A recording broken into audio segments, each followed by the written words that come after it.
Night by Fiction Logs. Do you ever finish a beloved story and desperately need more? Fan fiction is where the fans take over, giving those characters and worlds a second vibrant life. This is fan fiction audiobooks telling. Animation Multiverse plus Harem plus System Volume 1. Tell me, little one, how was your day? A single lit candle was the only thing that illuminates the dark room where a man in his 40s was lying on the bed while asking the teen in front of him. Fine. The teen answered with a hint of contempt. Meanwhile, the man on the bed looked very malnourished, as if he had not eaten anything for months. I'm glad, the man replied before silence ensued around the room. Why didn't you tell me? The silence was then broken by the teen. Tell you what, the man feigned ignorance, acting as though he had no knowledge of the subject the teenager mentioned. That I'm adopted. The teen lashes out at him with tears in his eyes. Ah, I see. There's actually no reason for me to adopt you back then.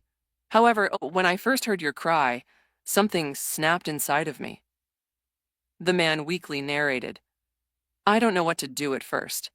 After all, I only found you lying on the street with just a single quilt protecting your frail body. I don't know what came over me, so I decided to put you in my arms, and the moment my eyes laid on yours, I knew that you were something. And guess what? I was right. You were so smart that you managed to beat Magnus Carlsen in chess at just the age of 5. You invented your own artificial intelligence at the age of 10. You are a prodigy in everything, Luke. I just felt so lucky to have you come into my life. Right at this moment, the man's voice got weaker and weaker to the point that the words coming out of his mouth became a whisper. The only thing that I regretted was not giving you a mother figure to rely on. I tried, Luke. I really tried, but no woman in this world seems to like me. I tried to chase after the ugly ones, but even they are not interested in me. The man shook his head and said, making the teenager with puffy eyes chuckle a bit. Promise me one thing, Luke. The man then raised his for Luke to reach and grab. You'll always be a good person. Don't let what the others get through you. This world needs you more than anyone. Don't forget that. The man gave Luke a weak smile as Luke felt that the strength of the man was slowly losing. I wish I had more time in this world, so I could see you grow up and become a good man. That was the man's last words before the light on his eyes disappeared. And cut. Good job. Suddenly, the entire room was illuminated with light and countless people started clapping their hands. Luke smiled and wiped the tears on his eyes while the man who was supposed to be dead earlier opened his eyes and got up from the bed. That'll be the end of the shooting for today, everyone. Get some good rest and we'll finish the last part tomorrow. A man with a blue cap on his head clapped his hands while speaking loudly so the people around him could hear him. Sam, that was some good tears you got there. The man in his 40s who acted to be dead on the bed earlier patted Luke, or now known as Sam, on the shoulders. Well, it's my first time in the industry and I really tried my best. Sam scratched the back of his head and embarrassingly said, Well, with that kind of acting, I really hoped you'd invest more on drama movies instead of action movies. The man said with a slight regret on his face. Although drama films are also good, but it's my dream to become an action star. Yesterday, I just booked some kung fu lessons, and I think my lessons will start today, Sam said with a toothy grin on his face. That's good. I'll be rooting for you. If you ever change your mind and want to become a drama star instead, you can call me. I'll recommend you to a few directors that will definitely like you. The man then handed him a business card and left a few words before leaving. Thank you, Mr. Hanks. Sam gave his gratitude to Tom as he also departed from the studio. Sam hailed a taxicab while calling his manager with his phone. His phone rang as the taxi cab arrived and he went in. Ring X3. Ring X3. Why isn't he picking up? Sam tapped his foot on the floor of the taxi cab as he kept on calling his manager. Hello? Finally, Sam sighed in relief and was about to speak when he was interrupted. Just kidding. This is just a recorded voice email. I think I'm busy right now, considering that this voice email appeared, so just leave a message. Meanwhile, Sam's face twitched in annoyance. However, he still left a voice message. I just finished my shooting and I'm on my way back home. I just want to call you up to ask if you're all right. After all, you didn't attend this day's shooting like you always do." After leaving a few more words, Sam finally finished the voice message and sent it to his manager. "Tough day, huh?" The taxi driver spoke suddenly, startling Sam a little bit. Yeah, but I'll manage," Sam replied, and the taxi driver didn't respond after that. The rest of the ride was quiet until he finally reached his destination. Sam paid for the fare, however, the taxi driver surprisingly rejected him. "You don't have to pay me, child. Let's have a talk." Suddenly, the taxi driver removed his cap, which gave Sam a good view of the man's face. "Morgan Freeman?" Sam uttered shockingly. "Always has been." Morgan Freeman chuckled at seeing Sam's reaction. Sam thought that he was hallucinating, so he scrubbed his eyes, and when he opened them again, he was shocked once again when he saw that his surroundings had changed from the interior of the taxi to a white surroundings. "Where am I?" Sam gulped in fear as countless thoughts were running up on his mind. "Take a seat." Morgan Freeman, now wearing a full white bodysuit, was sitting behind a desk while gesturing for Sam to sit on the chair in front of him. Did you drug me?" This was the first thought that Sam uttered, as this is the only possibility why he is seeing all these hallucinations. "No, it's not a drug, kid. Have a seat first and I'll explain everything." Sam being said for the second time, Sam followed his words and sat on the chair in front of Morgan Freeman. "What's going on?" Sam took the initiative to start the chat. "Nothing personal, you see. I already gave two guys an opportunity to make a change in their worlds. Their names are Bruce Nolan and Evan Baxter. So I decided, why not finish what I started with a third one?"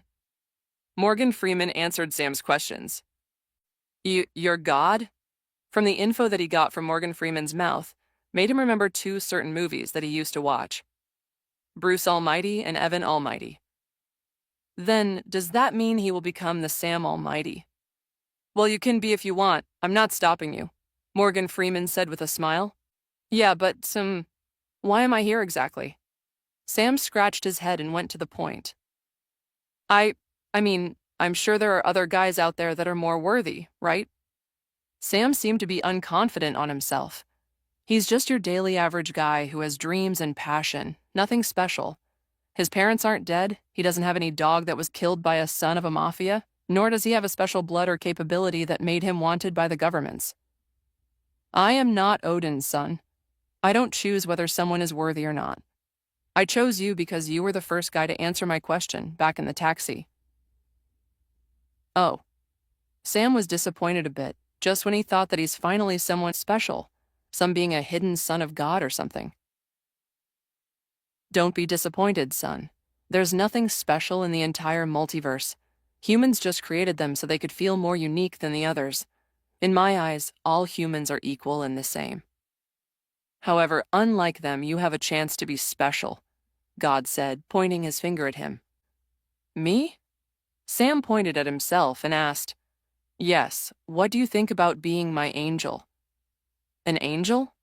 Sam gulped his saliva in excitement. He's already imagining himself as an angel with pure white wings on his back while the people are kneeling down to him. Sorry to burst your bubble, but you won't be having wings. God's words suddenly blew all of his fantasies away. How can I call myself an angel if I don't have any wings? Sam pouted, making God chuckle to himself. You don't need wings to call yourself an angel, God said after chuckling before continuing. Do you remember what your mother used to call you? God followed up with a question. Call me? Sam seems to be reminiscing when he looks towards the non-existent sky while putting his finger below his chin. Flashback. My cute little angel. Come, my dear little angel. My little angel. Pop. Suddenly, behind his mom's smiling face, God's face appeared and popped the non-existent bubble floating above their heads. Little angel, that's what she calls you, and do you have wings? No. After absorbing the little information he got from reminiscing, Sam answered God's question. There's your answer, God said with a smile.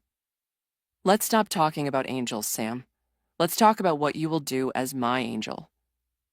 God went into serious mode. At least that's what Sam sees on him when God suddenly stares at his eyes. It's like he's piercing through every fabric of his entire being and is directly staring at his soul. What is it? Sam gulped and sat up straight. You see, some universal gods out there thought that I wouldn't know their little dealings with each other. God chuckled. When Sam heard what he said, he was weirded out. From what he could analyze from what God has said, he's referring to universal gods forming a rebellion or a coup d'etat. What weirded him out was the fact that instead of frowning or getting angry, he's just smiling at them as if he's a parent that discovered that his children are entering puberty. And what do you want me to do? Sam confusedly asked, which was soon answered by God. It's simple, really. I just want you to watch over them, and if they did something drastic like destroying a universe to gain power, I want you to stop them. Since they only want what I have, then they should not involve the rest of the multiverse in this upcoming play, God said, making Sam frown slightly. There are chances here that he might die. In fact, the chances are so high that the 100% got scared from 99%, so he decided to give up his place to 99%. In the end, the chances of dying would be 100%. Don't be too negative, Sam. This is why I'm giving you wings, so you could protect yourself, God said, which made Sam's eyes light up in excitement. Someone's excited, are we? God chuckled before clapping his fingers. Let's gamble for your powers, God said as a huge gacha machine appeared behind him. Holy shit, I know that monstrosity. Sam gulped as his butt clenched on his seat. Don't be too afraid of him. He just wants to make people happy. God seemed to be enjoying this as he spoke. Enjoy? I watched my comrades fall under the wicked hands of that monstrosity. Sam dramatically kneeled on the ground as tears formed in his eyes, while flashbacks started appearing everywhere in his mind. I do feel pity for them, but you should blame their luck for that. God nodded his head in understanding before cupping both of his hands and made a praying position. Who are you praying to? Aren't you God? Well, I have quite a hobby of praying to myself. Anyways, ignoring these things, I'll be giving you 3 coins, God said as he snapped his fingers and a huge ass gold coins appeared beside them. Am I supposed to insert those to that crack? Sam asked while pointing at the coin slot. Yes, you will. God smiled and answered. I don't think I could lift those. Sam chuckled nervously while hinting for God to at least help him insert the gold coins. However, seeing that God just remained standing there with a smile, Sam knew that he had to do things himself. Sigh. Sam sighed before using both of his hands and tried to lift the gold coins. And since the gold coins are lying flat on the ground, Sam was having a hard time trying to squeeze his fingers underneath the gold coins. And when he managed to do so, Sam clenched his ass cheeks while breathing in and out. Foo tilde hump. After a last exhale, Sam immediately used his entire strength to lift the damn gold coin, but it only moved a single inch. Sam despaired at this moment and turned to look back at God, trying to see if there were any signs that he would help. However, he was only met with God sitting on a chair while reading a newspaper. Seriously? Not a single shred of pity? Sam's mouth twitched before sighing in acceptance.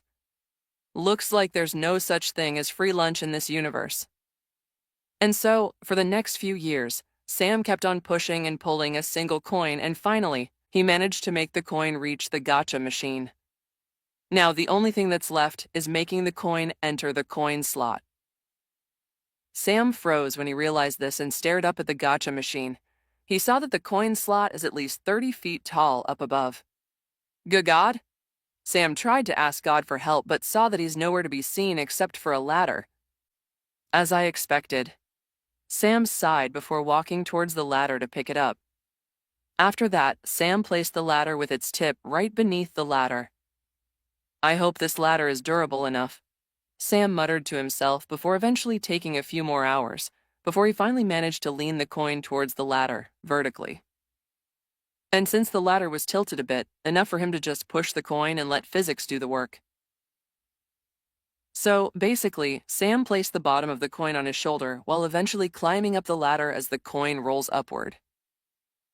After a few days of non-stop pushing and climbing, Sam finally managed to slip the coin in its coin slot. Ah, finally! Sam screamed on the top of his lungs as he slumped back down on the ground while his chest kept rising and sinking. It feels good, doesn't it? Whoa, you almost shocked me to death.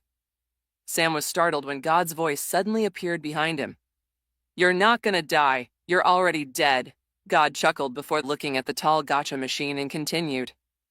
Ah, looks like he's satisfied with your determination and hard work. So he's giving you something very valuable. As soon as God finished his words, the gacha machine started doing its job, and after a few seconds, a large ball fell on the prize section. Is this it? Sam asked God for confirmation. Getting a nod from him, Sam excitedly picked up the large ball before opening it with his bare hands. A bright light flashed on Sam's face that almost blinded him. Oh, fuck, shit. Sam cursed as he closed his eyes and dropped the ball that is slowly fading away into small wisps of light. This mode of light then entered Sam's body. When Sam opened his eyes, his face turned into horror as he saw that the ball was gone now, and tracing back at what he did after the flash of light, he realized that he must have dropped it somewhere. When he tried to look for it, Sam found no trace of it as a bad thought climbed on his train of thoughts. Does that mean everything that I did is in vain? Just when Sam was about to burst into despair and cry out in pain, God's voice spoke behind him. It's not completely gone. Don't be afraid. God's reassurance made Sam stop crying and sigh in relief. Well, where is it then? He asked. God then pointed at his body, specifically right at where his heart resides. It has entered your soul. You just need to look for it, God said as Sam looked down at his body and asked in return. Where? Just when Sam was about to ask again, his mind suddenly went blank as several pieces of information invaded his mind and resided in his memories. Congratulations, you got the template system. When a screen appeared on his vision, Sam was speechless. It's not like I'm complaining or something, but isn't the system too overrated? It's also too overused. Sam scratched the back of his head and said, You don't want it? I could give it to someone who'll appreciate it more than you, God said as he made a motion gesture as if he's about to take the system away. Wait, no, I'm sorry. Sam almost got a heart attack when he heard God's words, so he did hesitate to apologize. This is my first advice to you, Sam. God chuckled and said, Always appreciate the things that are given to you. There are many people out there that would want to be in the same place as you are now. God then gave him a disappointed glance, making Sam guilty at being such a Karen. I'm truly sorry. I shouldn't have said that. Sam apologized with his head down. Apology accepted. God smiled and forgave him, making Sam smile for being given a second chance. And this time, he won't complain anymore and he would accept whatever it is given to him. With a fiery gaze on his eyes, Sam turns his eyes at the other two coins before determination welled up inside of him. Whatever he would get next, he would treasure it like how he'd treasure his life. God smiled at seeing the change before speaking. What are you waiting for? Go for it. God gave him his support, making Sam smile in delight. Thank you, God. After taking such a very long time to drag the rest of the coins, Sam finally sighed in relief as he got all the coins in the coin slot. In front of him are two familiar balls that he got earlier when he first got a system. I wish you good luck. God smiled and said behind him. Sam nodded his head gratefully before opening the first ball. As he opened it, another bright light flashed on his face, but this time, Sam was ready, so he already pushed the ball away from his eyes when he opened it. Just like what happened earlier, the ball vanished into motes of light before merging with Sam's body.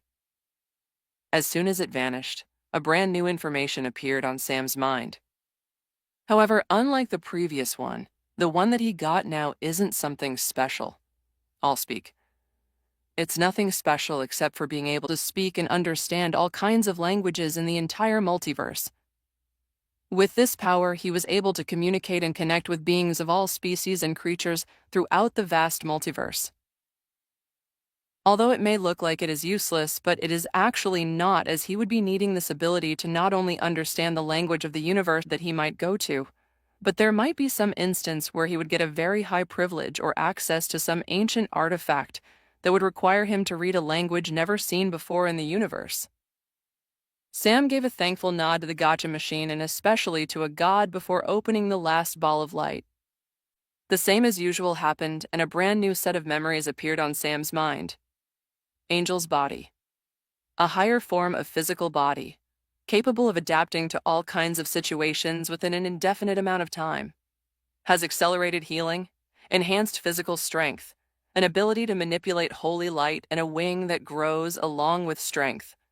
However, this would give the user a weakness such as being more prone to the 7 sins like pride, greed, sloth, lust, envy, gluttony, and wrath. Once the user has made any one of these sins would cause them to become a fallen angel, decreasing their strength and removal of their light manipulation powers. However, there are also other benefits for being a fallen angel, such as being able to cause sins without repercussions and being able to use the demonic powers. Reading all of these made Sam go hazy, and he almost jumped in excitement. However, reading the last part of the paragraph made his face turn grim. A fallen angel? However, I think I would someday become a fallen angel after all. I can't live my life without enjoying the pleasures of life, Sam muttered to himself. That's quite a prize you've got there. However, let me warn you, being an angel has also other disadvantages, such as being a natural enemy of demons and devils. Just your presence alone would make them hostile to you. God warned him, which made Sam nod in seriousness. I understand. Well then, I wish you good luck in your journey, Sam. Off you go, God said before giving him a smile. Before Sam could thank him and smile back, his body was suddenly thrown away at very fast speeds. In Sam's eyes, the white space where he stayed for so many years is gradually fading away, being replaced with the familiar black space and shining stars. Sam knew that he was about to arrive at a new world. Inside his heart, he's just hoping that the place where he will end up won't be that bad. We're finally choosing the Dragon Warrior. Countless different animals ranging from pigs to rabbits, starting pouring inside the arena where fireworks and musics were seen and heard across the street. Master Oogway was looking down on the masses when he saw a glimpse of a shining dot in the sky that can only be seen by him due to its far sight. I sense the Dragon Warrior among us. Master Oogway spoke with his eyes closed as Master Shufu immediately gave a glancing order to the Furious Five, who immediately lined up and let Master Shufu announce what Master Oogway just said. Citizens of the Valley of Peace, Master Oogway will now choose the Dragon Warrior. The noises that the citizens were making was immediately silenced by Master Shufu's announcement. Master Oogway then proceeded to step down on the high ground where he is stepping on. And as he went down, he was making weird movements with his arms that no one made fun of. After all, he's Master Oogway. Everything that he did has a good reason. Just in time, a meteoroid started falling down in the skies, directly rushing towards the middle of the arena. At the same time, before it reaches the ground, a flying fireworks with a panda sitting on the chair flew from the ground but was met with the meteor, making him fall down back on the ground outside the arena. No! The panda complained in sadness as he missed an opportunity to see who was about to be chosen as the Dragon Warrior. Unknown to him, he just lost something more than just that.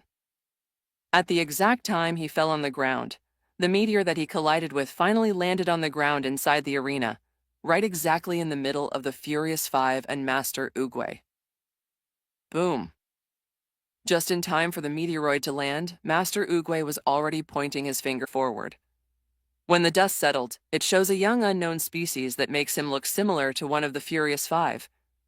He looks a bit like Master Tigress, but no fur and tail. You're wrong. He's like Master Monkey, but a bit taller and has no tail. A debate went on across the citizens of the Valley of Peace. Meanwhile, Master Shufu was angry at the sudden interruption and was hoping that Master Oogway was pointing at someone among the Furious Five. You were pointing at Master Tigress, aren't you, Master Oogway?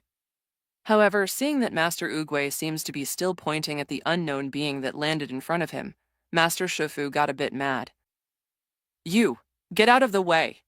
Shufu then pulled the man back, but the finger followed him, shocking Master Shufu. Whoa, calm down, dude. The man spoke while rubbing his head in pain. Shifu then proceeded to push and pull the man everywhere. However, not once did Master Uguay's finger leave him. Okay, that's it. You're making me dizzy, you old, rat. What are you anyway? Being still confused about his surroundings, the man was like a drunk person. Master Shifu ignored him and pleaded Master Uguay with his eyes, hoping that they could repeat the election of the Dragon Warrior. However, Master Uguay just ignored him and proceeded to announce to the world that the Dragon Warrior was chosen. The universe has brought us the Dragon Warrior. Then the cheering ensued, not caring about the shocked faces of Master Shifu and the Furious Five. Making Master Shifu almost fall on his knees in despair, he tried to stop everyone from cheering and even tried to stop the escort that was supposed to bring the Dragon Warrior to the palace.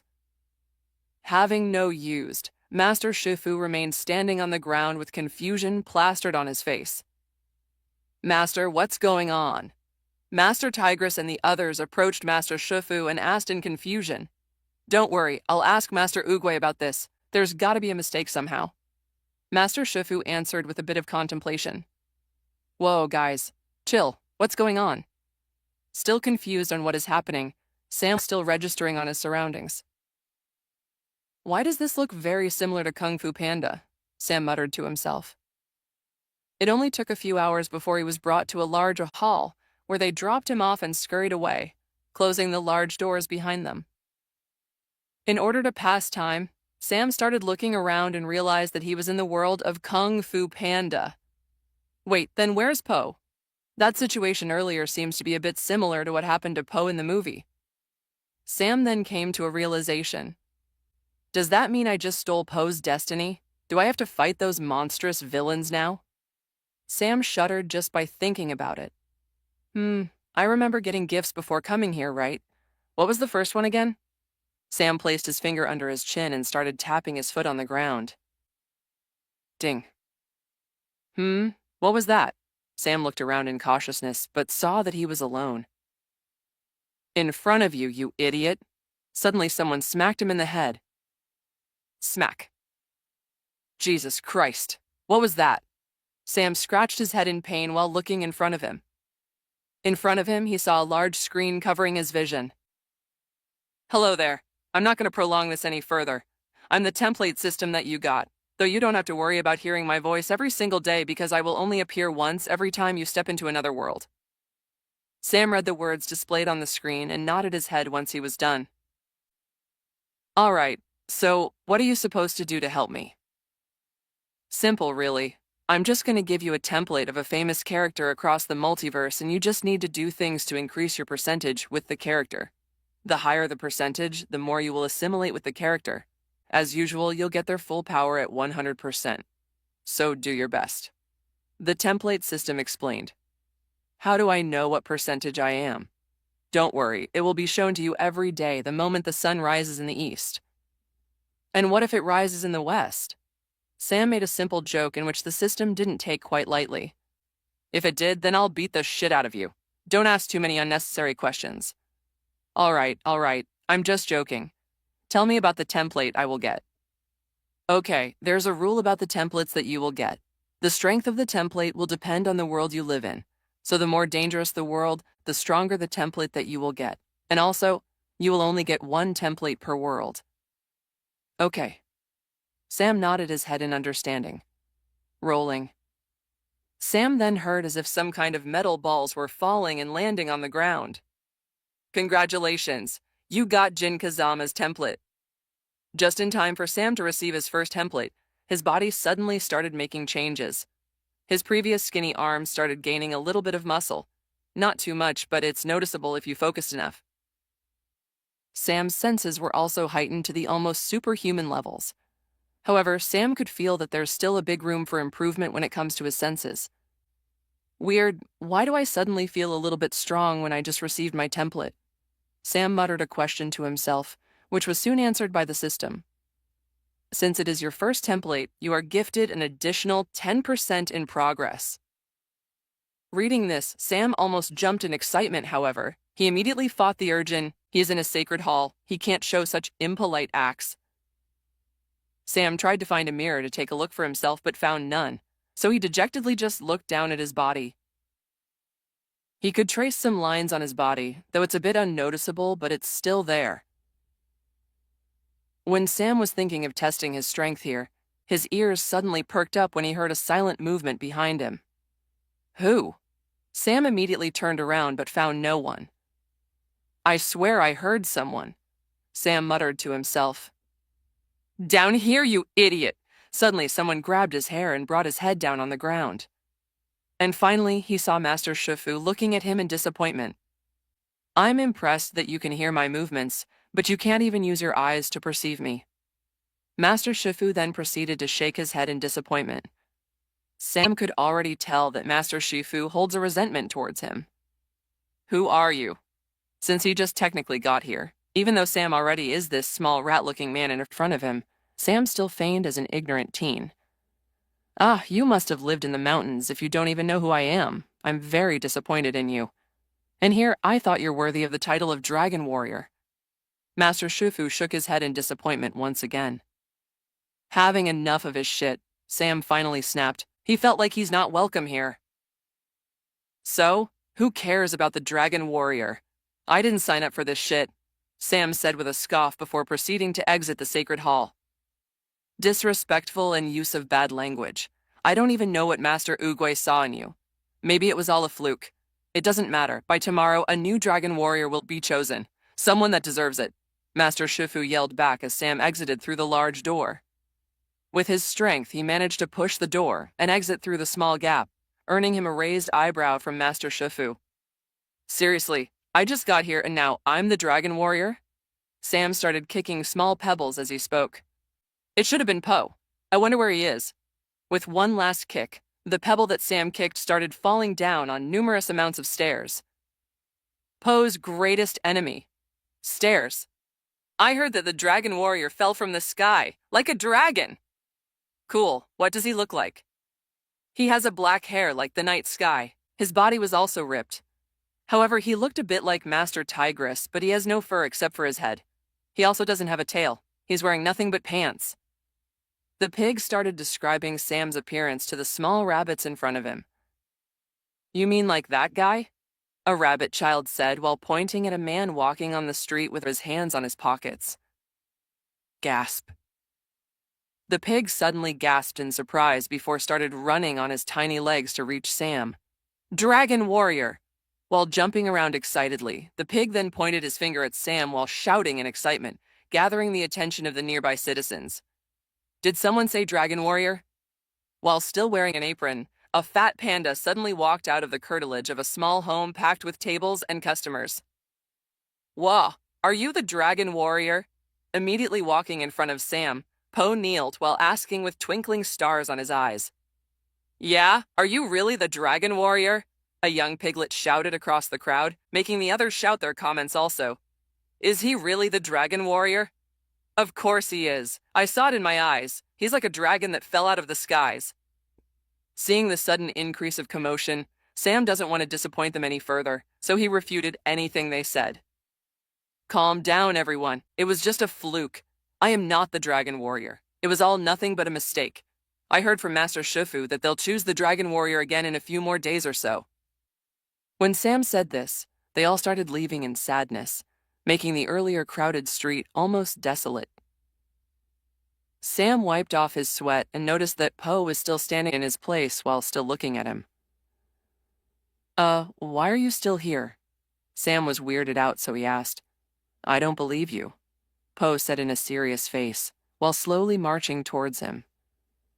Gulping nervously, Sam doesn't know why he is even nervous in the first place. It wasn't until Po arrived in front of him and his previous serious expression suddenly changed to fascination.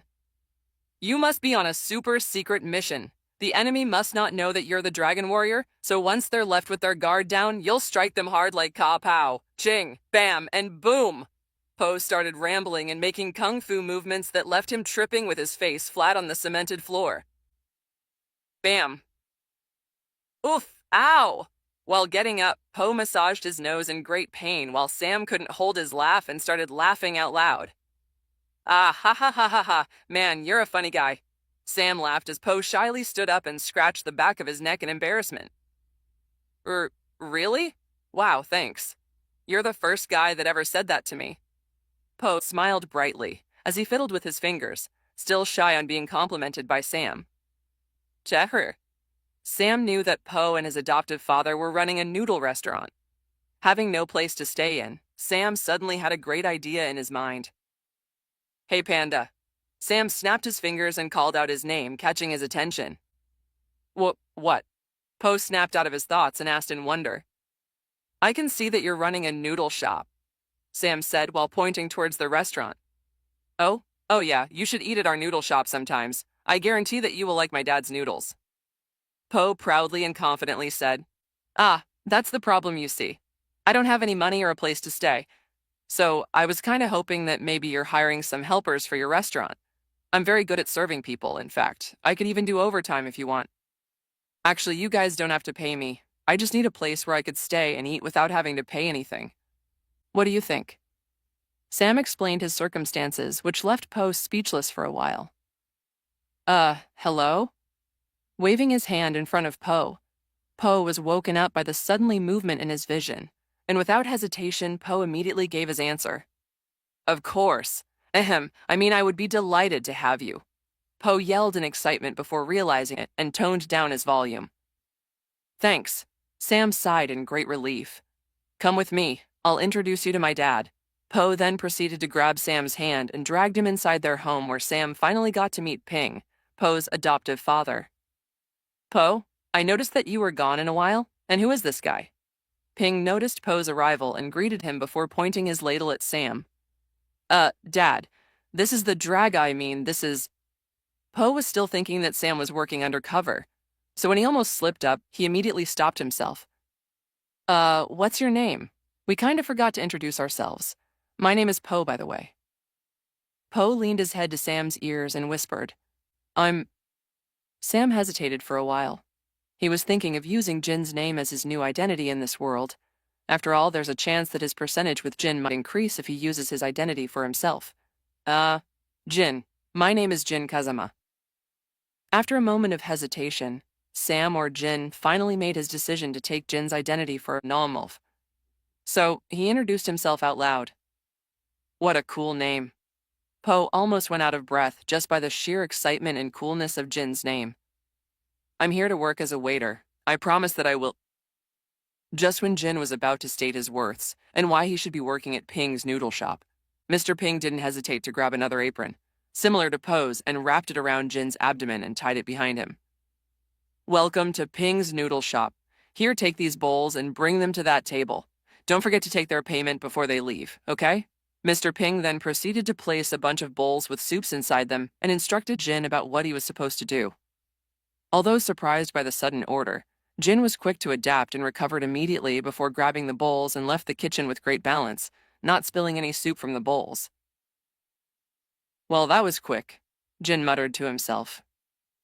For the whole day, Jin served many customers. Thanks to Jin Kazama's template, he barely sweated. Whoa, how did you do all those without having a break? As expected from the Dragon Warrior. While closing up the shop, Po started conversing with Jin, who was cleaning and sweeping the floor. I'm just built different, Jin said while flexing his muscles. Awesome, Po exclaimed excitedly. After a few minutes of sweeping and cleaning the tables, Mr. Ping finally locked the gates and led Jin to his room. This will be where your room is. It used to be Po's room, but he got so big I had to renovate the house and make another room bigger than this just for Po, Mr. Ping said, teasing Po as he tapped on his belly. Dad! Po embarrassingly covered his belly while calling out to his dad. Ooh, don't be shy. One's beauty comes in all shapes and sizes. Look at Jin. He looks so skinny, Mr. Ping comforted Po while using Jin to set an example. Your dad is right. Not the skinny part, but beauty comes in all shapes and sizes. Don't be discouraged about your size, Po. Someday you'll be put in a situation where you could take your size to your advantage. Jin walked to Po and patted his shoulder. Nope, he's definitely not referring to Tai Lung's nerve attack technique, where he managed to paralyze the Furious Five except for Po, due to his fat. How would my fat be used in Kung Fu? Po said while shaking his belly fat. Someday, Po. Someday. Jin smiled and patted his shoulder before entering the room, but not before expressing his gratitude to Mr. Ping. "Thanks for giving me temporary home, Mr. Ping. I truly appreciate it."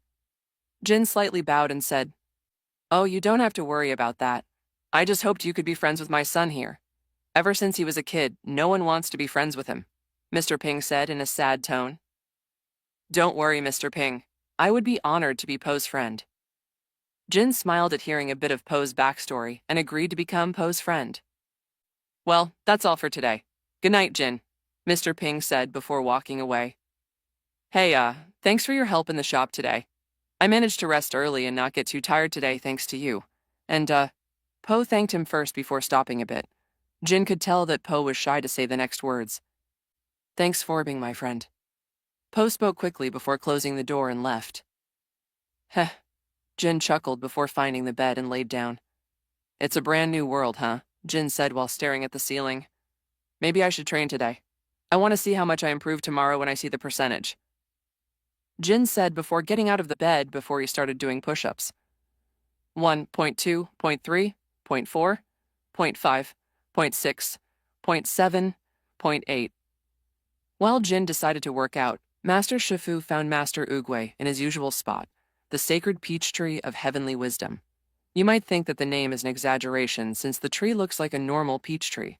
However, since it was Master Oogway who named it, then perhaps the tree truly deserves its name. "You have come, my friend." While meditating with his eyes closed, Master Oogway already sensed Master Shifu's presence in a distance. "We should choose a new dragon warrior. The weird teen that you picked has backed out. He doesn't deserve to be the dragon warrior considering how cowardly he is on taking the responsibility of the dragon warrior."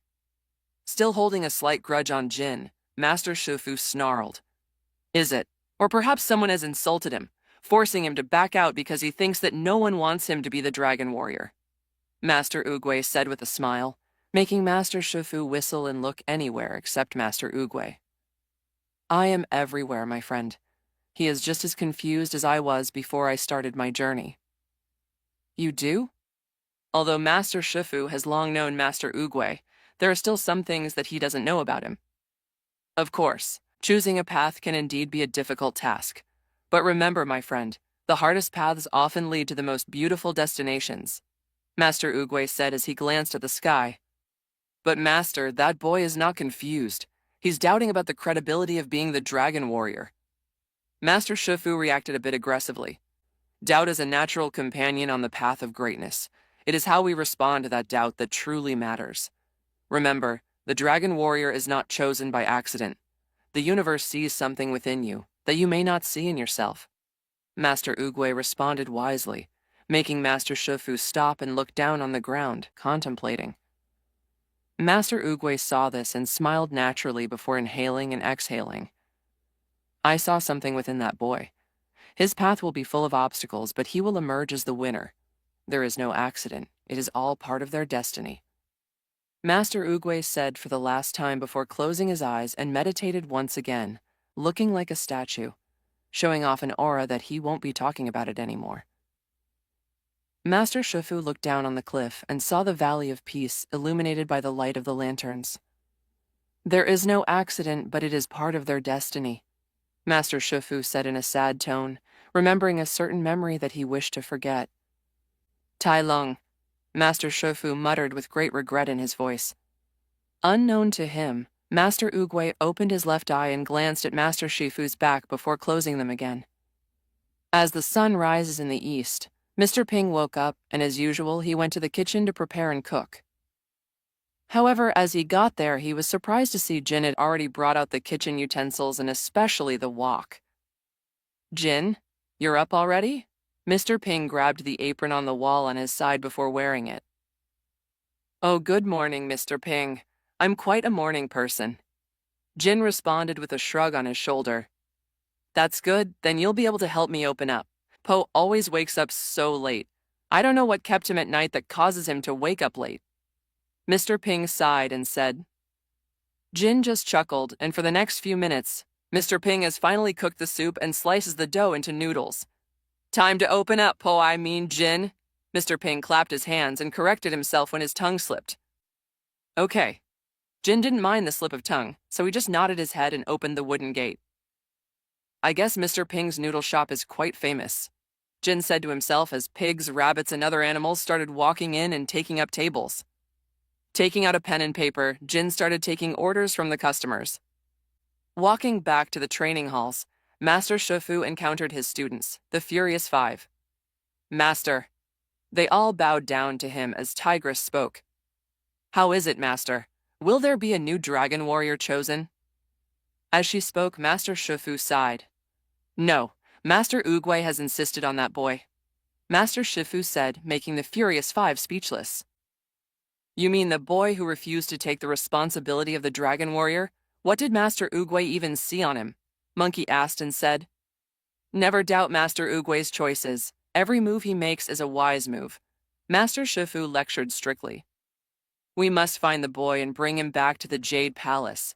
Master Oogway said that he is confused on the path he should take, and it is our job to help him, Master Shifu said, before instructing in a loud voice. Now go back and train first. Yes, Master. They straightened up and bowed before going back to the training hall.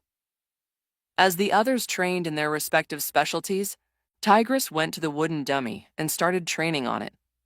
While at it, Tigress's face shows confusion and slight anger. She should have been the dragon warrior by now if it wasn't for that weird boy who suddenly crashed. Speaking of the weird guy, Tigress was having a hard time sleeping last night due to the boy's face always appearing in her mind. Tigress doesn't know what was happening to her, but she just registered it as a nightmare or something similar to it. Being in deep thoughts, Tigress failed to deflect one of the wooden dummy's strikes. Hiss! The wooden dummy hits her in the face as she hissed in pain, mostly due to the surprise. Thankfully, she has trained enough to the point that she only felt a slight pain. I must improve and show the masters that I deserve to be the dragon warrior. With determination filling her face, Tigress punched the wooden dummy with more force than before. Bang! With her incredible strength, her entire fist pierced through the wooden dummy, garnering the attention of the other masters. Tigress, are you okay? As Tigress was known to be the strongest among all of them, Viper was obviously afraid when she asked.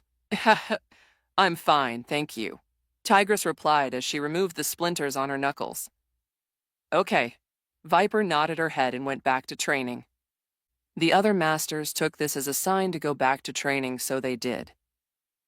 Ha! Tigress sighed and removed the wooden dummy and replaced it with another one. Unknown to her, her every move was caught by Master Oogway, who smiled unknowingly, seeming as if he knows what Tigress is feeling earlier. Ah, youth. You should take a break, Jin. Po has woken up now and he'll be taking over your shift. Take a good rest, Jin. You've worked hard. As Jin went back to the kitchen to grab a bowl of noodles, Mr. Ping noticed that Jin had been working for hours, so he took pity on him and decided to give him a break. Okay, Mr. Ping, thank you. Jin nodded and decided to take a break. Or at least that's what Mr. Ping thought he'd do, because after taking off his apron, Jin went back to his room and started working out. Jin Kazama template, 12%. 12% not much, but it's still a progress. Thankfully, I got those 10% template bonus, or else I'll only have 2% now, Jin said to himself as he started doing some push-ups. With his endurance and stamina, Jin managed to do at most 500 push-ups yesterday before he felt his arms going numb. It's already a good achievement considering that in his past life, he could only do 10 push-ups before his arms felt like they were screaming in pain. Also, he only had 10% of Jin's template yesterday, so it's quite scary to think what his strength would be if he got up to 100%. Perhaps he would be considered a monster in this world. Outside his room, Po was serving the customers when he felt that he was sweating profusely and his arms and legs were about to give up. I'm tired, Dad. Can I get a break? Po complained as he slumped off on the ground. It's only been 30 minutes, Po. The last time it was 40 minutes. Are you gaining weight again? Mr. Ping turned around and said. However, he was met with Po full of pea dumplings on his mouth, while the other 3 were on his hands. What? Po spoke in confusion with his mouth full, making Mr. Ping sigh. Swallow your food before you speak, Po, Mr. Ping said in a deadpanned expression. Gurgle. It took Po 10 seconds before being able to swallow everything. What is it, Dad? After gulping the dumplings, Po asked again in confusion. Ha, nothing, Po. Just call Jin to take over you. Mr. Ping decided not to repeat what he said earlier, as it might hurt Po's feelings, so he changed his words and accepted Po's request for a break. Yes, having Jin work here is awesome. I could take more breaks.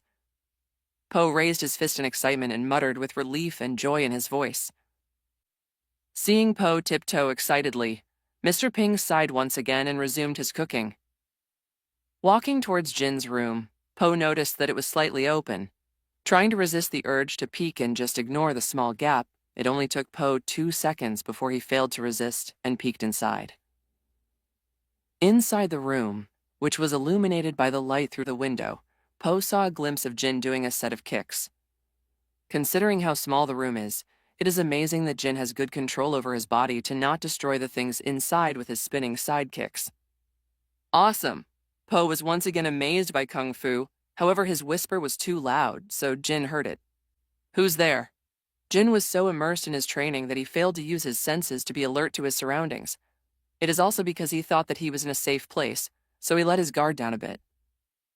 Door creaking. At first, Po was thinking of quietly leaving. However, his belly suddenly bumped on the door, making the door open and reveal himself. It's just me. I swear I wasn't peeking. Po scratched the back of his head in embarrassment as he tried to clear things up by lying. It's just you, Po. Is it my turn now? Jin grabbed a towel to wipe off his sweat as he spoke. Yes, actually, but hey, Po seemed to be hesitating as Jin waited for him to continue. Can you train me on Kung Fu? Po took a deep breath before finally speaking out the words he wanted to say. Jin was stunned when he heard Po's words. Actually, those kicks that he did earlier are just some techniques that he watched on YouTube, so he's not sure if he did all of them right. It's not like I want to, Po, but I can't. When Jin saw Po's downed face, he immediately continued. The kicks that you saw earlier, those are just some kicks I copied from the others when I watched them, so I'm not a master? Jin's words were true. But once I learned Kung Fu, I'll take you in as my first and foremost student. How about that? Seeing that Po was still down, Jin finally released his trump card. Really, I'll be the Dragon Warrior's first student. Po suddenly cheered up when he heard Jin's words, so he repeated what he said just to confirm. Yes, you heard it right, Po. Jin confidently said, however, on the inside he was crying. Shit, how will I learn Kung Fu now? Do I really have to go back to the Jade Palace and beg Master Shifu to teach me Kung Fu? Jin grimaced at this thought.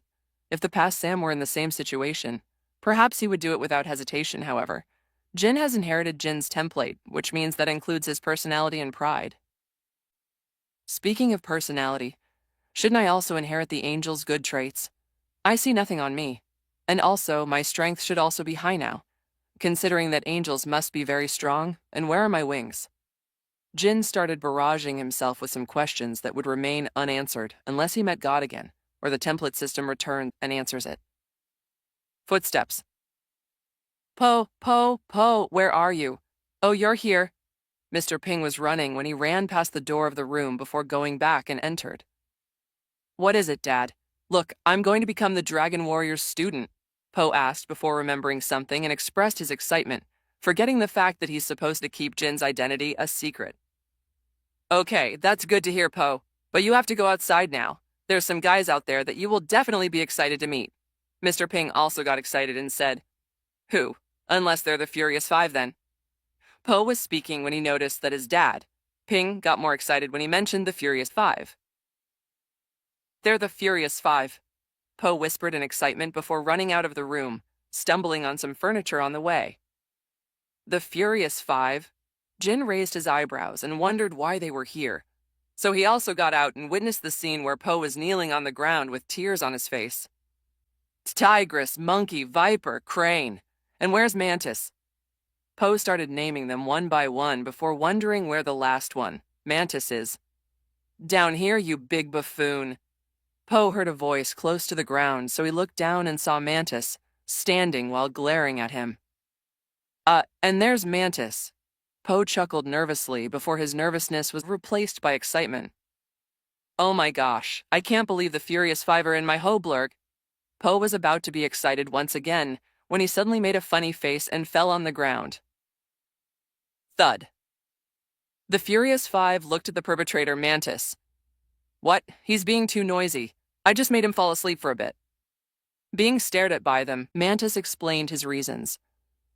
Oh my god, what happened to my son? Po. Jin went outside along with Mr. Ping, who immediately noticed Po's unconscious body on the ground. Wait, you're his father? Mantis exclaimed in shock as Mr. Po knelt on the ground and started checking out Po's body. Yes, I am. Can you help me lift him up? Mr. Ping answered. How is that even possible? Mantis muttered but didn't refuse Mr. Ping's call for help, so he assisted him in lifting Po. What are you guys doing here? Meanwhile, Jin confronted the Furious Five and asked, You are to return to the Jade Palace to take your responsibility as the Dragon Warrior. Tigress stepped forward and said with a stern expression, as if she's not taking a no for an answer. I refuse. Hearing Tigress' tone and remembering Shifu's insults to him, Jin was hard as a rock, so it would take a while to convince him. Yes, he want to play hard to get, so what? You have no choice. You were chosen to be the Dragon Warrior, so whether you like it or not, you're going back with us. Once her words are done, Tigress and the rest stand proudly, while looking at him straight in the eye. Being stared at them might make anyone nervous, but I'm not. I don't know why, but maybe it is Jin's pride.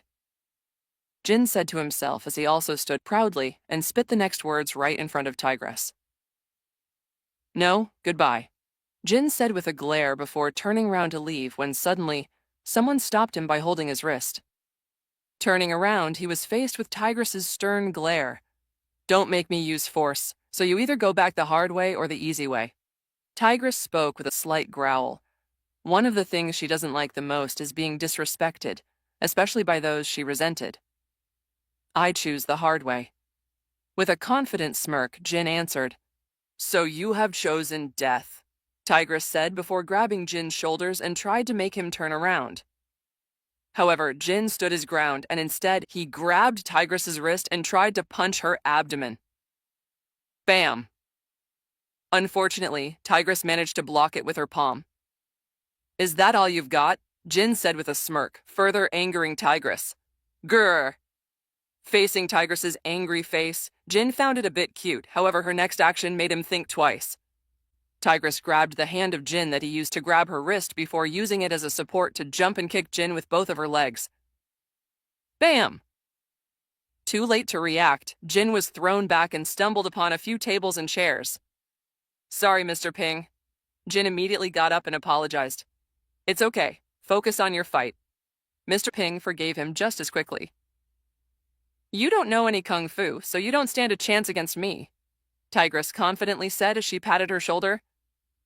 It never hurts to try. Jin smirked and shrugged his shoulders. I'll wipe that arrogant face of yours, ha. Having enough of Jin's smirks, Tigress took the initiative to strike first. Stepping back a little, Jin avoided her punch and tried to retaliate with a knee to her abdomen. Bam! However, Tigress just blocked it with her palm and uttered the words, strong but not strong enough. Sliding her hands through Jin's legs, she gripped Jin's foot and used her legs to deliver a devastating kick towards Jin. Okay, this is bad, Jin said to himself in fear as he realized that Tigress's grip on his foot made him unable to escape. So with that, he was forced to defend Tigress's kick by crossing his arms in front of him. Boom. At the same time, releasing her grip on his foot, Jin was blown away in the air and landed on the table. Just as Jin was about to get up, Tigress appeared in front of him and tried to claw him with a clawed palm.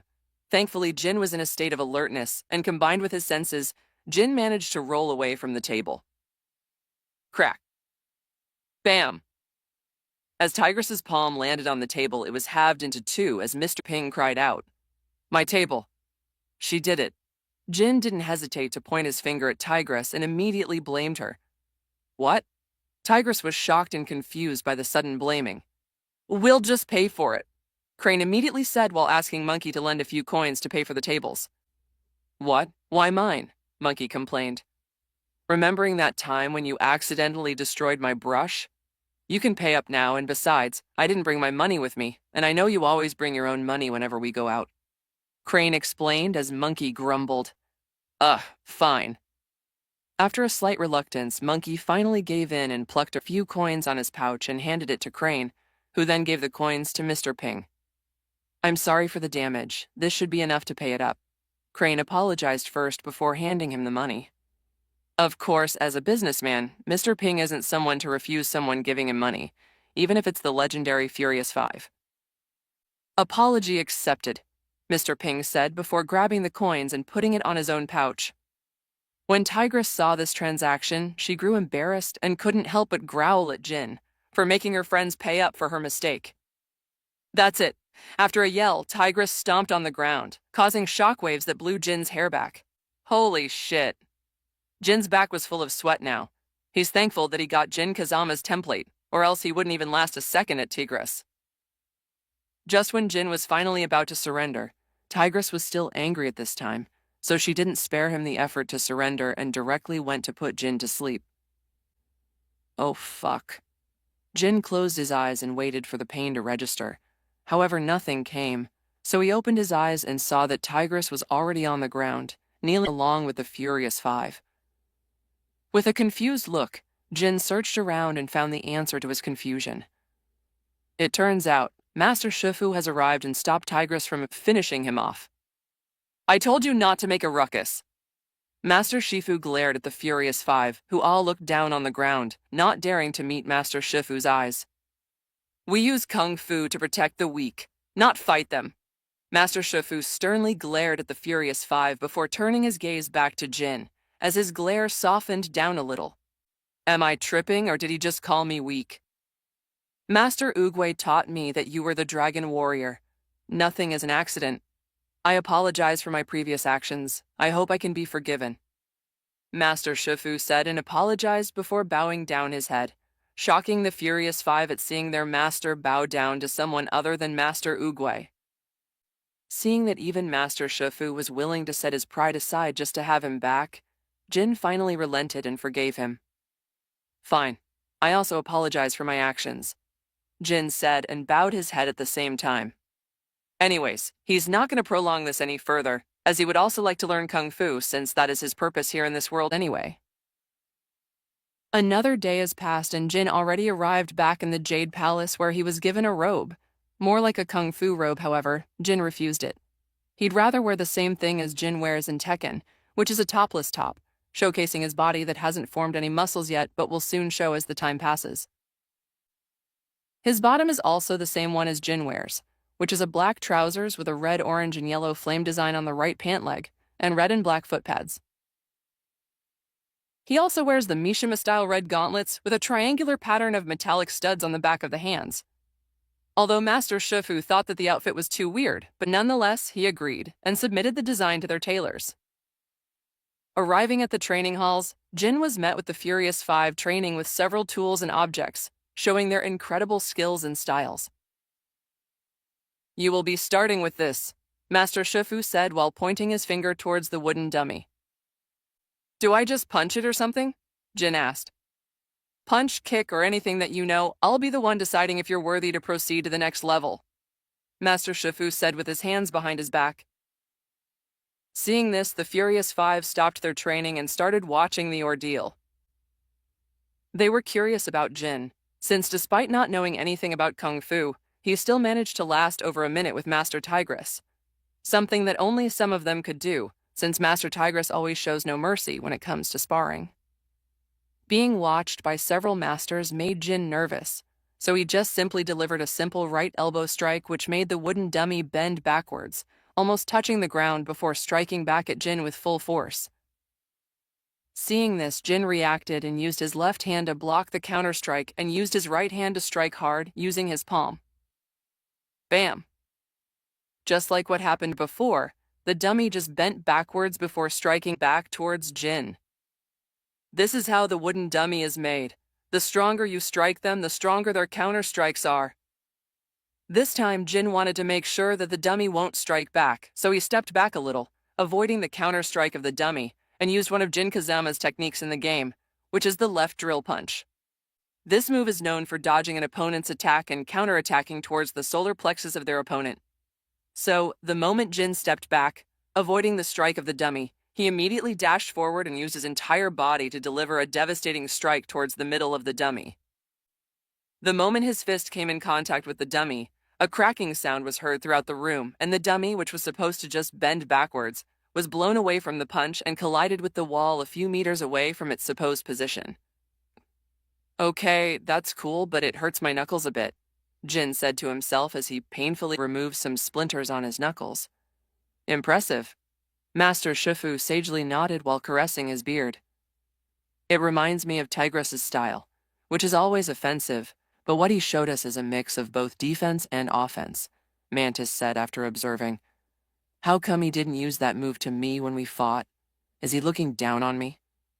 Tigress's thoughts were far from theirs as she thought that Jin was looking down on her.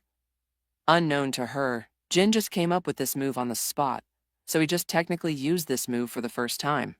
However, to the other masters, they thought that Jin has practiced this move several times since it looks like Jin has mastered the move. "Is that good?" After removing all the splinters, Jin's knuckles were now bleeding a little. So, Master Shifu replied and sent him to the infirmary.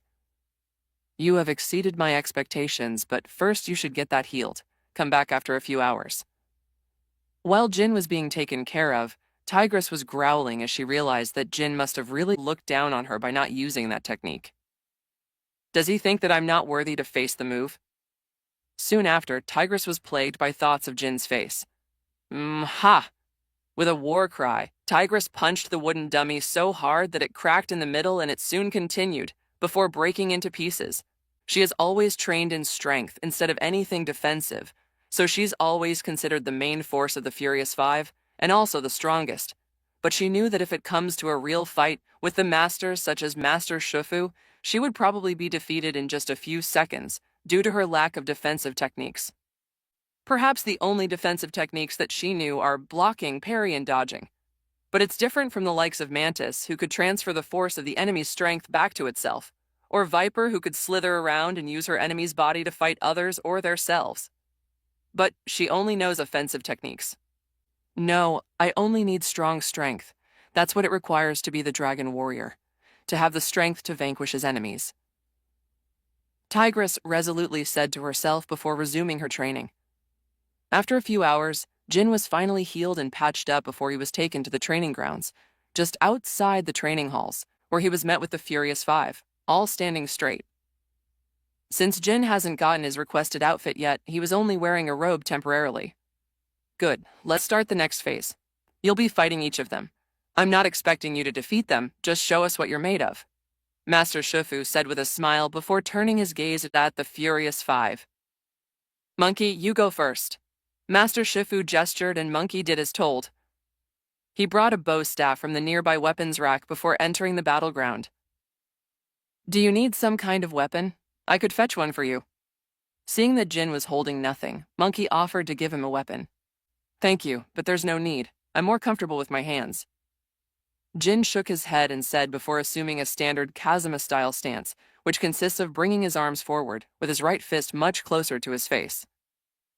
"You know, you always remind me of Tigress. Shh." Just when Monkey was about to continue his sentence, he suddenly heard Tigress growling towards him on the side. At the same time, Master Shifu was tired of Monkey's noisy mouth, so he immediately started the fight. "Fight. Okay, I'll take it easy since you..." Just when Monkey was about to finish his sentence, Jin didn't hesitate to strike first by dashing forward, arriving in front of Monkey. Before he could react, Jin grabbed him by his shoulder before using his legs to trip him. Bam! With a swift move, Monkey now finds himself on the ground, staring at the beautiful blue sky. "What happened?" Monkey muttered as Master Shifu slapped his forehead. "Have you forgotten what I taught you, Monkey?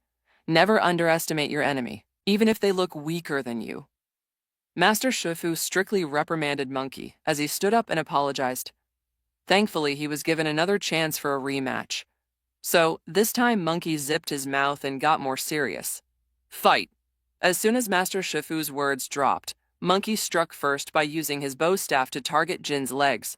However, Jin just casually raised his right leg before jumping and delivered a kick towards Monkey's chin using his left leg. With his flexibility, Monkey managed to dodge in time and used his tail to wrap around Jin's leg before pulling it. Caught off guard by the sudden attack, Jin was thrown off on the ground as Monkey used this chance to point his bow staff right at Jin's face. Aha! Monkey smiled happily at his win as Master Shifu announced, "A tie." What? A tie? I clearly pushed him on the ground and had my bow staff on his face? Monkey confusedly complained. Look behind you, Monkey. Seeing the funny faces of the Furious Five, Monkey heard Master Shifu's words, so he turned around and was shocked to see that Jin's foot was close to his face. It turns out, despite being on the ground, Jin still found a way to counterattack. If he struck me without knowing, I would be the one who was defeated. Monkey sweated slightly before sighing and helping Jin get up. I could tell that you're not using all you got, right? If this was a real fight, then maybe I would be the losing one. Seeing the discouraged face of Monkey, Jin humbly complimented him to raise his spirits. In fact, Jin is actually right. If this was indeed the real fight, he would indeed lose from Monkey. After all, Monkey not only had a bunch of techniques, but he also had a plethora of experience in fighting. Since this was just a casual spar, he obviously held back. Thanks. Realizing that Jin was trying to not hurt his pride and dignity in front of the other masters, Monkey was touched and felt grateful to him, so he thanked him. Good sportsmanship. Master Shifu nodded his head in approval before sending the next sparring partner. Mantis, you're up. As soon as Mantis entered the stage, Jin was utterly defeated. How the fuck am I supposed to fight someone so small and fast? Jin said to himself, as it was his turn to be on the ground. At first, he thought it would be as easy as kicking or stomping on Mantis, but the little master was too fast, and although he could react to his speed, Mantis was too flexible and has the strength that defies logic. How could someone so small pack a punch? Viper. This time it was the snake's turn. Jin was also having a hard time fighting the snake as she was too slippery, but thanks to his senses and quick reflexes, Jin managed to catch Viper by her neck and gripped her very tight in order to not let her slip. The only thing Viper could do was to wrap her body around his arm and squeeze it as tight as she could. Fuck, that hurts. However, despite the pain, Jin still didn't release his grip, but instead tightened it more. Now it has become a test of endurance. Who would be the first to give up, and who will be the last man standing? After a while, Jin could feel his entire arm going numb. He could not feel any blood circulation on it anymore. So, just as he was about to give up, Viper beat him into it. Seeing the agony on Viper's face, Jin immediately released his grip on her as she fell on the ground without any consciousness. I am so sorry. Jin immediately apologized as he thought that he killed Viper, but thankfully, Master Shifu just grabbed her and stretched her whole body before she came back to life again. I think I just saw my mother. While breathing heavily, Viper chimed. Your mother? Isn't she dead? Just when Monkey was about to finish his sentence, his elbow was nudged by Crane. Looking at Crane's eyes, Monkey finally understood and decided to keep his mouth shut in the meantime.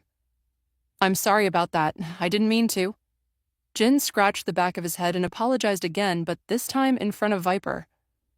It's okay. Oh my. Is your arm okay? Viper quickly forgave him before noticing Jin's arm. Unlike the usual and standard arm, Jin's arm looked as if it was painted in white as the blood circulation was blocked for a very long time. Oh, this? I think I should be fine. It would go back to normal in a few seconds.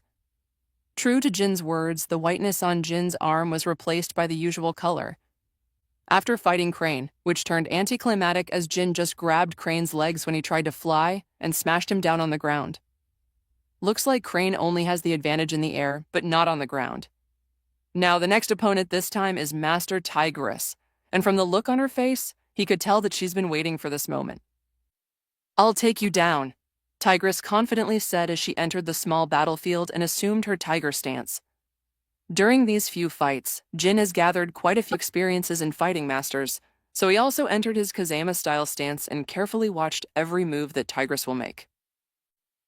Fortunately, this isn't some anime and shit where the enemy would disappear from your vision and appear behind you while the protagonist will mutter, "He's fast." And due to that, when Tigress jumped to gain some momentum and tried to strike Jin right towards his neck, Jin just stepped back a little, which was enough to give him time to block Tigress's claw strike. Bang! However, Jin underestimated Tigress's claw strike as Jin's forearms bled a little, while the force made him skid on the ground back. Fuck, that shit hurts. Jin cursed inside his mind as he saw that Tigress was once again after him. This time, Jin decided to fight back instead of blocking her strike since he learned his lesson.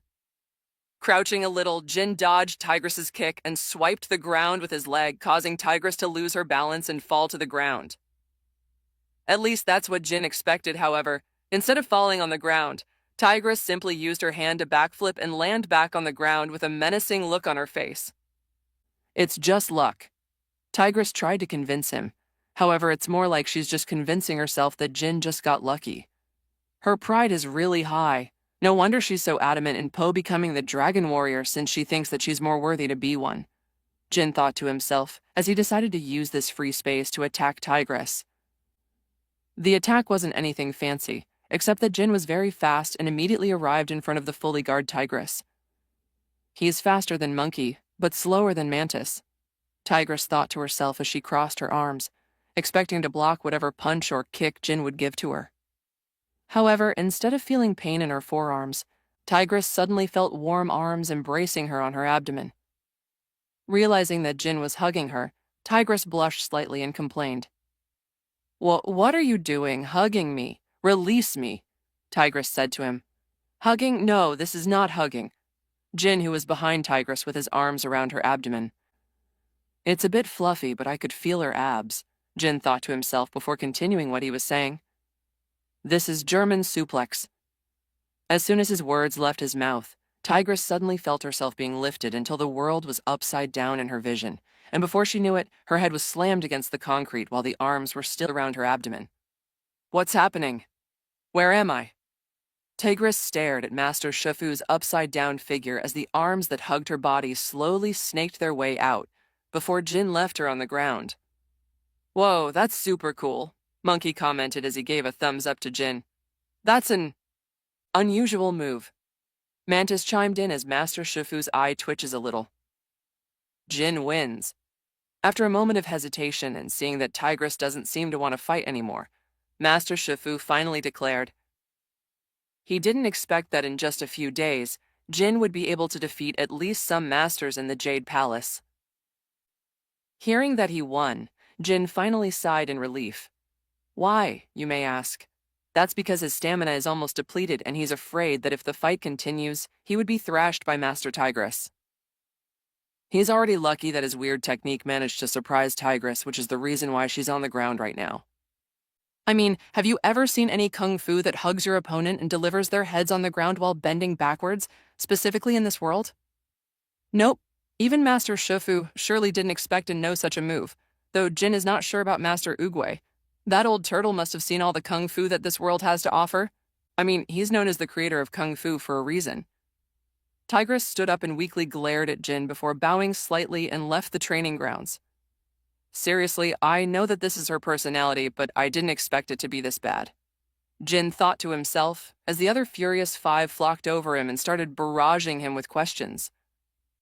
Only Master Shifu watched Tigress with complicated eyes. He knew how much Tigress valued the title of Dragon Warrior and how many years of sweat and blood she worked just to reach the quality of being a Dragon Warrior, only for it to be stolen by someone who fell from the sky. I'm gonna need to have a talk with her, Master Shifu resolutely said it to himself before leaving the ground and followed Tigress. Ha! Delivering blow after blows to a poor tree that is on the verge of breaking. This was the 10th tree that she's punching as Tigress's hands were once again bleeding like they always used to whenever she trains. Tigress. Hearing Master Shifu's voice, Tigress immediately stopped and turned around to face Master Shifu before bowing her head. Master. Raise your head, Tigress, Master Shifu said as he sat in the ground in a meditative position. I could see the unwillingness to accept Jin as the Dragon Warrior in your eyes, Master Shifu said, making Tigress look away in shame. I understand what you feel. I was also the same. To me, you deserve to be the Dragon Warrior. As he said those words, Tigress smiled happily. Being acknowledged by your master is a very great feeling. I asked Master Oogway towards this, and do you know what he said to me? Master Shifu said as Tigress raised her head and stared at him expectantly. He told me that nothing in this world is an accident, which means everything happens for a reason. Master Shifu smiled, knowing that Tigress understands what he said, meaning Tigress is slowly becoming a wise person. Perhaps the title Dragon Warrior isn't destined for you, but something even greater than the Dragon Warrior, Master Shifu said, and while speaking of this, he remembered that Master Oogway once told him that his former student, Tai Lung, will return. It is also the reason why they hastened the choosing of the Dragon Warrior. Is Jin ready to face Tai Lung? Master Shifu thought to himself. From what he has observed on Jin, he is indeed talented, but talent won't bring him nowhere if he didn't put in enough hard work. I guess I would have to train him myself, Master Shifu said to himself in confidence, before standing up and speaking. I would take my leave first. May my words guide you, Tigress. As soon as he said that, a gust of wind blows across the area, forcing Tigress to cover her eyes due to the dust, and the moment she opens her eyes again, Master Shifu is already gone. There are no accident. Tigress looked at her bleeding hands and muttered before closing them into a fist. At night, Jin was wandering around the mountains while staring at the beautiful night sky.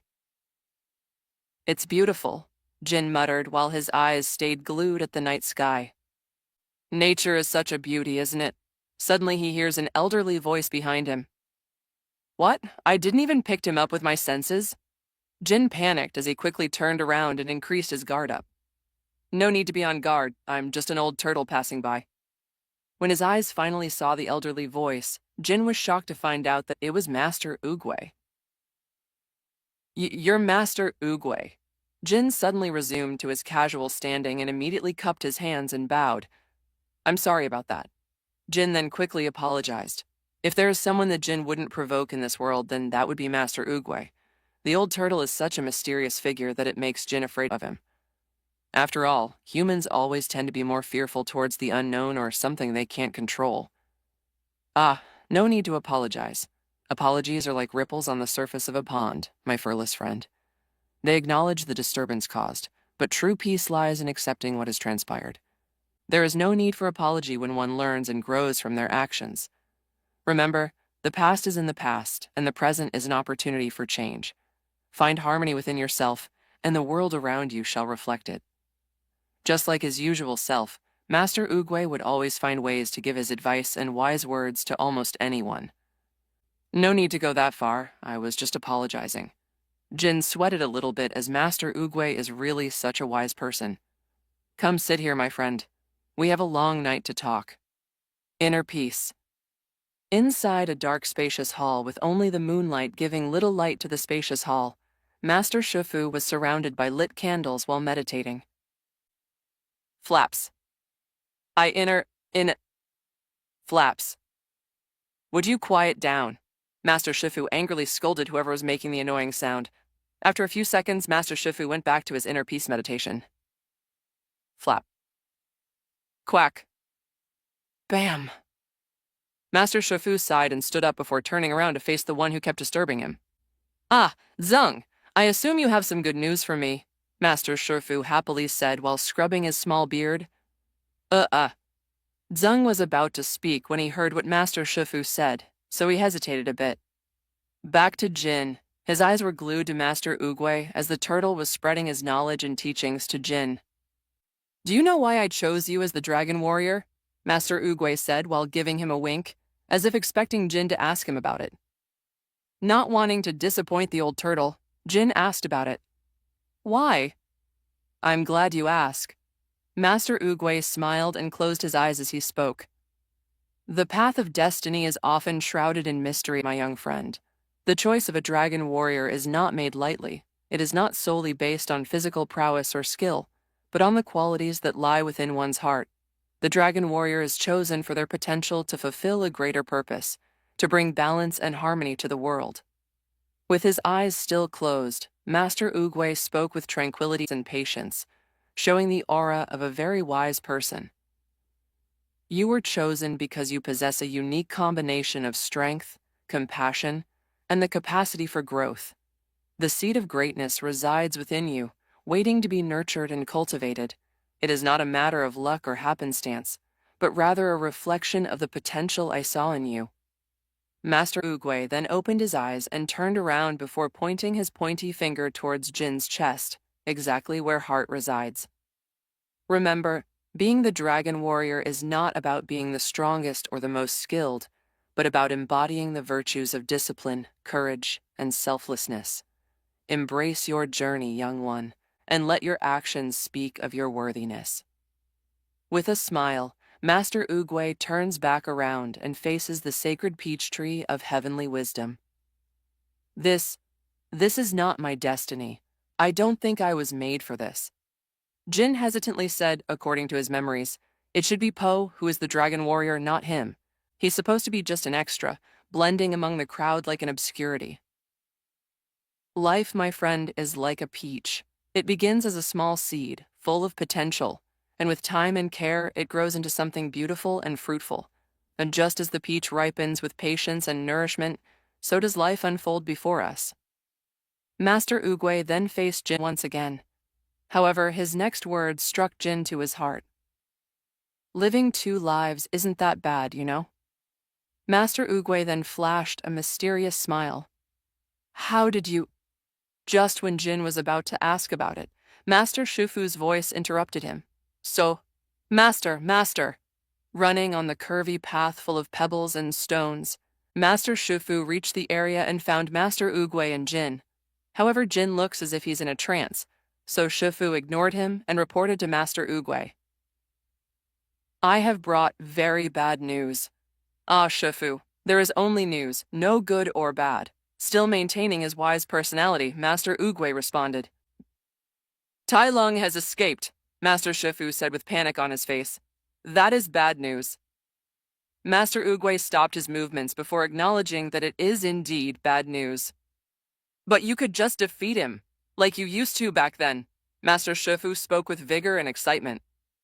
It is not my destiny to defeat Tai Lung. Instead, it is his.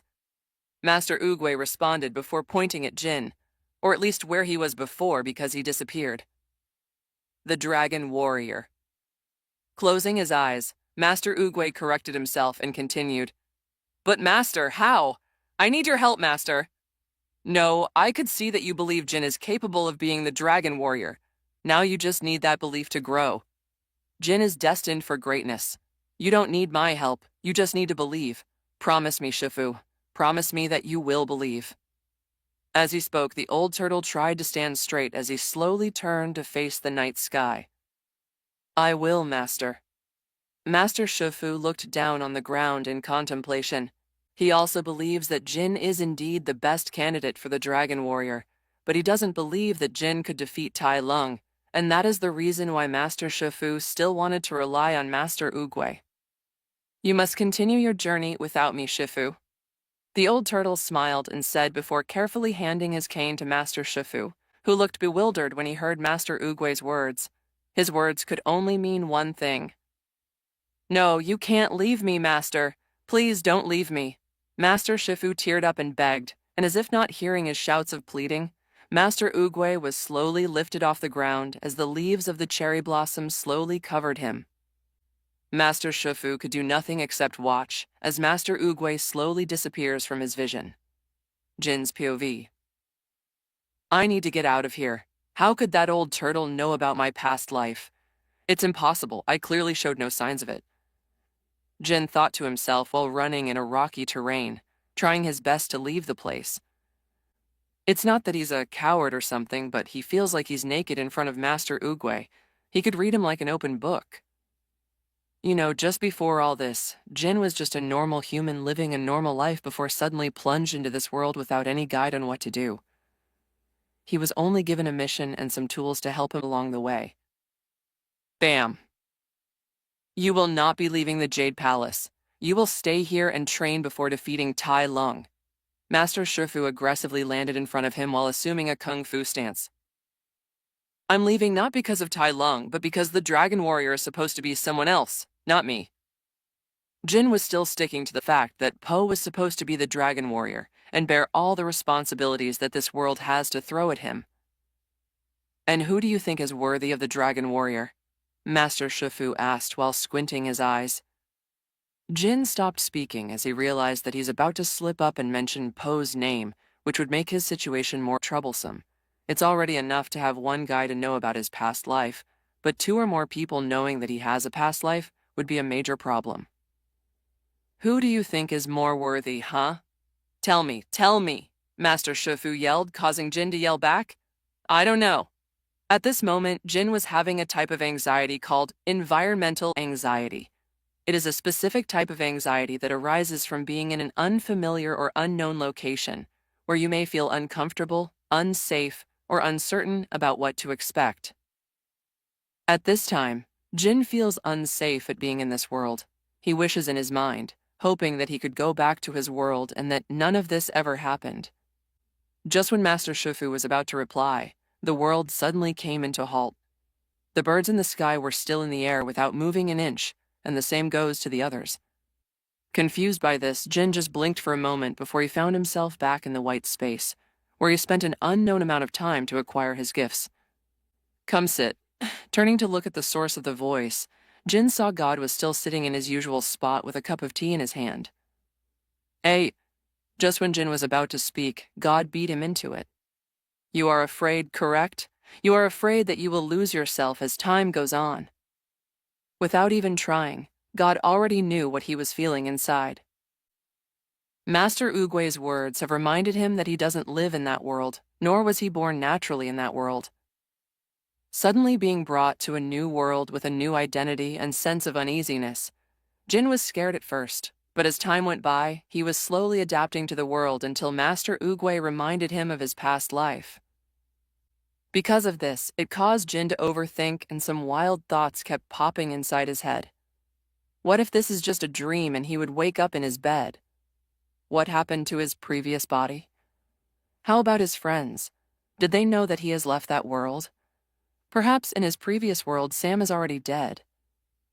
Or thoughts like, is this really his body? What if he just possessed a random man's body? I understand your concerns, I truly do, which is why I'm giving you a choice to give up and go back to your own world. I could just choose another one for this mission. God's words gave him light and hope, and just when he was about to take it, God spoke first. "However, this will be the last time we'll ever see each other, since I would have to remove your memories of mine and everything that you've experienced." As his words fell on Jin's ears, he stopped for a bit and hesitation popped in on his mind. Meanwhile, his memories of Po's excitement when he accepted him as his disciple, Mr. Ping's kindness when he gave him a temporary home and a job, the Furious Five's acceptance of him, Master Shifu's dedication to train him and turn him into a dragon warrior, and lastly, Master Oogway's wisdom of words that touched his heart, all came flooding in his mind as he realized that during these days that he stayed in the world, he has already formed precious memories with them. All of these memories flashed in his mind. I can't back out now. They're relying on me, the dragon warrior," Jin said to himself as God knowingly smiled. "Even if I tell them that Po is the true dragon warrior, nothing would have happened anyway. The moment I stepped foot in the Jade Palace, my destiny as the dragon warrior has been sealed shut. There's no turning back now." With resolution in his mind, Jin confidently turned his face to God. "That's the spirit." With a smile, God then touched Jin's forehead and said, "I'll give you a small gift." As soon as he said that, Jin found himself back in the real world. Meanwhile, God said to himself with an unknown smile plastered on his face, "That's the angel I know." After a few seconds, time resumed, and Master Shifu continued what he was shouting. "See? Yo. I'll stay."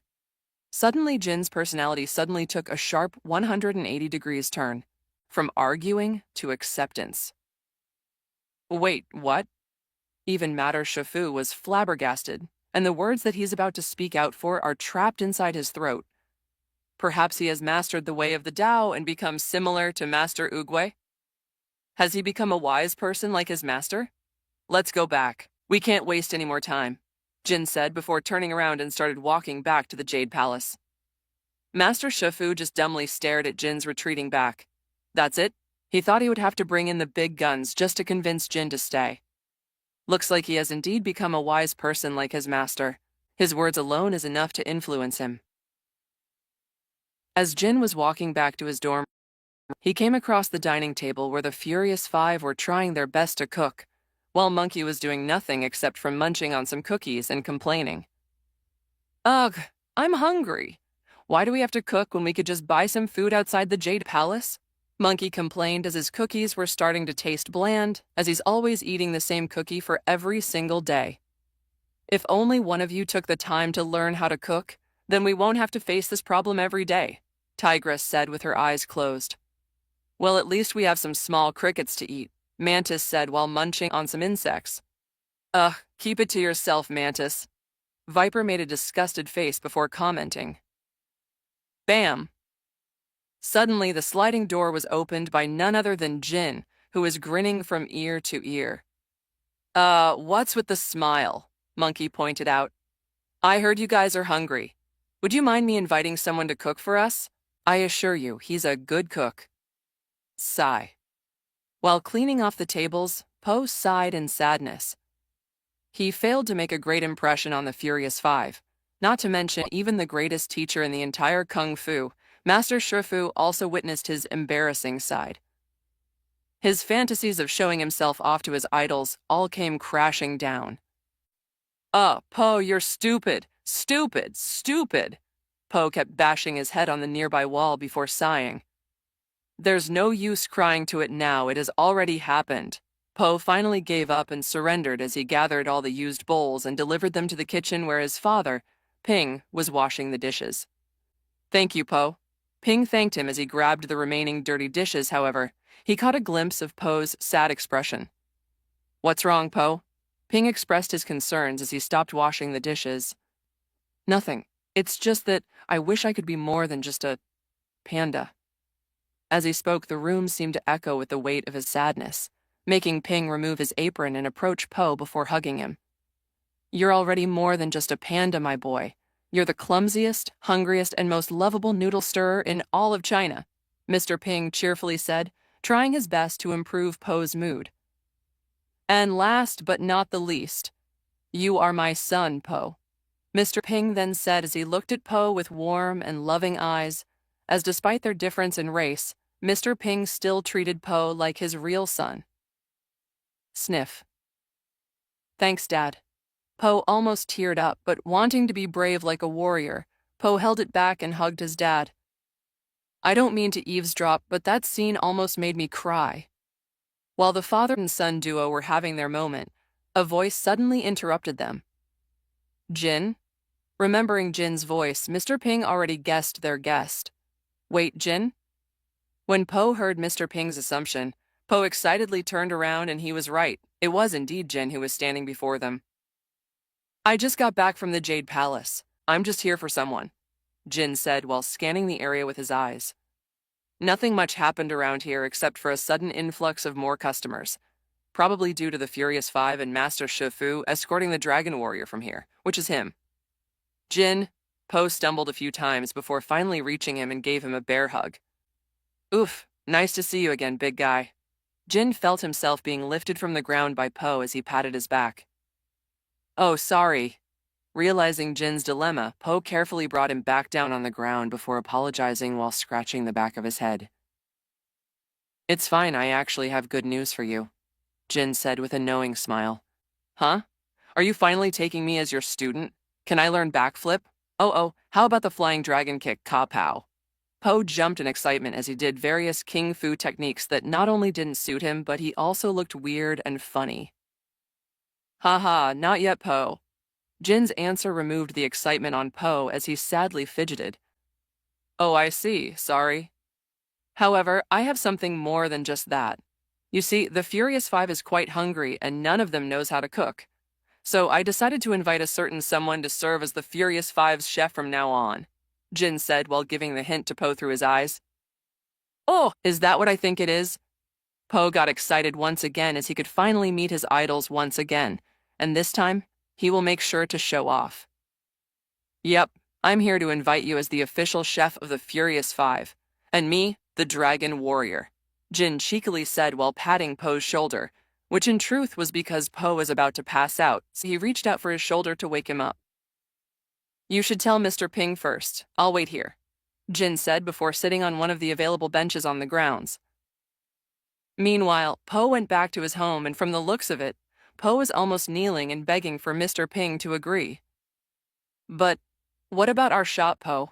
Didn't you dream of noodles? I thought you wanted this, Mr. Ping said with a little sadness in his tone. I'm sorry, Dad, but I want kung fu, and this is my only ticket to learn kung fu. Poe still tried his best to convince Mr. Ping. For the next few conversations, Jin could tell that Mr. Ping was a little hesitant.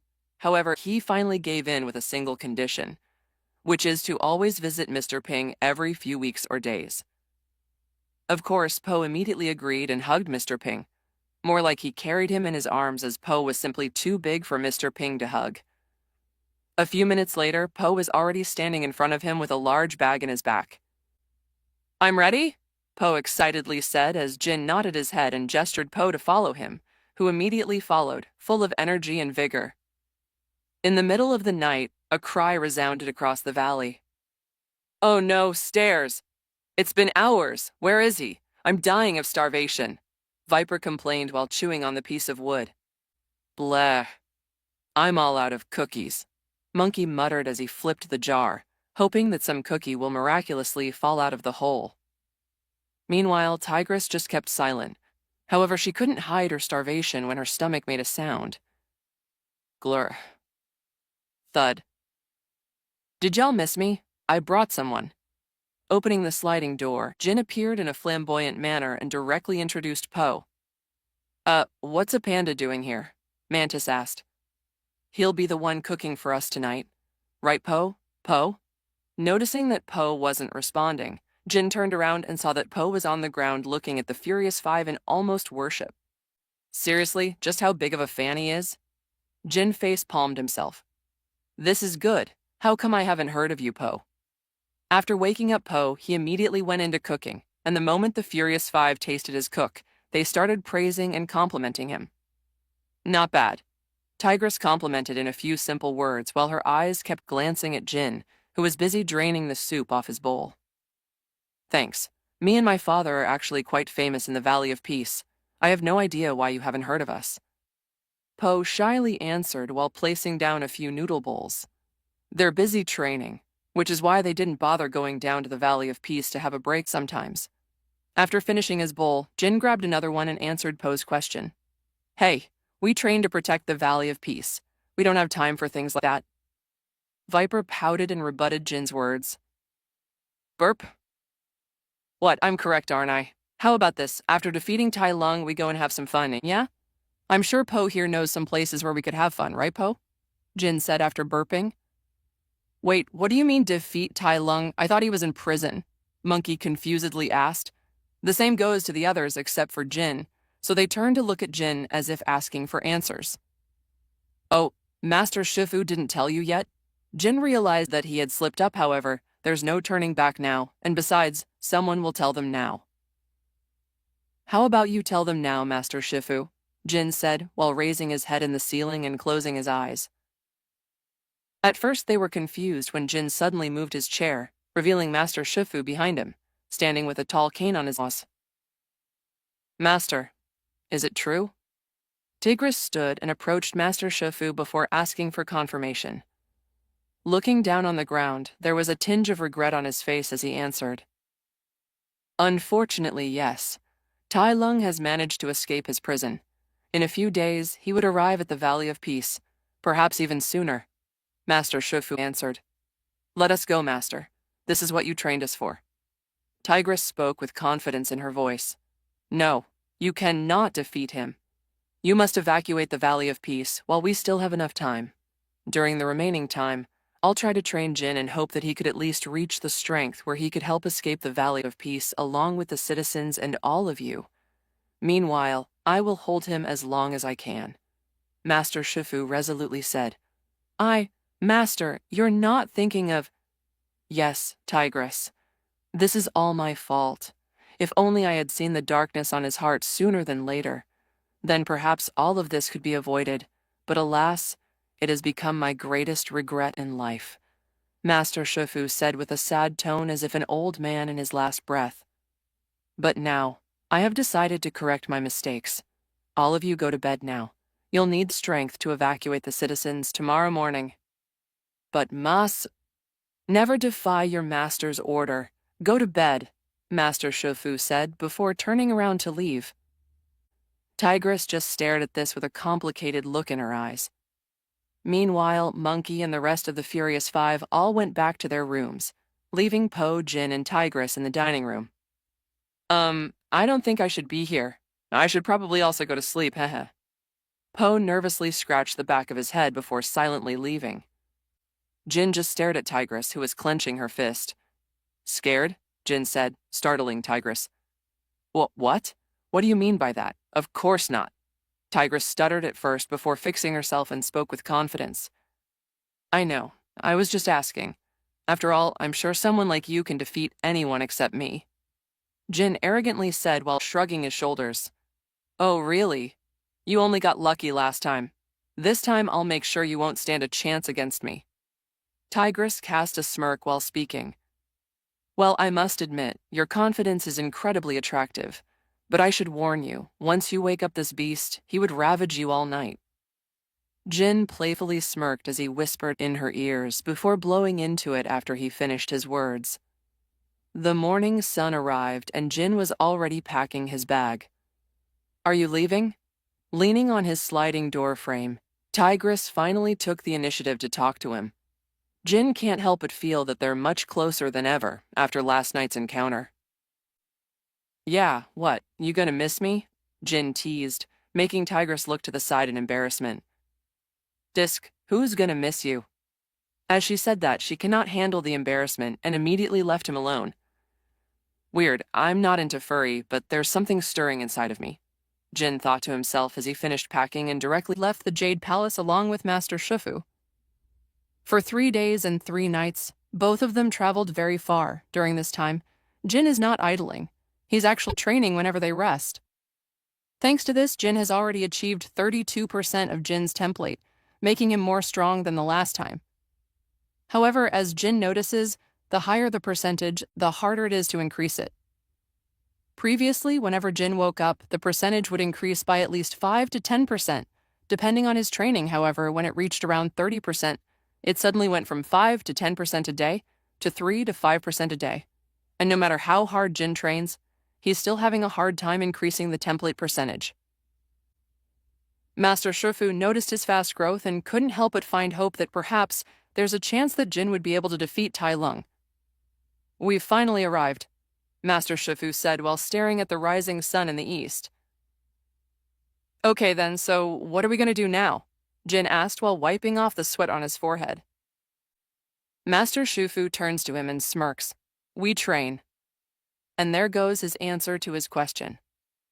For the next few days, Jin and Master Shifu trained with each other. Up, down, up, down. In the vast green land, Master Shifu was pointing a long stick at him while guiding him to push-up. Normally, this would have been so easy if it wasn't for the fact that there's a scorching coal underneath his chest. That means if he goes too low, he would have burned himself. Sounds easy, right? Well, there's a reason why Master Shufu is pointing a stick at him. This stick will measure how high his push-up is. If his head or back touched the stick, Master Shifu would smash the stick on him, making him almost stumble to the ground. The worst part is because the scorching coal is releasing some heat, so Jin could feel the burn on his chest. Fuck, how come Po didn't train like this? Could it be that the movie just didn't show it? Or because Master Shifu knows that Po could only be encouraged to train by food, so he used it to his advantage to train Po? Jin complained inside his mind as Master Shifu seemed to be satisfied by his performance. Up, down, up, down. Up, up, up. Bam! Bam! You punch like a child, Master Shifu scolds him as Jin was punching a huge boulder in front of him. There were some small cracks on the boulder, however, it looks tiny compared to the size of the boulder itself. The boulder was almost as big as an entire village. How does such a boulder even exist in this world? Did some golem decide to take a shit here? Should I use 1-inch punch? But I don't know how to use it. Jin growled in annoyance. How many times he wished he could have gotten martial law. At least with martial law's template, he could have broken this boulder with the famous 1-inch punch. Use your breathing. Not everything can be destroyed by force alone. Use the wind to your advantage. Breathe in and out. Focus. Master Shifu pointed out as Jin closed his eyes and assumed a proper stance. He tried to feel where the wind was, and he could feel it traveling towards north. Heis. Fu. Just like what Master Shifu was telling him, Jin breathed in and breathed out. At the same time, he could finally feel the wind slamming not only against the boulder, but also to his body. Remember, Jin, the wind is your friend. You do what it wants, it will do what you want. Just focus. Master Shifu whispered. It only took a moment before Jin finally released his last breath and instantly struck the boulder. This time, he could feel a change in his punch. It feels faster and stronger than before. The wind is helping him. Although the wind seems to be a bit weak compared to force, there is something in the wind that could make his punch faster and stronger. Unfortunately, Jin can't put a finger on it. Bam! This time, as Jin's fist collided with the boulder, nothing seems to happen at first. From the looks of it, the cracks in the boulder didn't even move. Just when Jin thought that he had failed once more, the cracks that remained still finally started spreading across the entire boulder, and not only that, more cracks also appeared in other parts of the boulder, slowly covering the entire boulder. Jin immediately backed away and stared wide-eyed at this amazing sight. The cracks were like ants, covering almost the entire boulder before eventually turning the boulder into pieces. Clack. Unlike what he expected, where the boulder will explode due to his punch or something, however, it just suddenly crumbles like a dust, except that it is a boulder instead of a dust. Great job. I didn't expect your talents to be this strong, Jin. What you have just done is only master like me could do. The internal strike technique. A technique which was developed by Master Oogway himself and was later on passed down to me. Master Shifu excitedly said before continuing. Unfortunately, Tigress and the others can't grasp the technique. Either they were too impatient or lacked the arms to do it. At first, I thought Tigress would be able to master it, but she seems to hold a tight belief that everything can be solved just by sheer strength alone. Sometimes, you need to use the environment to your advantage, just like what you did here. You used the wind to break the boulder. Master Shifu closed his eyes as if he was in a state of relief while complimenting him and his talents. I'm not gonna lie, that was fucking awesome. Excitement filled Jin's face as he stared at his own fist, as if not believing that he was the one who destroyed the large boulder. Seeing this, Master Shifu was smug. I'm such a great teacher. Just like that, Master Shifu continued training Jin until he deemed him worthy for the final test. Are you ready for your final test? Master Shifu squinted his eyes while speaking to Jin. I am born ready, Master. With a smile, Jin answered Master Shifu's provocation. Good, you just need to steal this bell from me. Sounds easy enough, right? Master Shifu said bluntly, while raising a small golden bell that is attached to his robe. Sounds easy, your ass. If it was someone else other than Master Oogway holding the bell, it would become easy. Jin can't help but complain inside his mind. However, he knew the consequences if he complained out loud. You may start any time, Master Shifu said while sitting on the ground without any care, as if not seeing Jin as a threat to him. Of course, this irked Jin a bit. He has pride not only as a kung fu master, but also because of his template Jin Kazama. During this training arc, Jin noticed that he's slowly adapting to Jin Kazama's personality, though it's not that troublesome to him unless Jin is a bad guy who likes to kill or something. Assuming his Jin Kazama-style stance, Jin confidently approaches Master Shifu while directing his hand towards the golden bell that is dangling on Master Shifu's robe. With a quick movement, Master Shifu not only avoided him, but also used his outstretched hand as a stepping stone to step on his head and do a backflip before landing on the ground behind him. Too slow? Master Shifu mocked as he continued. What? Can't catch up with a little old man like me? I guess I trained you for nothing. Master Shifu then shook his head in disappointment. Jin's face twitched before stomping on the ground, forming clouds of dust on the surroundings, temporarily blinding Master Shifu. Using the environment to your advantage. I guess you learned something from my teachings. Master Shifu nodded his head in approval as he slightly tilted his head to avoid Jin's outstretched kick. As if expecting this, Jin's kick suddenly blurred out before another kick appeared on the other side of Master Shifu.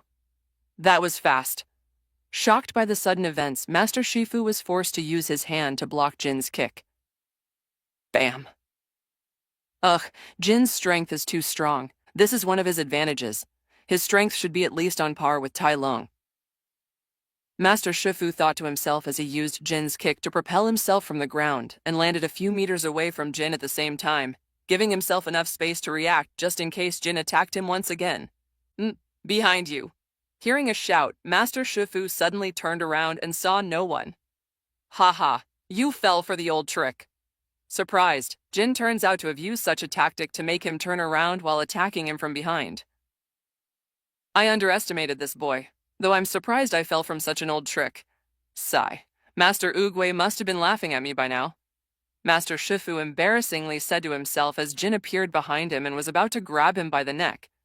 You are far too slow. Master Shifu then spun his cane from behind, blocking Jin's hand. At least I'm not using a weapon. Jin sneered as Master Shifu rebutted. Who said about not using any weapons? Did I imply a rule that forbade using a weapon? You have a point. Jin stopped in his tracks and agreed to what he said. Well then, don't blame me. Once again stomping his feet on the ground, a cloud of dust formed again, making Master Shifu grumble slightly. This tactic again? I'm slowly reading your patterns, Jin. In battle, you should use a tactic once, not twice. Master Shifu advises him. Don't worry, it will be different this time. Suddenly, Master Shifu heard a swishing sound. Perking his ears, Master Shifu suddenly saw a fast blur speeding towards him. Spinning his staff, Master Shifu blocked the incoming pebble. However, before he could take some time to rest, a barrage of pebbles with the same speed suddenly came flying towards him. I shouldn't have told him that weapons are allowed. Master Shifu sighed and said to himself with regret. Who knew that Jin would really use his teachings to heart and use his environment to his advantage? After a barrage of pebbles, Master Shifu was already breathing heavily. Despite being a master, he still has his limits, and not to mention, he's already old, unlike his prime self. What, exhausted? Jin mocked him while slowly marching towards him with pebble on his hand. This brat.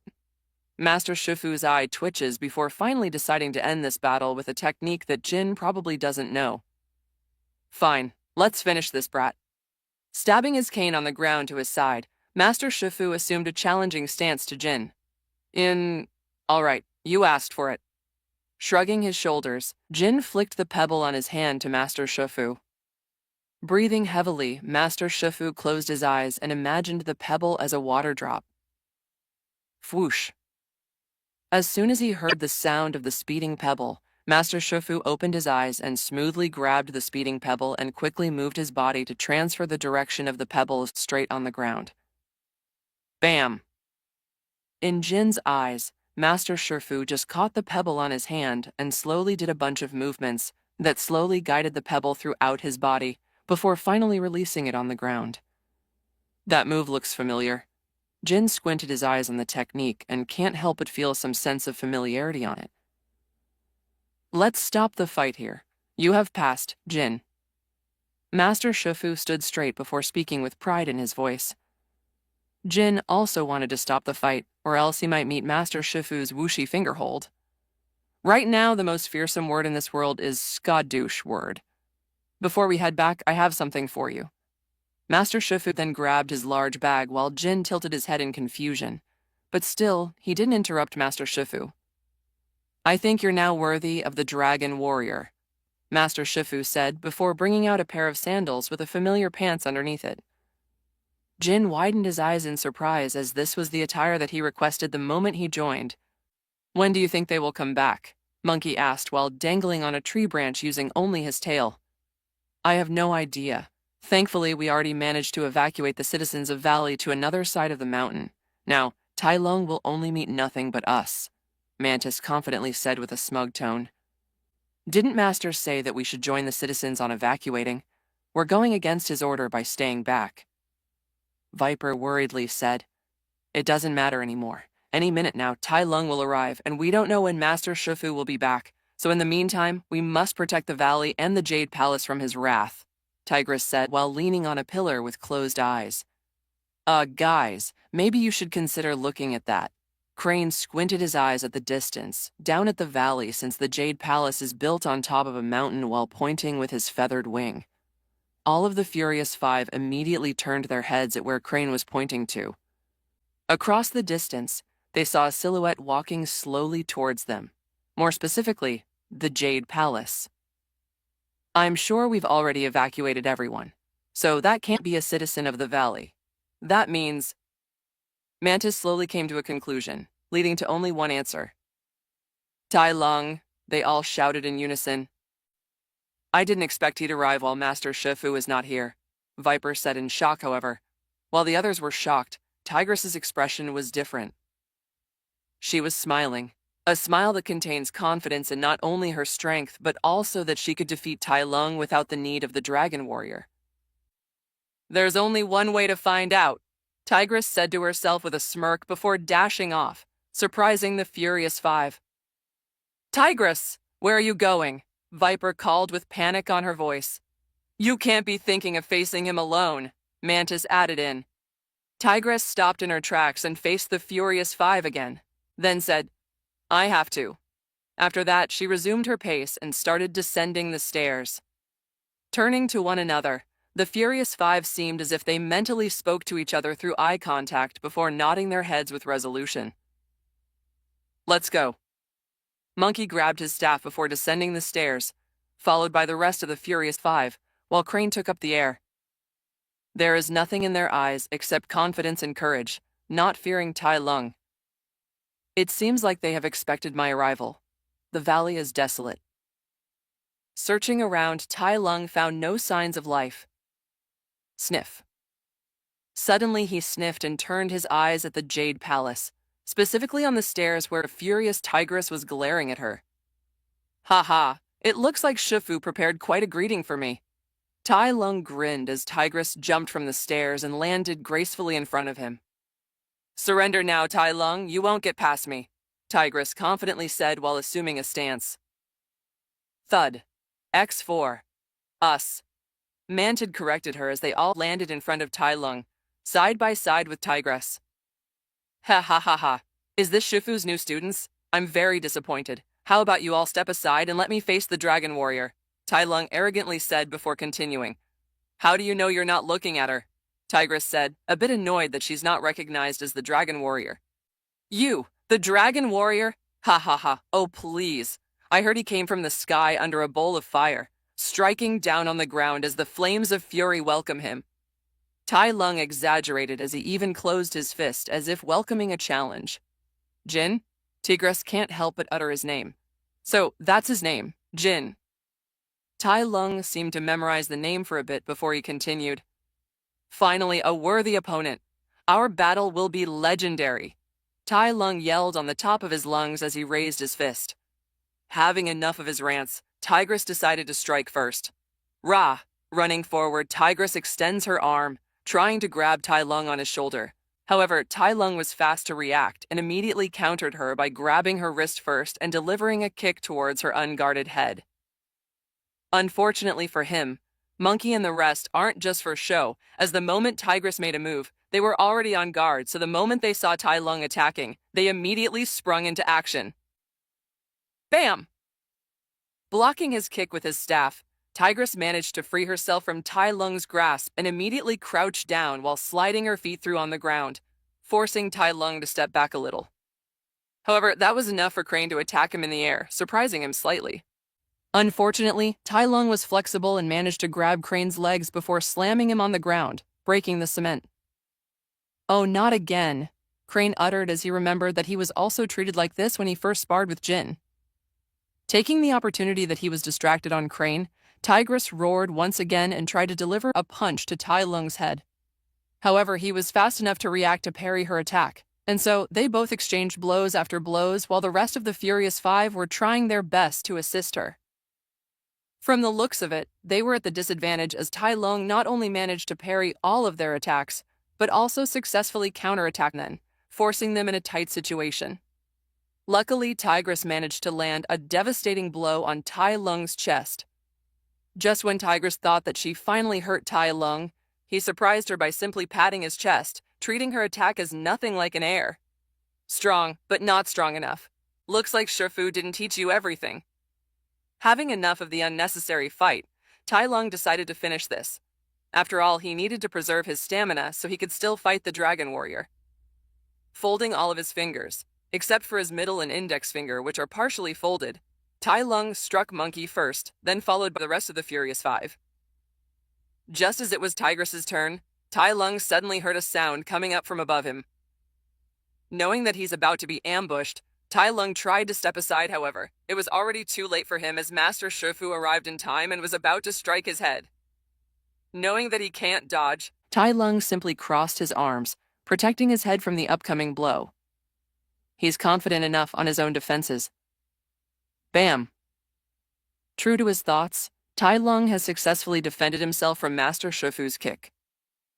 Trying to counterattack, Tai Lung raised his arms and tried to smack Master Shifu. Unfortunately, he was too fast for him as he backflipped and landed on the ground, right in front of the heavily injured Tigress and the paralyzed Furious Five. Shifu, coming here to save your students? Tai Lung mocked as he continued in a high-volume voice. When you didn't even think of saving your first student. Tai Lung, I will not let you cause any more chaos. I will stop you right here and right now, Master Shifu said in an unwavering tone. Stop me? You failed to stop me last time. Do you think it will change now? Admit it, Shifu, you're weak. You can't even handle protecting your own student just because some old turtle tells you so, Tai Lung said in an angry tone. From the looks of his face, you could clearly tell that he's been carrying this anger and letting them grow as time passes. Today, I'll end you and the entire J Palace. I'll make you regret not choosing me back then. Tai Lung yelled and was about to snap at Master Shifu when a voice suddenly interrupted him. Are you sure about that? Do you ever finish a beloved story and desperately need more? Fan fiction is where the fans take over, giving those characters and worlds a second vibrant life. Welcome to Fan Fiction Audiobooks Telling. What if I transmigrated into an anime Disney world with a template system? Volume 02. Turning his head, Tai Lung squinted his eyes at the stranger that interrupted his and Shifu's fight. And who are you supposed to be? Tai Lung asked in interest. Aren't you looking for the Dragon Warrior? Well, guess what? You're looking at him now. Jin said with a wink, making Tai Lung roll in disgust, thinking that it was weird for Jin to wink at him. Alas, what he didn't know was Jin wasn't winking at him, but to Tigress, who looked away with a tinge of redness on her cheeks.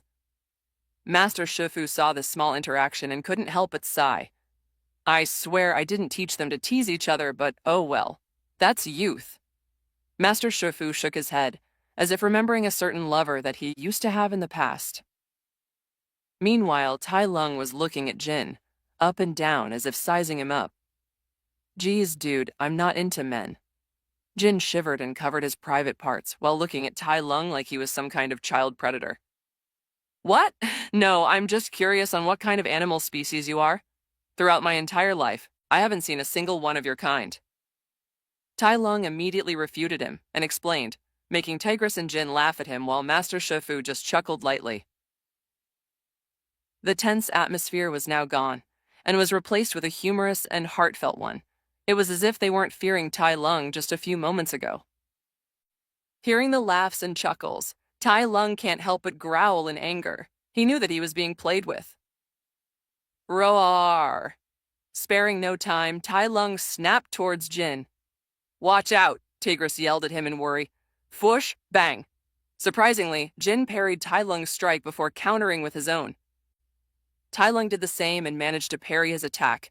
However, Jin's strength was too much for him, making Tai Lung's arm numb. Tai Lung noticed this, however. He just thought that Jin was using all of his strength at the start and will soon get tired faster than him.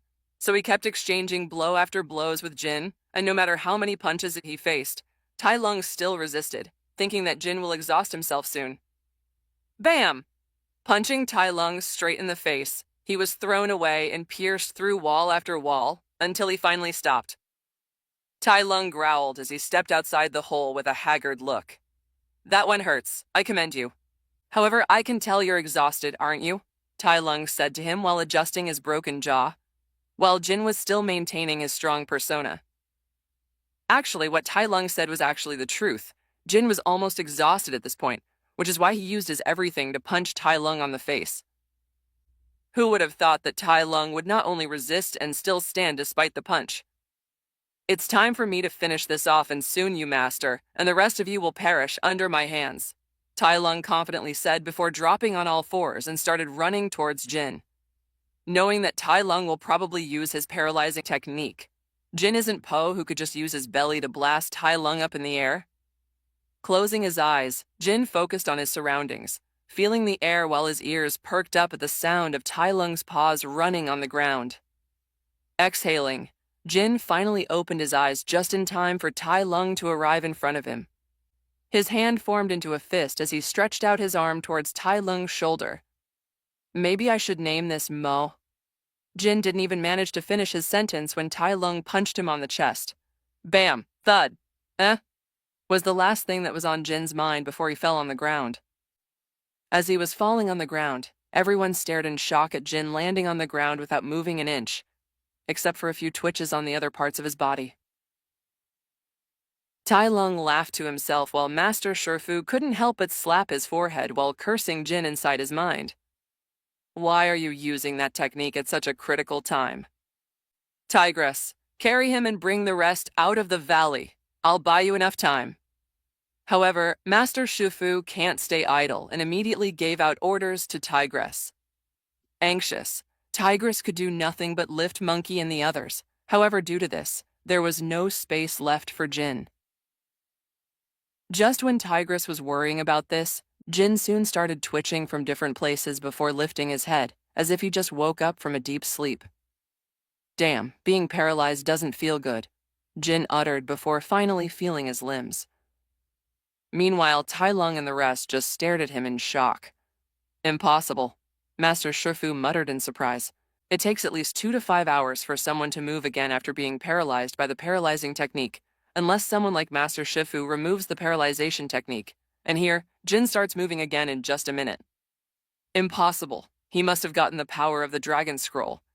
Even Tai Lung muttered in shock before turning into anger.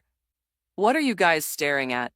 Standing up, Jin stretched his body before noticing that he was being stared at by Tai Lung, Master Shifu, and Tigress. "Is there something on my face?" Jin raised his eyebrow and tilted his head while touching his face. "This is impossible. Rah!" Tai Lung's blood boiled in anger as this time he didn't drop in all fours, but instead used his 2 feet to run towards him, intending to do the same paralyzing technique. Knowing how dangerous this technique is, Jin isn't an idiot to let himself hit for the second time, so he dodged his paralyzing strike this time and copied what he did. He closed his fingers except for his index and middle finger, which are only partially closed before hitting Tai Lung on his chest. Bam! Ach! Surprisingly, Jin succeeded as Tai Lung fell on the ground without moving an inch, similar to his state earlier. However, as Jin was simply still a beginner, Tai Lung could still move half of his body. Right now, there's only one thing that is on Tai Lung's mind. "Run! I need to escape here. Who the hell is this monster?" He managed to copy my paralyzing technique, which took me 10 years to master under Shifu's guidance, and he only learned it by seeing it once. It was the only thing that was running on Tai Lung's mind as he used his half-unparalyzed body to crawl with everything he got. "Where are you going, kitty?" Seeing that he got the upper hand now, Jin started calling him name. As much as Tai Lung wanted to get mad at Jin, unfortunately he's not dumb as he saw his situation is at a disadvantage, so his only focus right now is to escape. However, will Jin allow him to escape? After all, he humiliated him earlier in front of his master and Tigress by paralyzing him. He doesn't know how he recovered so quickly, however. He has some speculations that it must be related to Jin's template or his angel bloodline that he hasn't seen yet. "Maybe my angel bloodline is dormant. It needs some kind of trigger," Jin said to himself as he watched Tai Lung doing his best to escape. "Nope, you ain't going anywhere." Jin said as he approached the limping Tai Lung and grabbed his tail. Mew! Instead of a roar, Tai Lung meowed like a kitten, making Jin laugh his ass off. Ah ha ha ha ha ha. After laughing for a few more seconds, Jin heard a slight cough from his side. Turning to his side, he saw that Master Shifu was looking at him along with the furious five. Oh hey guys, I see that you're all finally well. Jin greeted them while his hand was still gripping on Tai Lung's tail. So should we send him back to prison? Monkey asked while looking at the tied-up Tai Lung, who was staring at the sky with a bewildered expression, as if not believing that he was defeated the one he coveted the most, the Dragon Warrior. No prison could hold Tai Lung. Tigress refuted him while staring daggers at Tai Lung. Her belief that she could defeat Tai Lung has been shattered. She's right, so should we kill him? Jin suggested, making everyone, even Tai Lung, who was staring dumbfounded at the ceiling, to him. What?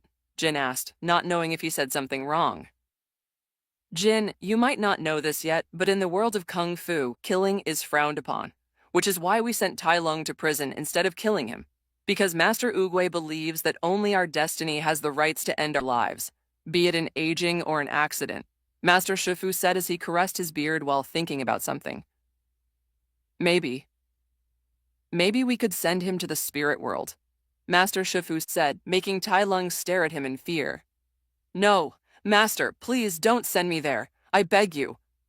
Instead of calling him Shifu like the usual, Tai Lung added the word master, trying to use his status as his former student for begging.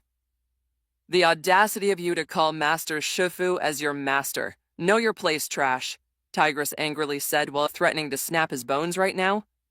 Calm down, Tigress. Remember, anger makes you look old. You don't want your dear face to form wrinkles and doof. Just when Jin was about to tease Tigress, her face scowled and tried to elbow him on his stomach. Fortunately, Jin's stomach managed to endure the elbow, but still, Jin could feel a slight pain as he complained inside his mind. This is unfair. How come when those harem protagonists teased girls they received a blush, but why did I receive an elbow instead?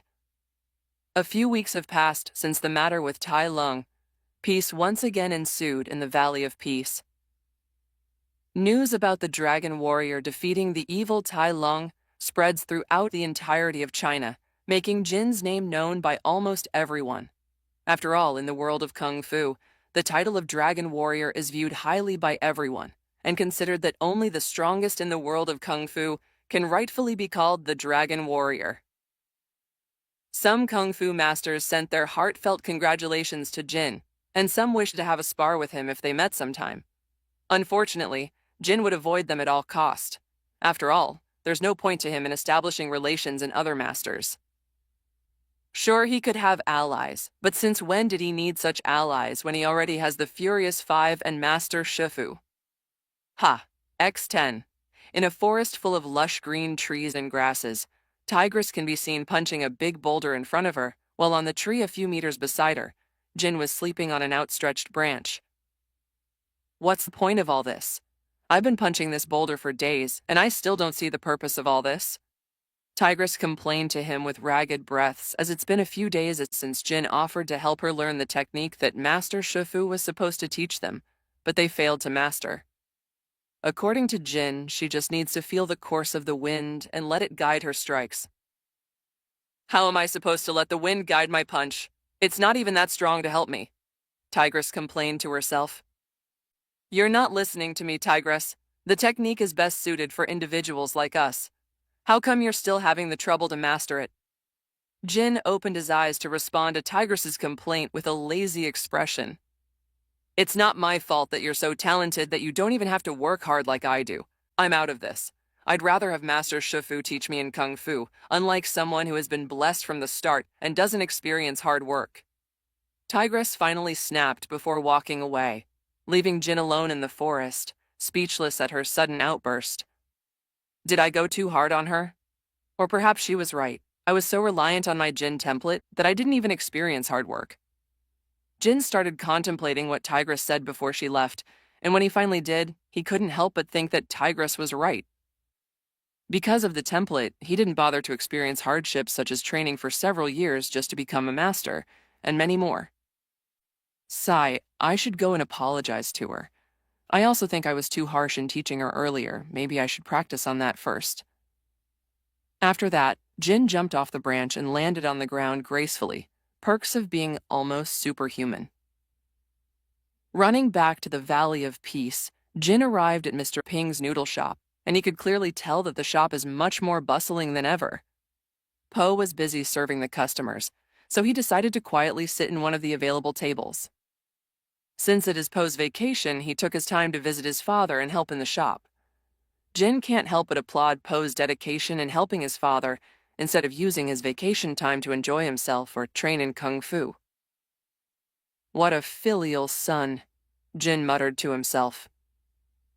As if having a panda senses, Po immediately turned around to face his table after placing the bowls on the table he was serving.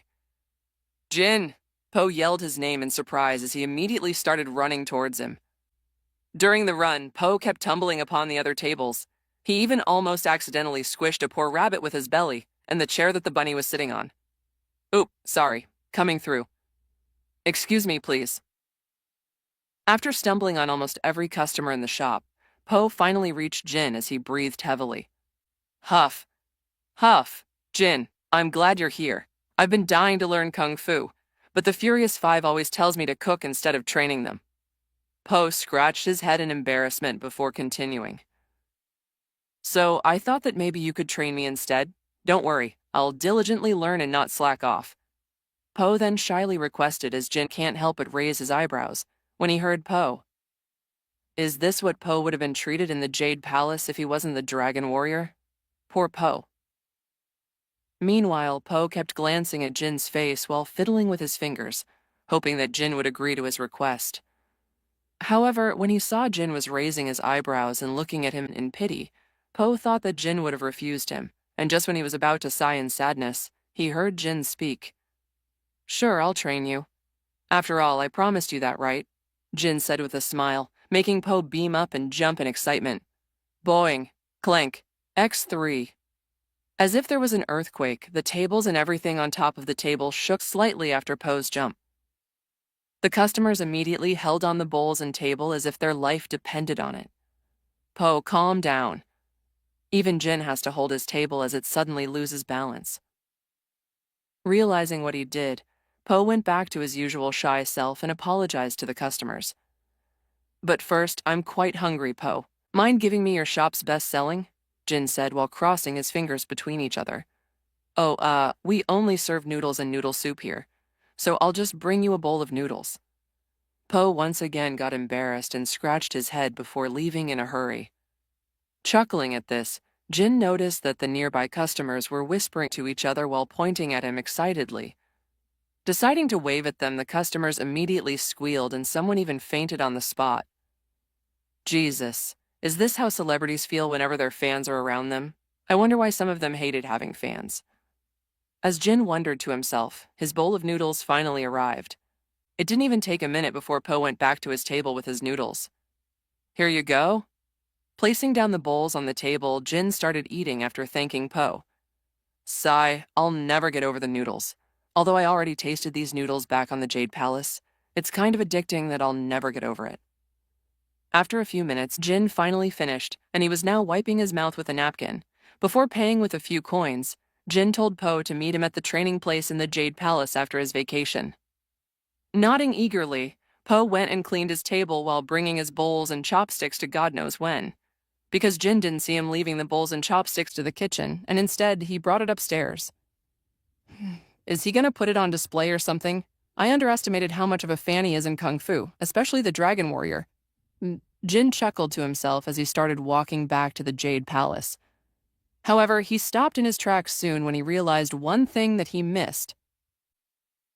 Oh right, I haven't opened the Dragon Scroll yet, right? Maybe I should ask Master Shifu about it. With a goal in his mind, Jin resumed his journey back to the Jade Palace. Fucking stairs. If only I'm smart, I'd invent an escalator in this world, Jin said after having a fight with the infamous stairs to the Jade Palace. Even though it's nothing to someone like Jin, however, it's still annoying, especially to Jin who is used to things such as escalators or elevators. After getting over the stairs, Jin was about to enter the Jade Palace when his senses suddenly warned him of an incoming projectile. Stepping back, Jin saw that a one-handed shirt blade just passed over him. If he didn't dodge in time, his head would have been decapitated. However, Jin's expression was different, as instead of being shocked, he just sighed. Seriously, this kind of training again? Master Shifu really wanted me to live up to my name as the Dragon Warrior, huh? As Jin said to himself, Master Shifu appeared walking out of the shadows with a satisfied expression on his face. Good job, Jin. Never let you guard down, even if you're in a place where you feel safe. You never know when an enemy will suddenly ambush you. Jin's mouth twitched at the sight of Master Shifu caressing his beard. Seriously, Master, I'd rather have you teach me new techniques instead of these kinds of things, Jin said. Haha, I know, Jin, which is why I want you to follow me. I have something to show you, Master Shifu said before walking away.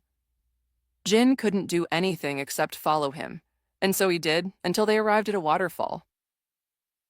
What are we doing here? Jin asked. Aren't you curious about the technique I showed you when you threw a pebble at me? I'll teach you that.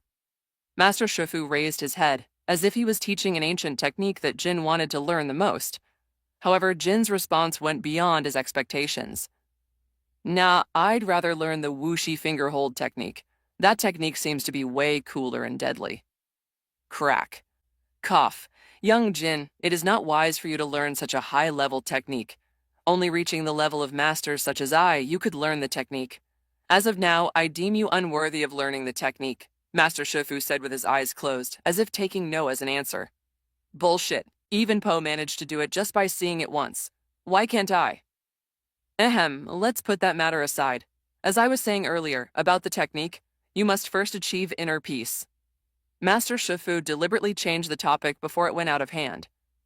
Now I want you to sit alongside me, Jin, Master Shifu said before sitting on a tall rock with a flat surface. Ah, shit. One thing I hate about Kung Fu's is the meditations. I mean, it's clearly hard to clear your mind when your mind is full of random and weird thoughts that will suddenly pop up.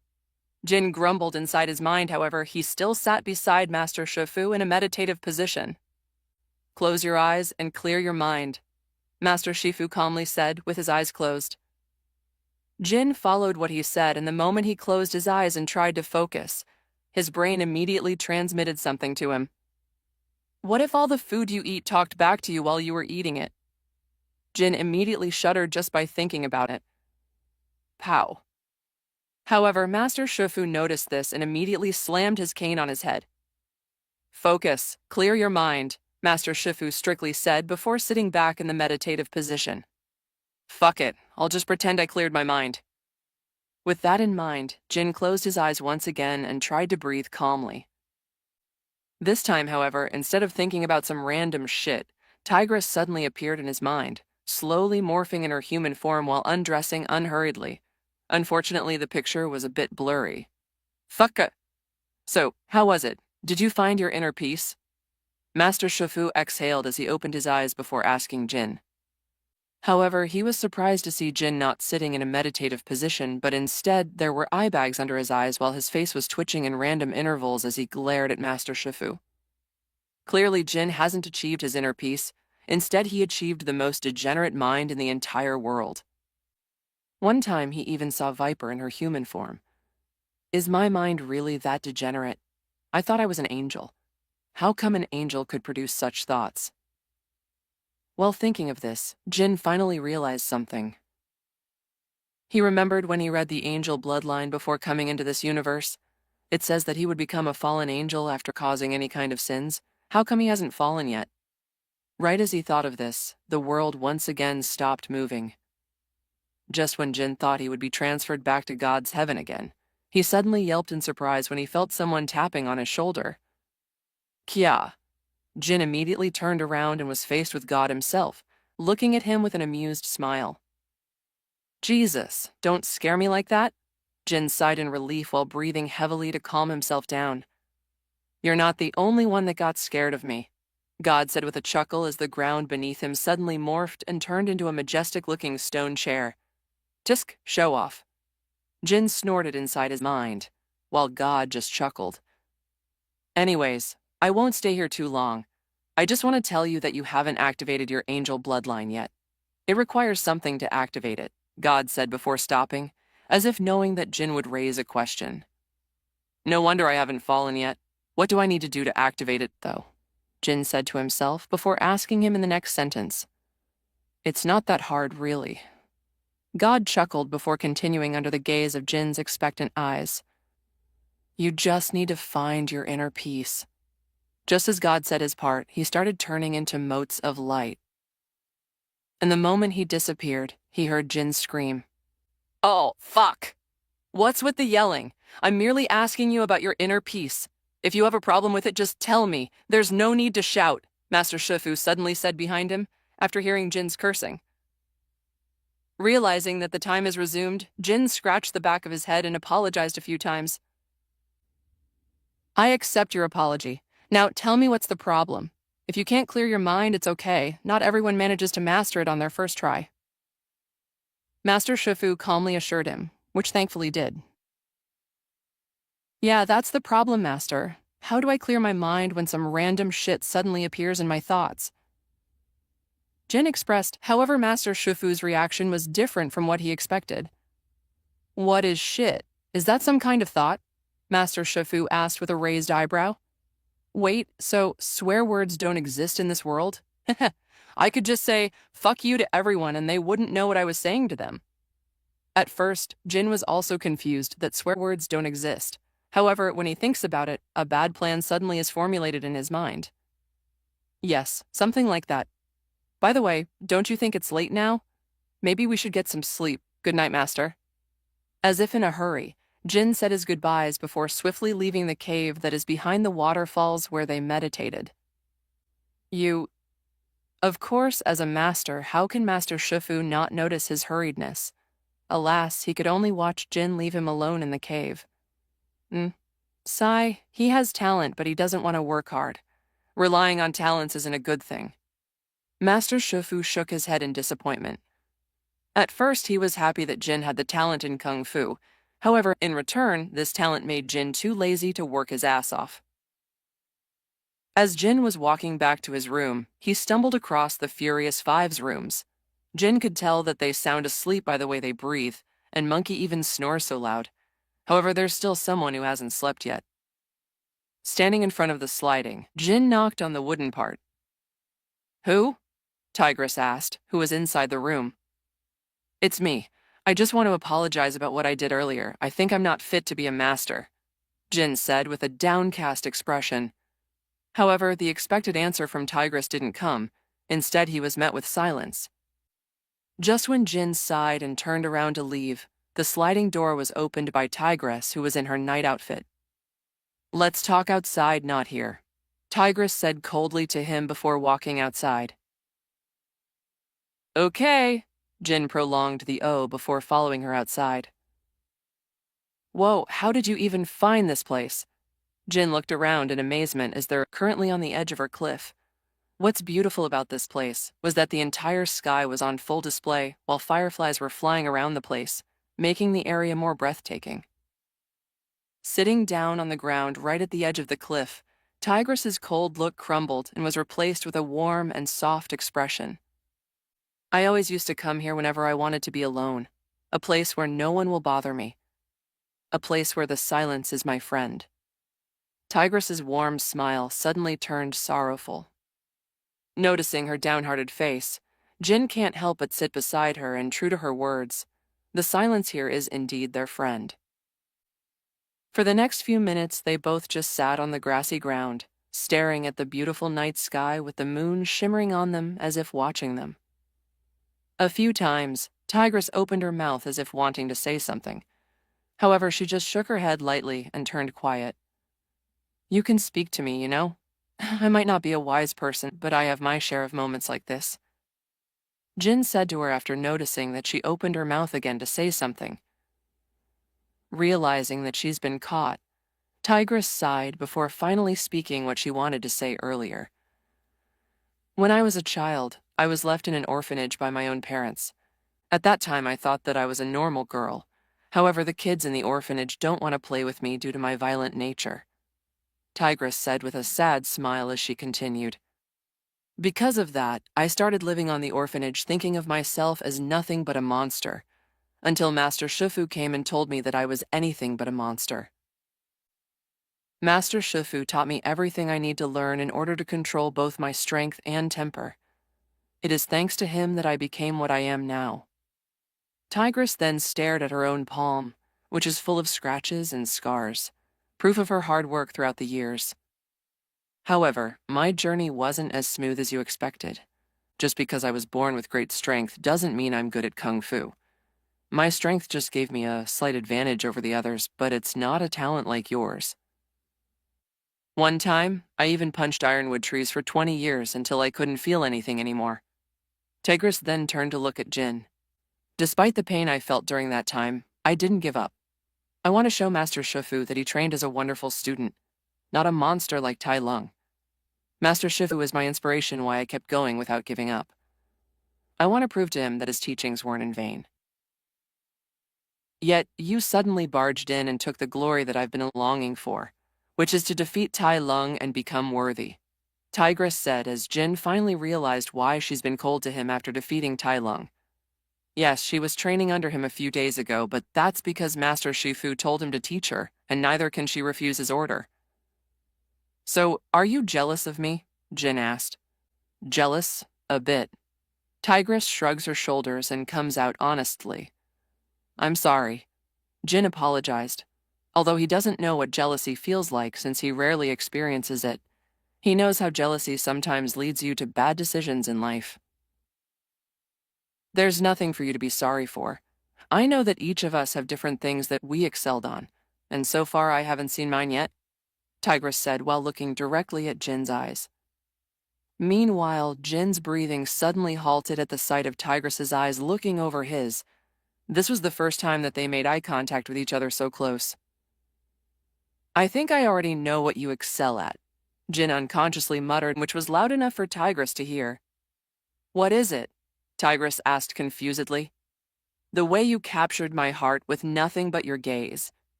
Jin unconsciously answered, making Tigress slowly turn red.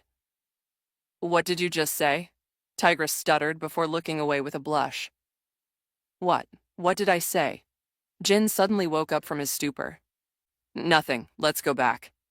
Although a bit disappointed that Jin probably didn't mean what he said, Tigress shook her head and decided to ditch this kind of thought before standing up and saying, Wait for me, did I say something?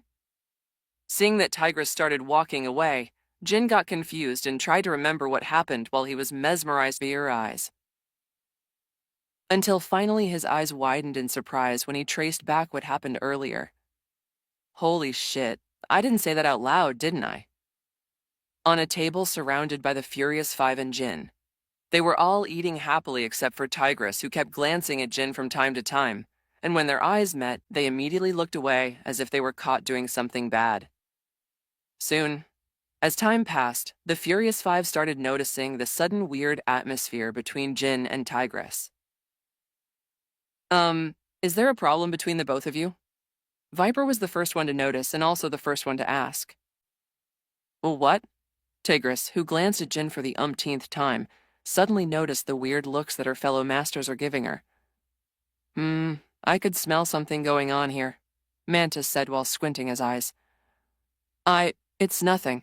I was just thinking about our mission today. Tigress swiftly found a reason and said, Oh right, now that you said that, I still can't believe that some bad guys would actually use orphans to do their dirty work. Ugh, now I want to finish this meal and immediately rescue those poor babies. Viper's words immediately changed the topic, much to Tigress and Jin's relief. As much as possible, they don't want what happened to them last night to spread out. To Tigress, it is because she wanted to keep a strong persona that doesn't waver even in the face of love. While to Jin, he doesn't want the Furious Five to know about it, because he thinks it is troublesome. With Monkey's personality, the words would surely spread as fast as a forest fire. That little monkey can't keep his mouth shut at things like this. In short, they both have the same goals but different reasons. Thud. Seeing Master Shifu opening the door, they all immediately abandoned what they were doing and bowed to Master Shifu as they greeted him. Master, they all said in unison. All of you, finish your meals immediately and prepare yourselves with your mission. Jin, come with me. It is time for you to receive the dragon scroll. Master Shufu said to the Furious Five before finishing his sentence while turning his attention to Jin. Yes, Master. Jin nodded his head and directly gulped the entire noodles in his bowl before following Master Shifu out. The dragon scroll. He's finally getting it. I gotta witness it, Monkey excitedly said before gulping the contents of his bowl and started running outside. The rest of the masters also did so and followed Monkey. Even Tigress wasn't spared and wanted to see her dragon scroll for herself. The dragon scroll. Jin stared at the ceiling in amazement, specifically the scroll that is residing on a dragon head's mouth. Yes, it is the dragon scroll. Master Shifu was no exception. Even he was amazed at the sight of the dragon scroll despite how many years he always sees it. Step aside, Master Shifu said, and noticed that the Furious Five entered the Jade Palace, though he just ignored them since it doesn't hurt for them to watch, and besides, he wants to look cool in front of his students. Master Shifu then started twirling his cane as the wind followed suit and commanding the wind to carry the small petals around the Jade Palace. Swoosh. At first glance, it looks like Master Shifu was having a hard time. However, there was a glint in his eyes that said otherwise. After a few twirls, the petals slowly flew in the air, and at some point, one petal landed at the end of the scroll. Just after a few seconds, the balance of the scroll shifted at where the petal resided until it fell from the dragon's mouth. Whew! Master Shifu then extended his cane, catching the dragon scroll before it fell on the water, while at the same time, the end of the cane slowly lowered down a bit as it caught the dragon scroll, creating a single but wide wave of water. Unknowingly, the Furious Five held their breaths in the process, and when it was finally done, they all sighed in relief. Meanwhile, Jin just stared at this in amazement. It's yours. Master Shifu then gracefully presented the dragon scroll to him, holding the scroll with both hands as if it was the greatest treasure in the entire universe that a single touch would scratch it. Thank you, Master. Jin gave his thanks before grabbing the scroll from Master Shifu's hands. Should I make it as dramatic as Poe in the original? Thinking of this, Jin removed the cap of the scroll before coming to a decision. Under the anticipating gazes of Master Shifu and the Furious Five, Jin opened the scroll, flashing Jin's face with gold light. Oh my god, this can't be! What is it? Seeing Jin's shocked face just increased their curiosities, and now they're dying to know what Jin saw in the dragon scroll. It's too much. I can't breathe. At this point, Jin was on the verge of kneeling while his eyes were still glued on the contents of the scroll. Is this the true power of the dragon scroll? Even Master Shifu was waiting in anticipation. In his expectations, Jin would suddenly be covered in bright light, and inside that light, Jin would transform into a being worthy to be called the Dragon Warrior. It's empty. Just when things were about to get so intense, Jin decided to drop the act and spit the real content of the scroll. Well, what? Master Shifu stuttered as he was confused at what Jin said. Look, it's empty. Jin then proceeded to show the content of the dragon scroll. No, we mustn't look. Master Shifu immediately diverted his eyes away from the scroll, while the Furious Five also did the same. Peeking with his one eye, Master Shifu immediately grabbed the dragon scroll, looking at its empty content in confusion. If it's empty, then what's with you shouting earlier? Viper also saw the empty content and asked Jin about his outburst earlier. Oh yeah, about that. I was just being dramatic. You should have seen your faces. Ha ha ha. Jin then started laughing out loud, making their faces twitch in annoyance and anger. Bam. You had me worried for nothing. Tigress yelled at him in fluster as she tried to punch Jin on the face. Luckily, Jin managed to catch Tigress's punch and couldn't help but tease her. Me?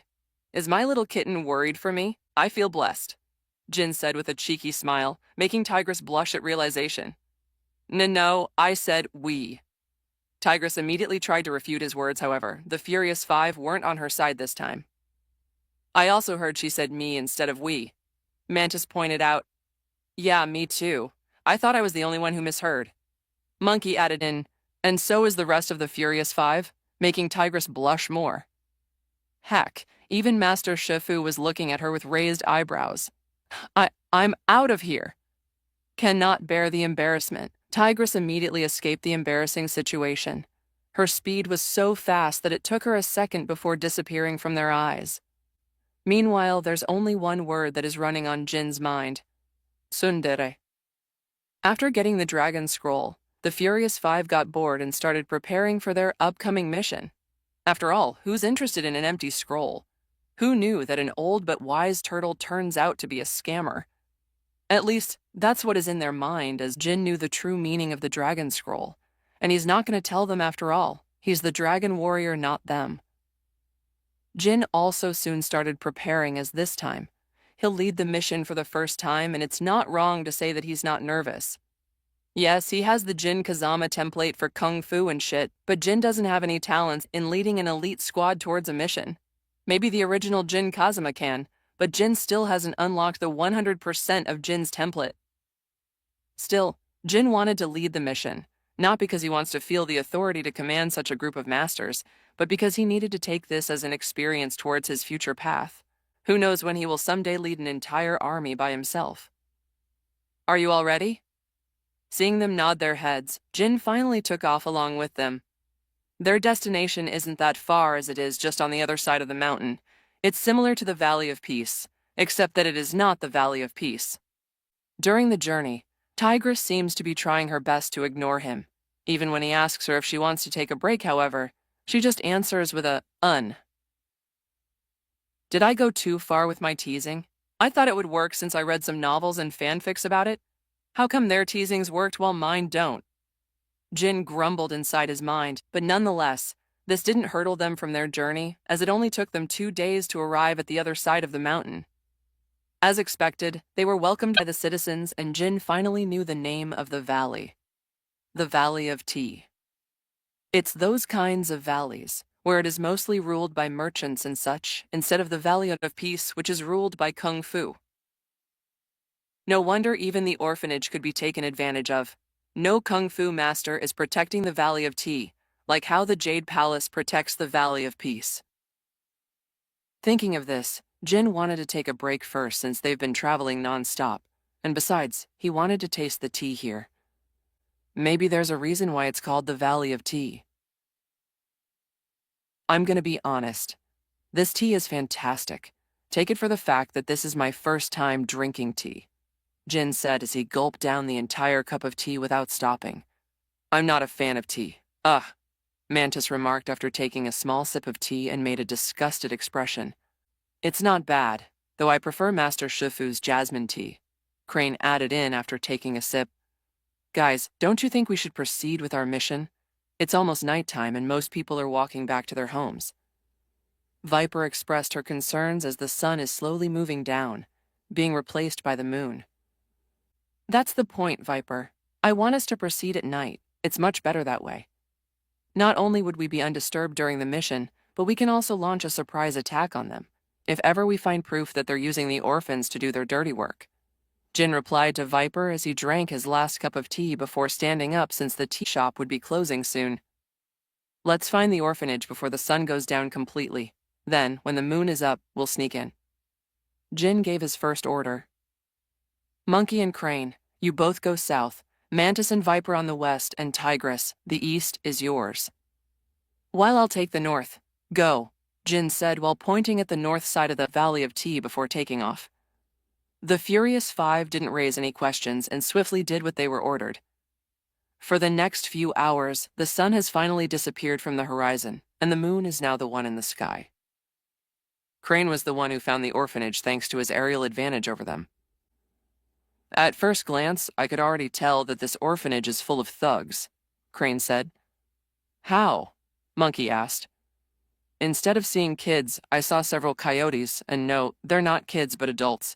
I mean, orphanage full of adult coyotes, not to mention at night. Looks suspicious enough to me. Crane answered with a shrug of his shoulder. Yeah, that's our target right there. Let's waste no time and sneak in. Remember, we must gather evidence first before we dispatch them one by one. Jin said, however, Tigress raised a question. Why should we gather evidence? Can't we just beat them up right then and there like we, the Furious Five, used to do? I know. However, I'm just being cautious here. Imagine if we beat them and it turns out it wasn't them. What would you do when they started accusing us? Jin's reply made them think about their past actions. Jin was right. They wouldn't be able to do anything to defend themselves if they got the wrong person. They're lucky that during their past missions, they haven't encountered such a situation. Any more questions? Receiving a shake of their heads, Jin nodded and soon they blended in the shadows, ready to finish their mission tonight. Under the moonlight, a shadow flashed past, followed by several more shadows. Swoosh. X6. Hey, do you hear that? At the entrance of the orphanage, two coyotes with a bored look on their faces were having their conversation. No, you must have not slept last night, right? Huh, let me guess. You're dreaming about the boss's lover, right? You have no chance, especially on how ugly you are. Ha ha ha. The other coyote answered him while making fun of him at the same time. Why, you. Bam. You. Just like that, the two coyotes started fighting each other. Clear. Looking at the two coyotes busy punching and biting each other, Tigress's eyes squinted and she signaled at her teammates. All right, let's go. Jin passed the message and they started sneaking inside the orphanage under the nose of two coyotes that were supposed to guard the entrance. Inside the orphanage, the hall looks empty. Jin's senses picked up a few laughs and snickers on the other side of the hallway. It must be the kitchen, Jin said to himself before ordering Tigress and the rest to split up and search for the evidence that they needed. Thankfully, the orphanage was quite dark, which makes it easy for Jin and the rest to sneak around without getting found. As they went on their own ways, Jin went to the second floor where he found several rooms next to each other. Taking a peek inside, Jin saw the kids sleeping on their beds. However, from the looks of their faces, they look both malnourished, and there are even some empty beds that look like they used to have an owner. Either something bad happened to them or someone just adopted them. I'm hoping for the latter, Jin said to himself before closing the door quietly. I wonder where the matron is. Just as Jin was about to step forward, he suddenly stopped in his tracks as the door in one of the rooms opened. Just when Jin was prepared to take down whoever comes out of the door, a small but cute rabbit walked outside while holding a slight familiar figurine on his hand. Am I tripping, or is that figurine me? While thinking of this, the small rabbit who was rubbing his eyes suddenly noticed him and froze in shock. Opening his mouth, Jin immediately stepped forward and covered the kid's mouth. Shh. Making a hush gesture, the little rabbit nodded his head slowly. As Jin took his hand away from his mouth, the little rabbit started whispering to him. You're the dragon warrior. You are so cool, the little rabbit excitedly whispered to him while shoving the figurine of him to Jin. Thanks. This was actually the first time Jin met an actual fan beside Poe, and he couldn't help but scratch his head in embarrassment. Are you here to save us? The little rabbit looked around and whispered. Save? Oh, right. Can you tell me what's going on here? Where's your matron, and who are those people downstairs? Jin asked, which was soon answered by the little rabbit. The matron? You mean Miss Ching? She's already gone. A few days ago, she wasn't waking up anymore. So a man came in and took her out of the orphanage while declaring himself as the new owner of the orphanage. We don't know him, and he looks scary. He just suddenly started ordering us to steal from the other people's pockets and shops. We couldn't do anything. If we didn't, as he said, he would punish us by not giving us for a whole day. We tried to ask for help, but they were also scared of the man. And the little rabbit started explaining to him about the situation, and as he was about to finish, he started sniffing and cried, Shh, it's okay now, I'm here. Although Jin was comforting the little rabbit, Jin's eyes were releasing a very cold aura that would freeze anyone in sight. Child trafficking, huh? I didn't expect such a thing to even exist in this world that is full of fantasy and childlike elements. Jin said to himself. He was shocked, actually. He thought that since this world is a movie made for kids, he thought that there would be no things such as rape, killing, or anything that is considered as a crime. Sigh, I really can't judge this world based on the movie. I kept forgetting that this is a real-world meaning. Such evil things would exist. Jin sighed at himself. He doesn't know what happened next as the little rabbit dozed off on his embrace. Maybe he's actually good at comforting kids, or maybe because he is an angel. Standing up while the little rabbit is still in his embrace, Jin's senses pick up a footstep behind him. Turning around very quickly, Jin thought that he would meet an enemy. However, it turns out that it is just Tigress and the rest of the gang. Who's that? Monkey whispered while pointing at the little rabbit in Jin's embrace. I didn't ask for his name, however. He told me about everything here. It's a legit child trafficking. This little rabbit, and probably the rest of the kids, is enough evidence. It's time to unleash chaos. Just when the Furious Five was about to rush downstairs to beat all the coyotes, Jin immediately stopped them. But as they stopped in their tracks, Jin continued, "Crane, Monkey, and Mantis, the three of you wouldn't be able to join the fight. I have a mission for you three." Jin said to them, however, before they could complain, Jin continued, "I want the three of you to evacuate the kids in the orphanage. We need to be cautious as they might take the kids as hostage if they deem their situation as grim, or they might be accidentally involved in the fight. Who knows how far they would go if they're cornered." Jin explained his reasons, and that's enough for Monkey, Crane, and Mantis to throw their complaints out of the window and start evacuating the kids. Looking at Tigress and Viper, he nodded at them and they nodded back at him. "Let's finish them as quickly as possible. I want them down before the sun rises." Dropping the order, Jin started rushing downstairs, followed by them. Thud. X20. "Hey, did you guys hear that? Fuh." Inside the kitchen, several coyotes were sitting on the dining table while playing cards, when suddenly one of them heard the sounds upstairs and was about to ask his comrades about it when a kick suddenly landed on his face. Boom. What the? Shocked by what happened to their comrade, the rest of the coyotes immediately stood up in shock, and some picked up their blades on the side. "How are you doing, boys? How about we make this night more fun?" Pointing their blade at the source of the sound, they saw a man sitting on the chair, while the moonlight outside was illuminating his figure. There they saw a handsome black-haired man, whose hair was slightly defying the law of physics. He is wearing nothing on the top while wearing sandals on his feet. The only notable thing on his attire is his cool-looking pants, which has a flame design. "Let's dance. Get him." Taking the lead, the tallest among the coyotes ordered while pointing his blade at Jin. "Hee-yah!" One by one, the coyotes started running towards Jin. Despite the numbers that are rushing towards him, Jin still maintained his composure as he just watched them approach him. "I got him." Thinking that he was about to slash Jin as he was the first one to arrive, the coyote suddenly noticed that Jin was smirking at him. Before he could process the reason for the smirk, Jin suddenly moved his entire body sideways just in time for Tigress, who was behind him, to deliver a flying kick towards the coyote. Bam! Seeing their comrade on the floor with a footmark on his face, the coyotes backed away in fear. However, why would Jin let them do that? Standing up from his chair, Jin grabbed the backrest of the chair where he sat on before smashing them towards the nearest coyote in front of him. Why, bam! Smashing the chair into pieces, the unfortunate coyote fell on the ground with a bleeding face. 3 coyotes are down and 7 more to go. "Quick, finish them all. There's just the 2 of them," the large coyote said before rushing first, trying to use himself to encourage the other coyotes to start rushing. Hiss. Caw. Suddenly, Viper emerged from the shadows and used her own body to slither on a coyote's neck and started choking him until he fell on the ground. "That makes us 3, Viper said with a hiss. The next thing that happened was an absolute one-sided massacre, as despite having the advantage in numbers, the coyotes were still no match when it comes to masters in kung fu. "Where is your boss, huh? Tell me." Grabbing the large coyote on his fur, Jin interrogated him about their boss.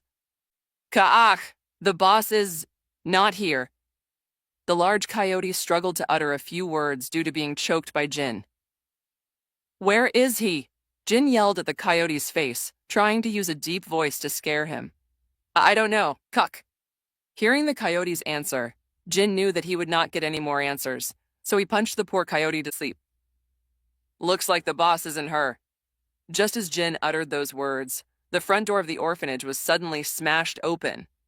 "All of you, what's with the ruckus?" A large rhino with slight dark armor on his body yelled in anger as he scanned his eyes around. Seeing that the coyote's on the ground and the sight of Jin and the masters, the large rhino squinted his eyes. "I knew it. Some bastard would tell the Jade Palace about this. I didn't expect it would be this soon." The huge rhino spat on the ground before stepping forward, allowing the moonlight to shine on him, showcasing his incredible height and the weird armor on his body. "It doesn't matter. With my golden pagoda armor, no attacks can hurt me. Remember my name, Brutus the Indestructible." The large rhino, now known as Brutus, shouted his name with confidence, as if it was rehearsed 1,000 times. Looking at one another, Jin chuckled while Tigress just rolled her eyes at the lame rhino. "What's with you laughing, huh? Oh wait, are you the dragon warrior?" Brutus was about to scold Jin for laughing at him, however. Squinting his eyes, Brutus seems to recognize him as the famous dragon warrior. Yes, I am." Jin answered with a confident smirk, thinking that his title alone would make Brutus scared shitless, however. Who would have thought that Brutus's reaction was out of his expectation? "Ha ha ha, good, this is good. Defeating you would make my name resound across the entirety of China. Now obey me and die." Taking out a large hammer that is strapped on his back, Brutus smashed the hammer towards Jin. "Taste my hammer of fury." Meanwhile, Jin's face twitched a little bit as he dodged the hammer at the same time. Brutus was too heavy to move, and Jin could even close his eyes and dodge all of his attacks. Tisk, tisk. No wonder only a few masters wears an armor. It would be too heavy for them to move faster, and it would limit their movements very much. Thinking to himself, Jin stepped on the lodged hammer and ran towards Brutus through the long handle. Jin's every step was calm like a sea, as he neither slipped or stepped outside the handle range. Before long, he arrived in front of the struggling Brutus, who was trying to remove the hammer off the ground. Bang!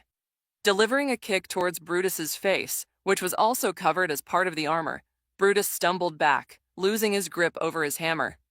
"Like I said earlier, no attacks can hurt me." Brutus stood straight as he confidently smirked towards Jin. "Let's see if you can still stand after this." Behind him, Tigress approached his back before forming a stance that looks similar to the Kamehameha stance, except that there's no energy coming out between her palms. Without further ado, Tigress then stretched both of her tiger paws on Brutus's back. Swoosh! Just by the sound of the wind alone is enough for everyone in the room to know that this strike is very strong. Bang! Coupled with the sound of the collision, the spot where Tigress struck on the armor seems to lose its hue. However, it's not enough to put a dent on the armor. Good, that's the strongest attack I've ever received. I, Brutus, call you the strongest. Brutus arrogantly pointed his finger at Tigress while yelling, "What the fuck, dude? You're not Madara." Jin's eyes twitched a little at the sudden reference coming from his enemy. "I don't care," Tigress coldly said. However, her hands said otherwise, as her hands were shivering a bit. Not because of the pain, but due to exerting her full strength through her hands, which made her muscles in her hand to shake a little. Arrogance brings you nowhere," Brutus snorted before running towards Tigress. Meanwhile, Viper was constantly trying to breach through the gaps of the armor. However, the gap was so little that she couldn't fit herself in. Perhaps Mantis could. Unfortunately, he's not here at the moment. As Jin and Tigress tried several times to destroy the armor, nothing worked, even with Jin's full strength. He only managed to dent the armor a little bit. As the fight went on, Brutus's arrogance reached its peak as he decided to stand still instead of attacking back, as he deemed their attacks as useless and ineffective. So I have to use that technique again? I hope I won't fail this time. I was careless back then during my fight with Tai Lung. With one last thought, Jin assumed his Kazuma-style stance and inhaled and exhaled. Jin has actually been practicing this technique for the last few days, and he could already execute this technique without having to focus too much, which delays time. In just a second, Jin confidently smiled as he wanted to wipe the arrogant smirk on Brutus's face. "Let's see if you can keep that smirk of yours after this." "Is that it? Ha ha ha. It turns out you masters are only this strong. Maybe after this I could invade your Jade Palace and kill your master Shifu." As soon as he uttered those words, Jin's face turned cold. Fuck it, I would make sure this guy meets his maker. And because of that, his muscles contracted, making his muscles more visible and sharper. "Hey, you brute, how about a taste of this?" Jin called out to him and said, "Ha, you again? How many times do I have to Turning his head to Jin, Brutus laughed loudly and was about to mock Jin when he suddenly stopped, as Jin's fist was already in contact with his armor. Clenching his belly, Brutus assumed the worst. However, nothing seems to happen as it looks like Jin just punched him without any strength. Ha ha ha ha. Is that supposed to do something? Looks like the title dragon warrior was all for nog. Before he could even finish his sentence, his eyes suddenly widened in surprise as pain quickly assaulted him from the middle of his body before spreading like a disease. Cock! Spitting out some mouthful of blood, Brutus fell on his knees, breathing heavily. Cracks slowly formed at the spot where Jin struck him as it spread through his entire armor. Crack. Looking at this, Tigress gave Jin a jealous glance before looking away. She didn't expect Jin to solve this troublesome enemy with the same technique that he was teaching to her a few days ago. Not because she felt bitter about not learning the technique, but because she thought that fate decided to make their enemy indestructible, just so Jin could show her the benefits of learning the technique that he was supposed to teach to her. As the cracks finally reached their limit, the armor slowly crumbled one by one until it finally showed Brutus's naked body. Realizing this, Brutus immediately picked up the largest piece of armor near him and covered his little friend. There's no need for you to cover your thingy, mate. You should take care of that. Jin chuckled at the weird rhino who cared more about revealing his genitalia instead of worrying about his horrifying injury. Looking down on his belly, Brutus realized that his belly had caved in. Only then he finally registered the pain that was assaulting him earlier again. Ugh. Not knowing what to do, Brutus's vision slowly darkened before falling down on the ground.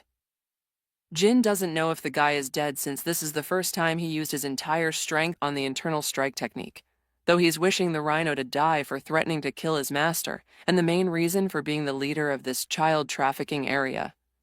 A few months have passed since the battle in the Valley of Tea. Thanks to their reputation, the child traffickers were brought to justice by being sent to the most guarded prison in the entire world.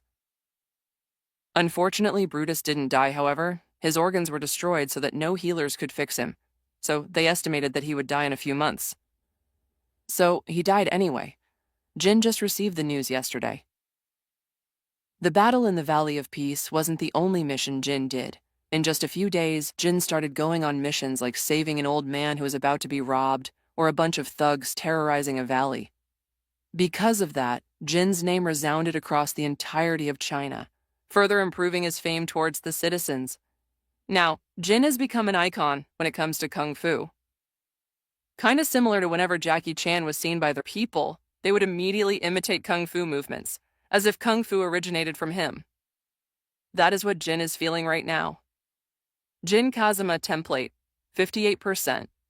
Not bad, but still slow, and I'm sure once it crossed the 60% threshold, it would become slower, Jin muttered to himself after waking up. Stretching his limbs, Jin could feel his joints snapping happily. Not gonna lie, if I ever fought Brutus again in my current state, he wouldn't last a minute against me, Jin confidently said as he not only learned new techniques, but as the Jin Kazama template increases, so is his strength. Jin doesn't know how strong he will be if he reaches 100%. And he's excited for that day to come. Now that I remember it, I think Jin has some kind of devil form, right? I saw it somewhere, but my memory of Jin is a bit foggy. If only I had a PlayStation back in my old life, I would definitely play Tekken. Too bad. I only play it whenever I go to an arcade. Come to think of it, I have a dormant angel and devil bloodline. I wonder what will happen if I unlock both. Food for thought. With that in mind, Jin finished his stretching and started doing warm-ups. This is actually Jin's daily routine. After waking up, he would do some warm-ups before taking a bath and start training along with the other masters. I wonder when the plot of Kung Fu Panda will happen. I think a peacock was the enemy, right? Just when Jin was busy thinking to himself, Tigress approached him and fidgeted a bit. Hey, Tigress' eyes were darting between Jin and their surroundings as she seems to be waiting for Jin to acknowledge her presence first. Oh, what's up, kitty? Jin indeed acknowledged her presence, however. He did it in a teasing way. Don't call me that. Tigress immediately blushed and tried to cover his mouth. Actually, this started a few weeks ago when Jin and Tigress were sparring when Jin accidentally pulled her tail, which caused her to make a sound that Jin would never forget. Nya tilde. Yeah, that's right. Who would have thought that a tigress could produce such a sound? He thought they could only produce a roar. You mean kitty? Kitty, kitty, kitty, kitty. Loving the way she blushes, Jin upped teasing and started repeating the word she hates the most. Grr. Tigress immediately stopped and growled at him. It might look scary if it wasn't for the blush on her face. Sigh. Teasing Tigress makes my day. It's not like I'm into furry or anything. It's just that Tigress was voiced by none other than Angelina Jolie. Who wouldn't want to tease someone who has the same sexy voice as Angelina Jolie has? Jin inhaled as he made a small declaration inside his mind. Anyways, putting the teasing aside, what's up? Seeing that Tigress was threatening to blow up, Jin already decided to drop the teasing lest Tigress might really explode. Sigh. Inhaling and exhaling, Tigress calms herself down before stating her purpose. I want you to teach me again. That panda had already grasped it, right? Tigress said with determination in her eyes while pointing her finger at Po, who was seriously training on the wooden dummy. Yep, Jin has already accepted Po as his student, and he didn't regret it one bit. Flashback. Po.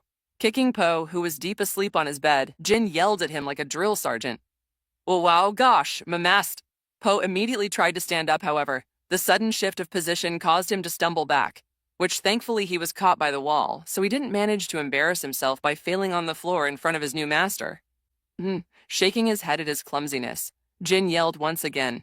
Too clumsy, panda. Come with me outside. After that, Jin walked outside, leaving Po to fix his bed first and also himself, to make him look presentable on his first day of training. Outside the Jade Palace, Jin can be seen jogging in a calm pace while a fat panda was trying his best to catch up to him, and also breathe.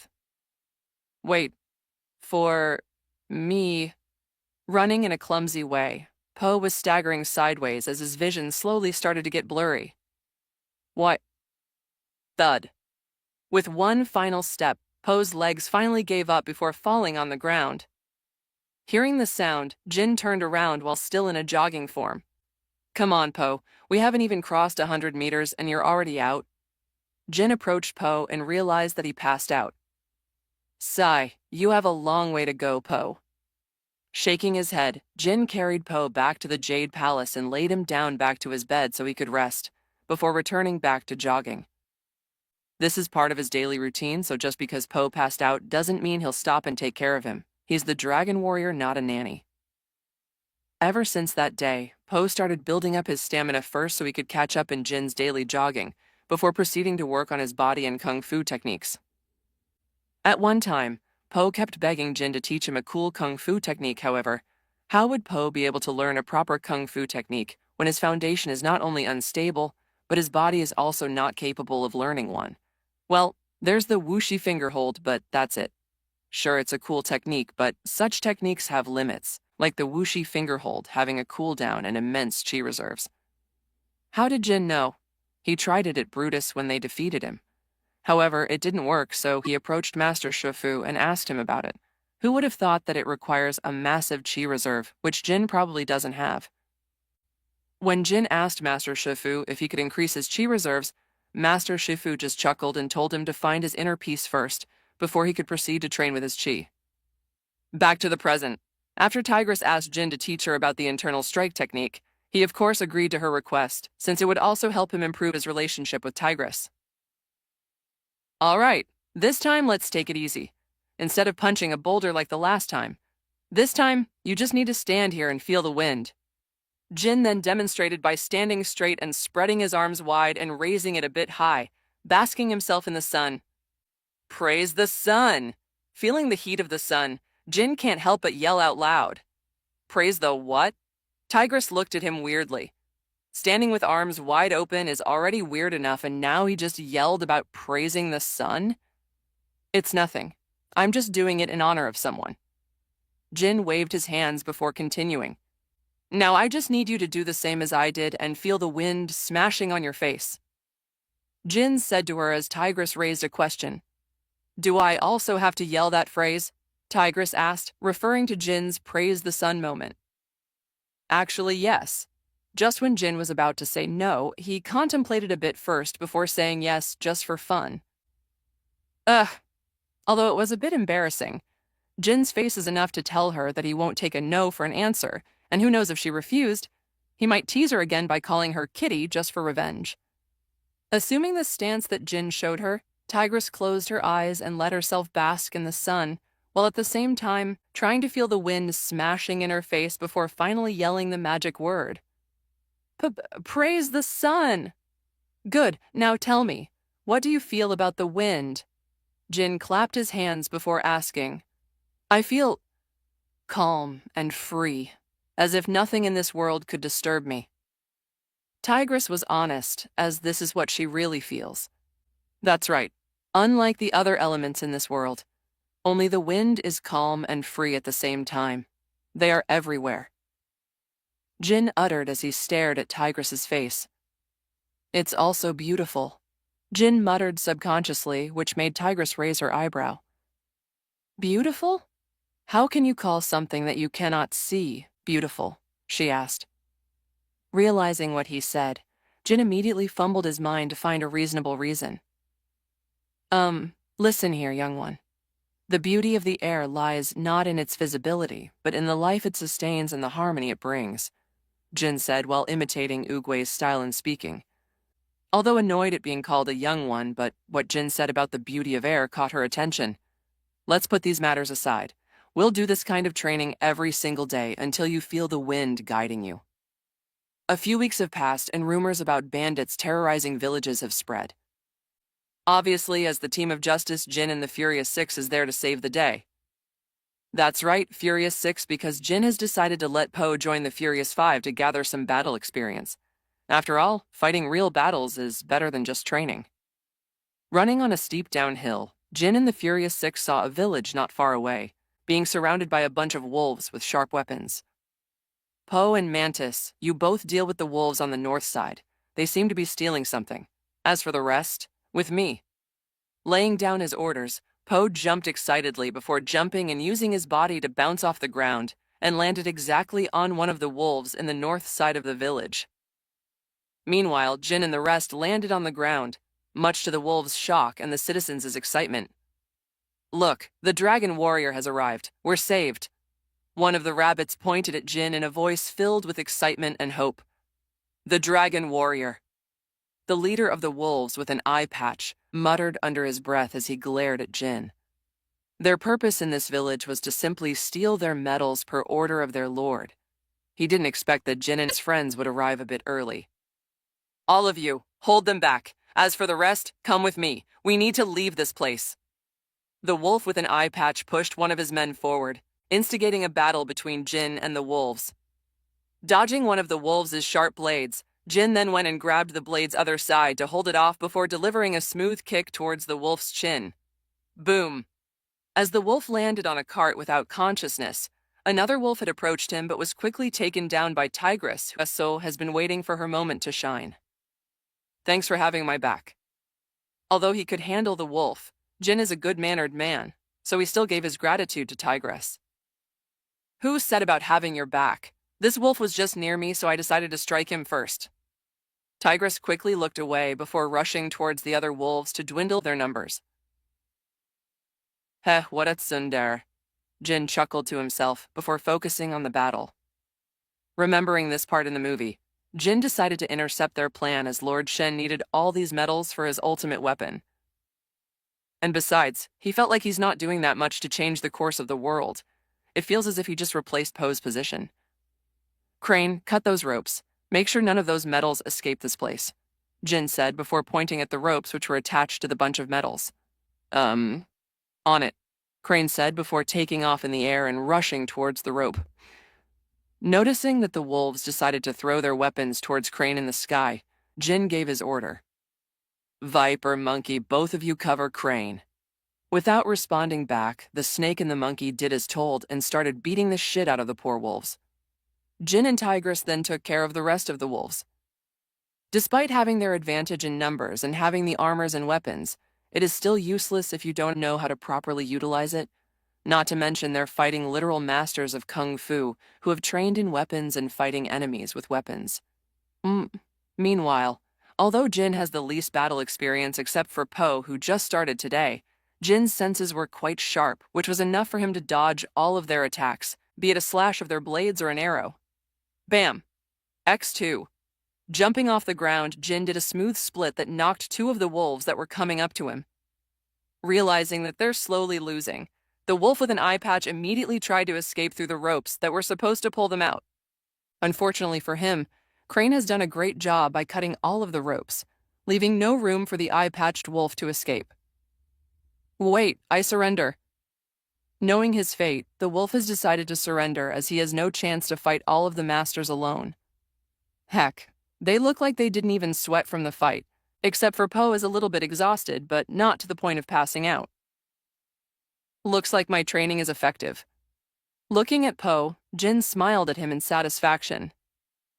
Is this what Master Shifu felt whenever one of us achieves a feat that he expected? No wonder he always smiles whenever he trains us to the point of almost killing us.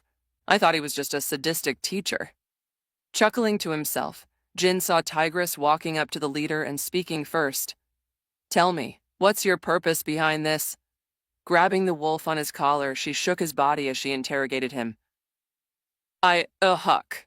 The wolf frantically looked around as he kept stuttering to the point of not even forming a single word. Sighing to himself, Jin shook his head before stepping forward and speaking. Tigress, you're too rough on him. You need a gentle approach. Let me handle this. Releasing her grip on the wolf, Tigress nodded her head and stepped back. When it comes to things such as interrogation, Jin's talent would shine. Okay now, my little wolf. Tell me who the fuck is your boss, huh? Tell me or I'll fucking cut your head off, you hear me? Just when the wolf thought Jin would be soft on him, he was surprised when his entire head was suddenly grabbed by Jin's hand, and as he uttered each word, his grip on his head tightens to the point that his eyeballs almost popped out. Yo. Trying his best to finally surrender, Jin thankfully understands what he said, so he released his grip on the wolf's face. See, I told you. You just need a gentle approach. Jin patted his hands as he blissfully said. Almost everyone in the entire village looked at him in deadpan expression, as if saying, really? You call that a gentle approach? Then what do you call Tigress's approach earlier? Even the wolf with an eye patch stared at him in shock and a bit of anger. Watch your eyes, or else I'll pluck it out for you. Now tell me who your boss is. Oblivious to all of the stares, Jin coldly glared at the wolf, who immediately looked away in fear. It's Lord Shen. He ordered us to gather metals to complete his cannon, which spits out metal that could destroy everything in its path. Without hesitation, the wolf started spilling the beans, not caring for his boss as he wanted to live very much right now. Lord Shen? Isn't he the infamous banished prince because of his violent tendency and the famous genocide on the village of Panda? Monkey pointed out, which in turn caused everyone to look at Po, who was staring at the wolf in shock. I gotta go. Po started breathing heavily before running off. Wait, Po? Viper then quickly chased after him. Yeah, I shouldn't have said that. Monkey realized his mistake as he scratched the top of his head. Shaking his head, Jin turned his attention back to the wolf and said, All right, for the final question. What are your plans and where is this Shen's location? Huff, huff. Running without any sense of direction, Po arrived at a large tree and hid under its shade. Sitting on the grassy ground, Po started thinking to himself. Viper soon arrived and found him under the tree. Po? Calling out to him, she finally got Po's attention to her. Viper? What are you doing here? I should be the one asking you that. What happened, Po? Is it about the genocide? I'm sorry about that, Viper worriedly said to him. No, it's fine. It's just that when I saw the mark on that wolf's shoulder, I think I just saw my mom, but she was being chased by someone. He looks like a peacock that bears the same mark. Do you think that the peacock is Lord Shen? Po started explaining as Viper listened to every word he said. Maybe or maybe not, but what's important is you, Po. If things like this are bothering you, remember that we are always here. I am here, Viper said with a smile, making Po look away with a blush. Yeah, thanks, I guess. You're so kind, Viper. I appreciate it. Despite being embarrassed, Po still thanked Viper for comforting him. You're welcome, Po. After bringing the wolves to prison and helping in fixing the village, the entire Furious Six and Jin were exhausted. However, Jin still called for a meeting with the Furious Six and Master Shifu. In the dining room, Jin explained about their findings to Master Shifu, who started caressing his beard as usual. I swear if he keeps doing that, he'll lose his beard. This is bad. If what you said is right, then all of you must proceed to Gongmen City and make sure that Shen's plan won't succeed. This new weapon of his might destroy the entire legacy of Kung Fu. All right, I give you permission to go to Gongmen City. I'll send a message to Master Rhino and inform him about Shen's plan. After Master Shifu finally gave his confirmation, Jin and the Furious Six started packing before leaving the Valley of Peace. A few days have passed. In Gongmen City, a peacock followed by several wolves and gorillas walked inside the guarded gates, under the watchful eyes of the guards and the three masters. Shen, I've been expecting your arrival. Contrary to Shen's expectations, Master Rhino seems to have anticipated Shen's arrival. Oh, you know that I'm coming? Raising an eyebrow, Shen was a bit shocked that Master Rhino was expecting him. Though that won't change anything. Of course, and with that weapon of yours. Master Rhino chuckled, followed by the rest. Although Shen looks calm on the outside, but deep inside he was already panicking. How did he know about my cannon? Did someone betray me? Controlling his anger, Shen still showed his prideful appearance without showing any fear. And so what? That won't save you from your deaths, Shen arrogantly said. Oh really? Then show me that weapon and I'll show you that only Kung Fu can defeat Kung Fu. Not some lame weapon developed by a banished prince. Master Rhino arrogantly smirked. Ignoring his mocking, Shen smirked as he said, If you insist. With a wide grin, the gorillas behind him finally caught up with him. Open it, Shen commanded, and so they did. The moment everyone saw the cannon inside, they squinted their eyes. They didn't expect the weapon to be this big. They were expecting some kind of weapon similar to swords and hammers. What is that, Shen? Master Rhino cautiously asked. Oh, this? This is your parting gift. So long, Master. With an insane smile, Shen was about to light the cannon on fire when a voice suddenly distracted him. Luckily, I arrived on time. A few days earlier, Jin and the Furious Six were on the boat, rowing themselves towards the other side of the continent, which is where the Gongmen City resides.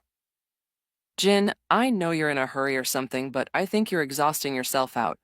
Besides, the boat can move on its own. We'll surely be there in time. Tigress worriedly said to Jin, who was madly rowing the boat. That's where you are wrong, my little kitty. Jin smiled and teased her as Tigress angrily glared at him. Don't call me that. Oh, my dear kitty, I know you like it, Jin said with a mischievous grin on his face. Seeing that Tigress was about to explode again, Jin chuckled in amusement before continuing. All right, I'm sorry for teasing you. I'm not actually in a hurry or anything. It's just that I'm excited to visit Gongmen City. After all, it is known as the City of Joy and Happiness where fireworks were invented. Actually, Jin's teasing earlier was just for him to have some time to think of a valid reason for his hurry. It's not like he could just tell them, I know the future and I want to defeat Shen as soon as possible, so he won't be able to make more cannons, which would be very troublesome. Right? Yeah, right. Squinting her eyes at Jin suspiciously, Tigress turned around and left to rest. I swear she's suspicious of me. As expected of a master, their senses are so sharp that they could almost know if someone like me is lying. Jin said to himself. Obviously, as an actor in his past life, Jin naturally has the capability of lying with a straight face.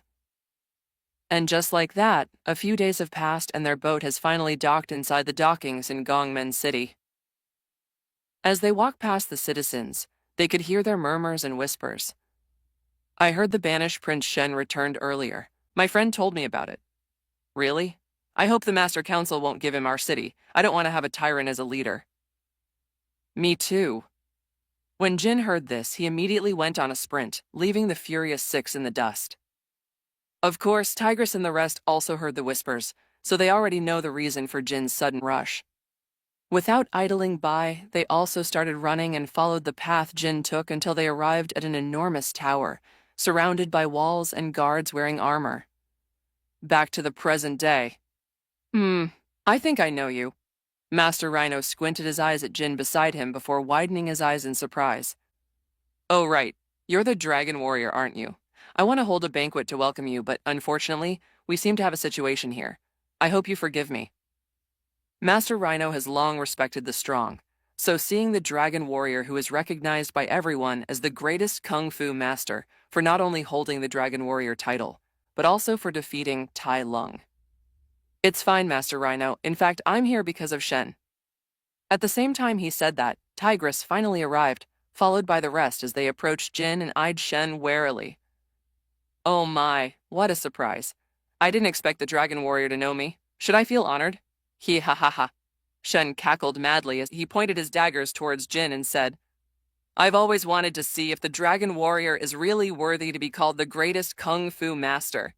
The moment I end you is the moment the entire kung fu will die along. How about a taste of my cannon? Shen said while caressing his cannon. Sure, why not? Do you really think I came here unprepared? I already know about your cannon, Shen. You know what that means? I have already figured out its weakness. It would be better for you to surrender now, Shen. You stand no chance, Jin said before assuming a Kazuma-style stance. Shen raised his eyebrow as he panicked inside. Of course, he also knew the weakness of the cannon. However, it's impossible for someone to persecute this weakness. After all, the only weakness of a cannon is by dodging the metal ball that it spits. Sounds easy but impossible because of the incredible speed of the cannonball. It might be impossible to the others, but he's the dragon warrior. Perhaps his reflexes will allow him to dodge my cannon. Shen eyed Jin warily as he started formulating a new plan inside his head. Obviously, escaping is not an option unless he defeats everyone here. Suddenly, Shen's eyes darted towards Tigress. With that, a plan suddenly formulated inside his mind. Ha ha ha, all right then, you win, dragon warrior. You are right, dodging the cannonball is the cannon's weakness, and I'm sure you can evade it just fine, right? Seeing that Shen seems to have lost his mind, a bad premonition suddenly appeared inside Jin's mind. No, Shen won't just back down this easily. He must have made a plan. I need to be cautious. All of Jin's muscles tense up as he tries to analyze Shen's plan. The only thing he came up with is that Shen must have been planning on ambushing him by another cannon hidden somewhere around. After all, he can't dodge something that he's not expecting. Since you can evade it, how about her then? Just as Shen pointed at Tigress, and just when Jin finally realized Shen's plan, Jin immediately went back running towards Tigress. Since Tigress is closer to him than the cannon, Jin has no choice but to run to her to save her. Tigress. Fire. As soon as Shen yelled those words, the cannon was lit up, and thankfully, it gave Jin enough time to close the distance between him and Tigress. Boom. Hearing the booming sound, Jin didn't hesitate to push Tigress away, replacing her position as the cannonball arrived in front of him. In Jin's vision, everything slowed down as he watched how the cannonball spun and charged towards him. Jin could only utter one word inside his mind. Fuck me. Boom. In just a split of a second, the cannonball collided with Jin's body, throwing in the air and dragging him outside the Gongmen city at fast speeds. Jin. Unfortunately, it was already too late for the Furious Six to react, as everything that happened was too fast for them to react, and before they knew it, Jin had already disappeared from his position, replaced by a scorched mark on the ground. It worked. Hoi ha ha. So much for a so-called dragon warrior, he can't even handle my dragon. Shen laughed madly as he patted the head of a dragon that is sculpted on the cannon. No. Tigress muttered in shock and fear as she realized that she was saved by Jin. Master. Po panicked. The realization that Jin was defeated hit him in the head. Impossible. Even Master Rhino was shocked, and he didn't even see how the cannonball struck Jin. He could only see a blur along with Jin rushing towards Tigress. Though at the same time, he was amazed by Jin's feat of being able to save Tigress from such a fast projectile. And the entire Kung Fu era will end with him. Does anyone else want to have a taste?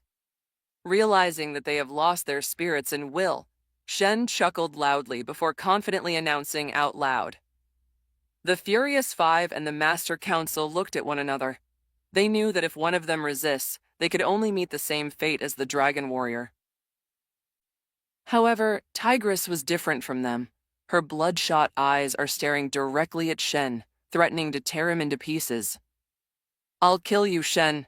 With a loud war cry, Tigress immediately rushed towards Shen. However, the Furious Six was fast to react and managed to stop Tigress from acting impulsively, lest she kills himself. "Release me, I'll avenge Jin," Tigress growled at them. "You can't avenge him if you're delivering yourself to death, Tigress. Let's surrender for now and send an emergency message to Master Shifu," Crane said to Tigress as she calmed down a bit. However, her glare on Shen was still the same. "Crane, do you think you can escape here?" Tigress whispered back to Crane as Crane contemplated for a bit before answering. "I think I can, but those wolves would surely bring me trouble. Not to mention that weapon," Crane answered her question as he pointed at the wolves who were holding bows. "Don't worry, we'll handle them. Just go and escape," Tigress said, much to everyone's shock. "What? Tigress, have you gone crazy? Shen would surely kill us with that cannon." Mantis panicked and said, "No, he won't. If he wanted us dead, he would have killed us at the start, but he didn't. So that means he has a plan for us." Tigress, while eyeing Shen, who was busy commanding his army to surround them and enter the tower. "You're right." Crane also noticed and agreed on what she said. "I still think this is a crazy plan, but oh well, what else can I do?" Mantis shrugged his shoulders as Tigress finally gave her signal. "Crane now." With that, Crane immediately took up in the air, much to everyone's shock. "Fire at him," Shen ordered, which the wolves quickly aimed at Crane, who was in the air. However, the masters quickly swooped in and took them down as fast as they could, allowing Crane to fly smoothly out of their range. "You!" Shen quickly ordered to point the cannon towards the masters, threatening to shoot them down. "We surrender." At the same time, they surrendered before offering their hands to be handcuffed. "Oh, I see. So this is your plan. Call your master to save you? All right, I'll allow it. After all, killing the greatest teacher in China will also serve as one of my greatest achievements. Let that old man send himself to death here." Shen laughed out loud. And just like that, the masters were swiftly taken to their prisons. While the masters were arrested except for Crane, who was on his way back to the Jade Palace, Jin, who was flying in midair while the cannonball was still sticking to him without halting, was groaning in pain. "Fuck, I can't feel my arms." Slowly as time passed, the momentum started reducing before it landed back on the ground along with Jin. Boom! As the clouds of the dust covers his vision, Jin's adrenaline finally stopped, allowing him to feel the maximum pain he should have felt earlier. Shocking the nearby birds in the forest, Jin breathed heavily as he tried his best to stay conscious as the pain started to get worse as time passed. "It hurts. Oh God, it hurts." Whimpering in pain, the clouds of dust finally settled in, allowing anyone to see the mangled body on the large pothole on the ground. His pants were burned in various places except for his crotch area, which might not look bad if it wasn't for the large scorching skin on Jin's chest, looking almost as if there was a hole on his chest. The scorched skin was so large that it looked similar to an X shape that goes from his shoulders down to his waist, while the middle of it, which is his chest, has the largest scorched skin. It kinda looks as if there's a circle in the middle of the X shape. The circle-shaped scorched skin must have been caused by the cannonball itself, while the X mark was probably caused due to the cannonball breaking apart as before they landed on the ground. It kinda looks similar to a scorching sun. Oh fuck, this would scar me for life. Jin scrunched inside as his beautiful and flawless skin was no more. But who am I to complain? Having a scar as big as this is better than having beautiful skin. Scar adds to a charm, you know? Thinking of this, Jin tried to stand up but realized that he can't feel all of his limbs, including his legs. Oh fuck, is this how I'm gonna die? It's quite ironic, I haven't even reached the final boss yet. And just like that, Jin stayed on the ground for a few hours. At first, Jin thought he would die just like this, but who would have thought that his injuries would suddenly start healing itself, confusing Jin as he started to wonder what caused this. Is it my angel bloodline? But that's impossible. God said that I haven't awakened it yet, so that only leaves one thing, which is Jin Kazama's template. Jin started pondering to himself as he basked himself in the feeling of his injuries fading away. As far as I know, Jin is a human, right? I only played Tekken 6 in an arcade once in a few months or even years, so I don't know much about Jin, but maybe Jin is more than a human? I remember seeing one playable character that looks similar to Jin except for having wings and horns. Is he a devil? Jin's eyes widened in surprise. He doesn't know much about what he was saying, but he felt like what he just said is true. I'll think about this later on. I have to get myself back up to my feet first, and as Jin was thinking of this, the horror of the cannon suddenly flashed in his eyes, making him gulp in fear. Should I go back? Wouldn't I just send myself to death then? Thinking of this, Jin thought that what he just said is plausible. Who in their right mind would send themselves to their deaths? But, just in time, the face of Tigress replaced the horror of the cannon in his mind. Her smiling face and blushing face brought him joy and warmth in his heart. If I didn't go back, I wouldn't be able to see that smile again. And just like that, Jin's blood boiled as he made a decision. I still can't believe the dragon warrior was killed just like that. Who would save us now? With such a weapon, no one would be able to resist Shen. Behind the metallic bars, Master Rhino spoke as the rest of the masters listened to him. Jin is not dead. Tigress on the other side of the prison heard what Master Rhino said and immediately refuted. Face it, little kitty, Jin is Bam! Suddenly, Tigress stomped her feet on the ground, causing a slight earthquake in the prison. Call me that again and I'll smash your head off right here and right now. There's only one person in this world who can call me that, and it's not you. Tigress coldly glared at Master Rhino as her grip on the metallic bars slowly tightened, causing slight cracks on it. All right, fine, Master Rhino said before looking away. He may look calm on the front, however. Sweat was accumulating on his back as there is only one word he could give as his expression to Tigress. Scary. So much drama. Instead of fighting with each other. We should think about how we would escape this place and prevent Shen from using those weapons to conquer the world. Viper rolled her eyes and said, ignoring the glare that Tigress sent to her. Guys, Poe slowly said as he stared at his own hands, making everyone tense up. What's happening, Poe? Viper worriedly said. Glur. I'm hungry, Poe said in a slight panic on his face. Can you please not scare us like that? Mantis said to him with a stern glare. Sorry, I'm just really hungry. At this time, I should be eating at least 5 bowls of noodles and 5 dumplings. Poe scratched his head embarrassingly, as Viper shook her head and sighed. So what now? She said. We do nothing. With that kind of weapon that even took Jin out, no offense, Tigress, but we stand no chance, Monkey said with slumped shoulders. And what? We're just gonna rot here? Crane must have delivered the news to Master Shifu, so they're probably on their way here. For now, we just wait for their signal. Tigress calmly said to them when they suddenly heard a voice. Well. Looks like all of you still haven't lost hope. Don't worry. Tomorrow morning, I'll send you to meet your deaths, and I'll make it as grand as possible. Shen slowly walked out of the dark, followed by the soothsayer as he cackled madly before noticing Poe behind the bars. You must be a panda. Forgive me for massacring your village, but perhaps you should blame a certain someone for stating the wrong prophecy. Shen then kindly smiled at Poe as he apologized, while looking back at the soothsayer who was looking at Poe with a hint of worry and apologetic gaze. Meanwhile, Poe stared at Shen with complicated gaze that contains anger, fury, and confusion. Shen chuckled at Poe's reaction before leaving as grand as possible by waving his tail feathers, under the complicated gaze of Poe. You mustn't lose hope, masters. The dragon warrior is still among us, Soothsayer said to them, much to the Master Rhino and the rest of the Master Council's shock. They know that the Soothsayer is a powerful fortune teller, and everything that she predicted always comes true.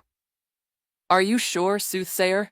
Tigress's excited voice cracked a bit as Shen's voice yelled outside the prison. Soothsayer. Yes, Master Tigress. Now I shall take my leave. Soothsayer replied to Tigress's question before leaving hurriedly. Looks like there's still hope. Master Rhino shrugged his shoulders. The next morning, the masters were taken outside in handcuffs as they were led in the middle of the city, specifically an empty area in the middle of the city. In the empty area, there's only one thing that stands out, which is a large and tall platform in the middle. In there, Tigress and the rest were brought on top of the platform, under the worried gazes of the citizens of Gongmen City. In front of them, Shen stared at them in satisfaction as his cannon slowly rolled behind him, stopping a few inches away from him. Citizens of Gongmen City, Shen looked around and yelled in a loud voice, gathering the attention of everyone. Attention all. The time has come to rid our land of the so-called Kung Fu masters. Their existence threatens the order I seek to establish. Prepare to witness their downfall as a testament to my power and resolve. Prepare my cannon. As soon as his announcement was made, Shen ordered his guerrilla subordinate. The entire area was flooding with not only the citizens of Gongmen City, but also his own army, which counts to thousands. The guerrilla nodded his head before aiming the cannon towards the top of the platform, where the masters reside. Po gulped his saliva as he squirmed around, trying his best to escape. He hasn't said his farewells to his father yet, and besides, while they were being escorted here, he found a delicious-looking food that he wanted to try. Po, it's no use. Either we die here now or Master Shifu arrives in time to save us, Viper said, trying to comfort him. And also Jin. He will surely come, I'm sure of it. Without fear on her face, Tigress spoke, trusting that Jin would arrive to save them. Lord Shen, it's ready. On your order. The gorilla respectfully said to Shen as Shen grinned in madness. Then what are you waiting for? Fire! Shen roared in a furious frenzy, his voice echoing with madness. Just when the gorilla was about to light the cannon to fire, a flying cane suddenly flew and landed vertically on the cannon before Master Shifu flashed and appeared standing on the tip of the cane. Master Shifu, the Furious Six yelled in surprise and excitement. Only him? How about me? Won't my little kitty greet me? Suddenly they heard a teasing voice among them. Turning their heads around, they were met with the sight of Jin, playfully smiling over them. Before you get excited, hold on. Just when they were about to roar his name in excitement, Jin stopped them with a simple gesture before bringing his hand towards the rope binding them. With a slight force of strength, the thick rope was suddenly ripped apart, freeing them. Okay, now you can get exuif. Before Jin could finish his sentence, a fast blur suddenly flashed towards him before engulfing him into a hug. You came back. I'm glad. Burying her head on his chest, Tigress sighed in relief as if a heavy weight of her shoulders were lifted. Shocked, Jin slowly accepted the hug and hugged her back. However, it didn't last long when Shen noticed his presence and roared in shock. You! This is impossible! You're supposed to be dead! Shen then pointed his daggers to Jin. Releasing the hug, Jin stepped forward, allowing the entire Gongmen City to see his existence. You're right, it is indeed impossible, but thanks to you, I finally found my inner peace. Hear this, Shen. Jin then exhaled before shouting, I'm still standing! I'm still standing! Hearing the shout of the dragon warrior, Jin, everyone's blood boiled in excitement while Shen and his army felt pressured by his dominating appearance. This can't be. Thinking that the situation is going against his expectations, Shen decided to get rid of Master Shifu first as he needed his cannon. If things come to worst, then he'd be forced to use his entire cannon arsenal despite the others being pre-completed or still on the verge of being manufactured. Get off my cannon, you old man! Shen roared angrily as he threw several of his daggers towards Master Shifu. You have no respect for your elders. Master Shifu scolded him as he jumped and landed on the ground with his foot, before using his cane to deflect all of their daggers. Clang! X3! Smash him! Shen ordered the gorilla, holding a large hammer. The gorilla nodded his head and picked up the hammer off the ground. Unfortunately for the gorilla, the hammer was too heavy for him to lift, so he was very slow, which gave Master Shifu so much time to attack him before he could even lift his hammer. Bam! X10. Delivering a flurry kicks in a quick manner towards the gorilla's chin. The poor gorilla didn't even manage to fight back before he was already on the ground, unconscious. Useless! Shen roared angrily and was about to order his wolf army to attack Shifu, however, when he turned his eyes to them. His eyes almost bulged out of its sockets when he saw how the masters were already fighting them, and almost half of his army were already down on the ground, leaving only a few unfortunate ones who followed suit. Where are you looking, Shen? Hearing a voice behind him, Shen quickly turned around to face Jin. It's you. All of these are your fault. My plans are ruined. Shen accused him and shouted, Hey, it's not my fault you decided to go against us. Who told you to end the legacy of Master Oogway? Jin shrugs his shoulder as Shen starts to laugh maniacally. Fine, you forced me. Bring out all of the cannons. Shen grabbed one of the wolves beside him before shouting on his face. Yes, Lord Shen. The wolf fearfully nodded his head before blowing out a horn that is attached to his waist. Ho! Hearing the sound of the conch shell horn, everyone stopped in their tracks and stared as the wolf blew on the horn. Ha ha ha ha, it's over. With this I now have the advantage. Shen laughed in victory. However, a few moments have passed and nothing has happened yet. Where is it? Where's the rest? Shen looked around in confusion and shock. Shen, you truly picked the wrong enemy this time. I predicted that you've made more of those cannons, which is why before coming here, along with my master Shifu, we located each of the cannons and swiftly took down those who were supposed to bring them here. So it's over for you, Shen. Jin said with a cheeky grin, much to Shen's fear. He felt like Jin's grin looked similar to the devil. This reminds him of what the soothsayer told him last night. Beware, as the devil will soon come to weigh your destiny. Oh, really? I thought you said it was a black and white panda? Has the soothsayer directly caused the massacre of the panda village? Looks like you're more evil than me. Shen responded with arrogance. You are wrong, Shen. The fate has changed for some unknown reason. The soothsayer replied angrily. For being accused? Well, looks like your prophecy are not as powerful as I thought. The devil. Muttering these words, Shen finally realized why the soothsayer called Jin a devil. What? Hearing what Shen muttered, Jin tilted his head in confusion. Devil? What do you mean, devil? Jin asked as he tried to approach Shen, who quickly backed away. Stay away from me, you devil! Shen yelled in fear as he threatened to use his dagger to him. Meanwhile, the soothsayer who has been watching these events smiled to herself. As expected, she never fails when it comes to predicting someone's fate except for one time. But his fate. The soothsayer then turned her gaze to Jin. Yesterday, when Jin was blasted away by the cannonball, some bits of his blood and flesh flashed to her. So she took this chance to determine Jin's fate and what he will become in the future. This is also why she knew that Jin was still alive. When she finished the process of looking into Jin's fate, she saw nothing except for bloodbath, as Jin himself stood upon dead bodies, dyeing the entire world red. When she first saw it, she shuddered in fear, as she thought that Jin was indeed a devil. Oh Lord, please save us all. The soothsayer then prayed to her heart. Meanwhile, God, who was watching over Jin, heard the soothsayer's prayers and can't help but chuckle. Well, that's what you get for thinking you can peek at the fate of my angel. I'll let you be disillusioned for a while. Any last words, Shen?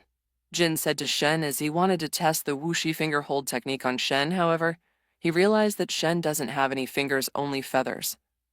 That's unfair. Does that mean he's immune to whooshy finger hold technique? Jin complained inside his mind. I'm a fool. Shen's eyes darted around, and seeing the disappointed gazes and disgust in the eyes of the citizens of Gongmen City, Shen reminds them of his parents' eyes back then when they discovered what he did. Shen's eyes then noticed Po behind the crowd. Seeing the black and white panda, Shen remembered what the soothsayer said back then before he was banished. A man in black and white would be the one to defeat him, soothsayer said to his parents while Shen eavesdropped. Which is the reason why he massacred the entire panda village, as he was scared that if he left them alive, they would one day defeat him like what the soothsayer said. Huh? Who would have thought the soothsayer would lie to me? Perhaps she was wrong back then. Saying this to himself, Shen closed his eyes and awaited for his death. Well, immune or not, I'll still try the whooshy finger hold technique on him. With that, Jin swiftly grabbed Shen's feather finger and raised his own pinky. Seeing this, the masters, including Master Shifu, stared at Jin in shock. There's no way he learned it by himself, right? Was what Master Shifu was thinking as he decided to watch what will happen. Jin was tempted to say the magic words, skadoosh. However, he's in front of so many people, so he decided to change it to suit his character more. Hakai. With a single word, Jin finally flexed his pinky under the awaiting gaze of everyone. However, a few seconds passed. Nothing happened much to the disappointed eyes of the masters. Even Shen, who was waiting for his imminent death, frowned and can't help but complain. Can you please hurry up with it? All right. I was just trying something, unfortunately. It didn't. Jin chuckled to himself, trying to diminish the secondhand embarrassment he's feeling right now. However, he didn't finish his sentence yet when Shen's finger, which is the one he is holding right now, suddenly glowed in golden light. A huge shockwave occurs as Shen was covered in bright light that slowly consumed him. Beautiful, Tigress muttered as the entire city was illuminated by the golden light, almost blinding everyone. Whoosh! As soon as the bright light settled in, the only thing that's left is a single feather that waves back and forth in the air before landing softly on the ground. Oh, he did it! Master Shufu's eyes widened in surprise. Even Jin stared at this in surprise. He didn't expect that he'd be able to do it just right after achieving his inner peace. His inner peace was different from Po, who achieved his inner peace by accepting his parents' death instead of raging against it, while Jin managed to achieve his inner peace by accepting that he won't be going back to his homeworld anymore, and that this is his new home now, with new friends and strangers. Way to go, Jin! Monkey excitedly landed in front of him and raised his hand for a high five. Thanks, Jin said before raising his hand to smash his palm against Monkey's. Puck. Meanwhile, Po just stared at the ground with a complicated gaze. My parents. Po was then about to break down crying when Viper's worried voice sounded behind him. Po? Oh, Viper, what are you doing here? Po quickly wiped his eyes, making sure that he didn't cry. Nothing, I just want to ask, how are you? Viper said with worried gaze still within her eyes. It's nothing, really. It's just that I can't believe that the man killed my parents are gone.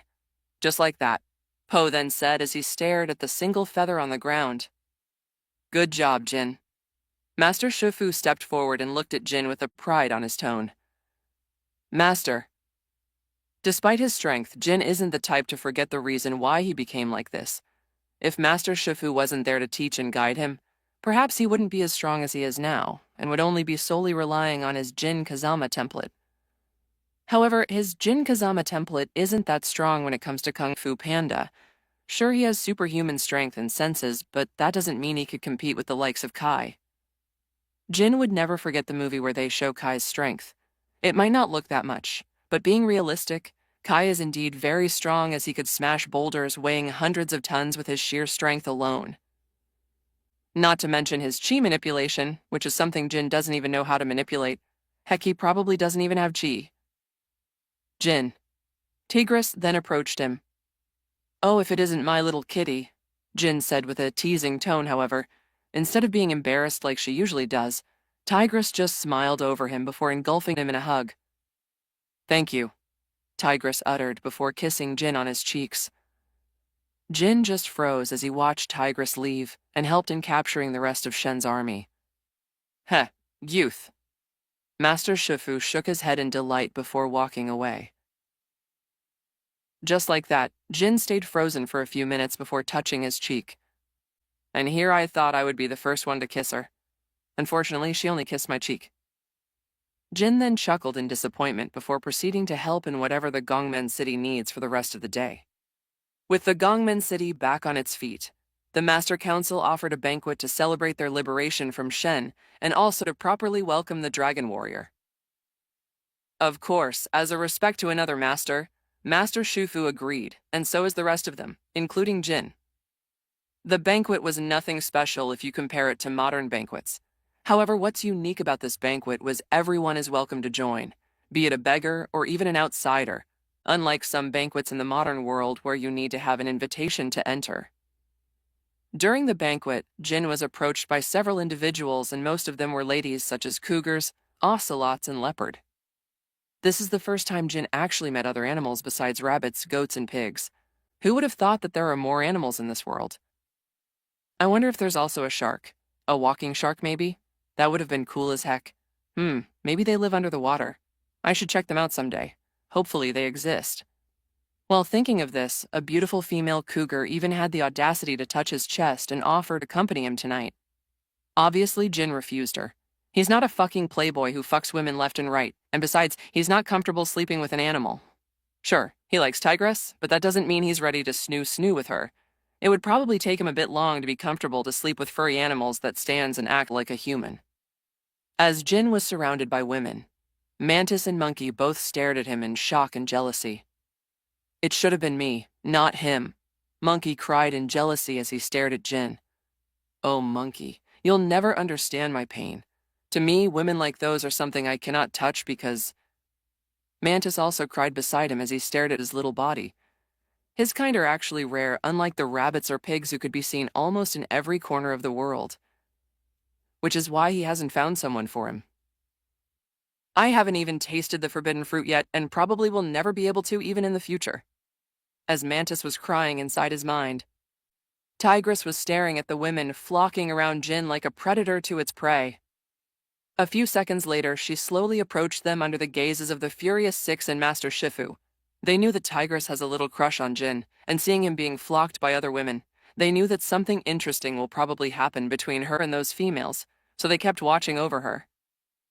As soon as Tigress approached them, she then grabbed the shoulder of the female cougar who attempted to accompany Jin tonight. Huh? Who dares to touch me? Just when the female cougar was about to react arrogantly, the moment her eyes locked in with Tigress's, she immediately froze in fear as Tigress's piercing eyes were penetrating her. Get out of my way, Tigress said with a cold tone. Heck! Without hesitation, the female cougar quickly ran away, followed by the rest of the women as they could feel the pressure from Tigress's gaze, as if she would pounce on them the moment they didn't run away. Oh, is my little kitty worried about me being stolen by others? Seeing that Tigress saved him from those menacing women, Jin was grateful to her, but he wanted to tease her first. I'm not worried about you, okay? I was only worried that if you hook up with their kind, your reputation would be destroyed. I've seen several masters falling to such situation, and that's the moment they lost respect of everyone. Tigress quickly refuted his claim and explained her real reason. I see. I guess I have to thank you then. Thanks for the save, my little kitty. Jin thanked her with a warm smile, almost making Tigress blush, but controlled herself. You're welcome. I suggest you stick with us so you could avoid such situations again. Tigress nodded her head and said before walking back to the table where the masters are sitting. Weird, isn't she supposed to yell at me to not call her little kitty? Is she already used to it or something? While thinking of this, Jin followed Tigress and soon arrived on their table. Welcome back. Viper waved her little tail at him. Jin nodded his head at her and sat on the chair just beside Tigress. Only then Jin noticed that there's someone missing among them. Where's Po? He asked. Almost everyone on the table looked at each other and smiled wryly as they pointed at the end of the hallway. Following at where their finger pointed at, Jin was met with Po munching on a bunch of food as the waiters and staffs tried to pull him away from the table, as Po was grabbing on the table to resist them as if his life depended on it. Well, wait, jot Warren more. Po kept resisting as all of the staff were already trying to pull him out of the table where all the foods are preserved for the guests. Please stop, Master Po. We have other guests wanting to eat those foods. Please have mercy. A small goat pleaded with him as Po stayed stubborn and grabbed another plateful of dumplings before dumping them in his already filled mouth. Seeing this, Jin can't help slap his forward while the Furious Six nodded their heads at him, as if saying, yes, that's what we also felt when we saw him. You're not the only one. After the banquet was finished, they were being led to their rooms by the escort. However, the escort suddenly stopped and apologized to them as he explained, I'm sorry for the inconvenience, but due to the lack of room, we have decided to give the Furious Six, Po corrected him.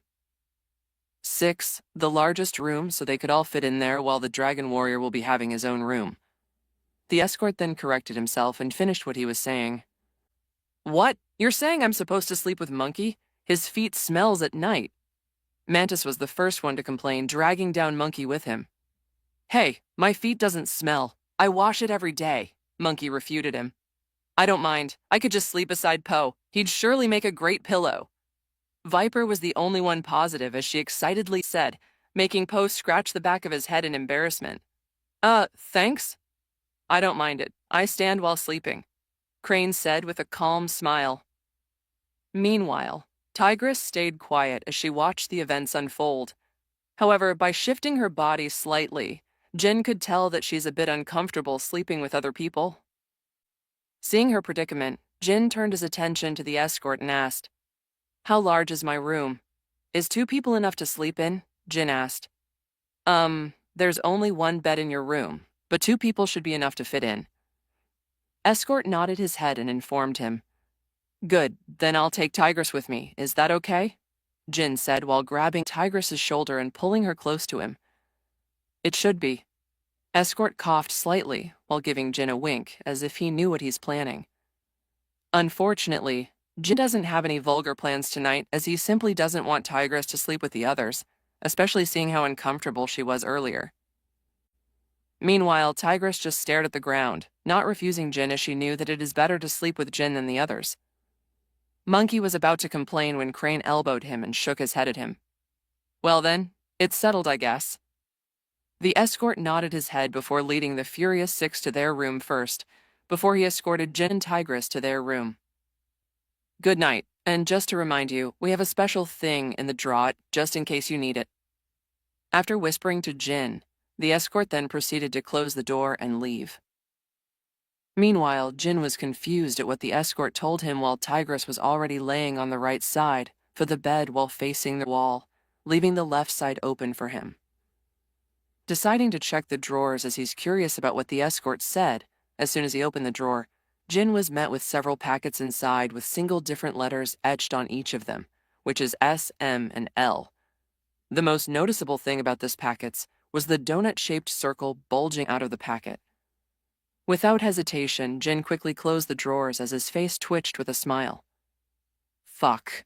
How can such things exist, even in this world?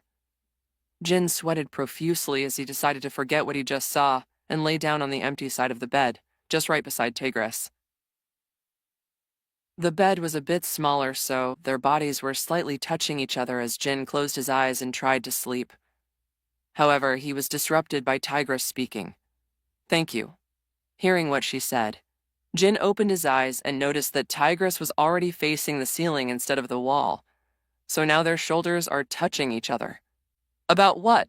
Jin tried to rack his brain on why Tigress was thanking him until he arrived at one conclusion on which why. However, he still wanted to confirm it from her. "For saving me. From that cannonball. If it wasn't for you, I would have been dead now. So thank you." This time Tigress was facing him, staring at his eyes as her own eyes were filled with endless gratitude and a hint of love. "Seeing you safe and sound is all the thanks I need. Knowing that you're okay makes me want to do it over and over again." Jin smiled back at her as Tigress stayed still in her position, as if waiting for something. "Does she want me to kiss her? Should I? What if I'm wrong and she just sleeps with her eyes open? Fuck it, let's risk it." Dealing with his inner voice, Jin then slightly moved forward and... Do you ever finish a beloved story and desperately need more? Fan fiction is where the fans take over, giving those characters and worlds a second, vibrant life. Welcome to fan fiction audiobooks telling. What if I transmigrated into an anime Disney world with a template system? Volume 03, with the Gongmen City back on its feet. The Master Council offered a banquet to celebrate their liberation from Shen, and also to properly welcome the Dragon Warrior. Of course, as a respect to another master, Master Shifu agreed, and so is the rest of them, including Jin. The banquet was nothing special if you compare it to modern banquets. However, what's unique about this banquet was everyone is welcome to join, be it a beggar or even an outsider, unlike some banquets in the modern world where you need to have an invitation to enter. During the banquet, Jin was approached by several individuals, and most of them were ladies such as cougars, ocelots, and leopard. This is the first time Jin actually met other animals besides rabbits, goats, and pigs. Who would have thought that there are more animals in this world? I wonder if there's also a shark. A walking shark, maybe? That would have been cool as heck. Maybe they live under the water. I should check them out someday. Hopefully they exist. While thinking of this, a beautiful female cougar even had the audacity to touch of his chest and offer to accompany him tonight. Obviously, Jin refused her. He's not a fucking playboy who fucks women left and right, and besides, he's not comfortable sleeping with an animal. Sure, he likes Tigress, but that doesn't mean he's ready to make love with her. It would probably take him a bit long to be comfortable to sleep with furry animals that stands and acts like a human. As Jin was surrounded by women, Mantis and Monkey both stared at him in shock and jealousy. It should have been me, not him, Monkey cried in jealousy as he stared at Jin. Oh, Monkey, you'll never understand my pain. To me, women like those are something I cannot touch, because... Mantis also cried beside of him as he stared at his little body. His kind are actually rare, unlike the rabbits or pigs who could be seen almost in every corner of the world, which is why he hasn't found someone for him. I haven't even tasted the forbidden fruit yet, and probably will never be able to, even in the future. As Mantis was crying inside his mind, Tigress was staring at the women flocking round Jin like a predator to its prey. A few seconds later, she slowly approached them under the gazes of the Furious Six and Master Shifu. They knew that Tigress has a little crush on Jin, and seeing him being flocked by other women, they knew that something interesting will probably happen between her and those females, so they kept watching over her. As soon as Tigress approached them, she then grabbed the shoulder of the female cougar who attempted to accompany Jin tonight. Huh? Who dares to touch me? Just when the female cougar was about to react arrogantly, the moment her eyes locked in with Tigress's, she immediately froze in fear as Tigress's piercing eyes were penetrating her. Get out of my way, Tigress said with a cold tone. Heck! Without hesitation, the female cougar quickly ran away, followed by the rest of the women as they could feel the pressure from Tigress's gaze, as if she would pounce on them the moment they didn't run away. Oh, is my little kitty worried about me being stolen by others? Seeing that Tigress saved him from those menacing women, Jin was grateful to her, but he wanted to tease her first. I'm not worried about you, okay? I was only worried that if you hook up with their kind, your reputation would be destroyed. I've seen several masters falling to such situation, and that's the moment they lost respect of everyone. Tigress quickly refuted his claim and explained her real reason. I see. I guess I have to thank you then. Thanks for the save, my little kitty. Jin thanked her with a warm smile, almost making Tigress blush, but controlled herself. You're welcome. I suggest you stick with us so you could avoid such situations again. Tigress nodded her head and said before walking back to the table where the masters are sitting. Weird. Isn't she supposed to yell at me to not call her little kitty? Is she already used to it or something? While thinking of this, Jin followed Tigress and soon arrived on their table. Welcome back. Viper waved her little tail at him. Jin nodded his head at her and sat on the chair just beside Tigress. Only then Jin noticed that there's someone missing among them. Where's Po? He asked. Almost everyone on the table looked at each other and smiled wryly as they pointed at the end of the hallway. Following it where their finger pointed at, Jin was met with Po munching on a bunch of food as the waiters and staffs tried to pull him away from the table as Po was grabbing on the table to resist them as if his life depended on it. Where it? Jat Warren more. Po kept resisting as all of the staff were already trying to pull him out of the table where all the foods are preserved for the guests. Please stop, Master Po. We have other guests wanting to eat those foods. Please have mercy. A small goat pleaded with him as Po stayed stubborn and grabbed another plate full of dumplings before dumping them in his already filled mouth. Seeing this, Jin can't help slap his forward while the Furious Six nodded their heads at him, as if saying yes. That's what we also felt when we saw him. You're not the only one. After the banquet was finished, they were being led to their rooms by the escort. However, the escort suddenly stopped and apologized to them as he explained, I'm sorry for the inconvenience, but due to the lack of room, we have decided to give the Furious Fiva. 6, Po corrected him. 6, the largest room so they could all fit in there while the Dragon Warrior will be having his own room. The escort then corrected himself and finished what he was saying. What? You're saying I'm supposed to sleep with Monkey? His feet smells at night. Mantis was the first one to complain, dragging down Monkey with him. Hey, my feet doesn't smell. I wash it every day. Monkey refuted him. I don't mind. I could just sleep beside Poe. He'd surely make a great pillow. Viper was the only one positive, as she excitedly said, making Poe scratch the back of his head in embarrassment. Thanks? I don't mind it. I stand while sleeping, Crane said with a calm smile. Meanwhile, Tigress stayed quiet as she watched the events unfold.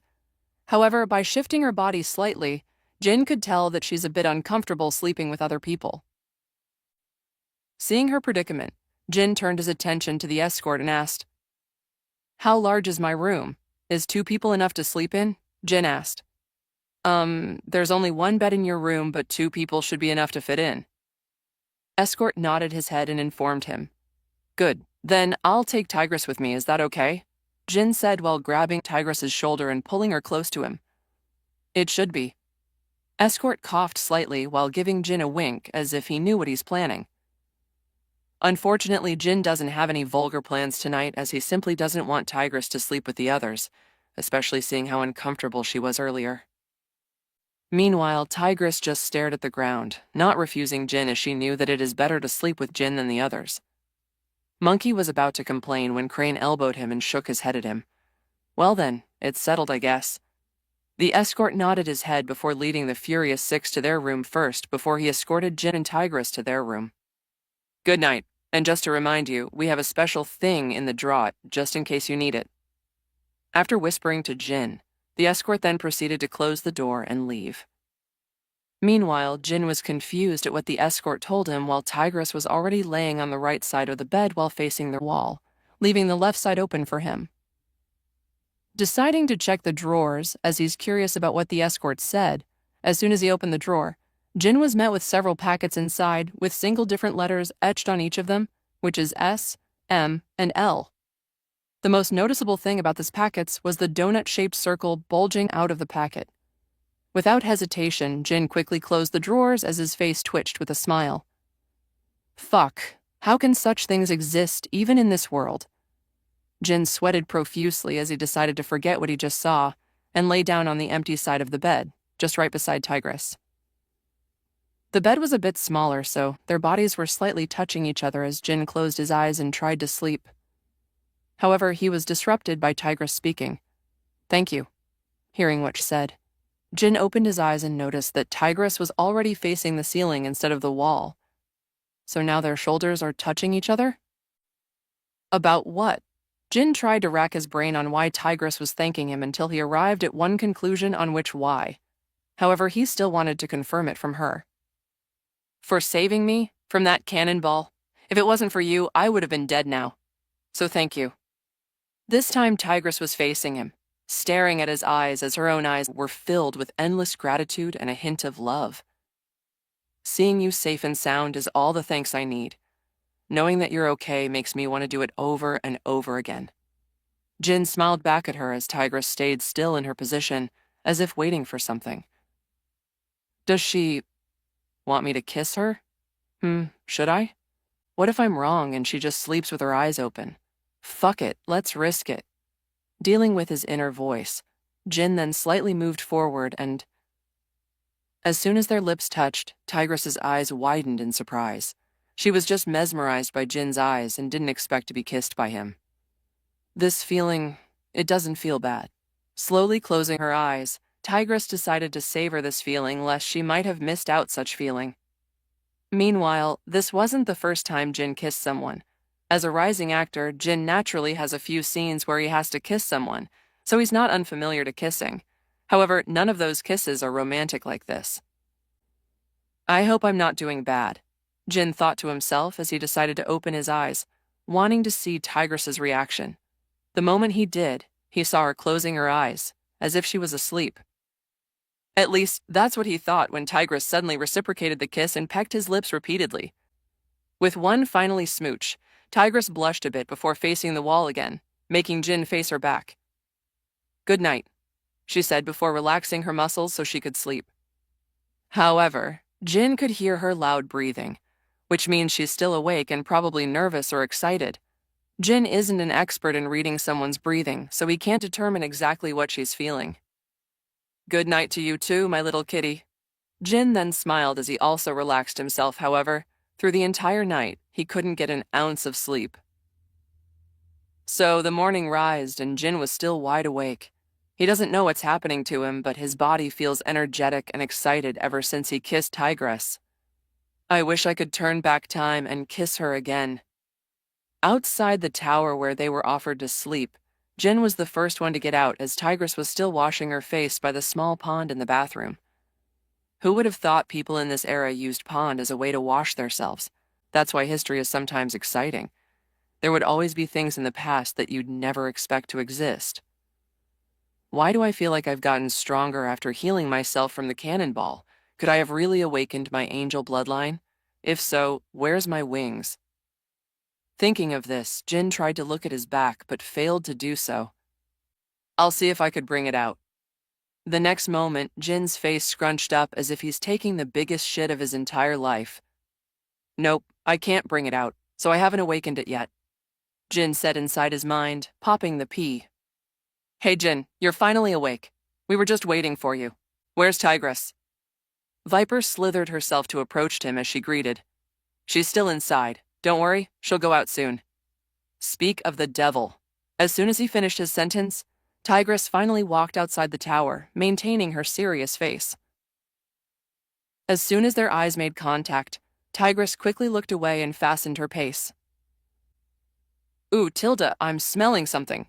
Viper moved her eyebrow up and down as she flashed a knowing smile to Jin. Ignoring her, Jin started walking as Viper whispered Killjoy behind him. Approaching the rest of the team, Jin could see the eye bags underneath the eyes of Mantis and Poe. What's with you guys? You didn't get enough sleep? Jin asked in confusion. Ask Monkey. Mantis answered with a monotone voice as if he had just witnessed the entire Vietnam War. Well, it was my first time sleeping with a girl, so I kinda stayed awake through the entire night, Poe embarrassingly whispered as if not wanting for Viper to hear him. I understand you, Poe. I really do. Jin looked at him in the eyes with pity, as if he was looking at a fellow comrade. Although weirded out, Poe still nodded his head for gratitude. Looks like everyone is here. Good, let us go back to the Jade Palace. Master Rhino has prepared us an escort ship to go back home. Master Shifu walked towards them and said, A few days has passed. Jin and the gang are finally back in the Jade Palace. Meanwhile, Poe immediately went back to his shop to greet his dad and spend some time with him.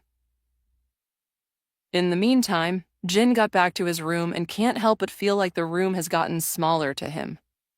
I should ask Master Shifu to give me a bigger room. Making a note to himself.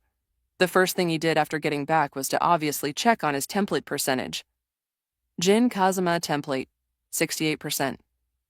As soon as his eyes landed on the number, he can't help but widen his eyes in surprise. He didn't expect for the percentage to rise this fast. He knows how hard it is to raise the percentage, considering that the higher the percentage, the harder it is to increase. No wonder I felt stronger than never, but is Jin really this strong? Guessing from my strength, I could tell right away that if I faced Tai Lung again in my current percentage, I could one-shot him easily. Is Jin really the devil I saw in the character selection? Tsk, I should have visited the arcade more often. Scratching his head in annoyance, Jin decided to put these thoughts on the back of his head for now. I should probably visit Poe first. I'm kinda hungry. After washing himself in the river, Jin then proceeded to go down the stairs of the Jade Palace. Heh, back then I used to be scared of stairs. Well, look at me now, challenging the god of stairs. Jin joked to himself as he chuckled. While Jin was walking down the stairs, he didn't notice the eyes staring at his back. The stare belongs to a white-haired man that looks similar to a human except for the weird white eyes. So, you're the one who's been playing around in my world. The man muttered as a bunch of huddled leaves flew past him, covering him for a second, and when the leaves dispersed, he vanished. Meanwhile, Jin was just about to head to Mr. Ping's noodle shop when he was suddenly met face to face with the man who has been staring at him earlier. Mortal, do you know the consequences of trespassing on a god's universe and even interfering with the destiny? Either you go back to where you came from, or face the consequence, the white-haired man said while squinting his eyes. Who are you? Jin tilted his head in confusion as the white-haired man replied, I'm the one asking the questions here, boy. Go back to your world or face the consequence. The man yelled at him as the weather suddenly changed and turned into a stormy one. Meanwhile, in the cave, Master Shrufu was meditating when he suddenly saw the sudden change of weather. This isn't natural. It isn't supposed to rain today. Having a bad premonition in his heart, Master Shrufu muttered to himself and quickly left. Back to Jin. He's currently panicking a little bit inside his mind as he could finally have a rough guess on who the man in front of him is.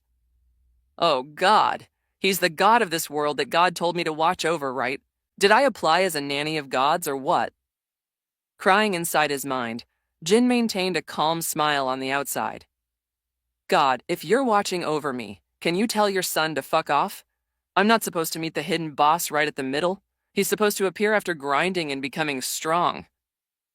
Praying inside his mind, Jin hoped that his prayer would be answered by God. As if the heavens were smiling upon him, God spoke inside his mind. He's Kallias, my son. You don't have to worry. He's in his avatar, so he's not using his entire strength, probably just a portion. And besides, each of my children have unique traits and hobbies. You might like Kallias's hobby. As soon as God informed him about Kallias, he never spoke again, no matter how many times Jin tries to call out to him. I'm fucked. Thankfully, it's just his avatar. I should have a chance. As soon as Jin finished his monologue, the white-haired man thought of him as a stubborn and disobey him.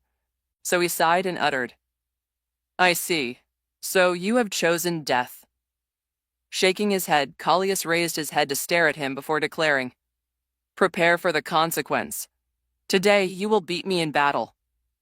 Hearing the declaration, Jin's body tensed up. Here it is. Wish me luck. Drinking battle. Suddenly Kallias continued, shocking Jin, including the newly arrived Master Shrufu, the Furious Six. Drinking battle? What the fuck is wrong with this guy? Jin's face twitched a bit and almost wanted to punch Kallias in the face, but resist the urge. Now I know why God said that each of his children have unique traits and habits. This must be Kallias's unique trait, which is challenge offenders in a drinking battle. Thank God it's not fight-to-death battle, Jin said to himself while wiping off his sweat. Thankfully, it's a drinking battle, as Jin might not look that much, but he's quite the person who has a very high tolerance in alcohol. So there's chance of him winning the battle. Okay, I accept your challenge. When do we begin? Jin confidently answered before asking back a question. Now, Kallias replied with an arrogant smirk. Chug, chug, chug. Surrounded by almost the entire citizens of the Valley of Peace. Jin and Kallias were hazily staring at each other as both of them has one glass in their hands. A large gourd can be seen standing beside them. You shall hick. Win. I am the hick, god of wine. Drunk already, Kallias stood up as he gulped down the alcohol on his glass. A mother and son pig was just watching with excitement when they saw Kallias's fully naked body standing up, forcing the mother to close the eyes of her son. Ooh. Almost everyone quickly tried to look away, or close their eyes while some just watched Kallias's thing dangling in front of them. Ah, my eyes, one of them yelled in surprise. Mama, a short but fat noodle. A child rabbit pointed at Kallias's bottom. Kahak. Jin, who was already drunk and was about to pass out, suddenly turned sober as he stared in shock. Fuck, I need to rinse my eyes after this. Jin cursed inside his mind as he made a mental note to himself. But first he has to win this battle so he could go back to his normal life. Gulp. Drinking the alcohol from his glass, Jin then stood up and stared at Kallias's eyes. Thanks to the nightmare he saw earlier, Jin, who was previously drunk almost on the verge of passing out, turned sober. Should I feel grateful to him for making me sober or not? Ooh, the gourd has been emptied, and right now we'll see who will pass out first. The last man standing will be the winner. Come on, everyone. Cheer for our dragon warrior. For some unknown reason, Po turned into a commentator, hyping up the drinking contest. A few seconds has passed. Both of them were still standing, however. Kallias was blinking profusely while his body were moving sideways. Here it is. Everyone's eyes were on Kallias as they watched him slowly close his eyes, and soon he fell forward, planting his face on the table. Thud. Yeah, the dragon warrior has emerged victorious. Po clapped his hands and jumped around in excitement as he announced, making everyone yell to the top of their lungs and chant his name. Jin. Jin. Jin, X 69. Raising his arms in the air, Jin smiled in triumph as the alcohol finally kicked in once again, and he was about to pass out and fall backwards. Just when everyone was about to attempt to catch him, someone already did. "You're drunk." Catching him, Tigress said to him as Jin smiled wryly. "It's worth it, I guess, being catched by my little kitty, but what I saw earlier will never be erased from my mind," Jin muttered as he continued before passing out. "I won, but at what cost?" While everyone was busy chanting Jin's name, Kallias, who unconscious, slowly disappeared after a bunch of leaves once again flew past him. No one saw him, not even Master Shifu, as he was thinking on how to punish Jin for drinking alcohol, and even competing with someone for it. As their teacher, Master Shifu strictly forbids them to get drunk as it would cause them to lose focus, which would make their guard down and allow their enemies to strike them while they're drunk. Sigh. Only this time, I'll allow it. Shaking his head, Master Shifu then walked away, going back to his meditation. After the cheering has concluded, everyone started going back to their usual lives, however. One thing for sure, they would never forget this moment and would probably even spread it outside the valley. Meanwhile, Jin was carried back to the Jade Palace by Tigress, who, despite was annoyed at Jin getting himself drunk, was smiling in delight, as deep down she was convinced that even Jin, who she thought was almost perfect in every aspect, finally realized that he's just like everyone else, having fun and living his life like a normal person. Thinking of Jin, Tigress can't help but remember about what they did during their stay in Gongmen City. Although they only kissed at that time and nothing else happened, Tigress felt like it was the best moment in her life. "Is this what they call love? It makes my heart warm," Tigress said to herself as they finally arrived at Jin's room before laying him down on his bed. Tigress was about to leave when Jin suddenly grabbed her hand and pulled him towards him. Because of that, both Tigress and Jin were laying on the bed, with Jin spooning Tigress under his arms. "Warm," Jin muttered in his sleep as Tigress was in a state of shock at first and tried to get out of Jin's embrace. However, Jin, who was dreaming of hugging a large teddy bear in his sleep, tightened his hug. Having no use, Tigress finally stopped resisting and just rested along with Jin as she buried her head on Jin's hard chest. Looks like he's finally enjoying his life. Back in the white space, God, who has been watching Jin, smiled in contentment as Kallias surprisingly appeared behind him. "Seriously, why did you even choose my world as his first world? Can't you just choose that bitch's world?" Kallias complained and cursed as God laughed. "Your world is best suited for someone like him. If I choose the other world, he might not be as comfortable as he is now," God explained. "I see. I'm going now. I'll have to resume my pie show game with Oogway," Kallias said before disappearing, leaving God alone again. As the night settles in, everyone finally slept, making Jin skip a whole day of training. Opening his eyes, Jin realized that he's back to his room and the moonlight and lighting up the room. Feeling a warm thing on his chest, Jin looked down and saw Tigress sleeping with her arms around him, embracing him completely. "I remember passing out earlier. Did she bring me here?" Thinking of this, Jin continued staring at Tigress's sleeping face. As he does, he remembers when they first met. Her cold and indifferent face back then was so different than the face she makes now. "She's so cute that I want to kiss her right now," Jin said to himself before trying to remove her arms from his body. However, she didn't budge, and he's afraid if he forced it, it would wake her up. So he decided to stay like this in the meantime, until she removes it herself or he falls asleep again. Caressing her head, Jin noticed that her fur was a bit soft, like a newly shampooed hair. "I thought her fur would be a bit crude or tough. I didn't expect for it to be silky soft," Jin muttered under his breath as he closed his eyes and decided to sleep again. The moment Jin closed his eyes and slept, Tigress's eyes opened, which glows a bit due to the dark surrounding. Looking at Jin's sleeping face, she decided to go back to sleep and buried her face more on his chest. The next morning, the sunlight outside the window flashes on Tigress's sleeping face, forcing her to wake up after feeling the heat in her face. Opening her eyes, she realized that she's alone in the room, without Jin's presence. He must have gotten up first. I should leave here before Monkey or Viper sees me walk out of his room and make a rumor. Speaking inside her mind, Tigress fixed the bed first before sneakily leaving the room. She then went back to her room and waited for Master Shifu to wake them up. This is the reason why she left Jin's room, as she knew that all of them have to walk out of their rooms the moment Master Shifu calls them outside. As for Jin, she doesn't know where he went, but she's not that worried about him. Maybe he's training outside or was called by Master Shifu. Speaking of Jin, he's currently jogging outside doing his morning routine. Following him was Po, who finally woke up early by himself, without needing for Jin to wake him up in the morning. It's already a good progress for him, as he's disciplining himself properly. 1 kilometer left to go, Po. Move those legs of yours. Encouraging Po, who is breathing heavily as his legs continue to move, Jin patted his shoulders. Oh, huff. Okay. Out of breath, Po answered. A few minutes later, the jogging session was finally done. Po and Jin started drinking by the clear river. Gulp, X10. Unlike Jin, who only drank a couple of gulps, Po was drinking madly as if he hasn't drank water for a whole year. Ah. Lying on the ground, Po breathed in relief. Po, it's time for you to learn a technique of mine. As your master, it is only natural for me to teach you a thing or two. As soon as Jin finished his sentence, the fatigue that is visible on Po's face suddenly disappeared and replaced by an excited expression.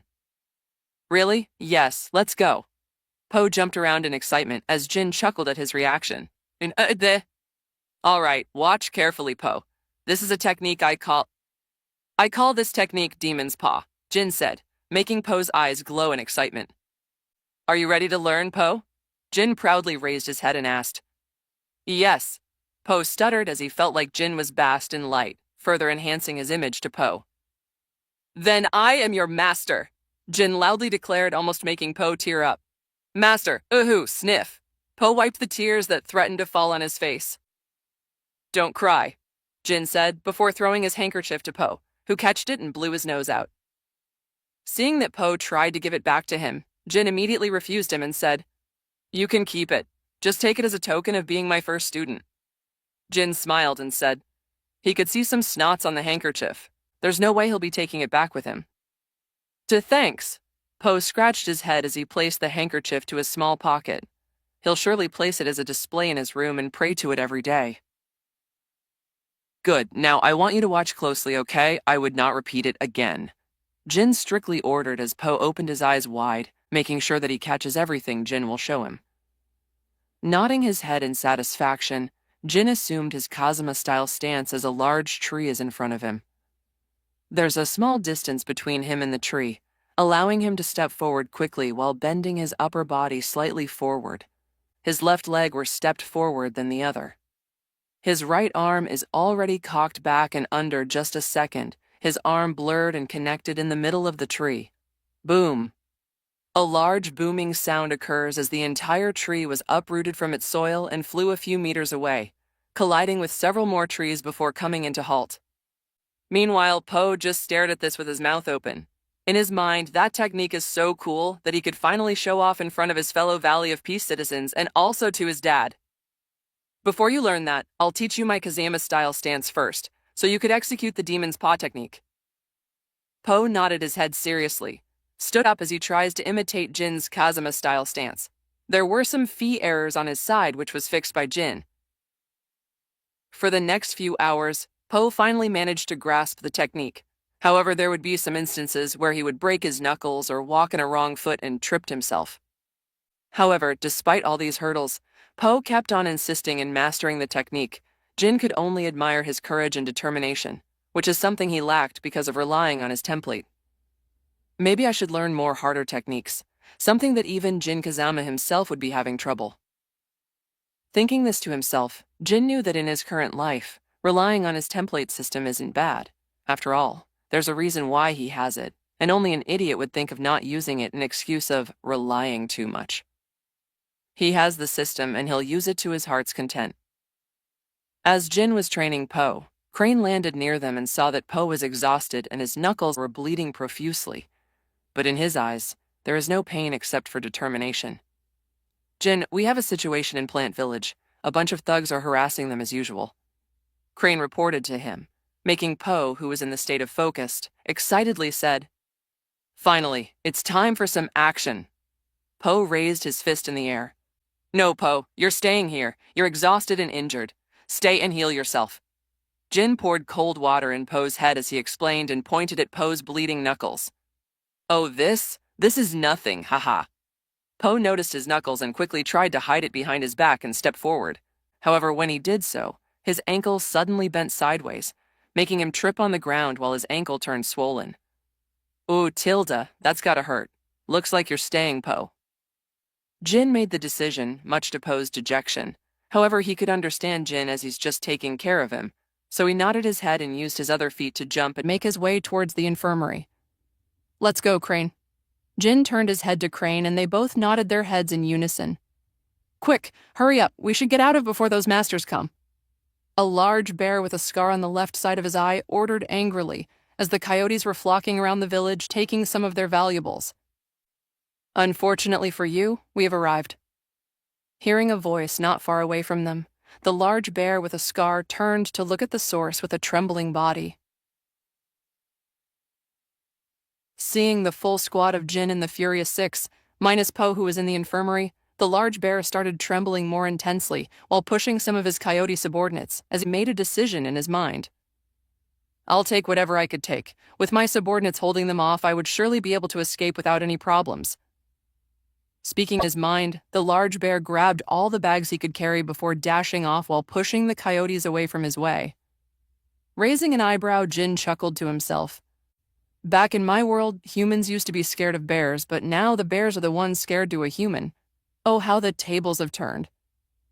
Handle those lackeys. I'll change that bear." Giving out an order, Jin started running forward, with his eyes staying glued on the running bear. All the lackeys that were in his way were used as stepping stones for him to increase his speed. It didn't take long before Jin arrived near the bear. Surprise! Jin grinned as he patted the bear's shoulders, and when he finally got his attention to him, he waved his hand. "Hi!" Realizing that his fate is doomed, the bear tried to increase his pace. However, due to his size, Jin would always catch up to him. Just when the bear was about to shit himself, they came across a small rabbit that seems to be doing a set of workouts. The bear's eyes gleamed in excitement as he rushed forward and tried to grab the rabbit in surprise. Jin finally realized the plan of the bear that would definitely take the rabbit as hostage. Obviously, the situation would be troublesome to him, so he hastened his pace and tried to stop the bear. However, it was already too late as the bear was on the verge of grabbing the rabbit, who finally realized that a large bear has bad intentions to him. Much to the bear and Jin's surprise, the rabbit suddenly jumped backward in a quick manner. The rabbit's speed was so fast that it turned into a blur. Fast. Is he also a master? Jin thought to himself. Inside his heart, he was glad that the rabbit managed to avoid the bear's grab. Deciding to finish the bear before he could cause more trouble for him, Jin grabbed the bear's back head and pushed him with his strong force, plummeting the bear's face on the ground, finally finishing the bear. Meanwhile, the rabbit arrived in front of Jin and excited Lu introduced himself. "You must be the dragon warrior. Thank you for saving me. My name is Fluff." He's a child? How did he even dodge the bear earlier? I didn't expect rabbits to be these fast, though, Jin thought to himself before nodding his head at Fluff. "You're welcome, Fluff. By the way, what are you doing here alone in the forests? Children like you should be with other kids their age." "Where's you parents?" Jin asked, while wrapping a rope on the large bear. "I'm training. I want to be a kung fu master and join the Furious Six and save innocent people," Fluff said with an innocent but excited expression. "As for my parents, I don't have any parents. I was told that I was abandoned the moment I was born." Fluff then scratched his head and said, if someone were to hear him, they'd think of him as poor orphan and take pity on him. However, from Fluff's expression, Jin could tell that Fluff doesn't have any idea what the role of parents are and their importance to a child. "I see. Come with me, Fluff. I'll introduce you to my friends." Jin carried the large bear over his shoulder under the amazed eyes of Fluff before offering his hand for Fluff to take. "Okay," he answered. As soon as they got back in the village, Jin could see that the chaos has already subsided, and the coyotes were laying on the ground while some are tied in ropes. Jin also saw Tigress and the Furious Six. "Guys, I'm back." Jin greeted them while dropping the large bear's body on the ground. "You got him. But who's that?" Monkey stared at the large bear before his eyes darted towards Fluff and asked out loud, causing the rest of the Furious Six to also notice Fluff and ask the same question. "This little pal here is Fluff. You can say he kinda helped me in catching the bear," Jin said, Hole giving a wink at Fluff, who was nervously but excitedly staring at the Furious Five. Hi. I'm Fluff." Fluff stepped forward and introduced himself. "Hey, he kinds reminds me of someone," Monkey said while seemingly thinking about something. "Poe? He reminds me of Poe," Mantis answered. After sending the unfortunate bear to the prison where thugs like him are usually sent to, Jin and the Furious Six were about to go back to the Jade Palace when an unusual someone started following them. "Fluff, what's wrong?" Jin asked the small bunny. "I want to learn Kung Fu. I will go with you guys," Fluff excitedly said while carrying a large backpack on his back. "What?" Monkey was flabbergasted, and so is the rest. "No, you're staying here. Kung Fu is not for someone like you. You're still a child. Go home," Tigress sternly said while crossing her arms under her chest. Sniff. As soon as Tigress finished what she was saying, Fluff started sniffing and tears gathered on his eyes. "Don't be harsh, my little kitty. So what if the kid wants to learn Kung Fu? Let him. Kung Fu was made for everyone to learn, not just for special people like us. Come with us, Fluff. I'll see if you have the guts and determination to become a Kung Fu master." Jin interfered after seeing Fluff almost on the verge of breaking down. "Really?" Wiping the tears away, Fluff got his excitement back. "Yes. Now, your first training is to keep up with us. If you can't do such simple thing, then you don't have the right to be trained by me," Jin stated as Fluff quickly nodded his head. Seeing that, Jin and the rest finally resumed their journey, followed by a small bunny that seems to have an inexhaustible stamina. "He has a great stamina for a child. I commend him for that," Viper said as she looked back at Fluff, who was staring at everything in amazement, as if it was his first time to see the place outside his village. "Well, rabbits are long known for their incredible stamina. How do you think they keep multiplying? From what I remember, rabbits have the most population in the entire China," Mantis said, informing them of his knowledge. While they were busy talking to each other, Jin and Tigress were walking side by side as she was whispering to Jin. "Are you sure about this? Won't Master Shifu punish you for this?" she whispered worriedly. "I'm glad you're worried about me, but you don't have to worry. I'm sure Master Shifu won't mind. After all, the more Kung Fu masters there are, the better." Jin shrugged his shoulders and replied. Tigress turned quiet after that and didn't speak anymore through the rest of the journey, though she still kept walking with Jin side by side. First Poe and now him. Jin, picking your students is not the same as plucking flowers in the yard randomly. It takes time, and you must ensure that they both have the talent and dedication to learn, and the most important is to have a kind heart. I don't want the matter of Tai Lung to happen to you. After reporting to Master Shifu about his new student, Jin didn't expect to be lectured by him and receive advice. "Worry not, Master. Fluff met all of the requirements that you just mentioned. The only thing that's left is to determine his talent. However, I'm sure talent isn't the one that determines whether someone have the rights to learn Kung Fu, right?" Jin replied. "Good. And yes, talent is just part of the requirement, but not mandatory. The most important factor is to have the determination and kind heart. Since you have deemed him worthy, then it is only natural for me to not stop you from making the decision," Master Shifu said to him before going back to meditation.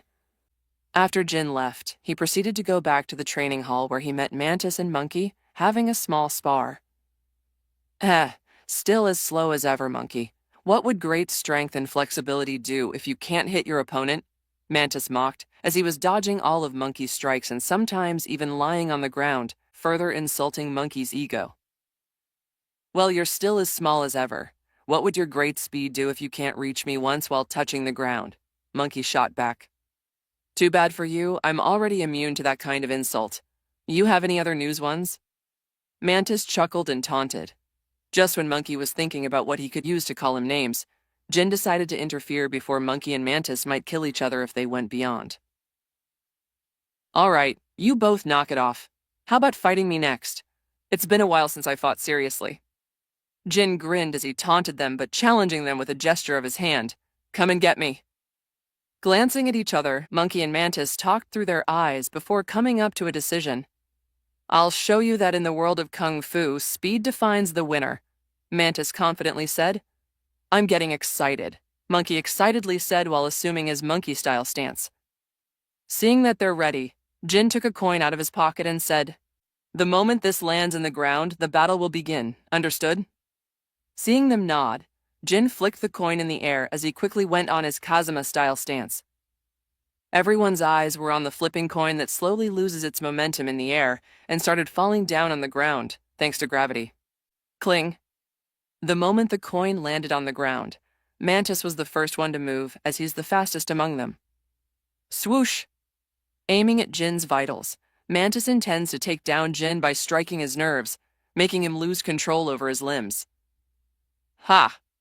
Smiling in victory, Mantis thought that he finally got Jin when he suddenly saw how Jin sidestepped, allowing him to pass by him.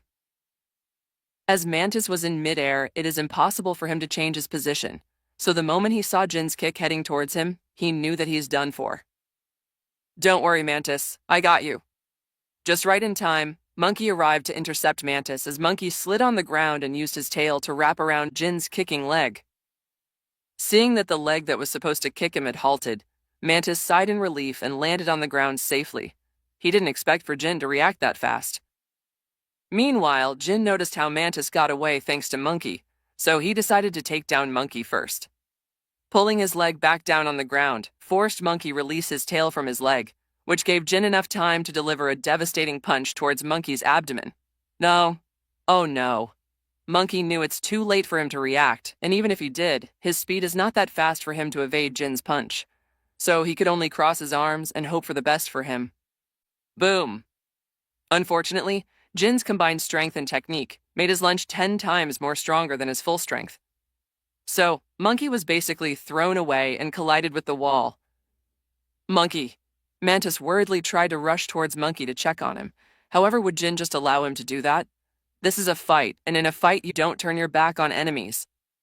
Stomping on the ground similar to what Tigress did, Jin's stomp causes a huge airwave on the ground that caused Mantis to lose his speed and also his balance. Ooh, thrown away a little. Mantis thankfully managed to stop himself from being blasted completely. However, Jin isn't the type to give his enemies time to breath, so the moment he caused that airwave, his body was already moving and arrived in front of Mantis. Having no time to defend himself, Jin's kick quickly collided with Mantis's small body. Mantis might be the fastest in the Furious Five, however that leaves his durability weaker than the others. Bam.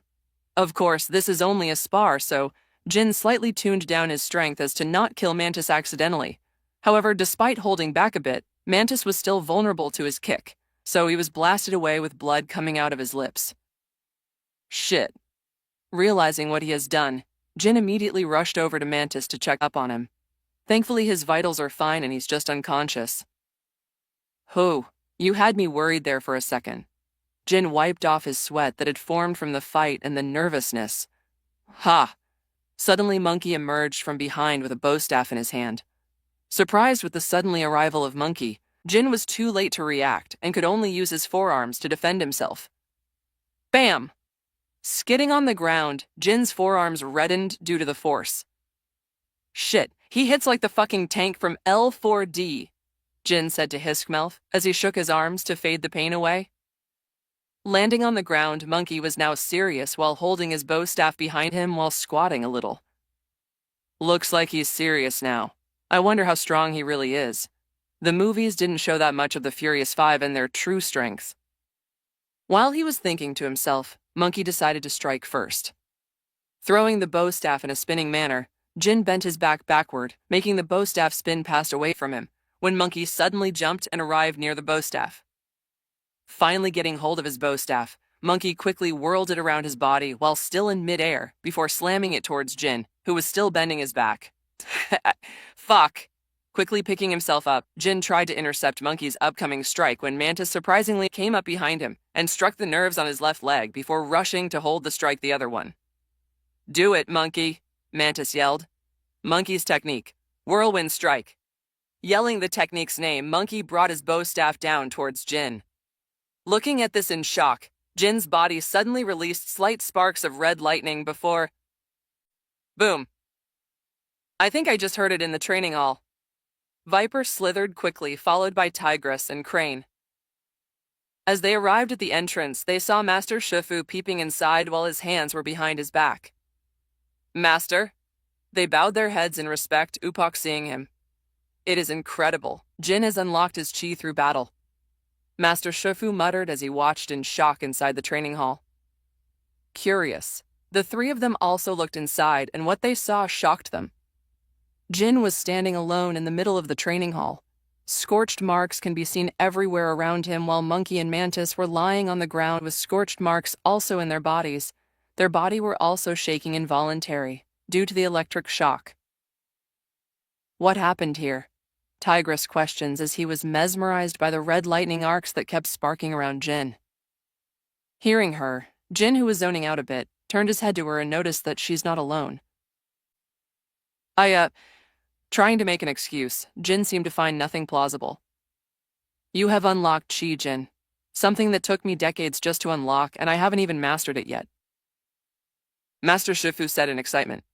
Master? What is Chi? Tigress asked with a hint of envy in her voice. Wake those two up and follow me, especially you, Jin, Master Shifu said while pointing his cane at the unconscious Mantis and Monkey before leaving. Jin shook his head to remove his daze before proceeding to follow Master Shifu along with Tigress, while Crane and Viper tried to wake Monkey and Mantis. In the hallway of the Jade Palace, where the Dragon Scroll used to reside, Master Shifu seems to be looking for something across the bunch of scrolls that are neatly managed. Chi. Grabbing another scroll, Master Shifu's face beamed up as if he has found what he was looking for. Here it is. Chi is the energy that flows through all living things. It is present in everyone's body, but only a few can harness it. So far, I only know Master Oogway and me, capable of harnessing it, and now the third one is you, Jin, Master Shifu said while handing the scroll to Jin. Removing the cap, Jin took out the scroll outside of its shell and proceeded to open it. Written in the scroll are the technique's guides and its long history. There are only two techniques written in the scroll, which is to give and to harness. To give is the technique to give your chi to others, healing them and giving them life, while to harness is the technique that allows one to harness their chi to do several things. However, none of those things are written in the scroll. Perhaps you should call Poe here, Jin said after he finished reading the scroll. Why? Viper asked. Jin then proceeded to show them the scroll, where it shows 11 pandas teaching Master Oogway about chi. Fascinating. I didn't expect Poe's kind to be the masters of chi. Master Shifu uttered in fascination. Maybe he can use chi? Monkey, who had just woken up, heard their conversation, so he asked. No, I don't think so. Though he has the right to know about this, though, Jin said before handing the scroll to Viper. Give this to Poe, Jin said before walking out. Where are you going? Tigress asked while catching up to him. I'll train my chi. Since I managed to harness it, then perhaps I could train it and manipulate it to a certain extent. Jin answered. I'll come with you. I also want to learn chi. Tigress said with determination in her eyes. She just discovered chi today, and seeing that only Master Shifu, Master Oogway, and Jin are capable of using it, then she wanted to be the fourth one. Well, you're welcome to try, though don't be discouraged if you can't harness it. For the next few days, Jin started training his chi, which is a bit weird and different as his chi takes a form of lightning instead of the common yellow-colored energy. Jin doesn't know the reason for this, but he just blamed it on Jin's devil bloodline, which he is now sure that Jin surely is the devil in the Tekken character selection. Meanwhile, Tigress's training bore no results as no matter what she did, she seems to be having trouble to at least feel it on her body. She was training with the technique of doing a set of movements before ending with both of palms raising forward. However, despite doing everything perfectly, nothing was happening until one day. Tigress was training as usual, and when she finished the set of movements, a small spark of yellow appeared on her paws that soon faded away instantly. However, all of this was caught by Tigress's eyes, who excitedly ran to find Jin, so she could tell him about it. However, as she arrived at Jin's usual spot, she found no sign of him. though her sharp nose could smell his traces, so she followed his smell until she was led to the waterfalls. She suddenly stopped in shock as blush crept up into her face after seeing Jin taking a bath by the river without wearing anything on his body. Splash. Washing his hair, Jin pulled his to the back of his head just in time to see Tigress staring at him in shock with a reddened face. Tigress? Oh, I see, Tilda. Seeing Tigress's blushing face, Jin was confused at first before realizing why she's blushing. With a mischievous grin, Jin splashed the water towards Tigress, showering her entire body. Oops, looks like you're wet. How about joining me? Still maintaining his mischievous grin, Jin slowly approached Tigress with his body still under the water.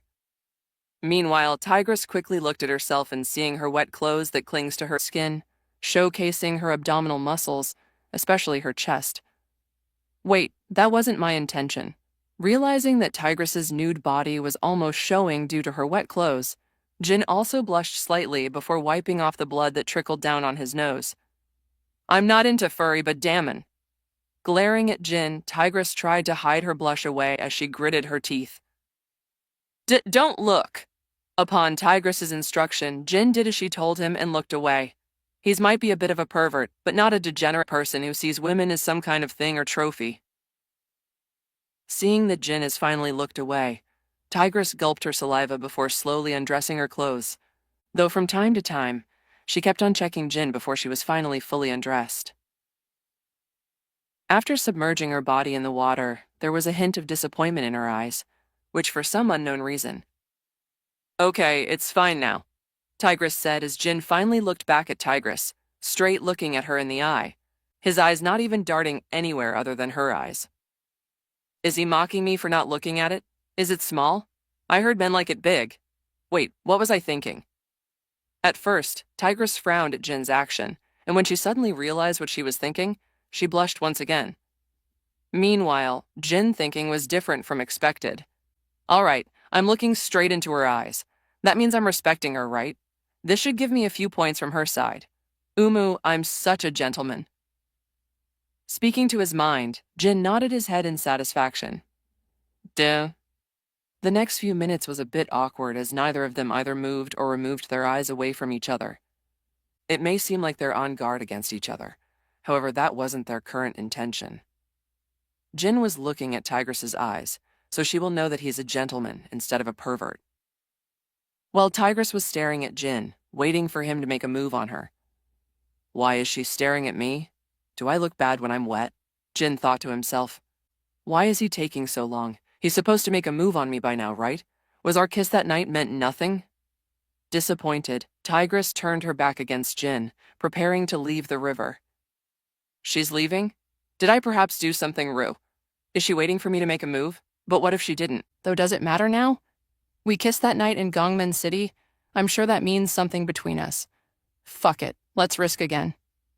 Under just a second, Jin finally realized his mistake and proceeded to catch up to Tigress before she could leave. With a heavy face, Tigress was about to leave when her hand was suddenly grabbed by Jin, forcing her to turn around and face him. What are you doing? Shocked, Tigress was about to question him when she suddenly felt her lips being conquered by him. Chew. Softly enveloping her lips, Jin slowly tried to use his tongue to invade her mouth, which was hard at first as she was resisting a bit, however. As time passed, Tigress slowly let him inside as her arms unconsciously found themselves hugging him, while pressing her medium chest against his chest. Jin then slowly lowered his hand under the water, cupping her chest slightly. Tigress squirmed a bit at the sudden touch, as this was the first time someone else other than herself has touched her chest. After their little make-out in the river without any penetration, of course, Jin and Tigress washed themselves in silence. However, instead of washing himself, Jin was washing Tigress's body as his hands were snaking around her body, cleaning every nook and cranny of her body. Even her armpits weren't spared, much to Tigress's embarrassment. However, she didn't resist. In fact, her paws were also slowly washing Jin's front, especially his abs. A few minutes later, they finished washing each other. Jin was the first to get out of the river before wearing his outfit. Tigress soon followed up and also dressed. Unlike previously, she was no longer shy on showing her body to Jin. After all, he has already did things on her body, so there's no point in hiding them from him anymore. Let's head back, Jin said while offering his hand to her. Looking at his hand, Tigress smiled softly before holding his offered hand. Soon they both went out of the forest with their fingers intertwined.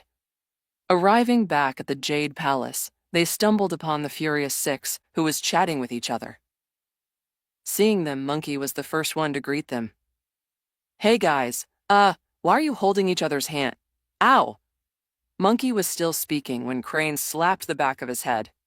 Seriously, Monkey, how come you still didn't notice their feelings to each other? Mantis slapped his forward and shook his head in disappointment. Hey, I know about that. I was just simply asking, you know? Monkey quickly made up a reason, which none of them believed. After all, when it comes to lying, Monkey is the worst of them all. How did they know about it? Experience. Looks like I won't have to announce it to you all, huh? I guess there's only Master Shifu now.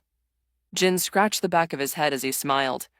He didn't think that their small interactions would make their friends assume that they have feelings for each other, which is not wrong as they really did. I approve. I have no right to voice any complaints when it comes to your love life.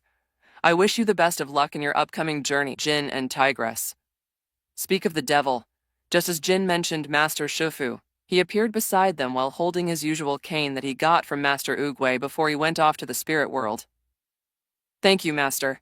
Both Jin and Tigress bowed their heads in respect to Master Shifu for receiving his blessings. Oh my gosh, I can't believe you both are going to have babies. Po reacted differently, though. Bam! Po, you dummy! They just started dating. Don't bring up making babies this soon. Viper smacked the back of Po's head with her tail as she scolded him. I'm sorry, I think I just misheard. Po soon apologized and tried to make up a lie. He's just as bad as Monkey. They all thought without any surprise. Anyways, I think forming bond with another is worth of a celebration. Today, all of us will celebrate in Mr. Ping's noodle shop. Get prepared, everyone, Master Shifu announced with a smile. Ooh, I'll go first then and tell my dad, Po excitedly said before running outside. Master Shifu then turned his attention back to Jin and Tigress. So when will I expect the wedding? Running down the stairs, Po was humming to himself as he went down. Tilda.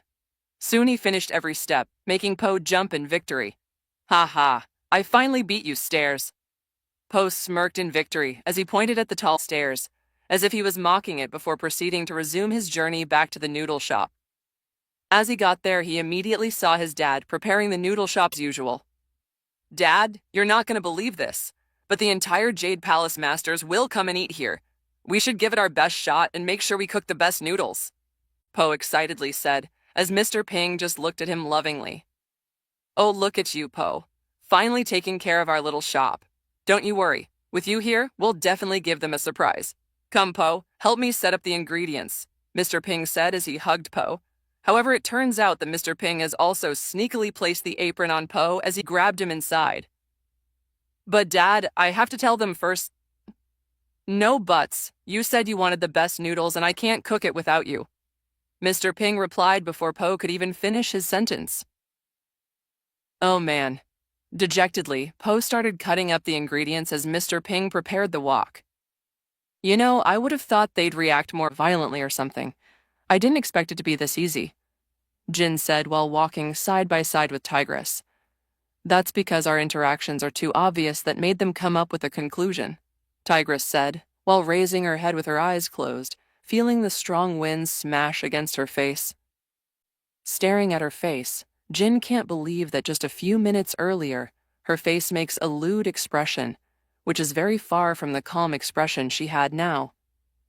Love truly worketh wonders, Jin said to himself as Crane flew over the air and landed in front of them. Po's back. He said that it's time for the celebration, Crane said as Jin and Tigress nodded their heads before following him. They soon reunited with the rest and they continued their journey to Po's noodle shop. As they are walking, Po warned them for a bit. So, you guys know about my dad. He's a bit of a talkative person, but he's good, don't worry. Though he might be a bit... Just when Po was speaking, they finally arrived at their destination.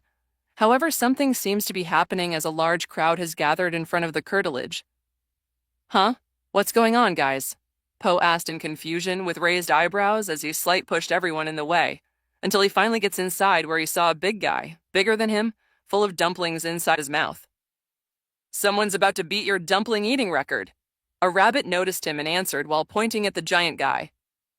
The crowd were cheering for him as the big guy slowly stuffed all of the dumplings inside his mouth as bowls after bowls were stacked against each other, forming several towers made of bowls, which was amazingly balancing without falling. What? Who's eating all my dumplings? I cooked them from the celebration. Poe was shocked as he squeezed himself through the crowd so he could approach the big guy. That's when he saw the big guy that looks very similar to him. 100, 101, 102. The kids were cheering for the big panda as he finally finished all the dumplings before standing up and jumping excitedly. His mouth is still full of dumplings. Meanwhile, Poe stared at the big panda in shocked, not expecting to see someone of his own kind. As far as he knows, Shen has massacred his kind, leaving no one by himself as the only panda. 103. The big panda yelled with his mouth still full of dumplings. Ish that a new race scored? The big panda asked. Who are you? Poe asked with his mouth still open from the shock. Even the Furious Six was shocked at seeing someone that looked similar to Poe, but bigger than him, while Jin already knew about this as he watched the third movie of Kung Fu Panda. This means that Kai has returned, Jin muttered to himself in shock before gulping his saliva in fear. He's already strong by standards, however, if it comes with Kai, who's probably more stronger than Master Shifu and fought side by side with Master Oogway. Jin's confidence is very low if he faced him. I am Louis Xuan. Li Shan introduced himself. However, due to the dumplings in his mouth, it's very hard to understand what he said. What? Gulp. Gulping down all of the dumplings in his mouth, Li Shan then introduced himself again, but this time, more clear and properly. My name is Li Shan, Li Shan said while bringing down his hat from his head. I'm looking for my son, Li Shan continued. Gasp. Everyone in the vicinity gasped in shock. Even Master Shifu wasn't spared as he also gasped in shock, including Mr. Ping. You're looking for your son? Poe said with a hint of pity in his tone. Yes, many years ago. I lost my father. Poe also expressed his situation, which seemed similar to Li Shen. I'm sorry. Li Shen said his condolences as Poe thanked him. Well, good luck to Yo, Li Shen said and was about to leave when Jin decided to interfere. He can't handle the two idiots who can't even recognize that the one they're looking for is already in front of them. Oh, for the sake of God! Poe, that's your dad, and Li, that's your son! Jin yelled at them while dragging Li Shen back to face Poe and Poe to face Li Shen. Gasp. Being slapped by the realization, both father-son gasped in shock as Poe excitedly said, A father? Ha! What are you standing there for? Give your old man a hug, Li Shen excitedly said as Poe gasped more that almost as if he's out of breath. The moment the two of them hugged each other, their bellies collided, making a funny sound. Boing! Ha ha ha, you're my son. I thought I've lost you, Li Shen remarked. I thought you were dead. As the two were having their reunion, the original Furious Five, including Master Shifu and Jin, all sighed and slapped their foreheads. Well, at least their reunion. While Jin was speaking, the gong suddenly started blaring, alarming everyone in the valley. The gongs could only mean one thing. The valley is under attack. Clang! Deflecting one of the Jade Masters' attack, Jin was overwhelmed by 4 masters attacking him at the same time. Okay, I regret coming here faster, Jin said to himself in regret. Thankfully, the rest of them has finally arrived, along with Li Shen, who was being shown around by Poe despite fighting the Jade Masters. Swoosh! Dodging Master Porcupine's arrows, Jin used a nearby wok to deflect the rest of the arrows before throwing the wok to Master Porcupine, who just took the wok head-on, without suffering any injury. Well, they're made of chi, so I guess it's kinda impossible to hurt them, Jin said to himself before rushing towards Master Porcupine. Swoosh! X10. Dodging all of the arrows thrown at him, Jin arrived in front of Master Porcupine and was about to deliver a blow to his head when he was suddenly intercepted by 2 other Jade Masters. Annoying, Jin exclaimed as he decided to take out the twin badgers first. Their combos were not only annoying but also troublesome.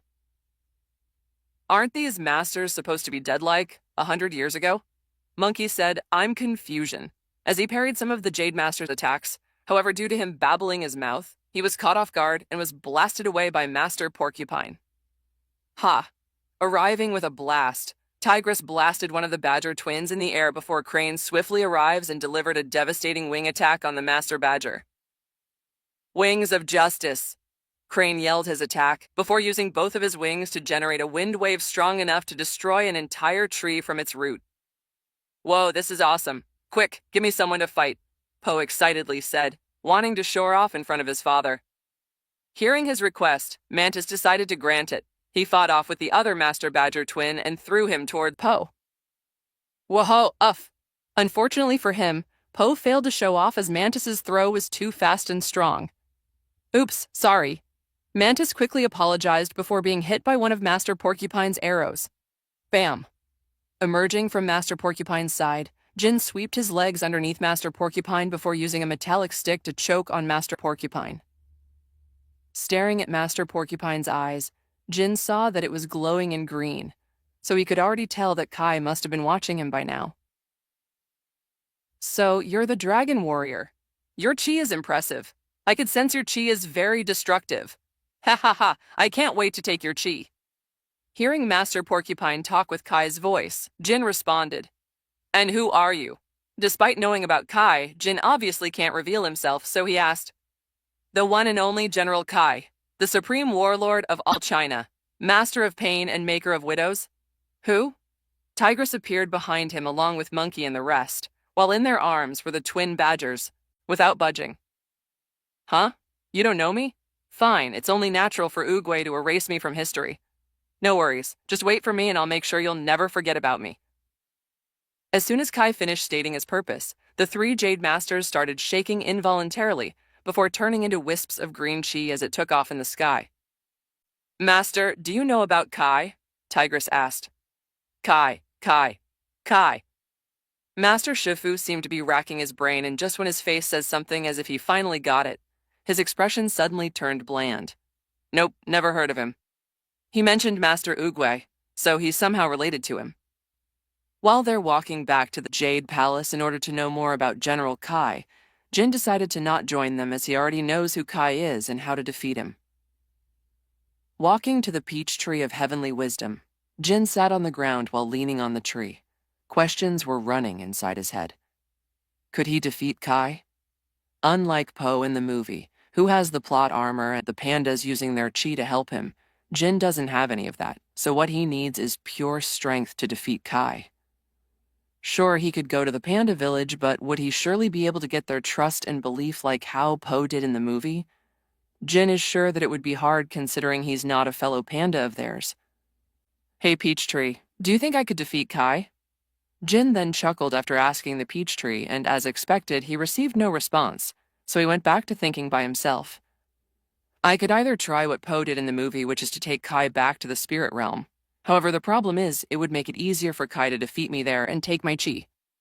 Scratching his head in irritation, Jin knew he stand no chance against Kai unless he unlocks his angel bloodline or something.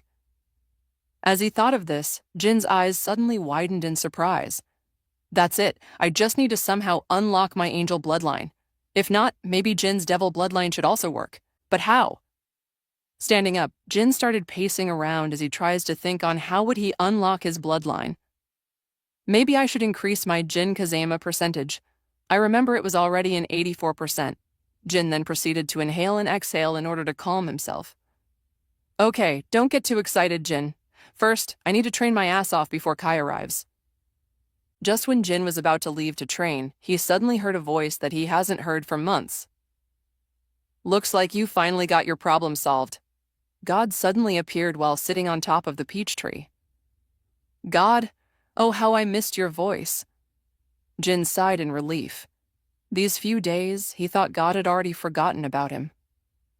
Don't be like that. I was just busy with a few things. There's this guy that decided to kill children with an axe. Tisk, tisk, it's quite sad how humanity has fallen.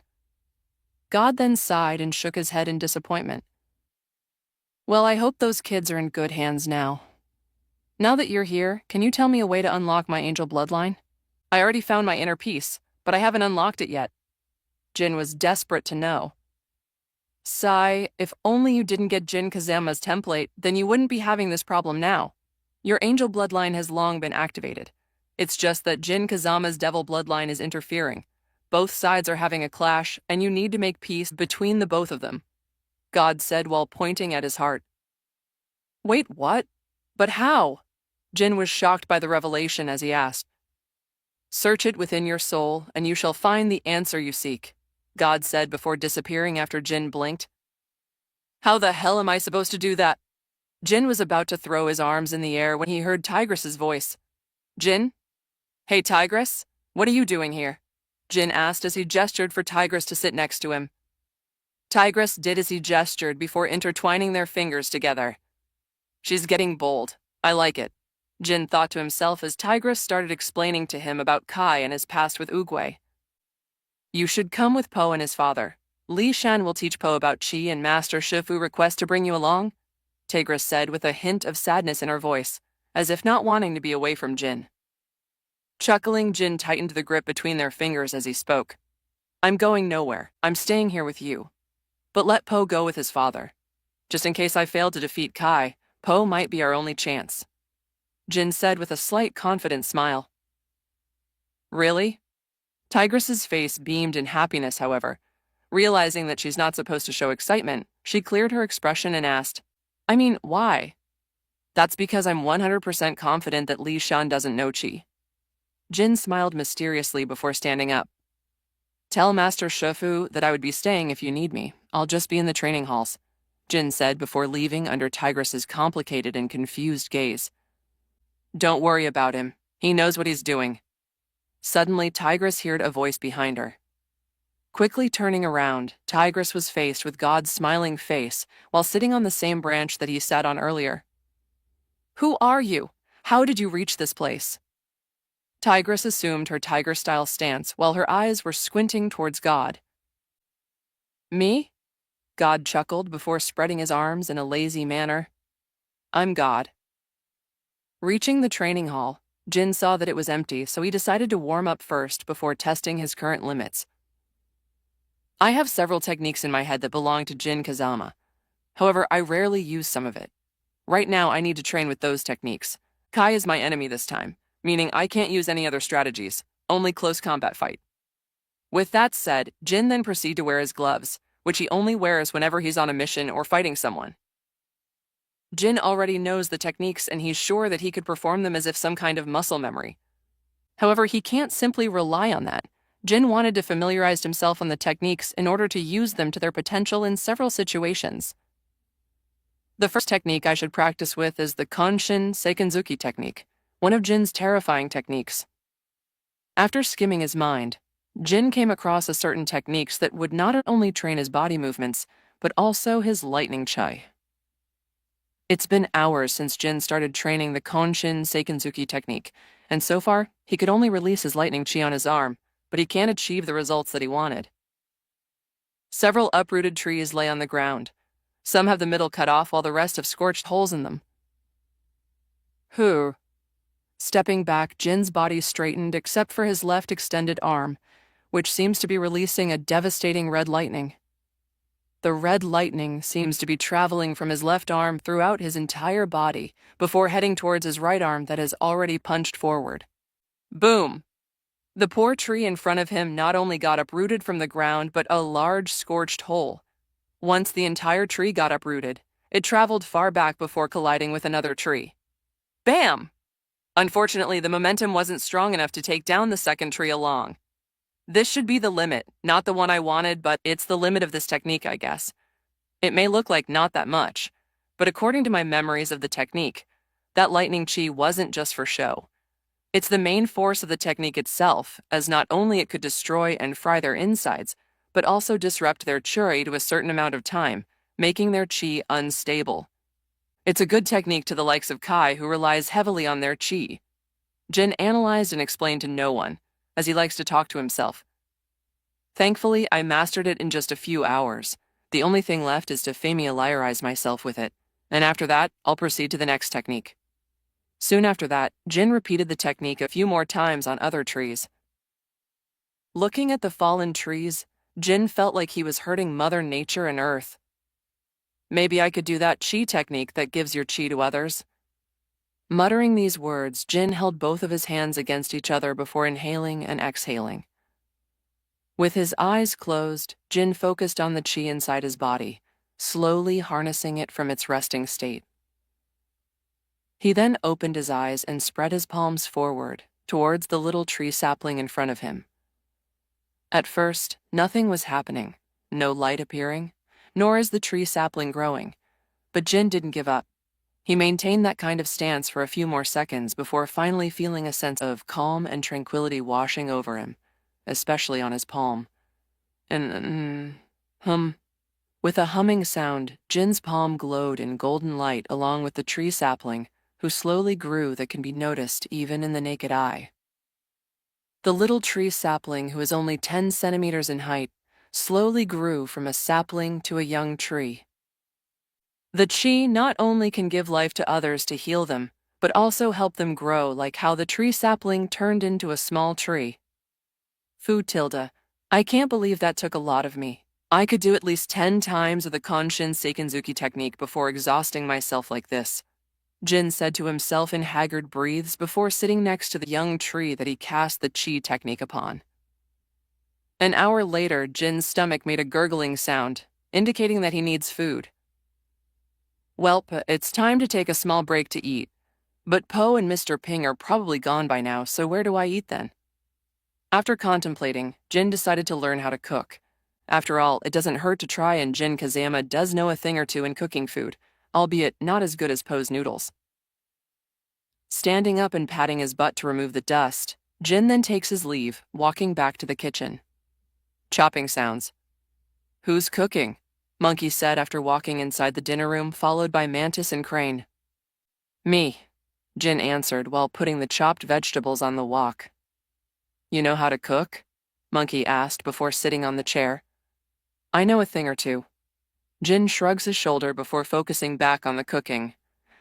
A few minutes later, Tigress entered the dining room with determination in her eyes. As the moment she saw Jin's back, Tigress smiled softly. Jin, can we talk? Tigress asked after approaching Jin's back and hugging him from hug. Huh? Aren't I supposed to be the one to hug her from behind?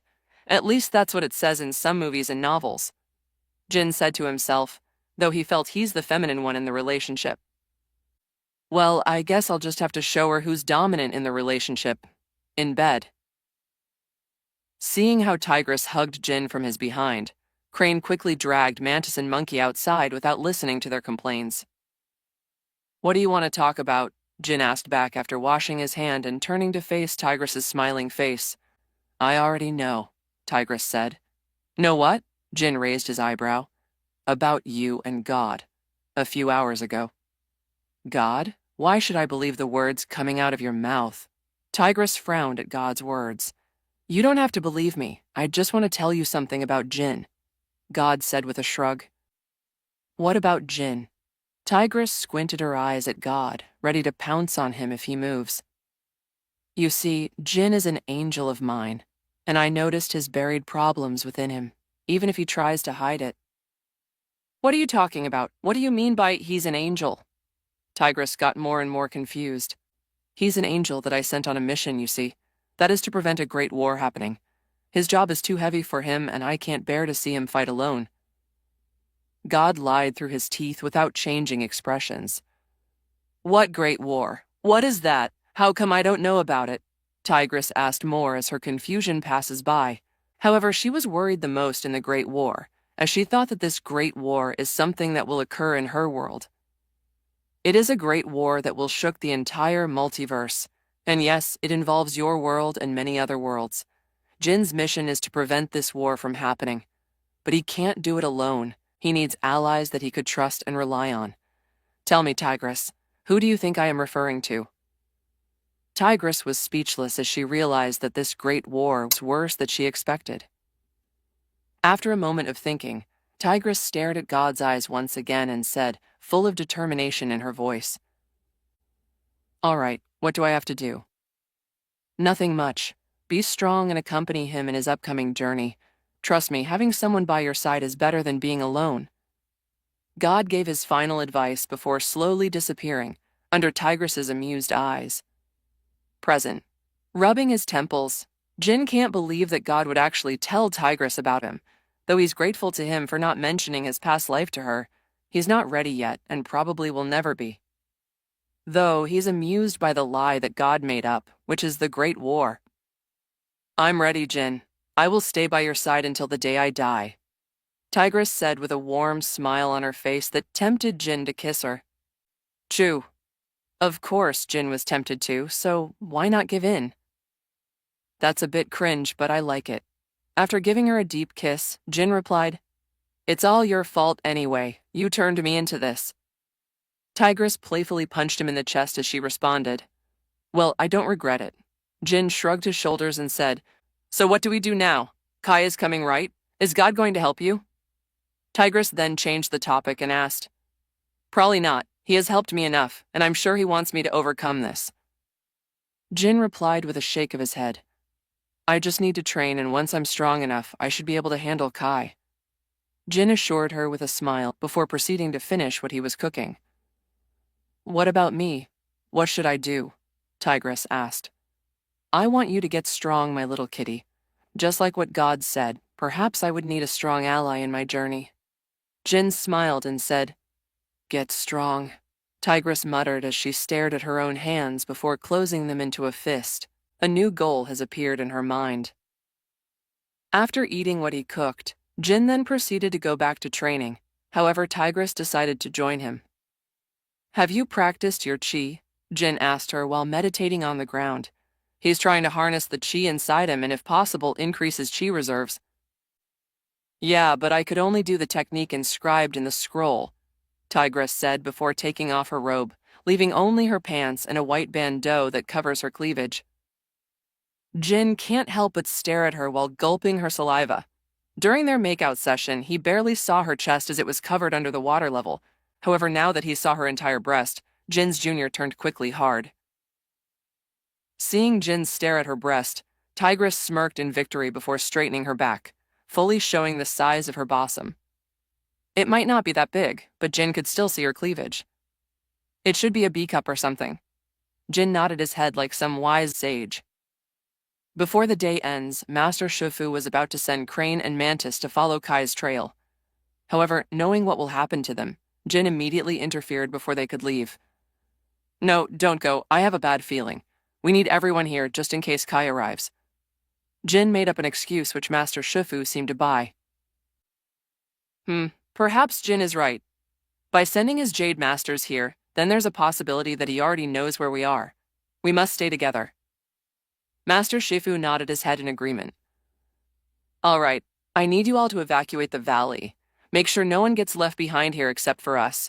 And yes, you too, Fluff, Jin said, then pointed at Fluff, who was wearing an all-black outfit that looked similar to a ninja suit.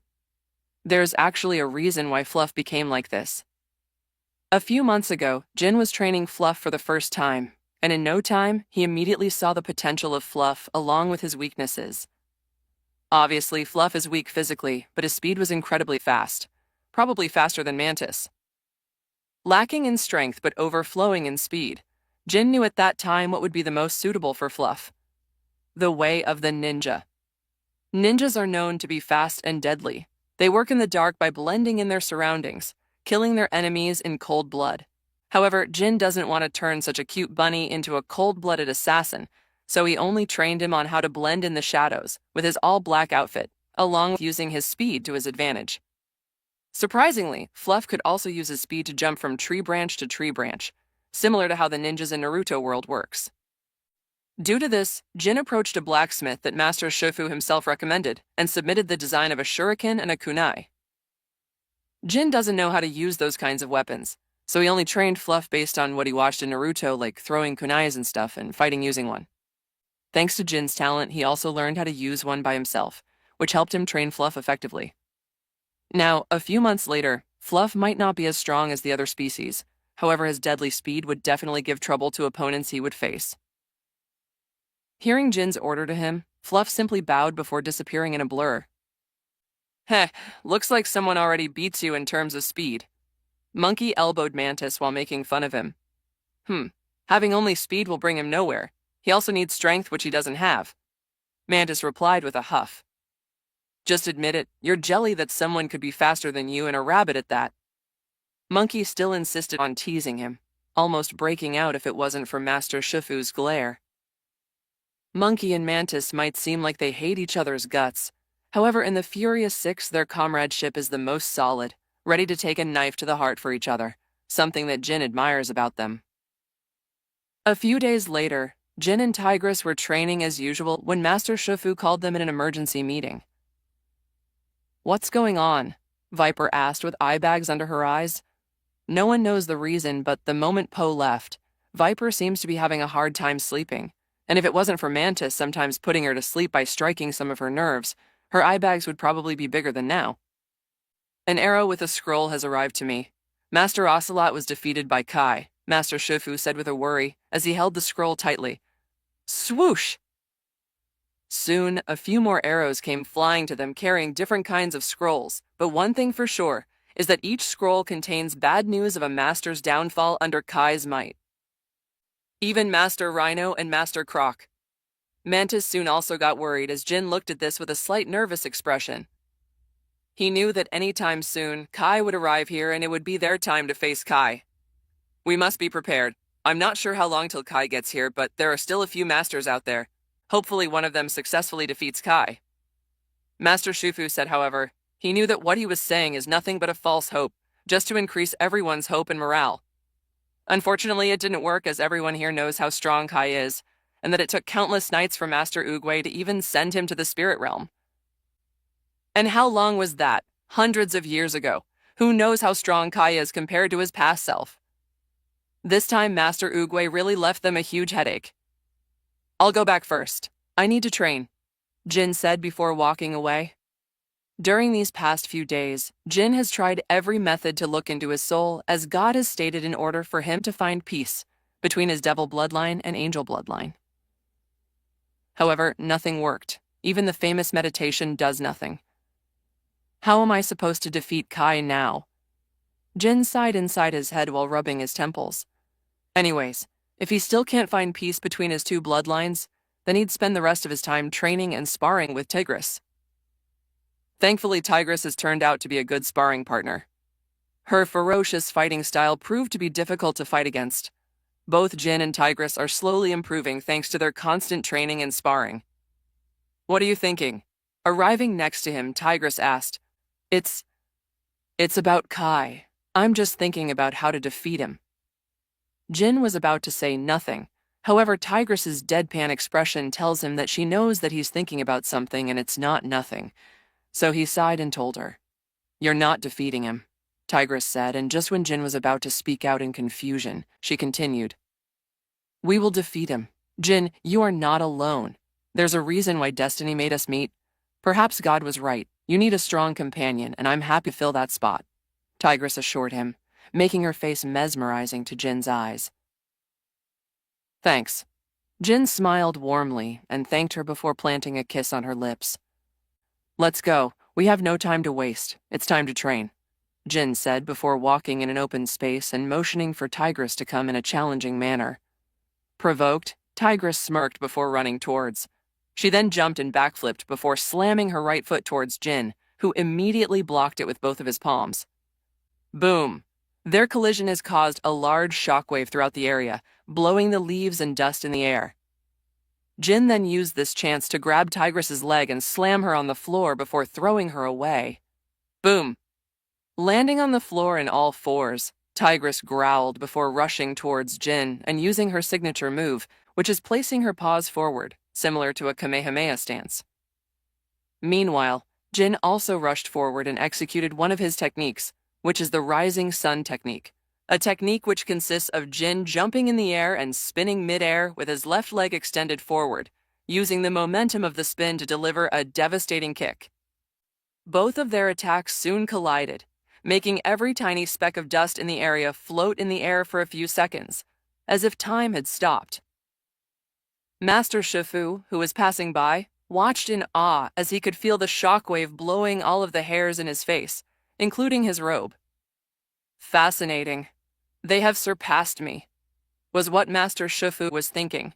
However, they only surpassed him in strength, but when it comes to battle experience, he's still above them. Nonetheless, it's not wrong to say that they have indeed surpassed Master Shifu. A few days have passed again. Tigress and Jin never stopped their training, only when they eat or clean themselves. Their constant spars and training has encouraged the original Furious Five to also train by themselves. Heck, even Master Shifu decided to resume his training in Qi. Despite only having one technique in Qi, which is to give Qi, Master Shifu insisted on trying to manipulate the Qi inside him. It's not like he hasn't done such a thing in the past. It's just that he hasn't found a reason to train it yet, until now. With all of them training diligently, Jin is sure that Kai would be having trouble fighting them. Not to mention in the movie, there's only Master Shifu, Tigress, Viper, and Monkey that fought against Kai. But now, Mantis and Crane didn't leave like in the canon, and they all have trained their ass off. Not to mention, Jin is with them this time. Another day passed. A bunch of new arrows carrying scrolls arrived. This time all the masters in the entire China had been defeated by Kai and probably had their Qi taken by him, making Kai stronger than usual. "We are the only ones left," Tigress muttered while looking down on her palm, which is more callous than the previous, showing how hard she has been training with Jin during these past few days. Kai must be on his way here now. "Everyone, prepare yourselves," Master Shifu said with a grim expression. Flap. Thud. Crane flew above them before landing on the ground and said with the same expression, "We have a situation on the north side. It seems to me that Kai has arrived," Crane said before pointing his wing towards the north side of the Jade Palace, which is covered in clouds with a tint of green color in the area. Jin's expression turned serious as he rushed over there with determination in his eyes. Following him was Tigress and the rest. The moment they arrived, Jin was in the front while beside him were Master Shifu and the Furious Five. Arrival of Kai theme song plays. Cling. A large bull calmly walked towards them. His eyes were shining green while the weapons on his hands were also green and sharp blades, flipping them and letting the blades slash on the ground, creating a menacing entrance. Kai has arrived. Kai. Jin mentioned his name while squinting his eyes, his hands turning into fists. "Nice, very tacky," Kai said with a smirk as he stared at Oogway's large statue.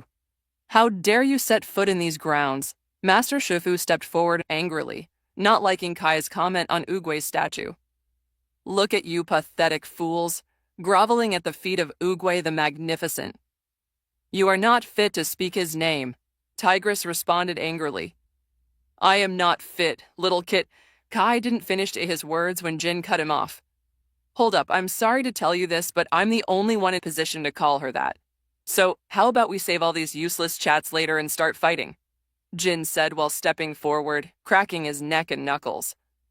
"Sounds good to me. I like you now, Dragon Warrior. Almost makes me want to spare you," Kai said as he chuckled before throwing his weapons towards Oogway's statue, wanting to destroy it so he could destroy their momentum. However, Jin knew that Master Shifu and the rest would not like it, so jumping forward he kicked the green blades away from Oogway's statue. "How pathetic, your enemy is not a statue. Or perhaps the great Kai only knows how to fight immovable things," Jin mocked, deliberately taunting Kai to fight him instead. "Why am I even taunting him? Shouldn't I be afraid of him?" Jin said to himself as his lips contorted into a grin, the devil bloodline inside him slowly turning him into a battle maniac. However, Jin doesn't know this. "You are starting to piss me off."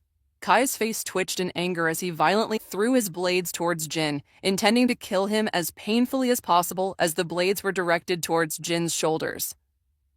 As soon as the first blade reached him, Jin then tilted his body slightly as the blade slowly passed by him. However, Jin's intention wasn't to let it pass, but to grab the handle and pull the blade strongly, making the chain attached to it to wiggle and wrap itself on the next upcoming blade. As soon as it was wrapped, Jin wasted no time and stabbed the blade on the ground, stepping on the blade as Kai has now lost both of his blades. "Mwahaha, you remind me of Oogway, minus the Qi." Finishing what he said, Kai yelled loudly as he used his entire strength to pull the blade back to him. Ruah! Widening his eyes, Jin immediately jumped away from his spot as the entire floor where he used to stand was uprooted from the ground due to the stabbed blade on the floor. With Kai's pull, the entire floor flew towards Kai as he grabbed the other blade and immediately unwrapped the chains on its handle before using this blade to slash the entire flying floor in half, before finally getting his last blade back. This small exchange between them has increased the Furious Five and Master Shifu's morale. I admit, you're strong, but what about your friends? Kai smirked as he blew air through his nostrils before grabbing a bunch of jade stones from his waist and used his blade to propel the jade stones towards Master Shifu and the Furious Five. Everyone spread. Jin gave his order as they all nodded and spread. It is better to spread around lest they might be surrounded by the upcoming Jade Masters. Jin could see that the advantage of numbers has reversed as Kai released at least 10 Jade Masters to fight them. Tigress took 2 Jade Masters alone, while Master Shifu fought 4 Jade Masters all by himself. The rest of the Jade Master were handled by Monkey, Mantis, Viper, and Crane. Meanwhile, Jin and Kai were facing each other. I like your determination and courage, Dragon Warrior. Tell me your name, Kai asked while pointing his green blade on Jin. Jin Kazuma. Jin, a good name fitting for a worthy opponent. I hope you give me enough entertainment before I devour your chi. Kai grinned as his eyes glowed in green. Jin knows that Kai is probably checking his chi reserves. Unlike other chi, which is gold in color, Jin's are red in color. Something I've never seen or heard, and looking at it makes my blood boil. Kai thought to himself as he kept flipping his blades by the chains for a few more times before swinging them towards the floor in front of Jin. Stepping back slightly, the blades collided on the floor in front of Jin, stabbing itself on the ground before Kai used this to propel himself towards Jin. As Kai was midair, he pulled his blades back to his hands before tilting his body slightly to deliver a slashing attack on Jin. Thankfully, Jin's gloves were made of durable material, blocking Kai's attack as he tried to slash Jin the moment they got close. Clang. However, just because Jin blocked his attack doesn't mean Kai would stop. Without giving Jin a time to breathe, Kai attacked again by giving a Spartan kick to Jin. Using his arms to block, Kai's kick collided with his forearms, causing a green shockwave that makes it as if Kai's attack was infused with his chi, which is not wrong as Kai has indeed infused his attacks with chi. Boom! Thrown away, Jin's ragdoll body collided with a few trees, with each tree slowing his momentum before stopping completely. Fuck! Jin cursed as he could feel his forearms go numb from just a kick of Kai. Ching! Hearing the sound of metallic chains, Jin wasted no time and immediately jumped away from his position just in time for Kai's 2 menacing green blades to smash the ground of his previous position. Jin sweats a bit as he knows that if he didn't dodge in time, he'd surely be dead. If not, he'd surely lose one of his arms. Damn you, Oogway. You could have finished Kai in the spirit realm but still decided on sending him to me. Jin complained in his mind as he watched in the movie how Oogway could surely defeat Kai on his own, but decided to have Po handle it. If I ever see him again, I'll make sure to drop a sharp but small pin inside his shell. Jin made a note to himself as the blades came back to Kai's hands. Is this all you can do, Dragon Warrior? I expected a great battle between us, but so far I'm very disappointed. Kai shook his head in disapproval, purposely taunting Jin to attack him. Well, what are you waiting for? Finish me off then, because if not... Jin then slowly assumed his Kazama-style stance as he continued. I can do this all day. Jin continued making Kai smirk before dropping on all fours and sprinting towards Jin. Fu-tilda. Exhaling, Jin stepped his leg back as red lightning sparked on his extended hand, and the moment Kai reached a certain distance between them, Jin thrust his other hand in a quick manner. Boom!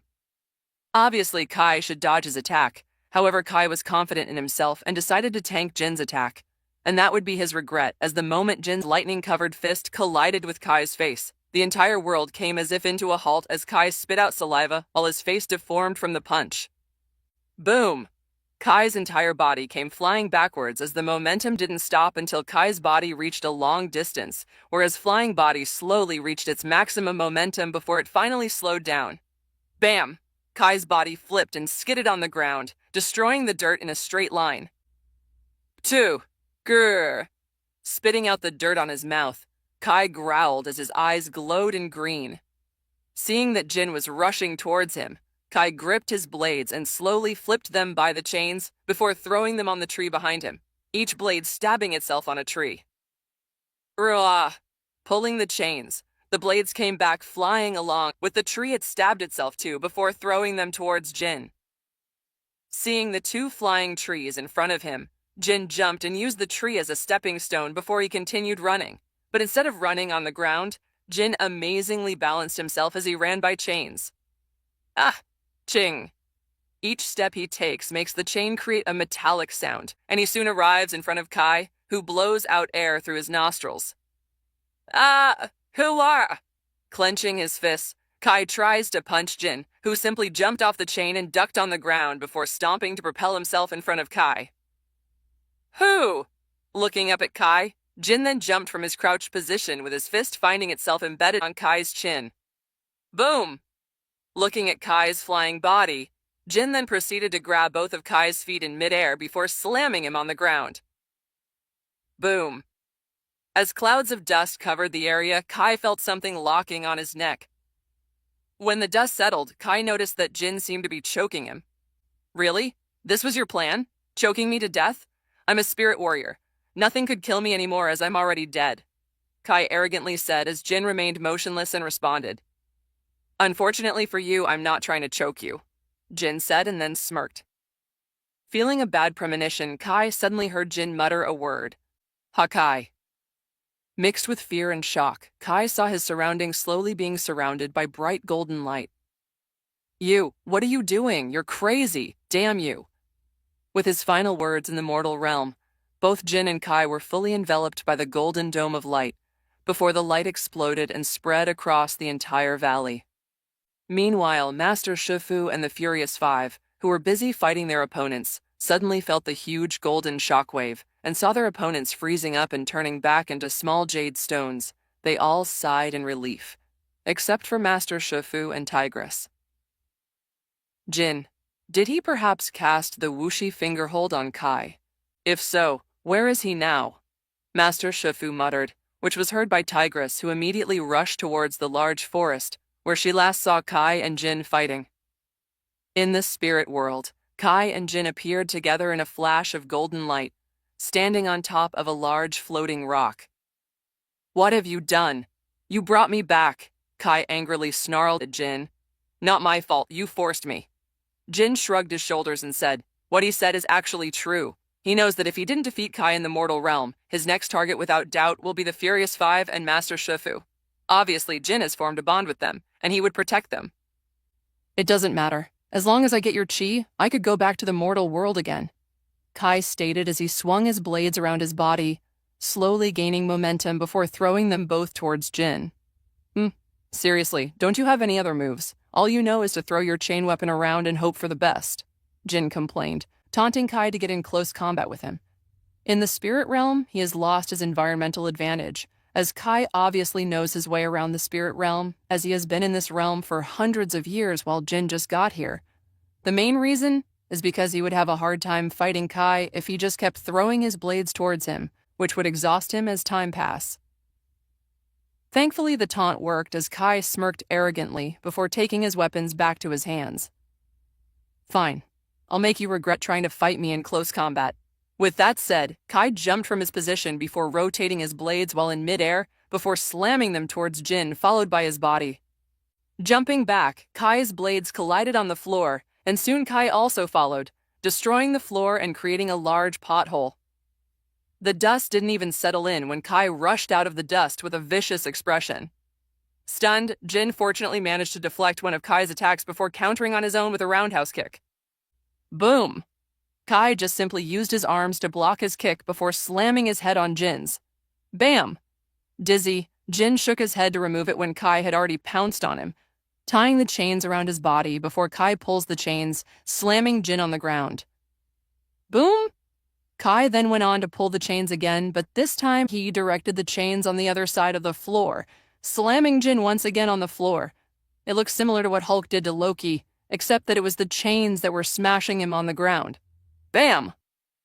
Filled in pain, Jin tried his best to fight back. However, the chains were tightly wrapping itself on his body, allowing no movements from him. Once Kai was done, he then proceeded to pull the chains back to him, and the moment Jin's tied body reached him, Kai then grabbed Jin by the neck, choking him slightly. "How does it feel now, huh? Don't worry, this will be over soon." Kai taunted him back as he chuckled a bit before throwing Jin mid-air, and since the gravity on Spirit Realm is almost non-existent, Jin stayed afloat as Kai does his magic. "Soon after this, I'll go to your little friends and your master. It'd be best if you state your last words now, so I could pass the message to them." Kai chuckled and said before putting his palms forward, which glowed in green. Desperate, Jin tried his best to escape the chains, but to no avail. It wasn't budging. Am I gonna die like this? Finally, Jin felt true fear for the first time. The fear not because of Kai, but because of his impending death, which would leave Tigress alone by herself, along with his friends. His sweet memories in the kungfupanda world flashed by his mind one by one, as Jin could remember everyone's smirk during his encounter with them. And lastly, Tigress's smiling face dawned on his mind. Her calming and reassuring words slowly chipped off the fear he was feeling, being replaced with a warm and tranquil feeling, as if he could take on the entire world. On the outside, Jin's body was slowly being consumed by the green chi, which has already covered his entire body, and his head would soon follow. During this process, Jin's eyes kept close as his whole life was flashing before his eyes. The images in his head kept changing quickly from Tigress to Po, to the Furious Five to Master Shufu to Master Oogway, and so on before finally settling in with Tigress. "No, I can't die," Jin decisively said inside his mind as he could feel his body slowly becoming hot until steam came out of his nostrils and mouth, much to Kai's confusion. What the? At this moment, Kai also noticed that the process of absorbing Jin's chi came to a halt. Under Kai's shocked eyes, Jin's body slowly went into a process that changed his appearance slowly. Horns started protruding from his temples, while tattoos appeared on both his forehead and his scarred chest. In the middle of his forehead, a menacing red slit opened up, making Kai shudder a bit as he noticed this. As this goes on, the green chi that covers his body slowly shrinks back, freeing his body from the process as time goes on. How is this possible? Kai asked in confusion and shock while stepping back slightly. Pure white wings emerged from his back, flapping madly like a chicken that was freed from its cage, breaking the chains that tied Jin at the same time. Flap. However, just as the pure white wings flapped itself for the first time, each feathers then started turning into black, as if a black ink was poured into the feathers. The wing kept flapping madly, making Jin fly in the air as the wings had finally become pure black.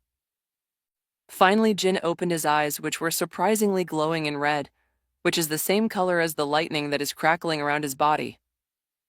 Jin chuckled as his eyes went on Kai as if he was a god looking down on an ant. "Fear the wrath of God," Jin's slightly deep and scary voice uttered as he stared at his surroundings. What a pleasant surrounding. Makes me want to make it mine, but Oogway would definitely not like it. Besides, I have to deal with you first, ant. Devil Jin arrogantly said as Kai didn't like being called an ant and looked down upon despite feeling a bad premonition in his heart. So what if you transformed? Nothing will change. This time, Kai decided to take this very seriously, similar to what he and Oogway fought 500 years ago. Change? I'll show you change. Devil Jin smirked as he raised his hand in the air. Suddenly, Kai felt a grip over his body before floating in the air in front of him. Remaining motionless at Jin's mercy, Kai could simply stare at Jin's eyes that is slowly turning red before firing a hot, fiery red beam out of his eye sockets. Boom! Without even seeing the fiery beam, Kai was thrown several miles away from Jin due to the fiery beam that not only dragged him toward its direction, but also pierced through his body. Before landing on a nearby floating boulder, without uttering a word, Jin simply flashed and appeared in front of the fallen Kai, several miles away from his previous position. How does this change feel now, Ant? Jin asked while tilting his head. Cough, cough. You can't kill me, Dragon Warrior, as I am already dead. When the dust settles in, Kai spoke while staggering slightly forward. The huge hole on his abdomen slowly got covered by green motes of light, which is his chi. His chi finally finished covering the huge hole in his abdomen before turning back to his skin as if nothing happened. Immortal? I remember killing several beings who call themselves as such. And do you know what happened to them? Jin said with a grin while following up a question before he continued. They all begged for mercy before they met their maker. Devil Jin whispered before grinning like a devil. I won't lose, Kai yelled angrily. He could already feel his ending coming near, and he would do everything to make sure he wins the battle. He then proceeded to grab Oogway's jade stone and it was about to activate it when Jin's eyes squinted at Kai, making Kai freeze. Devil Jin then dived in with his wings before grabbing Kai by the neck and flew back in the air. Devil Jin continued staring at Kai's face that is filled with determination and unyielding will. I admire your will, but it's time for you to have a taste of your own medicine, Devil Jin said before his eyes glowed in red. The same also happened to Kai, who could feel his entire energy being drained and absorbed by Jin. No, you can't do this to me. You can't be a mere rookie like you. No, no. Slowly but surely, Kai's entire being started turning into red, similar to when he absorbed other masters' chi, with the difference of only being the color. As soon as it covered him whole, instead of turning into a stone like what is supposed to happen, Kai's body turned into a small red ball of light, before entering Jin's body. Jin closed his eyes, feeling the unprecedented strength on his body. The small red ball of energy was like a drop in a water, as it caused red ripples throughout Jin's body when he absorbed it. Back in the mortal realm, Master Shifu and the Furious Five stood in front of a large clearing where cherry petals were lying on the ground, forming a yin-yang symbol. What do we do now, Master? It's been an hour. Monkey worriedly said, as Master Shifu's expression was grim. However, he was still holding hope. No, Monkey. We must not lose hope. We have to trust Jin, Master Shifu stated.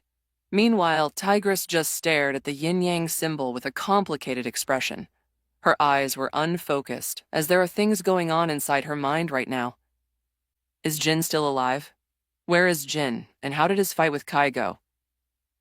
As everyone has different opinions on the outcome of the fight, the green jade stones containing started shaking involuntarily. Monkey, who was holding them, was stunned and quickly dropped the jade stones on the ground before each of the jade stones flashed in green light, freeing the masters inside. However, there seems to be a problem, as there are also some masters who were supposed to be in the spirit realm, but now they are freed in the mortal realm. Among these masters was someone Master Shifu knows well. It feels good to be back, and stronger than usual, isn't it, Shifu? Tai Lung grinned as he breathed in the fresh air. His eyes show unprecedented anger and relief. Just as Master Shifu was preparing to handle... Master, let me handle him. Tigress stepped forward as she cracked her knuckles. You? What? Do you want a rematch and lose again? Where is your dragon warrior? He's not here to stop me now, eh? Let me guess. He's dead and... Just as Tai Lung was mocking and grinning, he failed to perceive the movement of Tigress, and even if he did, it would be too late as Tigress's paw has already smashed on his chest. Boom! Blown away, Tai Lung crashed through many trees before using his claws to stab the ground and stop his momentum. However, this gave time for Tigress to come up to him and kick him on his head. Raising his arms, Tai Lung was confident in defending himself from Tigress's kick, not noticing the golden hue on her foot. Boom! A large golden shockwave occurs as Tai Lung weakly knelt on the ground, feeling a bit suffocated and hard to breathe. How is that for a rematch? Tigress smirked as her paw released her claws, intending to finish him off. Shifu. Hearing someone calling his name, Master Shifu turned around and was faced with a large elephant wearing regal robes. Master Elephant, it's been a long time. Master Shifu bowed in respect as Master Elephant also did so. You look old, Shifu. I could still remember back when you still used to climb on my head. Master Elephant chuckled as Master Shifu embarrassingly scratched his beard. It would be fine if he's the only one who heard it, but his students are nearby and they heard Master Elephant's remark. That was 100 years ago, Master Elephant. I'm a different man now, or old man, Master Shufu reasoned. Ah, yes, my time in the mortal realm has long come to an end. The last time I remember was facing a bull in the spirit realm. Master Elephant scratched his beard as he watched Tigress's fight with Tai Lung. Is she your student? Master Elephant asked. Both, actually. The other one has strayed from his path and went on the dark path, Master Shufu said with regret in his voice. No worries about that, Shufu. I know some masters who have been through the same. You're not the only one, Master Elephant said with a sigh. While peace has ensued in the mortal realm, except for Tai Lung, though even if he were to be defeated, there are literally other masters nearby ready to stop Kai. Devil Jin finally sighed in relief as his horn slowly pulled itself back to his temples while the tattoos on his body faded away. The red slit in the middle of his forehead also closed itself like an eye. Crunch. The pure black wings on his back also decreased size before going back inside the two large wounds on his back before it closes. Seriously, why does my wing part hurt so much? Jin complained as he rubbed his back shoulder where the large closed-up wound resides. After that, only then did Jin notice that the area has changed tremendously as the previous green-colored spirit realm has changed to a scarlet-red one. I remember when Po defeated Kai, it turned into yellow instead of red. Does it perhaps change according to the chi of someone inside the realm? Jin pondered to himself, not noticing the small boulder with a large blossom peach tree slowly floating near him. I knew you would defeat him. Suddenly Jin heard a familiar voice behind him. Turning around, Jin saw Master Oogway sitting in a meditative position while his jade cane resides on his lap. Master Oogway, you left quite a troublesome foe to me. Instead of greeting him as what he is supposed to do, Jin directly complained much to Master Oogway's amusement. You must accept that the mistakes of the past can only be resolved in the future. Kai is my mistake and you are my future, Master Oogway resolutely said. So, in simple terms, I'm just here to clear up your mess? Jin asked with a deadpan expression. Although Oogway didn't respond, Jin felt like his silence meant yes, making Jin's face twitch. So, are you here to give me more of your words of wisdom? Jin asked after a moment of silence. Nope, Master Oogway answered while popping the pea. What? So he's not going to give me his jade cane like how he gave it to Po in the original? I thought he had bigger ones. Jin grumbled inside his mind as Master Oogway chuckled. Why bother for something as small as this when you already have something bigger on your own? Master Oogway said while hinting at the two red blades with chains attached on Jin's waist. This was originally Kai's weapon, however. After Jin absorbed Kai's chi and got a hold of the blades, the color changed from green to red, suiting his red-like lightning chi. Oh, Jin coughed, not wanting to admit he got a bit greedy. If he were an angel now, he would have long fallen from grace. Wait, now that I think about it, how come I didn't transform into an angel? Or did I already? Jin wondered to himself and decided to ask God about it later. Anyways, he'd soon be leaving here and go into another world, because not only got a full percentage of his template, but he also defeated the god of this universe, albeit it was a drinking battle. But hey, a win is a win, right? It doesn't matter how and what, as long as you win, and that's enough. So, how do I get out of here then? Jin asked Master Oogway, although he watched how Po did it, but Jin is sure it is not that easy. You can leave whenever you want. Switching between realms requires an excessive amount of chi, and I could tell yours are large enough, Master Oogway said before closing his eyes. All right, so I just need to surge my chi, right? Jin said to himself before holding the blades on each of his hands. Holding it actually helps Jin control his chi better, which must be the reason why Kai and Oogway had their own weapons. I should definitely give it a name later. After that, Jin flipped his blades by the chains, similar to how Kai does it whenever he makes his entrance. Clang! Hearing the chains rattle, Jin's eyes slightly glowed in red, as with a slight pull of the chains, the handles of the blades went back to his hand. It's just like Wuxi finger hold. I just need to replicate that feeling. Foosh. It didn't take long for Jin to be swarmed by red chi that looks and moves like water. In just a few seconds, Jin's surrounded by a large red ball that constantly surges as time goes on. Back to the mortal realm. Tai Lung laid unconscious underneath Tigress's feet as she sighed in relief. It has always been one of her regrets for losing against Tai Lung when she was decisive in defeating him back then. But now things have changed. With months of training and days of sparring with Jin has greatly improved her battle experience. While everyone was busy by their own matters, some masters who originally belonged in the mortal realm gave their gratitude before going back to their place. Obviously, Master Shifu didn't hold them back, as he knows that each master has their own place and citizens to protect, and without their presence would cause chaos among their place. Amidst waiting, something finally happened at the place where the yin-yang symbol lays. Fwoosh! A swirling huge red ball of chi with red lightning crackling from time to time appeared in the middle. What's going on? What an abundant amount of chi! As a chi user, Master Shifu and Master Elephant could sense chi just by looking at it. So what Master Elephant said is true. Staring at the huge ball of chi is like staring at a large mass of raw chi that could surpass tens of Masters' chi. The swirling red ball of chi then exploded in a shockwave, affecting everyone's feelings. Most of them could feel slight pain trickling on their skin, though not that much. Staring at the middle of the opening, they could see a handsome black-haired man wearing nothing on his upper body, showing the large scar on his chest while wearing black pants with a tinge of red flame as a design. His hands were wearing red and black gloves that reached up to his elbow. The most noticeable thing on him was the red blades crackling with red lightning that rests on his hand. Jin? Tigress happily and excitedly called out as she ignored the other's stares and ran up to Jin.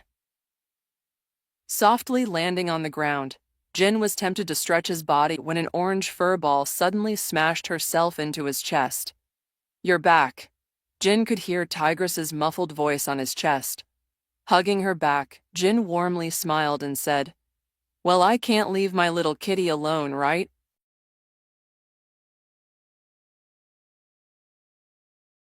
Do you ever finish a beloved story and desperately need more?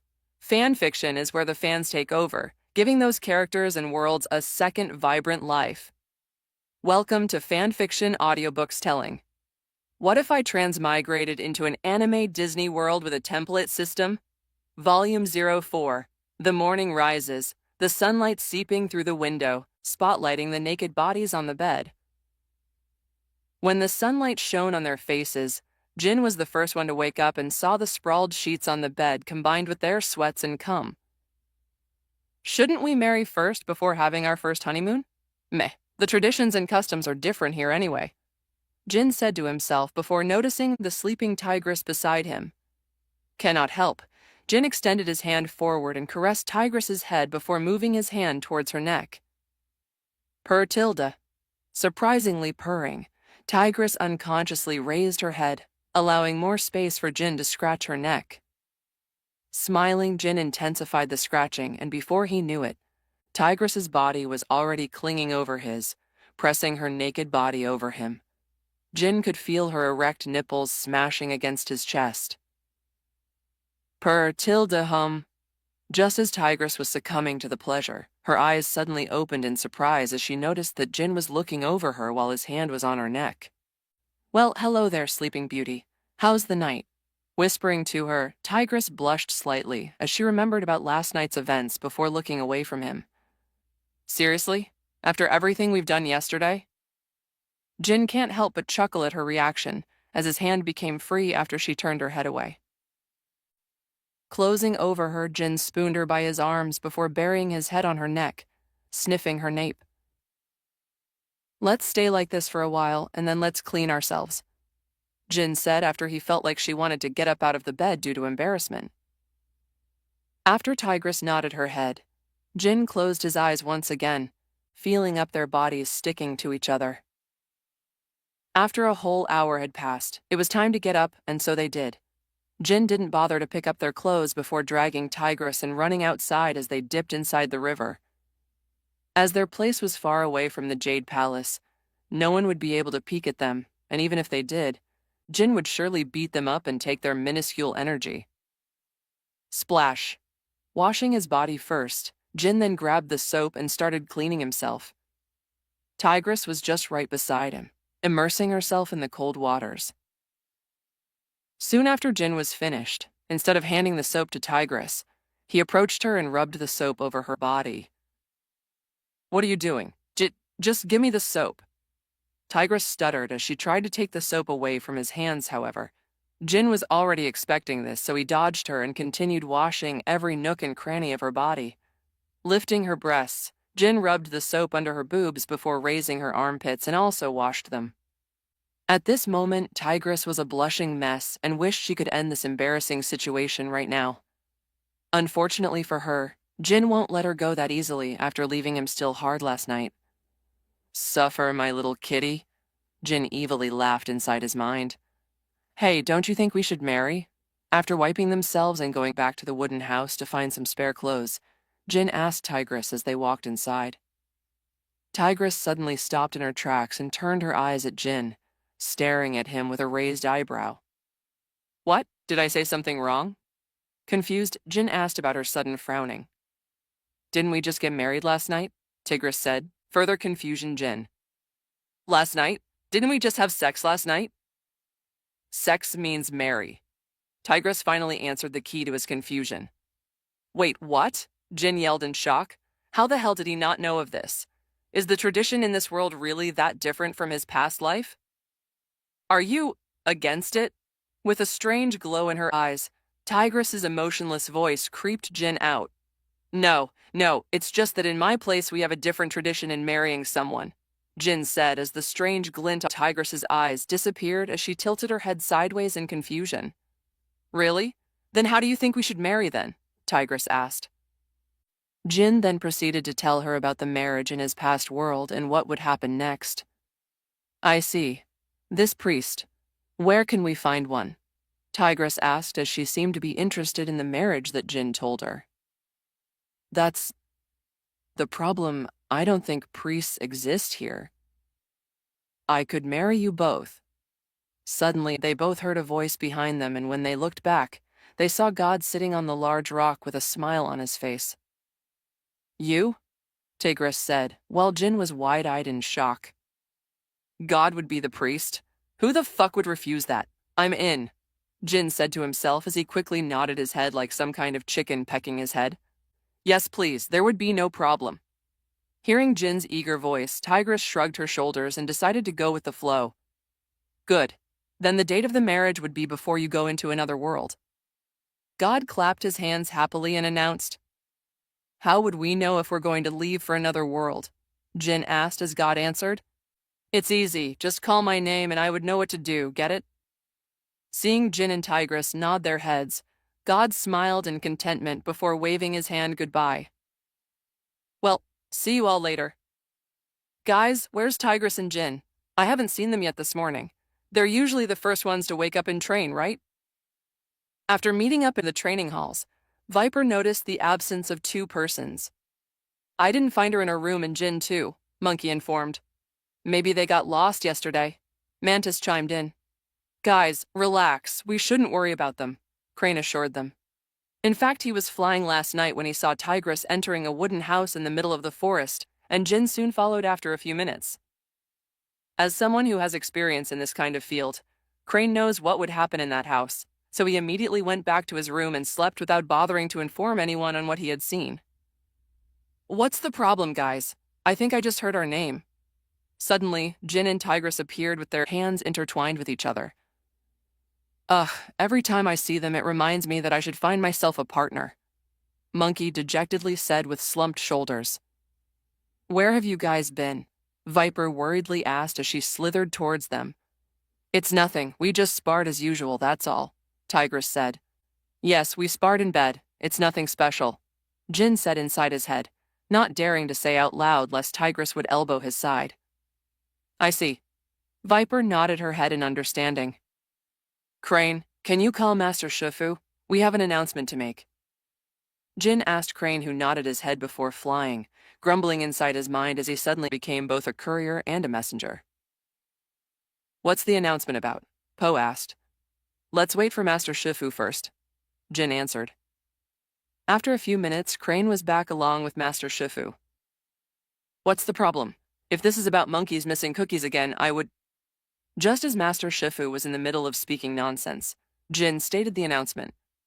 We have decided to leave Jade Palace, Jin announced while Tigress nodded her head by his side as an indication that she already agreed to it.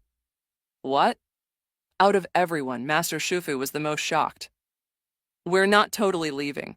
We just have decided to explore the world more, like how Oogway did before he founded Kung Fu. Jin has already made up a good enough reason that even Master Shifu would agree. I see. It's only natural for masters like you to explore the world. Sometimes staying in one place would shackle and limit your potential. Fine, I agree with this. Hopefully you both come back whenever you have the time. Understood? Master Shifu nodded his head and agreed, as Jin and Tigress both bowed their heads to him. Thank you, Master. Despite being stronger than Shifu, Jin still liked to call him Master out of respect and also for being the reason why he became a master in the first place. Geez, I would be the only girl left in the Jade Palace. Talk about being a princess. Viper chuckled.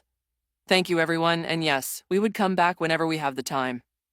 Jin thanked them first, before agreeing to what Master Shifu said earlier.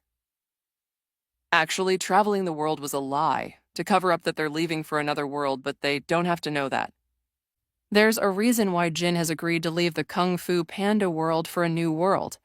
That is because the plot of the kungfupanda had ended, or at least that's what he thought, as Jin is not sure if there would be a fourth kungfupanda movie. And also, he has already achieved a full 100% in his Jin Kazama template. It would be a waste if he didn't get another template sooner. Are you sure about leaving? As they packed their bags for the upcoming journey, Jin asked Tigress for the umpteenth time. Seriously, Jin, you kept asking me this. Are you sure you want me to go with you? Tigress gave him a glance and said, No, of course not. I just thought that leaving your home would be hard. I experienced the same thing, and if it wasn't for God, then perhaps we wouldn't have met, Jin said while hesitating in the middle of his sentence. It's fine to leave this world. Aside from Master Shifu and the Furious Five, I don't have that much attachment to this world, especially since I've always been training my whole life, not bothering to make acquaintances with other people. Tigress replied as Jin nodded his head before offering his hand for her to take after he's done packing his bag. Smiling warmly, Tigress grabbed his hand and gripped it as Jin raised his head in the air and called out, God, whoosh!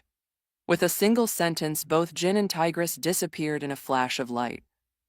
Inside the white space, things were a bit different as there were several decorations and a huge church out of nowhere, making it stand out.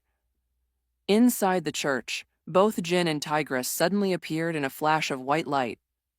There was no one in the church except for them and God, who was standing in the middle front of the church, wearing a priest's outfit. As they opened their eyes, Tigress was confused about the place, while Jin felt like it was a bit familiar. Isn't this a church? Jin muttered out loud. Yes, it is. God answered with a smile as Jin and Tigress's attention turned to him. God. Tigress bowed her head in respect. Before coming here, Jin told her about who God is, and knowing that he's the creator of everything, Tigress's respect for him went very high. Isn't this a bit too early? Shouldn't we, rest first? Jin indeed felt it was a bit early. He's expecting God to be sitting in his usual chair, welcoming him and asking him when he wants to start the marriage. Nope, it isn't that fast, and besides, the readers can't wait for you to go to the next world, God muttered as he looked at you. What? Jin felt like God mumbled the last few words, so he didn't hear it completely. Nothing. God smiled and said before snapping his fingers, turning their outfits into bride and groom. Whoa. Tigress muttered in surprise as she stared at her white gown and couldn't help but grow to like it. Meanwhile, Jin just nervously inhaled and exhaled. Everything was so fast, and he's going to get married without his parents knowing. Hopefully they won't mind it, Jin muttered inside his head as God stated his words. Dear brothers and sisters, we have come together in my presence to witness and bless the joining together of this man and this woman in holy matrimony. The covenant of marriage was established by none other than me, and my son Jesus Christ adorned this manner of life by his presence. In this sacred ceremony, Jin and Tigress come to be united in the love they share. They now ask for your blessing, that they may be strengthened for their life together. Dear Jin and Tigress, have you come here freely and without reservation to give yourselves to each other in marriage? Just respond, I have. God said while whispering the last sentence to Tigress as she doesn't know what to do. Tigress nodded her head and spoke in unison with Jin. I have. Will you love and honor each other as husband and wife for the rest of your lives? God continued. I will. Both Tigress and Jin said. Good, then you may now both have your kiss, God said in a holy manner before walking off. After seeing God walk away, Jin and Tigress didn't hesitate before kissing each other. They've long played with their bodies and kissed each other, so there's no need to become shy in kissing after marriage. So, are you both ready for another world? God asked them after they wore their previous outfits. Yes, Jin answered while Tigress nodded beside him. Before we proceed, I would like to give my gift for your marriage. Since in the next world it would be weird for Tigress to walk among humans, I would give her the gift, God said before waving his hand towards Tigress. Meanwhile, Tigress's body slowly changed. Her furs slowly retracted, showing her delicate tanned skin. Her furs on her head turned into an orange short hair that fits Tigress's image. Her bust remained the same. Beautiful, Jin muttered as his blood splurted out of his nose before quickly wiping them off. All right, that's all for my gift. It's time for you both to depart. Brace yourselves, God said before snapping his fingers. Actually, he could just do it without snapping his fingers, however. He just wanted to add an effect to make it cooler. Intertwining their hands, both Jin and Tigress suddenly saw their surroundings changing from the white space earlier to black space with the stars twinkling upon them. It's beautiful, Tigress muttered as she looked around. Want to know something more beautiful? Jin asked, getting the attention of Tigress as she asked him. What is it? The person beside me, Jin said with a smile. Tigress playfully punches his chest. Thankfully, she's already immune to Jin's teasings, so she won't be a blushing mess every time he teases her. Soon, both of them finally landed on the grassy grass, surrounded by lush trees and animals. While Jin searched for a nearby civilization so he could know what world they were dropped off, Tigress quickly went on to find a source of water. Thankfully, Tigress found a river just behind a tree and rushed over in all fours, which looked weird. Thankfully, Jin was keeping an eye on her, so the moment he saw her search for the river, he swiftly followed her until they arrived. I look more like your kind, Tigress muttered as she touched her cheek, and when she did, she noticed how small her hands became, so she also extended her to take a better look. It looks small, but cute. Tigress tilted her head as she described the feelings she felt as she observed her new appearance. And I have no fur. I feel like I'm naked, Tigress said, a bit uncomfortable in her new appearance. No worries. In time, you'll adapt to your new body. How about we have a go and see if you could fight efficiently despite having a new body? Jin said as he assumed a stance, challenging her to a battle. Smirking, Tigress didn't bother assuming a stance and quickly attacked Jin. However, before she could even take 5 steps, she suddenly tripped on a stuck pebble and fell on the ground with her face facing the front. Thud. Looking at the fallen Tigress, Jin almost released a laugh, but thankfully he concealed it, or else Tigress would definitely beat him up no matter where and when. Here, let me help you, Jin said before approaching her and helping her stand back in her 2 feet. For the next few hours, Jin proceeded to help her get used to her body. Thankfully, it didn't take long. During the process, Jin felt like he was teaching a baby on his way to walk. Tigress kept on stabbing her toes on some small stuck pebbles or on a tree root. According to her, she was used to having a large paw as her feet, so she rarely cares on the path that she's walking on. Can you walk properly now? Jin asked and saw Tigress nod her head, so he let go of her elbow. After a few tries, she didn't trip herself anymore. Let's spare the sparring in the future until you completely get used to this new body, Jin said as Tigress couldn't agree more. She felt huge embarrassment earlier for tripping in front of Jin, and she vowed to never repeat it again. Let's go and search for some people. Jin said before walking around without any sense of direction, followed by Tigress. After a few times of resting, Jin and Tigress found a tall tower that looked completely abandoned after entering a covered entrance of a cave that leads them here. The tower was very tall, and behind it was a waterfall. "Want to go and take a look?" Jin asked Tigress, making her nod her head as she was also curious on the lone tower in the middle of the forest. Approaching the tower, Jin and Tigress tried to look for the entrance, however. They found nothing except for an open window on top of the tower. "Want to climb?" Without a choice, Jin and Tigress could do nothing but climb. "I can't climb yet," Tigress said with a hint of embarrassment. "No problem, just ride on my back," Jin said before slightly crouching so Tigress could climb on his back. "Make sure you hug my neck and don't let go. Also, put your legs over my waist." After giving instructions to Tigress, she did as he told and she's finally clinging on his back. "All right, let's go," Jin said before gripping on a rock attached to the tower and used this so he could lift himself and step on one of the extended bricks.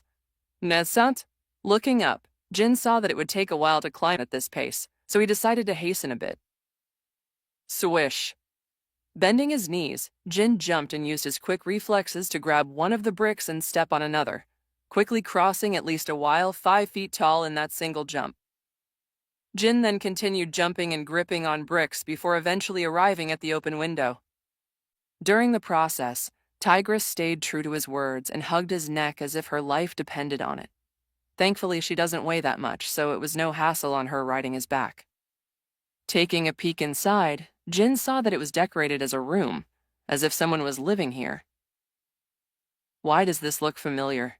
Jin wondered to himself before deciding to enter so he could get the answers to his question. Sneakily entering, the moment Jin stepped on the floor, Tigress also released her hug on Jin and landed on the floor. "Hello?" Calling out, Jin yelled, but no one responded. Either the tower just got recently abandoned or the owner is hiding somewhere, Jin said to himself. Sniff. Sniffing in the air, Tigress was glad she still has her senses, so when she sniffed in the air, she could already tell that someone was hiding behind the curtain. Tapping on Jin's shoulder, and when she got his attention, she then pointed her finger towards the curtain. Soon, whoever is behind that curtain will be revealed. Slowly approaching the curtain, Jin then swiped his hand over the curtain, revealing a beautiful blonde-haired woman holding a frying pan, while Chameleon was hidden on top of her shoulder, blending within the surrounding. What's unusual about her was the long blonde hair that she's carrying on her arms. "Rapunzel, this is the Tangled world." After seeing her, Jin already knew what world they were put in. "Stop there, I'm not afraid to use this thing," Rapunzel threatened cutely as she raised her frying pan with a brave expression.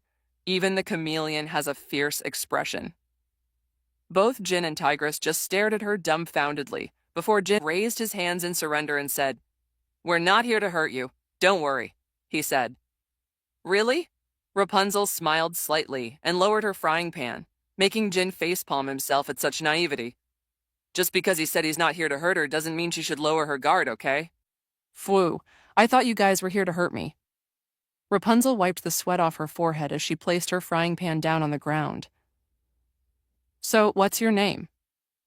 Although Jin already knows her, he can't just call her by her name, which would make Rapunzel suspicious of him, not to mention Tigress. "My name is Rapunzel. It's what my mother named me. How about you guys?" With an innocent smile, Rapunzel introduced herself before asking about theirs. "I'm Jin Kazama. This is my wife Tigress." Jin first introduced himself before introducing Tigress, proudly calling her his wife while Tigress just chuckled. "You guys are married? Wow! My mother always tells me about marriage and how bad it is because it could break your heart from your parents apart, so she always tells me not to marry," Rapunzel explained, tucking her beautiful blonde hair behind her ear. Both Jin and Tigress just looked at each other as suspicion was rising in Tigress's heart. "What are you doing here in this tower anyways? Are you alone here?" Tigress changed the subject and asked. She has been curious and can't help but ask. "Me? I live here with my mother," Rapunzel said with a shrug. "And where's your mother?" Tigress raised her eyebrow and asked another question. "She is out there gathering food for me," Rapunzel answered as she sat on a stool and started brushing her extremely long hair. Finally gathering the courage, Tigress finally asked her last question that truly piqued her curiosity. "What's with the hair? Is it natural or—" Tigress slowly stopped as Rapunzel beamed in excitement and replied, "My mother said I was born with this magical hair. She told me that people out there want to hurt me because of this hair, so she put me here to keep me safe from them." As Rapunzel spoke, Tigress squinted her eyes. She could smell the deceit and manipulation here. Just as Tigress wanted to tell her that Rapunzel's mother was lying to her, Jin elbowed her, and when he got her attention, he shook his head. "They have no proof yet, and just tell Rapunzel that her beloved mother is lying, someone that she trusted for years. It would make her hostile to them, so unless they found proof, they can't tell her that her mother is lying to her. She sounds like a caring woman." Jin lied through his teeth as Rapunzel nodded her head excitedly. "Want to try to go out? I assure you, it's more fun outside than here." Jin said, although they just met, Jin knows about Rapunzel, and as a human, he obviously wanted to give justice to her. Outside world, but isn't it dangerous outside, full of corrupt and selfish people? Rapunzel shuddered as Het Pet Gecko also did so by shivering. However, deep inside her mind, she remembers how mundane her life is in this lonely tower. She's always wondered when her mother will let her go into the outside world. She has so many things she wanted to see outside, especially one thing, which are the lights that she always sees outside in the sky during her birthday each year. See, even Pascal agrees. Rapunzel tried to reason, not because she doesn't want to, but because she doesn't want to disobey her mother. Her mother always tells her not to go outside as it is dangerous and everything bad. "Are you sure about that? If you don't want it, then we would take our leave. Thanks for keeping us company, Rapunzel. I hope we meet again." Tigress coldly said, a bit annoyed that Rapunzel was too obedient to her mother that doesn't even want to let her own daughter discover and explore the world. Just as Tigress was leaving, Jin was hesitant at first before shrugging his shoulders and decided to follow her. Anyways, he just met Rapunzel anyway, and just because he knows her doesn't mean he'll force himself in her life, and besides, in the movie, someone would come here and convince her himself, so there's no need to bother anymore. Seeing the two leave, Rapunzel's pace on brushing her hair slowed down a bit as she stared down on the ground. The day after tomorrow would be her birthday, and she wanted to ask permission from her mother to allow her to go outside. She then saw her chameleon friend, Pascal, looking at her eyes, as if telling her that it was her loss. Though he might seem scared earlier, Pascal wasn't scared because of the outside world, but because he remembered Rapunzel's strict and stern mother earlier, which is why he shivered. Suddenly being filled with determination, Rapunzel turned to look at Tigress and Jin, who were on the window, ready to climb back down. "Wait!" Without hesitation, she yelled at them while putting her hands forward, adding some effect on what she wanted. Stopping in their tracks, Jin turned around while Tigress surprisingly smiled, as if it was according to her plan. "I'll come with you. If my mother discovers it, I could just give her a reason. I mean, she's my mother. I'm sure she wouldn't be that angry with me," Rapunzel said as she walked over the curtain where she hid earlier and released it, showing the large art in the wall. The art shows bright light illuminating the sky while Rapunzel sat on top of a tree, gazing at the night sky with warm expression. "I've always wanted to see the lights that appears on my birthday," she explained as she caressed the art and turned her eyes back to Jin and Tigress. "That's why I want to come with you. Please help me. Help me find these lights," Rapunzel said, and was about to now when Tigress dashed towards her in a second and held her shoulders. "You don't have to bow, not to anyone, even us. Only bow to someone you deeply respect, not someone you just met," Tigress said, and after Rapunzel nodded with shock on her face, she released her hand over her shoulder, and that's when Rapunzel started barraging her with questions. "How did you do that? How fast are you? Are the people also that fast? Can you teach me?" While Tigress was being barraged by the questions, Jin was talking to a certain someone he talked with a long time ago. "Tisk, looks like you survived that world." "Ah, my dear template system, you're back." Jin greeted the system as if he was talking to an old friend.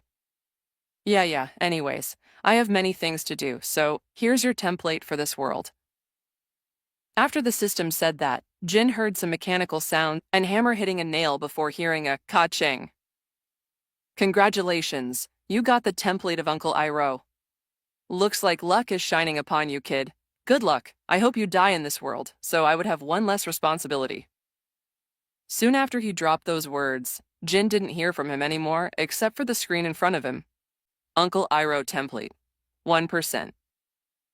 Seeing the template, Jin can't help but smile to himself as he feels a surging feeling inside him, boiling his blood. It's just a single percent, and I already felt I could manipulate fire.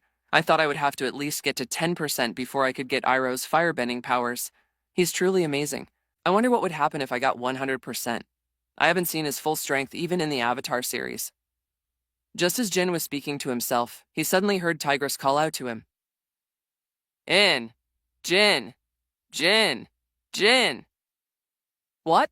Waking up from his deep thoughts, Jin heard Tigress's call out to him and asked after looking at her eyes. We have to go now, Jin. She said that her mother would arrive anytime soon. We need to leave before she arrives, Tigress said while Rapunzel nodded her head behind him, supporting what she said. I see. Then what are we waiting for? Let's go, Jin said as he started walking back to the window. Hold my hand, Tigress said, offering her hand for Rapunzel to take.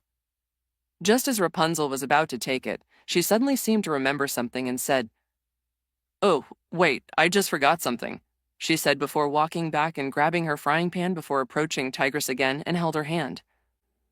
What's with the pan? Tigress asked confusedly.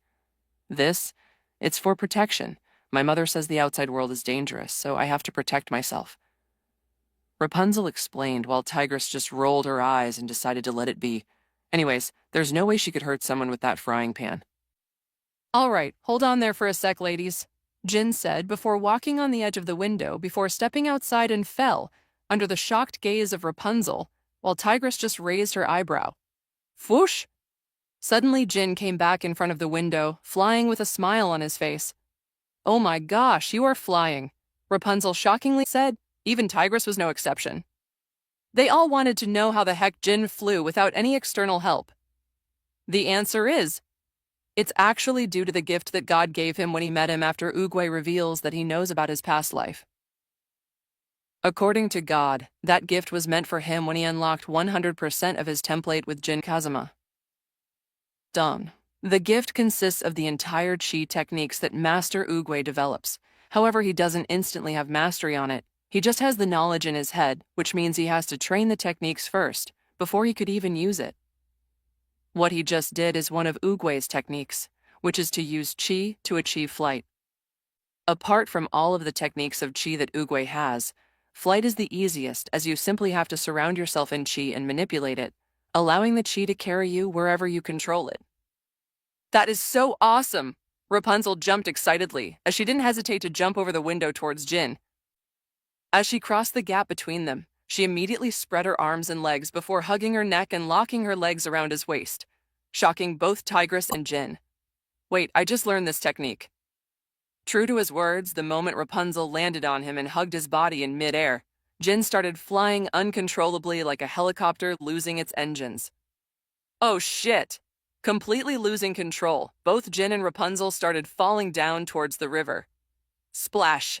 Bam!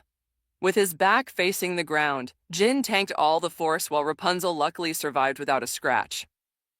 Oh my gosh, I am so sorry. I thought I could jump and... Seeing and realizing what she has done, Rapunzel started panicking and backing away, as she knew that it was her fault why they fell on the ground. Thankfully, the river wasn't that deep, so Jin just stood and he's back to the surface. It's fine, Rapunzel. I wasn't hurt. Seeing that Rapunzel was truly sorry and panicking, Jin reassured her as Tigress interrupted from behind her.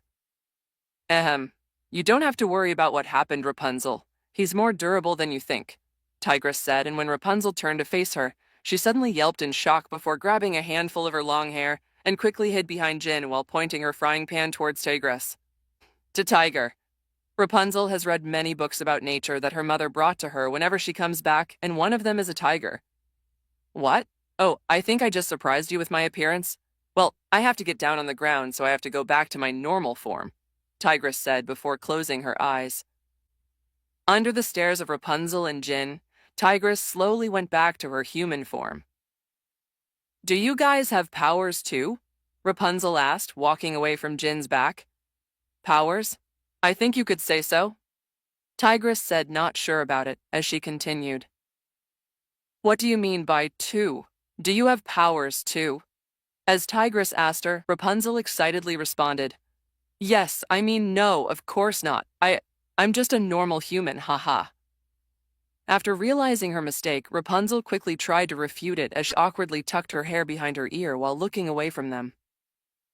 She's so bad at lying, was what Jin and Tigress were thinking as they stared at their scene. Well, you don't have to tell us about it. I understand that it's hard to trust someone you just met. So, how about we proceed on our journey? You want to see those lanterns, right? Since we just got here and decided to explore the world, why not bring you with us? The more the better, right? Smoothly changing the subject, Jin stated as his words quickly got Rapunzel's attention. Lanterns? Is that what those beautiful lights in the sky are called? Rapunzel leaned her body towards Jin and asked in curiosity and excitement, not noticing that she was invading Jin's personal space. Well, yeah, those are called lanterns. So I'll ask you this one more time, Rapunzel.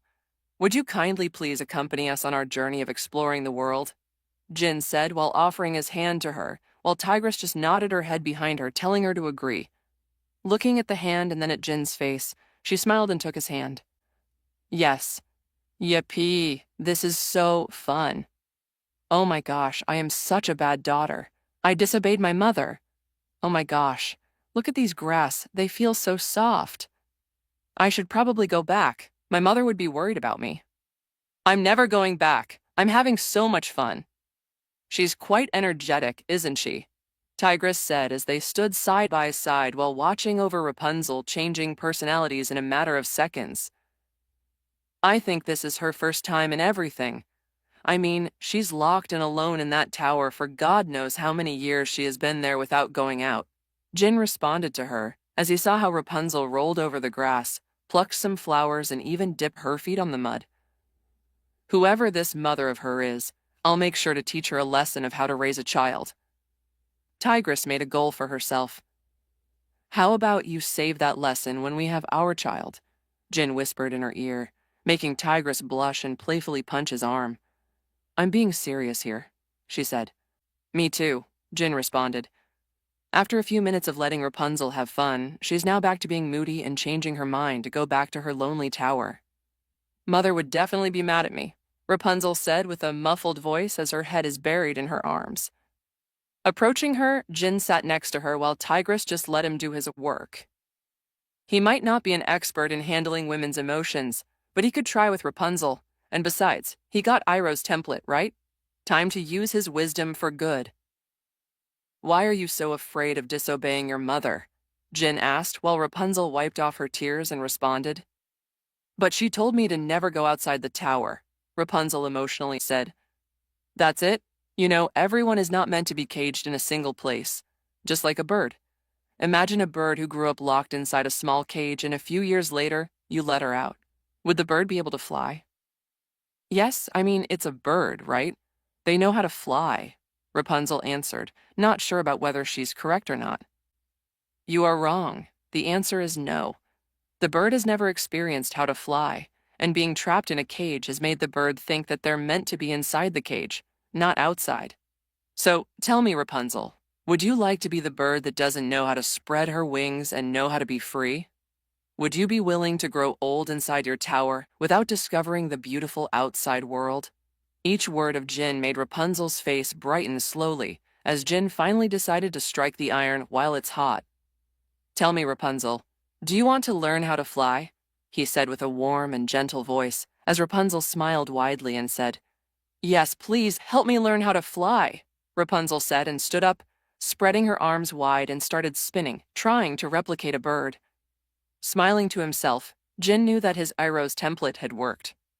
Good, then Rapunzel, I will teach you and help you how to fly.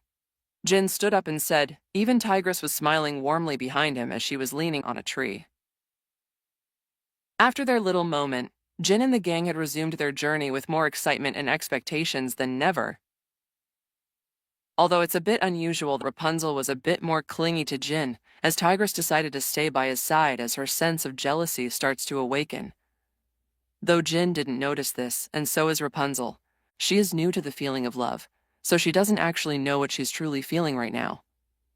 Their journey continued for several hours before finally stumbling on a hard cement road, indicating that following the road leads to a civilization.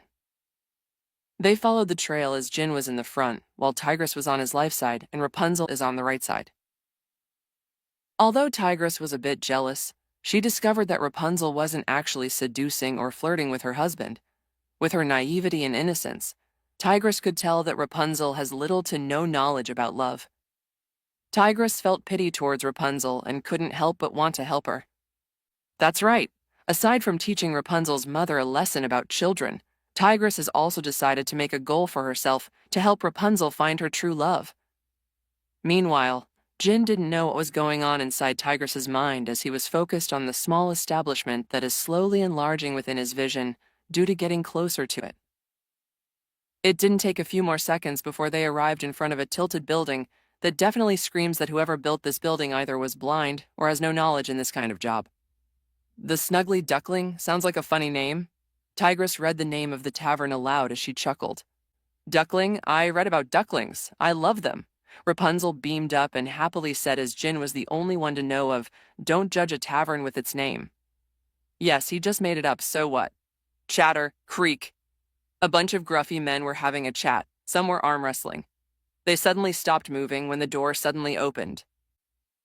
Turning their attention to the one at the door, they saw a black-haired man with a bit of a buffed body while two beautiful women were on his side. Look, a beautiful woman. A man with a Viking's helmet said while pointing his finger at them. We can see that. The man behind him replied. What are you three doing here? Suddenly, a bald man with a hook as his hand asked while his eyes were glaring at them, trying to intimidate them with a huge and menacing appearance. Well, we kinda need a map to a nearby kingdom, and also a ride, Jin said while walking forward, not an ounce of fear on his face as he's literally surrounded by men whose appearances are screaming as danger and thugs. Map? Ride? The man with a hook repeated what he wanted and then looked at his fellow men. And why should we give you those? The man with the hook said while pointing his hook at him and glared. Tell me, if I defeat you all here alone, would you give me what I want? Jin looked around first before staring back at the man with a hook. The moment they heard what Jin said, the thugs all stood up and stopped what they were doing before grabbing their weapons and wearing their armors. Oh, are you sure about that? You can't back out now. The man with a hook grinned menacingly. I should be the one asking you that, Jin said with a smirk before assuming a Kazuma-style stance. Shouldn't we help him? Rapunzel whispered to Tigress while pointing at Jin being surrounded by scary men. You mean help them? Tigress corrected her as she referred to the scary men. What? What happened next surprised everyone, including Rapunzel. Contrary to her expectations where Jin would be beaten badly, instead it was the scary thugs that were beaten by him very badly. Each of them tried to attack Jin by each turn, not wanting to pressure him, however, after he defeated 15 of their men. That's when they started going at him in all directions, trying to save their dignity from being defeated by an unknown man who came out of nowhere. Unfortunately for them, Jin was no normal man. What they were facing was an utter monster. His strength and technique were enough to knock them out one by one without even knowing how they were knocked unconscious. His body movements were fluid, evading all of their attacks and slashes.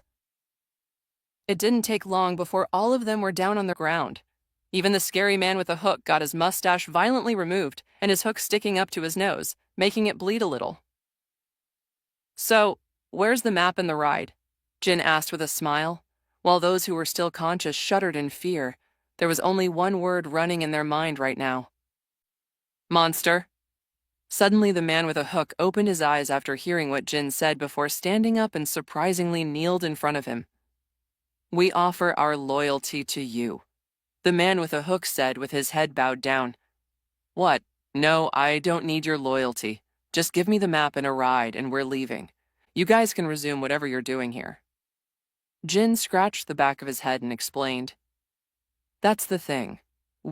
Our group have always wanted someone strong to lead us to our dreams. And to us, you fit that character very well, the hook man said while the other thugs nodded their heads repeatedly.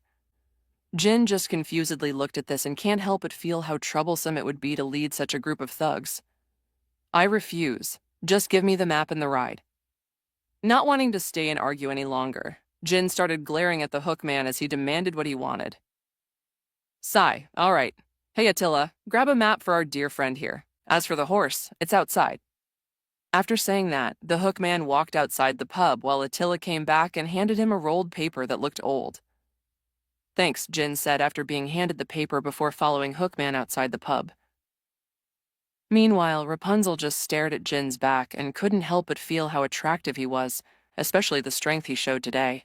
He can't be compared to those stories that she read. Jin is like both the main character and the final villain in a story. Let's go. Although she was weirded out by what the Hookman said about offering their loyalty to her husband, she thought that Jin would accept it after all. Leading such a bunch of strong men would attract any male with a strong and ambitious personality.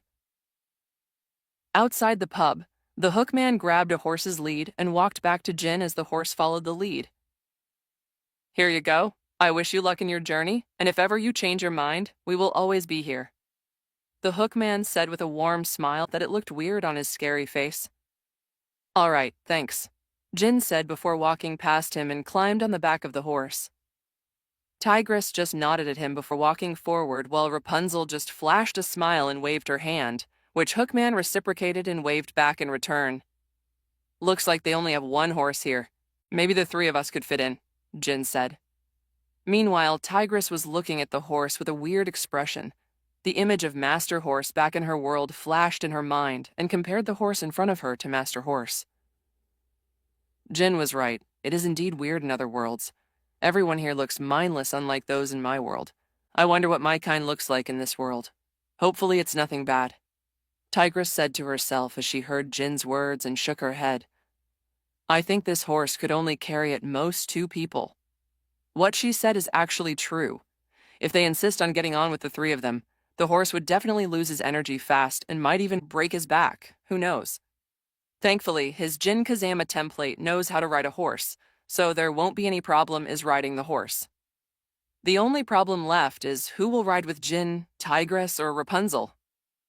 I could run in my other form, so Rapunzel would take the horse with you, Tigress said before giving Jin a glare as if telling him that if he ever had any ideas during Rapunzel's ride with him. She's definitely telling me that she would bite my dick off.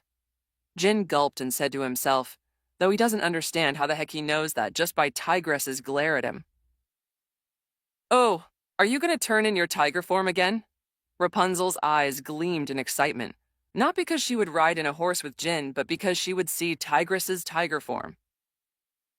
Why is she more excited to see Tigress's transformation instead of riding behind me on a horse? Shouldn't she be excited at hugging my hard rock abs or something? Jin's eye twitched before sighing. Anyways, he's just being sarcastic here. It's not like he's jealous of other fanfic protagonists who seem to get their girls left and right without any problem. Author, muahaha, too bad for you. I wanted to make this fanfic as realistic as possible when it comes to emotions and character development. After calming Rapunzel down from her excitement, Jin helped Rapunzel climb on the horse right behind his back. He also helped her place all of her hair on her lap. Since they walked far away from the pub, the thugs wouldn't be able to see Tigress turn into her tigress form. If they did, they would probably panic and call her a monster or something. Thankfully, Jin predicted this, so they walked away from the pub, away from their sight. Whoosh. Slowly, furs covered Tigress's body, while her delicate body turns a bit buff as her hair spreads on her head and covers them in orange fur. Rapunzel's eyes gleamed in excitement, and if it wasn't for Jin holding her back, she would probably jump from the horse and try to ride on Tigress's back. All right, let's get on with this. Seeing that Tigress is already on all her 4s, Jin took this as a signal to wave the reins skillfully, making the horse neigh and start running under his guidance. Grrr! As if fueled by the challenge of surpassing a horse's speed, Tigress growled before running at fast speeds, slowly catching up with the horse, and when she did, she kept up with the horse's pace. Back in the tower, Mother Gothel wiped off her sweat as she finally arrived back at the tower, and as usual she yelled to signal Rapunzel to come and let her hair down to fetch her. Oh, Rapunzel, let down your hair. A few seconds and so, Rapunzel didn't respond to her. At first Mother Gothel thought she was asleep and tried calling her name repeatedly. Rapunzel? Rapunzel. Finally noticing that something is wrong, Mother Gothel started panicking and immediately ran towards a specific side of the tower before removing the small stones packed up within each other, revealing a small hidden door. As she entered and climbed upwards towards Rapunzel's room, she was shocked to see it dark and empty, and no matter how she called, no one responded to her. Opening the window fiercely, Mother Gothel inhaled and exhaled as she realized that someone must have kidnapped her daughter. No! While riding on a horse with Tigress running by their side, Jin lets go of the reins and spreads the rolled-up map. Rapunzel was behind him, hugging his abdomen. Let's see here. The nearest kingdom is the Corona Kingdom. So that would be our destination, Jin said. He also decided to look at the nearby kingdoms. Arendelle, that sounds familiar? And far, far away? Is that even a kingdom? Who the hell names their kingdom as far, far away? Jin complained under his breath as he rolled the map back and placed it in his back pocket. There is actually a reason why he wanted to go to Corona Kingdom, which is Rapunzel's kingdom where she was born. Jin wanted Rapunzel to recognize her real parents and that her current mother is nothing but a thief and a selfish person. And he wanted to prove it to Rapunzel. She might be innocent and naive, but she's not dumb enough to not notice that her mother is not her real mother. In the movie, Rapunzel immediately blamed and accused her mother after knowing that she was lying to her all along and that she was actually the lost princess. What are you thinking? Rapunzel noticed his distant look and asked. Nothing. Jin shook his head and replied, Can you tell me more about the outside world? Those lanterns, was it? Are they as beautiful as I saw them from afar? Rapunzel asked, initiating a conversation between them. Well, I don't know much about this continent. Me and Tigress are from a very faraway land, however. If you're asking about these lanterns, then my answer is yes. They're not only as beautiful as you imagine them to be, but they're more beautiful up close. I promise you that, Jin said with a smile. Wow, I can't wait to see them again, but they only happen every time during my birthday each year. My birthday is the day after tomorrow, Rapunzel said with a downed expression, sad that she won't be seeing the lanterns anytime soon and would have to wait until her birthday comes. Well then, how about we travel around the kingdom before your birthday? I'm sure it has many customs and traditions that you would definitely like, Jin said while inside his mind, he's determined to let Rapunzel discover that she's the lost princess before her birthday. In Jin's mind, he wanted Rapunzel to reunite with her parents before her birthday, and also to release the sky lanterns with her parents. Really? I can't wait to make friends with everyone. Do they also have delicious food? I always eat soups and vegetables every day. Mother said those are the only foods that she can find for me outside, Rapunzel said with a downcast expression. Yep, your mother must have been harsh on you. In fact, I think she was lying to you, Rapunzel. Sure, there are some bad and selfish people outside, but not everyone. Rapunzel, do you think the people outside are the people you should really hide from? Or perhaps someone that has been using you all along? Jin said, dropping some hints about her deceitful mother, and that she's the real person that she should hide from. Rapunzel grew quiet after hearing what he said, which means that Jin's words are truly having its effect. As long as Rapunzel starts to doubt Gothel, then when he takes her to the kingdom, it would be easy and smooth for her to realize that she's the lost princess of the Corona Kingdom. Meanwhile, Tigress was listening to their conversation and couldn't help but praise Jin inside her mind. She also knows that Rapunzel's mother is the selfish person that she's being scared about. She just needs to face reality. Throughout the journey, Rapunzel has been quiet until they finally arrived at their destination. It seemed as if nothing happened during their journey, as Rapunzel is back to her usual excited and curious self. Chatter. The Corona Kingdom was beaming with happy people who did their own businesses while some children were running and chasing each other. Rapunzel even played with some children while Tigress just tried her best to blend with the background, though she cast an envious and longing look to some parents for walking along with their children. At a young age, Tigress has never met her real parents. All she knew was that she was abandoned in Baogu Orphanage, where she was shunned by other kids and eventually was found by Master Shifu. Are you okay? Holding her hand, Jin asked her with some worry. I'm fine, Tigress answered, looking away from Jin's eyes, not wanting for him to see her expression through her eyes. Look at me, Tigress, Jin said as he placed his finger on Tigress's chin and made her look at him.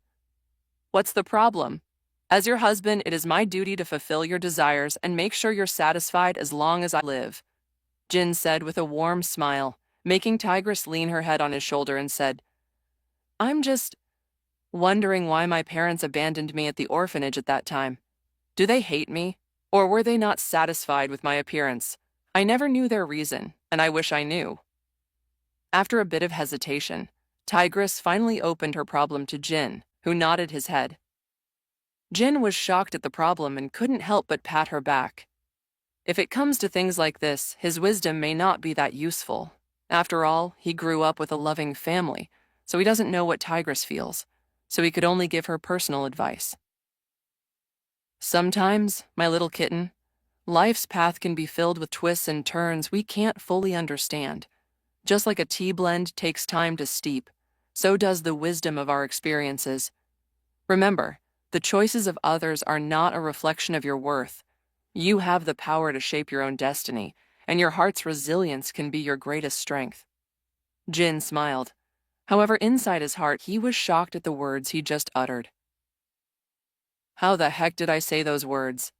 Jin sweated a bit as even he felt a bit enlightened by what he just said. Iroh's template is too strong, was what Jin felt towards the new template he just got. That's wise. I felt like I was talking to Master Oogway just now. Tigress praised him and felt the similarities between Jin and Master Oogway. Thanks. Obviously, Jin took that as a compliment. While they were talking, they didn't notice that Rapunzel's hair was braided by a bunch of little girls that were mesmerized by her long hair. That's beautiful. Jin complimented her while Tigress nodded her head in agreement. Unlike other girls who may get jealous if their lover complimented someone, Tigress's mindset was different. She only felt that Jin was really complimenting her beauty, but not in a romantic way. It's more like complimenting a friend. Thank you. Rapunzel flashed a smile as she took out a handkerchief and showed it to them. Jin and Tigress saw the handkerchief was purple and had a beautiful sun art etched as its design. Look at this. It's beautiful, right? Rapunzel excitedly said, while Jin just asked her a question. Rapunzel, where did you get that? Jin asked while pointing at the handkerchief. Oh, this? I just grabbed it there, Rapunzel said while pointing at a stall where a man was standing and selling the handkerchief. Let's find someplace else, Jin said before dragging both Tigress and Rapunzel out of the area in a hurry. Mommy, look, it's the painting of the royals with the lost princess. A little child dragged her mother to a wall with a decorative painting of a king and queen, holding their child with blonde hair and green eyes. Standing in front of it was Jin, Tigress, and Rapunzel. While Tigress was eyeing the painting with suspicion, and Rapunzel was looking at the painting with a hint of unsureness in her eyes, Jin decided to strike the iron while it was still hot. Am I the only one, or does that lost princess look a bit like you? Blonde hair and green eyes. Except that your hair is a bit longer, but it's understandable after all. Our hair grows as we also grow, Jin said while giving many hints at Rapunzel. It only took a few moments before Rapunzel's eyes widened in surprise as she realized something. Am I the lost princess? Seeing the expression on Rapunzel's face, both Jin and Tigress finally smiled unknowingly. After realizing by herself, she then looked at both Jin and Tigress, then asked, I am the lost princess, isn't it? Rapunzel said, and seeing them nodded, shocked filled Rapunzel's eyes as tears welled up. Her mind was in chaos. All this time, her mother has been lying to her, telling her that she was hiding her from the malicious people outside the tower, and it turns out Gothel was supposed to be the one she is hiding from.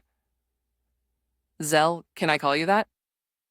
Now that Rapunzel has known about the truth, Jin was now more comfortable with her, so after he asked her permission to call her by a nickname, she nodded, and he continued.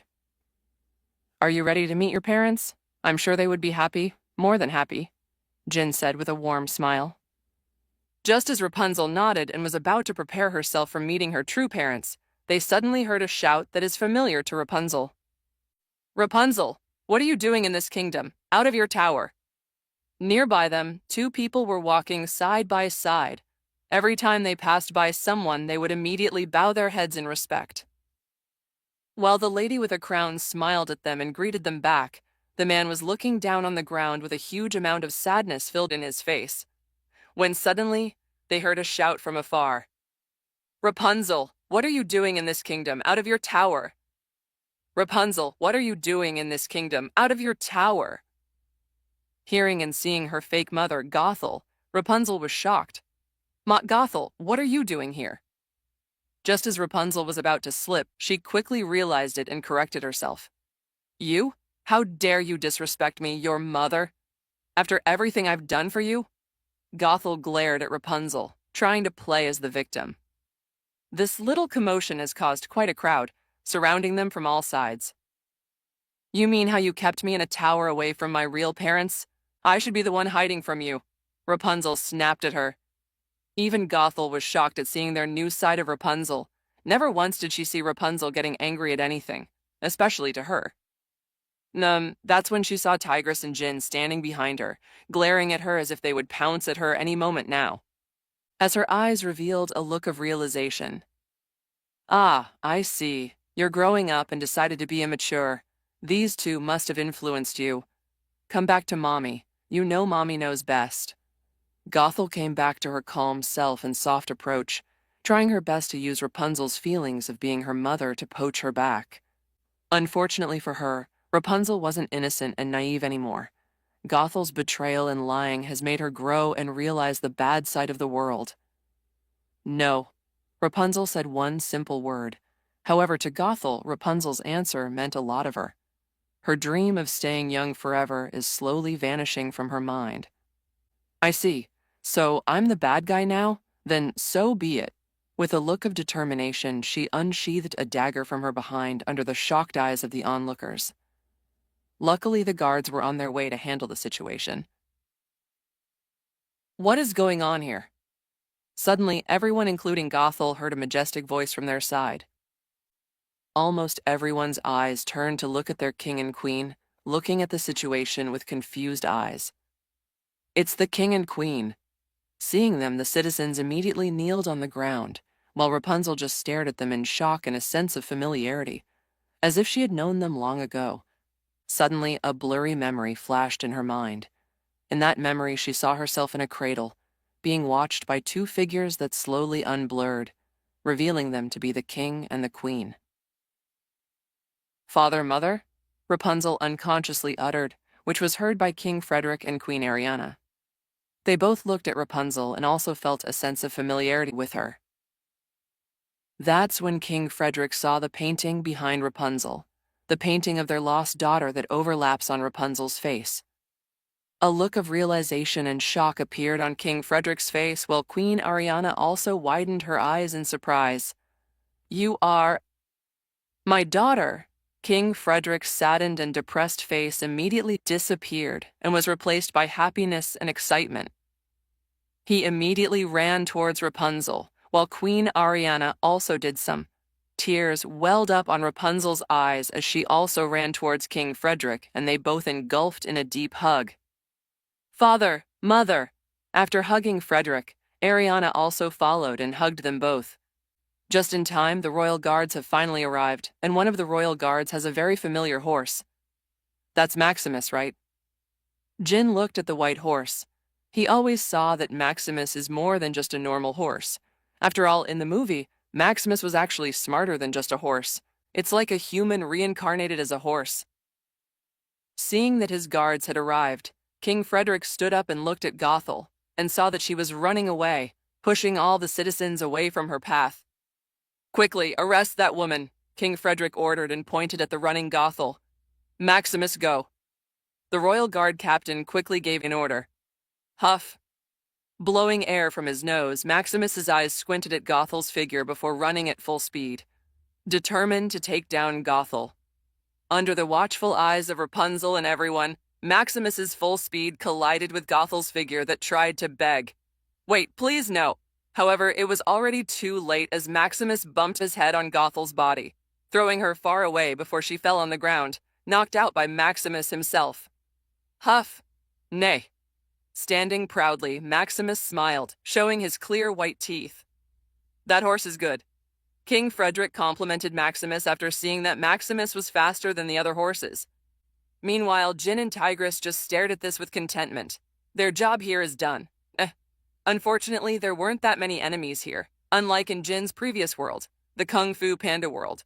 There are no Tai Lung or Shen or Kai in here.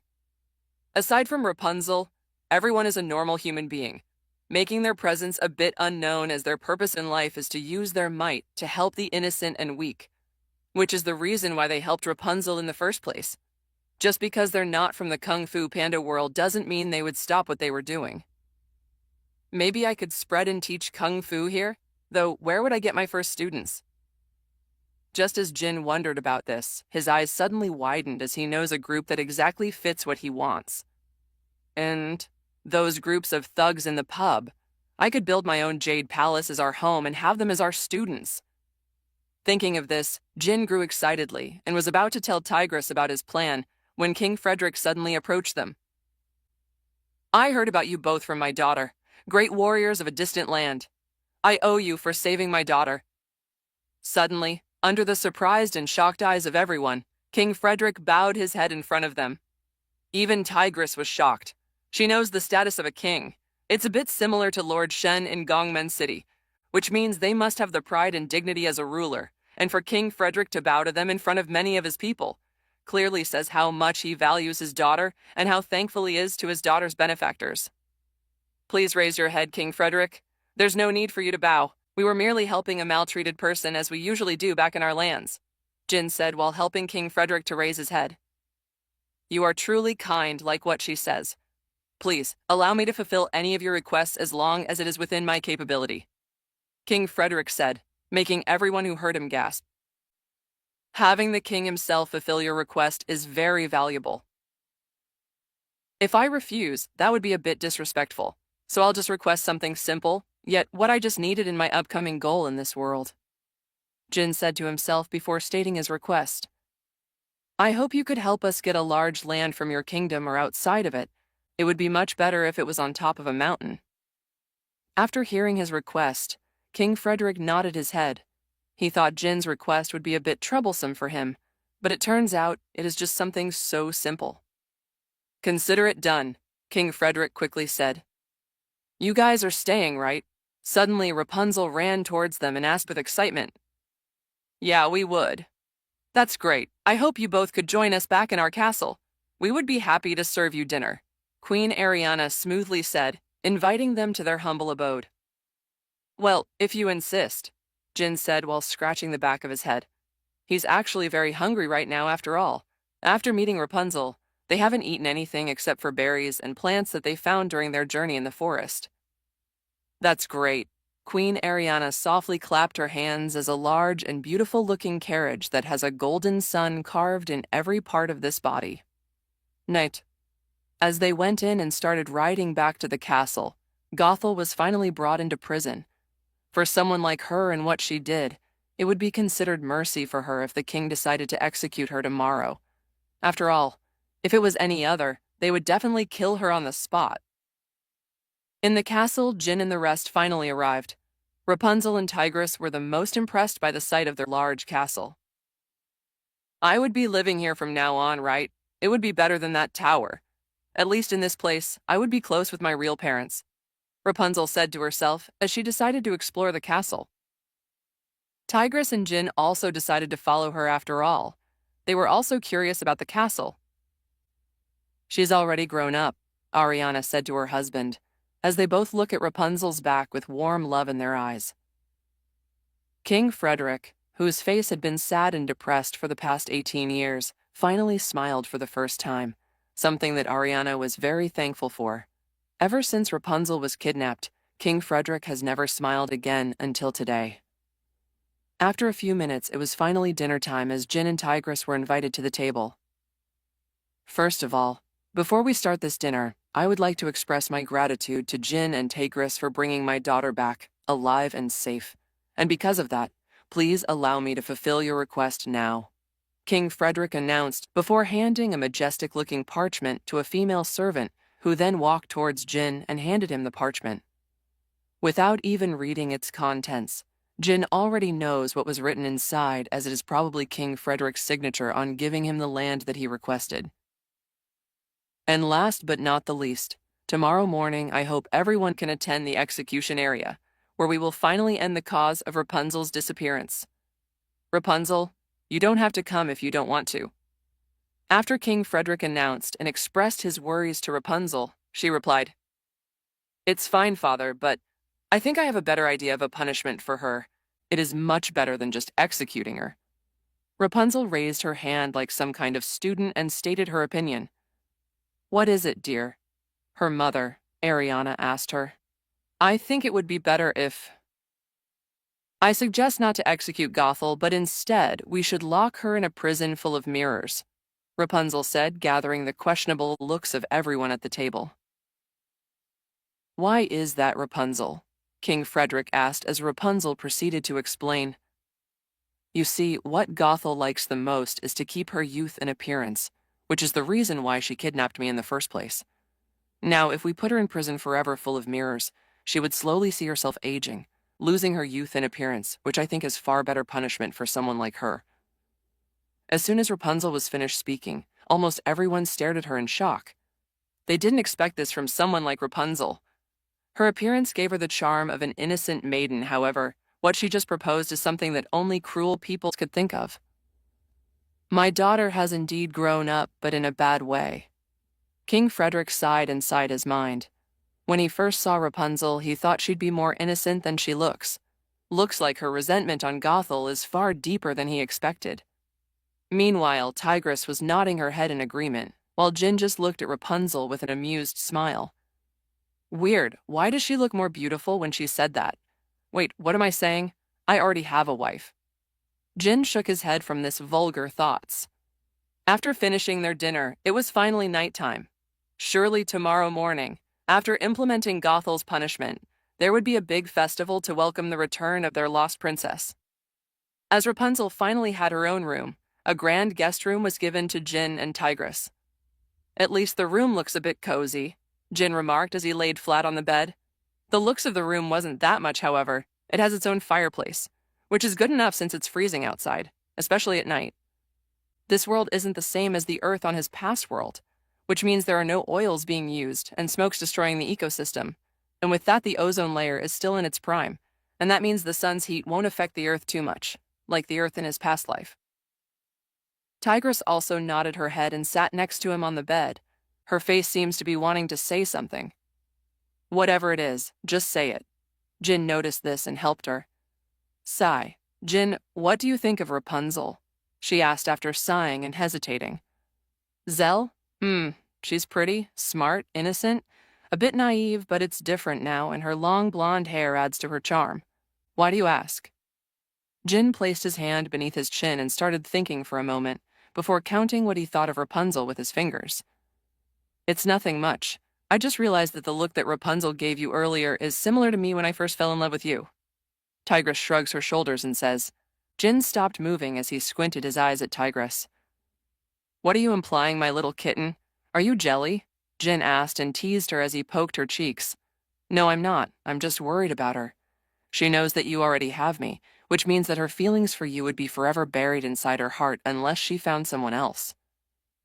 Tigress explained as she continued after getting Jin's attention.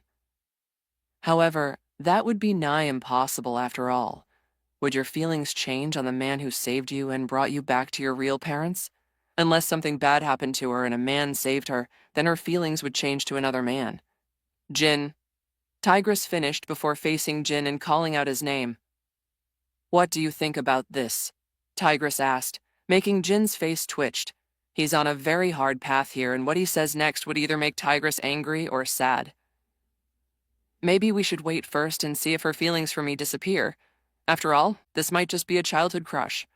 I mean, everyone has those, and she's probably no exception." Jin answered after a moment of thinking and hesitation. "Fair enough. Let's sleep," Tigress said after staring at Jin's eyes before laying on the bed and proceeded to sleep. Jin wiped off the sweat that has accumulated on his forehead before lying back on the bed, hugging and spooning Tigress on his arms. Her human form has made her smaller than her tigress form, which makes it easy for him to spoon her in his arms.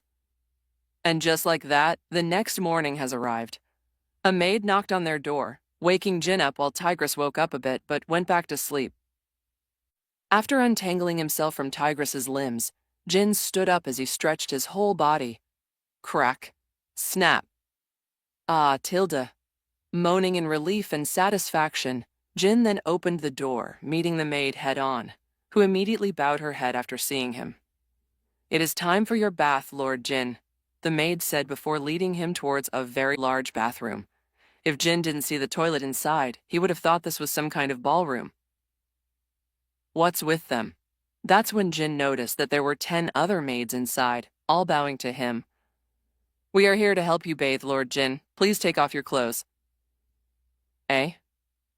After kicking all the maids out, Jin finally sat inside the huge sauna, releasing a mist that covers almost his entire vision in the bathroom. Tilde. Jin once again sighed in satisfaction. He doesn't know how the hell did sauna exist in this world, or maybe it is not sauna, and they probably call it in another term. Creak. Thud. Someone went in. I could hear the footsteps, but I can't see who. It must be Tigress. Jin said to himself as a mischievous grin appeared on his face. Haha, might as well as do her here. I've been itching a bit lately. After Jin continued inside his mind, his blend quietly blended in the background. He saw a dark figure among the mist, so he sneakily walked behind the figure before pouncing on her as they both fell on the water in the sauna. Ah, the dark figure's soft voice yelp, definitely not Tigress's voice. Splash, the voice sounds different. Then who the hell is this? Jin wondered to himself as he stood up and watched the dark figure slowly being unveiled as the mist dispersed. Instead of seeing tanned skin and short orange hair, Jin saw a white, smooth, and delicate skin coupled with very long blonde hair that trailed across the floor. Tracing the body with his eyes, Jin saw that the body was different and the long blonde hair looked familiar to him. Soon, Jin laid his eyes upon the mysterious figure's face, and what he saw next made him froze in shock. It was Rapunzel. Jin. Rapunzel blushed rapidly as she quickly covered her eyes with her palm. However, her eyes can be seen between the gaps of her fingers, looking down at his toned body. "I'm so dead," Jin muttered in shock before another realization dawned upon him. Isn't her 18th birthday tomorrow? Then... Inside Jin's mind, he saw himself being escorted by the FBI as they pushed him inside their car seat. Ah! Outside the bathroom, King Frederick and Queen Ariana stared at the bathroom as they heard Jin's yell inside. Is this really the solution? It's like we're giving Rapunzel away just to make ties with Jin. Queen Ariana worriedly said to her husband. It's fine. Rapunzel likes him, I know it. If what we heard from Rapunzel is true, then perhaps Jin could be the one to save our kingdom. We are on the verge of war with the neighboring kingdoms. We need large manpower. I'm afraid if we can't have Jin to help us, then our kingdom would be conquered. Our citizens would be killed and submerged into cruel situations. I don't want that to happen, as I am their king. King Frederick said with a sigh in anxiety. What about Jin's wife, Tigress? If she knows what we're doing then, she definitely wouldn't like it. Sigh. I've written in that parchment that I gifted Jin, declaring him as our kingdom's duke.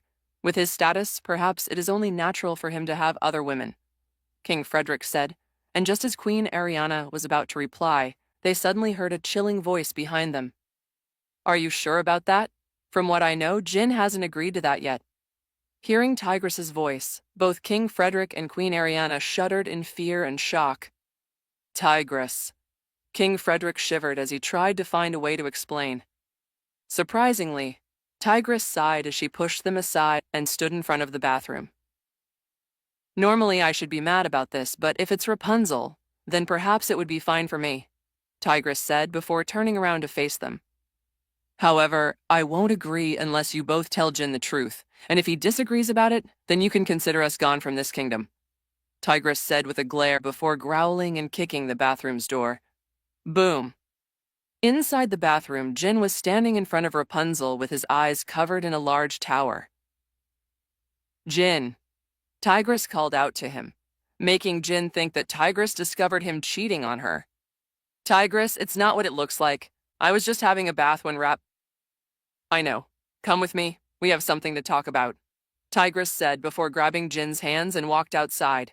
Thankfully, his body was also covered in a towel. Before she completely leaves, she glares at the royal couple for the last time before leaving. Seeing this as a message for them to do as she says, they sighed and helped Rapunzel get dressed. Since Tigress has told them so, then there's no use in keeping the secret of the situation of their kingdom to Rapunzel anymore. Mother, father, what's going on? I thought you told me this was my personal bathroom? Rapunzel said with a hint of slight anger and satisfaction in her tone. I'm sorry, dear, but we haven't been really honest with you. Just get dressed and come with us. We have something to tell you, Queen Ariana said with a somber tone. Inside a spacious room, King Frederick and Queen Ariana sat on the sofa next to each other, while Tigress, Jin, and Rapunzel were sitting on the other sofa right in front of them, with Jin being in the middle. You see, our neighboring Firefall Kingdom has gone into a killing spree, conquering their nearby villages and towns, and our kingdom is next to theirs, which means their king is eyeing on conquering our kingdom. We tried to have peace talks with him, but not only did he kill our messenger, but he also sent it to our doorstep. Their king has gone mad, King Frederick said, releasing all of his pent-up exhaustion as he explained. I see. Jin nodded his head. He didn't expect there would be such a kingdom in this world. Though it is to be expected, although this world was made for kids, this has turned into a real world, meaning that each action has consequences and not everything you see in the movie portrays the entire world. Which is why we are asking for your help. You have already helped our daughter, and I am too embarrassed to ask for more. But seeing that my daughter is in love with you, I thought it would be better to make both of you form some kind of relationship, which in turn would tie you up to our kingdom. Please, believe me, I am merely worried about my kingdom and its innocent citizens. King Frederick begged as he even went down on his knees, begging Jin to help their kingdom. A king that is willing to put down his pride and beg someone to help him might seem cowardly to others, but to Jin's eyes, Frederick is a compassionate and caring king, unlike the king who became dictators in their own country. Looking at Tigress, Jin saw how Tigress has also made her decision, and he's willing to make the same decision as her. Fine, we'll help, but I won't serve as your weapon. I am merely going to help you. Do you understand? Obviously, Jin would help. His sense of justice and kindness has been triggered. Perhaps it is Jin's personality itself, or maybe it is his angel bloodline, or former angel bloodline, as Jin is sure that when he awakened at the spirit realm during his fight with Kai, he transformed into an angel just to fall in just a second. As of now, Jin was trying to use the demonic powers that were said for him to be able to wield if he fell from grace. But so far, Jin couldn't feel any demonic thingy inside him except for the chi and the raging flame that is tempting to burst out any moment if it wasn't for him controlling it. If this is how Iroh feels every day, Jin's respect for him has increased after all. To be able to resist the feeling of burning everything in your path shows how incredible Iroh's will is, not to mention he's calm and wise, as if there isn't a dangerous flame inside him. Yes, I understand. Thank you. King Frederick didn't mind the slight disrespect. In his eyes, as long as Jin is willing to help, he's ready to put his life on the line. King Frederick isn't the same as the other kings who highly value their own lives, willing to sacrifice thousands of people just to live. To King Frederick, his people's lives are the same as his life. If they died and he lived, he might as well have died. There's a reason why the Krona Kingdom is called as one of the best and peaceful kingdoms in the entire world. King Frederick treats his people as his own family. Thank you. Queen Ariana was also the same. She bowed her head in front of Jin. Meanwhile, Rapunzel stared at her parents with happiness. To her, her parents aren't cowards. They're similar to the heroes that she once read in some books. All right, that's all. How about we proceed with Gothel's punishment? It's taking too long. Jin then nodded his head as he changed the topic. Since he already agreed, there's no point in dwelling on it any longer. Just because someone needed his help doesn't mean he'd take advantage of them. You might as well call him a villain also, just doing a different way from a villain. Oh, right. King Frederick nodded her head as Rapunzel gulped her saliva in nervousness. Despite being angry at Gothel, her memories of her childhood with her flashed in her mind, making it hard for her to accept the execution of Gothel, which is why she proposed a new punishment yesterday. She can't bear to see her die in front of her eyes, and even if she looks away, the thought that Gothel is killed would linger in her mind. Suddenly, while Rapunzel was having a hard time inside her mind, Queen Ariana held her hand. As Rapunzel's mother, her instinct tells her that Rapunzel is having trouble, and since she's her daughter, Ariana must be there to ease her. "It's okay, Rapunzel. I'll be here." Ariana soothes her, making Rapunzel smile and nod her head. "Thank you, Mother." She then went to hug her under the eyes of everyone. Clang. With chains attached on her wrist and ankles, Gothel's eyes were dimmed, as if there was no more life inside her. The guards were escorting her from behind and front towards her new prison cell. Gothel thought that she would be executed. However, instead of being executed, she heard that she would be brought to a larger room, which made Gothel come up to one conclusion. It must have been Rapunzel. She probably still sees me as her mother. I could use that feeling to set myself free, but how am I going to talk to her? As if luck were shining upon her, she finally saw her new cell, but what caught her attention was the bunch of individuals standing and staring at her. One of them is Rapunzel. "This is my chance." With excitement in her eyes, Gothel started her act. "Rapunzel, please let me go. I took care of you, Rapunzel." Crocodile tears started welling up in her eye, and Gothel used her best to show how pitiful she looks right now. However, all she met was a cold stare of everyone, making her stop in her tracks, allowing the guards to put her in her new room and lock the door. Clang. The moment the door closes, Gothel grits her teeth and she yells in anger.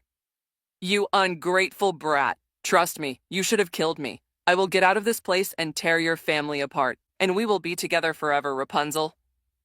After finally exhausting herself and hurting her throat, Gothel took her time to take a look in her surroundings, and that's when she noticed the mirrors everywhere. When she said everywhere, she literally means everywhere. Not even the ceiling and the floors were spared. There were no windows that allowed her to see the outside world. She feels like a woman trapped in a room, similar to Rapunzel's situation in the tower, except that her situation is far worse. Looking at one of the mirrors, Gothel saw her appearance and noticed the wrinkles in her face, making her shocked and panicked. No, no, no, no, no, no. After circling around and seeing nothing but mirrors, Gothel immediately turned back and tried to knock on the door. However, she saw that the door was gone. It is now replaced with the same mirror. The only source of light that she has in the room is a candle in the corner and the small holes on the ceiling. If the candle dies out and the day turns into night, then she would be met with pure darkness. "No, let me out of here. Rapunzel, please help me." Outside the nightmare room, Rapunzel was looking away with her eyes closed while her mother, Ariana, stayed true to her words earlier and stayed by her side, never leaving even a second. That is quite a cruel punishment. I bet Gothel would turn insane in just a week. Scratch that. Maybe she'd be crazy before the night falls. Jin said to himself, while Tigress beside him didn't show any emotion, keeping her cold face. "Let us go back," King Frederick said as he slowly walked out of the prison hallway. Almost every soldier that he passed on would bow their heads to him. Before they could go back to the carriage that carried them here, Jin and Tigress decided to explore for a bit around the kingdom, before Jin left outside to fetch his unofficial crew.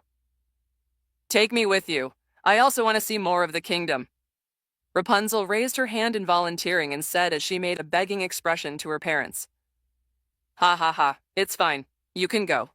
King Frederick smiled warmly before giving his permission. "Just make sure to stay out of some dark alleys. Our kingdom is not a crime-free kingdom," Queen Ariana advises before climbing inside the carriage. "Thank you, Father." "Yes, Mother." Rapunzel smiled and replied. The moment the carriage was dragged by the horse away from them, Rapunzel jumped in excitement before dragging both Jin and Tigress outside the prison walls, where they would have their small adventure in the kingdom. Their trip around the kingdom wasn't that bad, though it is also not that good, as Jin felt like it is a bit boring in the kingdom. There are no games to play or some places with entertainment. There are only bars, puns, shops, and restaurants around the kingdom. It took them a few hours before the other two got bored. When Jin looked up and saw that the sun was about to fall and the night was about to come, he turned to Tigress and Rapunzel.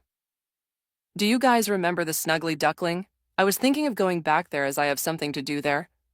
Rapunzel, tell your parents I will be back, okay?" Jin said as he pecked Tigress's lips, making Rapunzel pout as she saw in her two eyes. "I'll come with you," Tigress said, however, Jin immediately refused her. There's no need. It would be better for you to be in the kingdom after all. If the neighboring kingdom has decided to attack while I'm gone, they could rely on you. Jin stated as Rapunzel asked, Don't you need a horse? I could tell my mother to come and fetch you one of their best. There's no need. I alone am enough, Jin said with a smirk before he slowly floated off the ground. I'll see you guys later, Jin said with a salute before flying high and away outside the kingdom's walls. Up in the air, outside the kingdom, Jin could feel the waves of air smashing against his face. He could see the entire wide forest, and in his opinion, it is breathtaking. Thankfully, I practiced flying with Chi during our journey to the Corona Kingdom. As long as my Chi reserves aren't depleted, I could maintain flying for as long as I want. Jin said to himself as he flew back down on the ground and decided to use this chance of free time to train his body. It's been a while since he last trained, and he also wanted to train Iroh's firebending. He was actually shocked to discover that his previous 1% of Iroh's template had jumped to a whopping 11% in just one morning. Jin tried to think of a reason for this, and the only conclusion that he could think of was due to the wise advice that he gave to Tigress and Rapunzel, since Iroh is technically not known due to his incredible strength, but because of his wise character that guides the first villain in the story, which is his nephew Zuko. So I should just give life advice to everyone that got some problems to increase my template percentage? Sounds easy to be true. Or do I need to have a nephew to guide while helping him chase the Avatar? Jin wondered to himself as he assumed a basic firebending stance that is taught to every firebender in the Fire Nation. Iroh's firebending is different from the other firebenders who use their emotions, specifically their anger, hatred, and rage to fuel their fire. However, Iroh was different. He mastered the origin of firebending by learning from dragons, which doesn't rely on set emotions. As Jin was talking to himself, he extended his fist forward, releasing a hot orange flames that burned the grass and trees in front of him. Normally, this kind of act would definitely burn the entire forest and destroy the ecosystem. However, Jin is now a firebender, which means he could bend the flames near him. With a simple wave of his hand, the flames everywhere dispersed into air, as if there weren't any flames in there to begin with. This is incredible. In this world where fire is known as the strongest element, my strength would definitely be enough to conquer kingdoms by myself. Jin said to himself, however, he soon shook his head and chuckled. I have the blood of an angel flowing in my veins. How could an angel conquer the world? Especially since God would definitely not like it, and besides, conquering the world is boring. Jin said to himself with a shrug. What he said is actually true. If he conquers the world, everyone will fear him. And if everyone fears him, they would spark a rebellion. And if they spark a rebellion, the development of entertainment would be put in a halt. If the entertainment is put in a halt, life becomes boring. And if life becomes boring, Jin would be tempted to do some stuff to ease his boredom. If he do that, he would accidentally kill himself. In short, don't conquer the world. Okay, firebending check. Next is about my angel bloodline. If I'm not wrong, I fell as soon as I activated my angel bloodline, so goodbye to holy light manipulation and hello to demonic powers, Jin said to himself before preparing to use his demonic powers. To be honest, he has no idea how to use one, and he could even sense anything about it. I suggest you don't do that. While Jin was thinking to himself, he suddenly heard God's voice. Thankfully, Jin already got used to him, so he wasn't frightened by his sudden voice. Oh God, you're here. What do you mean by that, though? Jin turned around, and as he expected, God was sitting in his favorite spot as usual, which is the tree's branch. Using your demonic powers would attract some unnecessary attention to yourself, such as my angels and the heroes of justice. Unless you're confident in your strength, then you shouldn't reveal your demonic powers yet. God advised him, however, those he mentioned caught Jin's attention. Your angels and heroes of justice, who are those?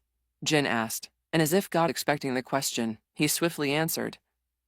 Angels are basically my angels that are scattered around the multiverse, bringing kindness and to protect the multiverse itself. He replied, drawing confusion from Jin. Huh? Then what's the point of my existence then? Couldn't you just order them to watch over the gods instead of me? Jin raised his eyebrow in confusion as God chuckled and answered. At first they could, but my children complained about the angels disturbing their peaceful life, And as their father, I made a pact between each of them to not interfere with one another, so a god can't interfere with an angel and vice versa. God explained while Jin nodded his head. I see. Is that why you sent me? Since you can't order your angels to watch over the gods, you decided to use someone outside to do the work? All right, I understand. How about those heroes of justice? What are they? Heroes of justice are basically those who have transcended their universe's limit and decided to become heroes of justice in exchange for a very long life, and their job is to keep watch over the fallen angels, devils, and demons. If they discovered one in a universe such as this universe, they would hunt you down, and trust me, your strength is still meager compared to them, so don't reveal yourself and lay low, God said with a smile before vanishing as usual. Seriously, can't he even give a proper goodbye before he leaves? Jin grumbled under his breath before his mind started thinking about what God said. I didn't expect such beings to exist. I already expected the angels, but heroes of justice? I haven't heard of them yet. Jin wondered to himself before deciding to put it aside for now anyways. As long as he doesn't use his demonic powers, he should be fine from them. Anyways, what was I doing before this? Oh right, I was testing my powers. I don't have anything here to test my strength yet, so I'll start with my speed. Putting a crouching start similar to those athletes, his eyes were focused on front as his muscles tensed, ready to blow any moment now. Just in time, Jin saw a falling leaf in his peripheral vision. Taking that as a signal, the moment the leaf touched the ground, Jin immediately took off, his calves muscles bursting out in power. Boom! A sonic boom burst out, startling the birds and the nearby animals. A blur appears across the forest, reaching the speeds of a speeding jet. However, it didn't take long before Jin's speeding figure collided with a tree. Unable to dodge, Jin could only brace himself by crossing his arms and using it to shield himself. Boom. Crack. As soon as he collided, Jin's momentum slowed down as his body fell on the ground but still continued being thrown forward, similar to skipping stones, with Jin as the stone. A few seconds later, Jin's body collided on a tree once again before coming into full halt. Huff. I'm not doing that again. Perhaps I'll only use moderate speed.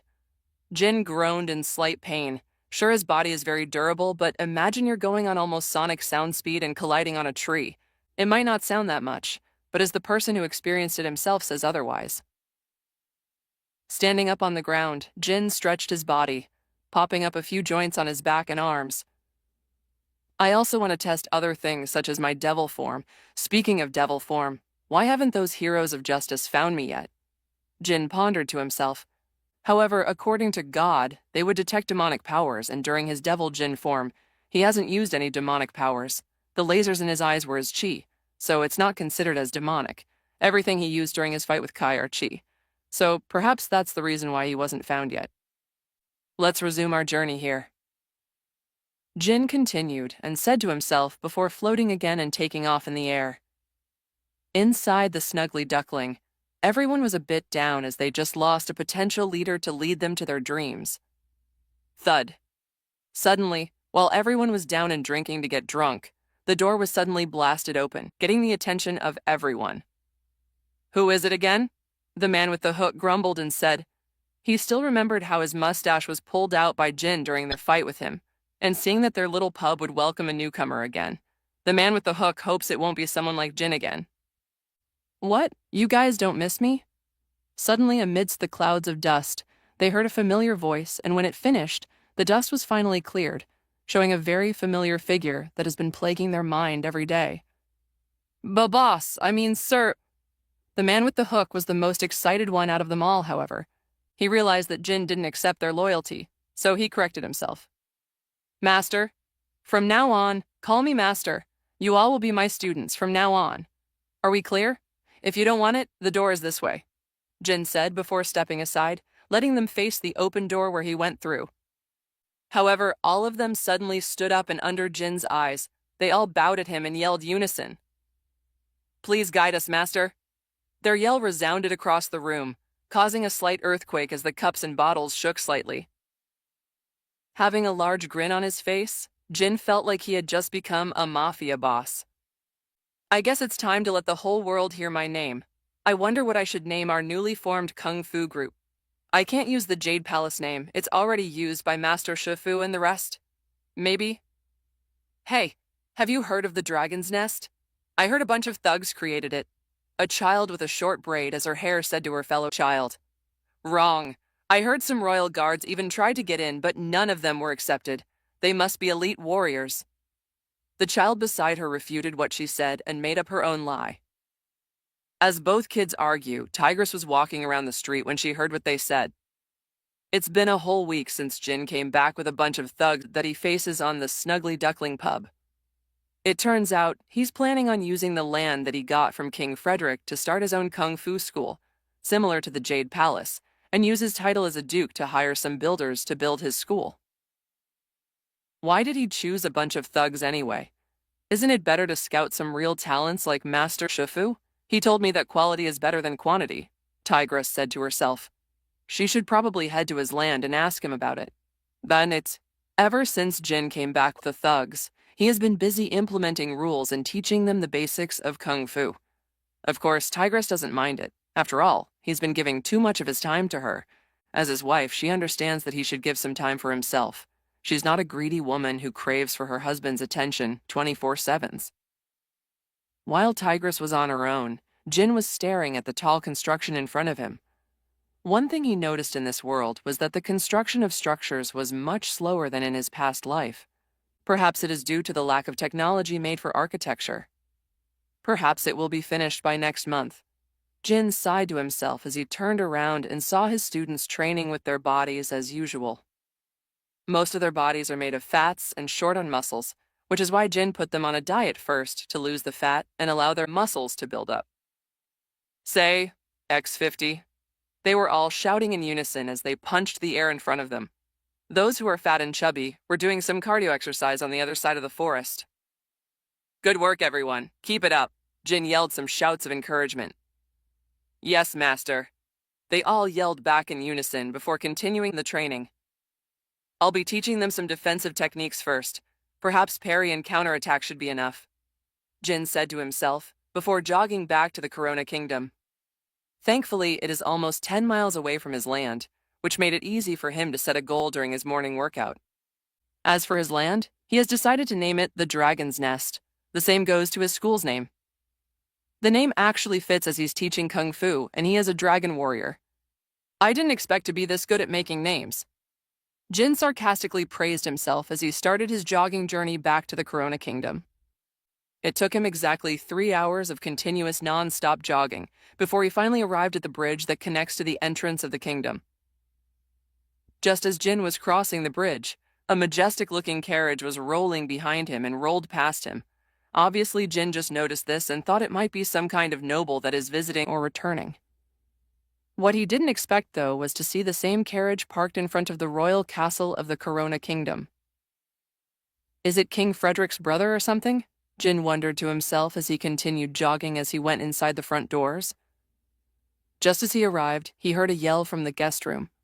I told you many times, my daughter will not be married to anybody. I already have someone for her. From the sound of it, it was King Frederick's angry voice. Our king has chosen to marry her to sign the peace treaty. We heard that she's a very beautiful woman with long blonde hair that could captivate men's lust. Do you want your kingdom to cease to exist? If not, then marry your daughter to our king and he'll sign a peace treaty with your kingdom. Jin then heard another about it, but this time, it is a bit arrogant. From what he heard from their conversation, Jin could come up to one conclusion. It must be the Corona Kingdom's neighboring kingdom that is threatening to conquer them. From the looks of it, they want Rapunzel to marry their king in exchange for peace. Perhaps I should intercept now. Thinking to himself, Jin then slammed the door open, shocking everyone inside. King Frederick and Queen Ariana, who saw his figure, sighed in relief. What a rude way to enter. Are you a servant here? This is not how servants should act. The man with the slick back hair was reprimanding him when Jin finally had enough of his voice. So, with a simple movement of his hand, the messenger found himself lying on the ground, facing Jin's face. Look at me, random guy. If you want your king to marry Rapunzel, then perhaps you should step over my dead body first. Now, relay this message to your king. If he wants war, then I'll give him war. Seeing the cold look on Jin's face, the messenger gulped his saliva in fear as he didn't manage to hold himself and started wetting his pants. Looking at him in disgust, Jin grabbed the messenger's collar and threw him outside the open window, landing on top of his carriage's horse, startling the horse to start running away. Jin, is this right? What if their king didn't like what happened and really start a war? Just as King Frederick was expressing his worries, Jin stopped him and interrupted. Isn't that what I told him earlier? If they want war, then let them come. I've been itching for a fight, and hopefully they could scratch this itch. Anyways, where's Tigress? After answering King Frederick, he followed up with a question. This time, it was Queen Ariana who answered his question. I think she's with Rapunzel walking around the capital. I see. Thanks, I'll go first. Just in case, I won't be leaving the kingdom for a few days. If what you said about their king is true, then he probably can't wait to invade the kingdom. Jin said his last words before walking outside. In the shopping district of the kingdom, Rapunzel and Tigress were wandering around. Their combination of beauty has attracted many, but they didn't approach them as they knew their identities, which makes them shop with ease. While Tigress was looking around, Rapunzel was holding several paints that looked better in quality than the one she gets from Gothel when she used to be trapped in a tower. I can't believe this color exists in a single bucket. Back in the tower, I have to mix several colors just to produce this color. Rapunzel pouted while shaking the violet-colored paint on her hand. While they were walking aimlessly, Tigress suddenly started sniffing in the air as she closed her eyes and tried to find the familiar smell. Got you. Tigress smirked after she finished sniffing the air. Tigress. Rapunzel noticed her sudden movement and couldn't help but ask, "Follow me." Tigress didn't say anything else before bolting off, startling Rapunzel, who immediately chased after her. Well, wait, Tigress. However, due to the paintings that she was carrying, her speed was a bit slowed down. I wonder where those two are. On the other side of the district, Jin was walking and looking around. As he did so, he also noticed some few interesting things in the public market, like a toy that he has never seen before, while some are those he has seen in his original world or felt familiar with, like the kites. Jin was fascinated that such things were also made here. Unfortunately, Jin wasn't carrying any money, so he could only watch the kids who were playing it with jealousy in his eyes. Since when did I become this poor? I should have asked Frederick some gold coins before I left. As Jin was grumbling inside his mind, he suddenly stopped in his tracks as he heard a rushing footsteps behind him. Jin, who has been relaxed in the kingdom, didn't expect he would be attacked. However, it was too late as the owner of the footsteps had already pounced on him. Boing! However, instead of feeling pain behind him, Jin felt a soft touch enveloping his head. This smells familiar? Jin rotated his head and sniffed the soft and bouncy feeling on his head. You've been gone for 5 days. What took you so long? Jin then heard Tigress's voice behind him. Just from what she said and the tone of her voice, Jin could already tell that she was pouting. And he's right. When he removed himself from her hug, Jin turned to face her and saw her pout. I apologize, my little kitty. Jin touched Tigress's cheeks and pecked on her lips as he apologized. I'm just joking, Jin. I don't want you to waste most of your time for me. It's fine to focus on yourself sometimes and do what you really want. Tigress smiled warmly and said, making Jin baffled at her sudden change of personality. So he can't help but plant another kiss on her lips. While they were smooching each other, Rapunzel finally arrived and was about to call them when she saw the kiss. Although she already knew that they were lovers, Rapunzel felt a slight pain in her heart, so she could do nothing but just wait for them to finish and bury her feeling inside her heart. In her mind, she already felt like she had lost her chance to Jin. After their little interaction, Rapunzel just got there in time. Tigress, you run too fast, Rapunzel said while wiping off the sweat on her forehead, pretending as if she didn't see them making out. Although she has feelings for Jin, however, she can't break her friend, Tigress's heart. During the 5 days they've been together, Rapunzel has already seen Tigress as her own friend, almost like a sister. Sorry for running off like that. Tigress apologized. However, an unknown glint flashed past her eyes. Rapunzel might have forgotten that her sense of smell is superior, which is why she has already known that Rapunzel saw them. though she was confused on why Rapunzel would hide her feelings on Jin. Isn't it only natural for Rapunzel to have feelings for her savior? Why hide it? Perhaps she's afraid that I would hate her. I guess I would have to talk to her, Tigress said while staring back at Jin's face. Seriously, how dense can you be to not notice that there's a maiden in love right in front of you? Tigress complained as Jin spoke next. How about I join you guys on your little walk? I can see that you both are wandering around, Jin asked while staring at the paints on Rapunzel's arms, unaware of the stare that Tigress was giving him. Sure, Rapunzel answered excitedly as she started dragging him around, showing him things that either he already saw in his world or just doesn't interest him, however. He still pretended as if he was interested as to not hurt Rapunzel's feelings. Look at this, Jin. They call it a kite. Rapunzel excitedly introduced the kite to him as she showed him how to play the kite. Seeing Rapunzel running around the streets and almost bumping into one of the royal guards made Jin's face twitch.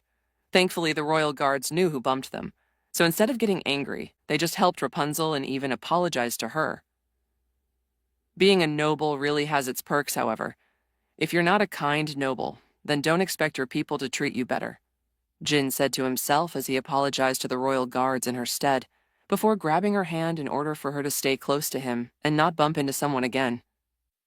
Rapunzel blushed as she could feel the warm feeling on her hand. However, Rapunzel was afraid of making Tigress angry, so she removed her hand from his.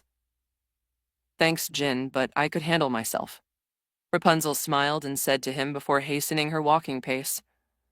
Although confused, Jin thought that Rapunzel was simply growing up now, so he decided to let her be. Meanwhile, Tigress was shaking her head beside him and decided to give him a lecture later when it comes to a girl's feelings. As Tigress was targeting to lecture Jin later, the said suspect suddenly shuddered for an unknown reason. If I were a character in an anime, then this shudder is probably due to a certain someone thinking something bad to me, Jin said as he eyed his surroundings in suspicion. A few hours later, they were finally back to the castle. Rapunzel quickly went back to her room in an excuse of wanting to try the paints as soon as possible. Meanwhile, Jin was suddenly dragged by Tigress back to their room. Oh, Tilda looks like my little kitty wants it tonight. However, Jin misunderstands Tigress's gesture as he thinks that she wants the D. No, you idiot, I'm not here for that. But we can do it later. I brought you here because I want to talk to you about Rapunzel. Tigress blushed slightly and explained, though not refusing what he said. Rapunzel, what of her? Jin raised his eyebrow and asked. Actually, he did find Rapunzel's previous actions a bit suspicious, however. He only viewed them as part of growing up. I can't believe someone like you can be this dense. Tigress shook her head in disappointment before revealing to Jin about what he was missing. Rapunzel is in love with you. We have to help her settle her feelings. She can't keep hiding it in her heart, Tigress said, shocking Jin. Oh, I see. Jin raised his eyebrows, though he already expected this, but what he didn't expect was for Tigress to confront him about it. It's like she wants to tell him something about Rapunzel's feelings. So, what am I supposed to do about it? You know I can't love her back, right? Jin scratched his head as he spoke. Huh? Why can't you love her back? Tigress got confused and asked in return. Of course I can't. I already have you, right? Why should I love someone else? This time it was Jin who got confused by Tigress's confusion. No, what I mean is that why can't you love her back? She's my friend and I can't afford to see her hurt. Tigress answered, making Jin further confused and also shocked. Do you perhaps not know anything about marriage? Jin asked, and seeing Tigress shaking her head made Jin sigh as he finally realized why she kept being confused, and even told him to love Rapunzel back. You see, once you marry someone, you can't love anybody else with the same love that you give to the one you married. So I can't love her back because I'm married to you. After Jin's explanation, Tigress seemed to nod her head before speaking. Then what if I agree? Jin's eyeballs almost popped out after hearing Tigress's words, though a tinge of happiness appeared inside him, but he quickly suppressed it. After all, he's a loyal husband. Tigress. I don't know since I haven't seen one happen before. Perhaps it is possible, but I see Rapunzel as a friend for now, so it's pretty hard to see her the same way as she does to me. Jin shook his head before continuing. But if you really don't want to see her hurt, then perhaps I can try to see her more than just a friend. Jin then held Tigress's hands and said as if what he was doing was for the sake of Tigress not wanting to let her friend hurt. Yep, he's definitely doing this for Tigress. It's not like he wants a harem or anything. Then go talk to her, Tigress said before opening the door and pushing him out of the room before she closed the door back. Sigh, troublesome. Jin sighed and scratched the back of his head before walking towards Rapunzel's room. The castle was huge, so it would take him a while before he could get to her room. In the meantime, Jin was thinking about what Tigress said, and he still can't believe she just allowed him to love somebody else aside from her. I mean, she grew up as a fighter, and she barely knows how to love someone, so perhaps it is due to that she wasn't selfish for me. Sigh, I wonder how many men back in my world would kill me just to be in the same situation. Jin chuckled to himself, and before he knew it, he finally arrived at Rapunzel's room. Just as Jin was about to open the door, he suddenly heard a whimper inside. Sniff. From the sound of it, Rapunzel seems to be crying in a pillow inside. Is she crying because of me? I feel touched and disturbed. I can't believe I just made such a girl cry. Jin shook his head in disappointment, not to anyone but to himself. If my father heard what happened here, he would definitely give me a spanking, Jin said to himself as he remembered his father's words. Son, remember this. Learn to respect women, not just any woman, but those who you think deserve it. So avoid loving someone who only loves you for something you physically have. His father whispered to him as he was forced to sleep on the couch because of having a slight fight with his mother. Pushing his hand forward, Jin slowly twisted the doorknob before opening the door. As soon as the door was wide open, he saw Rapunzel lying face flat on her bed while tear stains were on the pillow. Geez, I'm feeling a bit bad now. Jin sighed and approached Rapunzel. Obviously, he wouldn't touch her as it might shock her greatly, so he just coughed slightly to get her attention. Ahem. Who is it? Quickly, Rapunzel turned around and pointed her frying pan towards where she heard his voice. Wait the fuck up. How did that frying pan get here, and where the fuck did it come from? Jin's face twitched as he didn't expect the frying pan to be still in the hands of Rapunzel. Jin, what are you doing in my room? Seeing that it was Jin, Rapunzel panicked and immediately wiped off the tear on her face and fixed herself properly. Jin didn't mind this and patiently waited for her before she was ready. After she was done, only then did he answer. I was just here to talk to you about something, Jin said as he sat on the edge of the bed while Rapunzel just stayed sitting on the bed as she listened to his words. Tigress told me that you have feelings for me. As soon as Jin revealed these words, she quickly blushed and refuted his words. Well, what? No, I don't. How did Tigress know that? Rapunzel blushed historically. Seriously, are you really refuting or giving me the answer? Jin couldn't help but complain in his mind as Rapunzel's panicking caused her to actually confirm what he said without actually meaning to. Look, you don't have to deny it. Tigress knows it very well. Do you know what she told me about it? After giving out a question, Rapunzel raised her head and stared at his eyes, as if she truly wanted to know Tigress's reaction. Jin then proceeded to tell her about what Tigress told him and what she thinks about this. Rapunzel was speechless, though a bit overjoyed inside as she finally had a chance. Naturally, I don't want to have multiple girls at once, but for the sake of my little kitty, I am willing to put my dignity aside in order to make her happy, and you too. So, I'll be asking you this, Rapunzel. Jin then took a deep breath and said warmly, Would you be willing to be my lover despite being already married to someone? Jin finally asked for permission. I do. Yes, I do. Rapunzel quickly answered as she jumped and hugged his neck. I can't believe that worked. Jin was speechless. He's actually expecting Rapunzel to be angry or even slap him, but she agreed so quickly, as if she didn't hear that he just said he's married to someone. Meanwhile, outside the room, Tigress was peeking at the door, and after watching their interaction, she smiled to herself in satisfaction. I'm both a good wife and a good friend, Tigress said to herself as she patted her back. After getting Rapunzel's answer, Jin went back to his room and saw Tigress sitting on the bed with something different in her eyes. What's up? Jin asked as he noticed this. Get on the bed. It's time for our workout. Tigress answered as she removed her nightdress. I love this workout, Jin muttered as he also undressed himself. For the entire night, almost all animals in the kingdom heard a loud howl in the castle, making everyone in the kingdom wonder if the Corona Kingdom is under attack by a ferocious beast. Fortunately, only Jin knows whose howl it belongs to. The next morning, Jin woke up with a large smile to his face as he caressed the sweaty, naked body next to him. Finally, I had sex with a human body. It's not like I didn't like Tigress's beast form, but having sex with a different kind is a bit weird to me, Jin said to himself as he stood up from the bed and cleaned his body. He already knew that whenever they both had sex, Tigress would be in a very deep sleep soon after. Jin doesn't know exactly the reason, but he could conclude that perhaps it is because she's not entirely a human, so there might be some kind of mechanism in her body to go into a deep sleep after having intercourse. Going outside, Jin walked towards Rapunzel's room, and seeing that she was still asleep, Jin quietly left and decided to take fresh air outside. Ha! Inhaling and exhaling, Jin was tempted to worship nature as nothing beats the fresh air. Thank God he made nature, Jin said to himself. However, he didn't expect to receive a reply from God himself.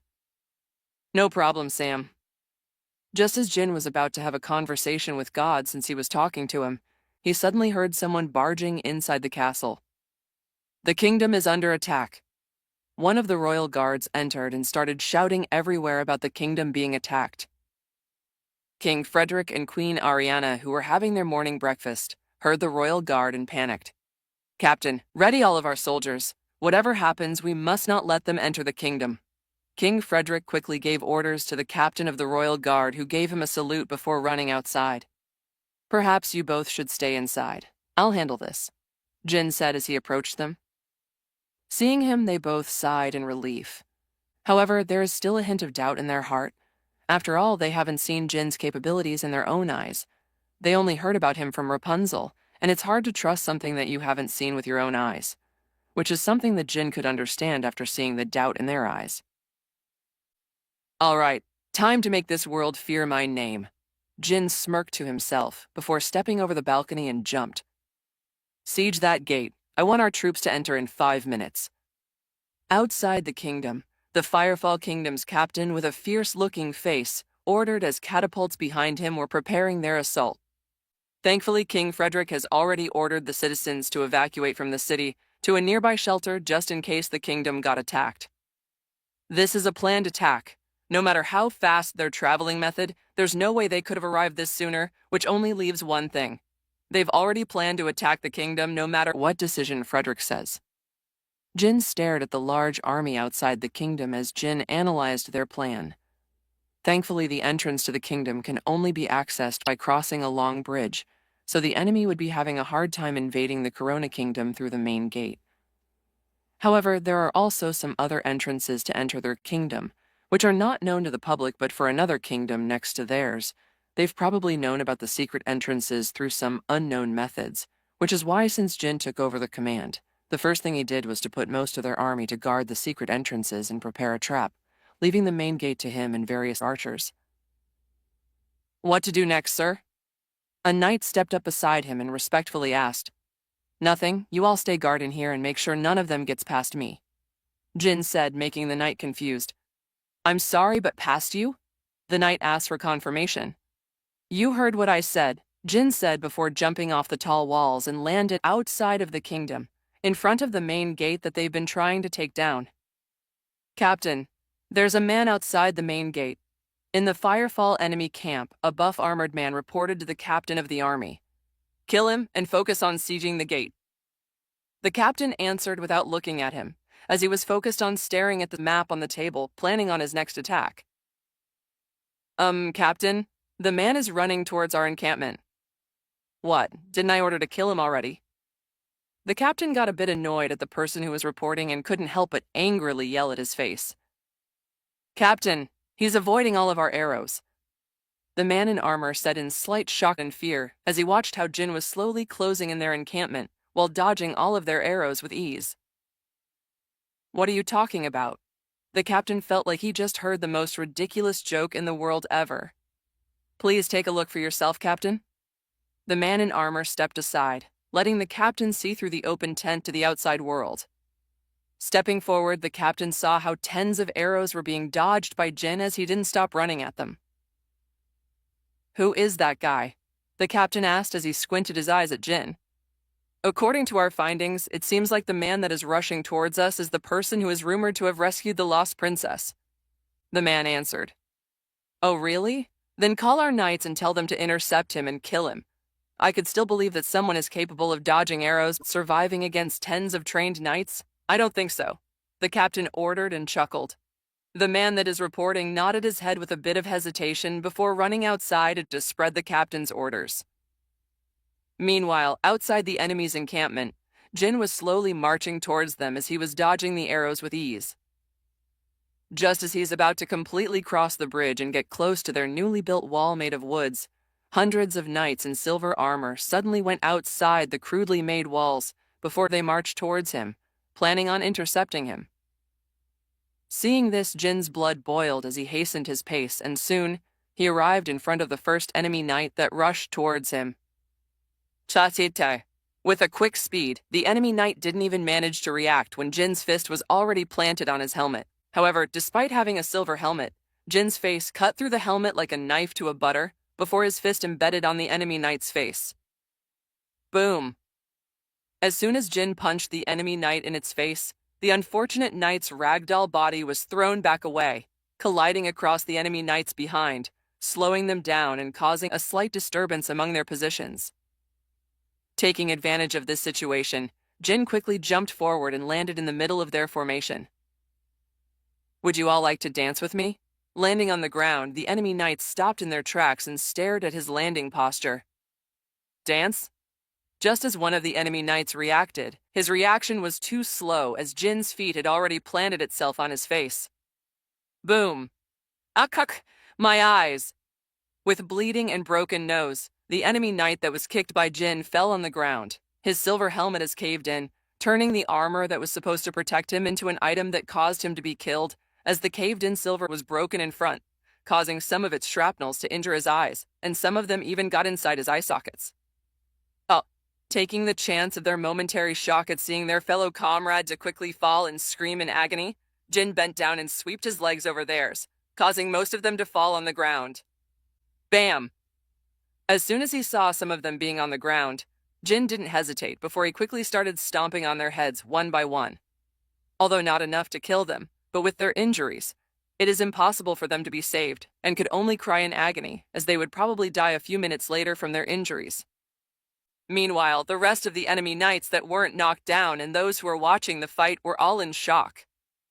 Even the captain of the enemy kingdom, who used to be relaxed and confident in his knights, was now shocked to the core, to the point that his mouth is wide open. As soon as Jin quickly took down the rest of the enemy knights who tried to intercept him, Jin resumed his marching towards their encampment. Seeing his walking towards them, there is only one thing that is flashing in their minds. What kind of monster was unleashed upon them? Do you ever finish a beloved story and desperately need more? Fan fiction is where the fans take over, giving those characters and worlds a second vibrant life. Welcome to Fan Fiction Audiobooks Telling. What if I transmigrated into an anime Disney world with a template system? Volume 05. Ah, help! It's a devil! Ah, it hurts! After Jin entered their settlement, hundreds of soldiers were being taken down by him one by one. Although Jin wasn't killing any of them, he's still giving them fatal injuries that would possibly kill them if they aren't recovered as soon as possible. This is impossible, the captain muttered as he watched how Jin nimbly moved around hundreds of knights and took them all down with ease. It's like they aren't facing a human at all.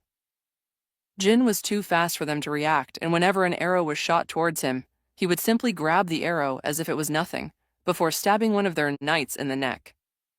Die! One of the knights screamed in anger as he brought down his sword towards Jin's back.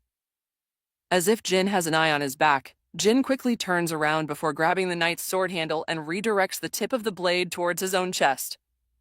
Stab. Ara! As soon as the knight got stabbed by his own sword, Jin then Spartan kicked him in the chest, colliding with a few knights from the back. Almost all the knights have already backed out now and tried to back away from Jin's vicinity out of their fear of him. Who would dare to fight someone capable of taking down hundreds of trained knights with ease? It's like he's playing a child's game. He's literally treating them as if they're children instead of mature and adult knights. What, afraid? Noticing the fear look on their faces, Jin used his glove to wipe off the blood that is stained on his cheeks. In fact, he hasn't even brought out his blades of havoc, which are the blades that he got from Kai. Thankfully, he doesn't have to bring them with him at all times, as the blade itself was made of his chi, so he could simply retract it back to his own chi reserves.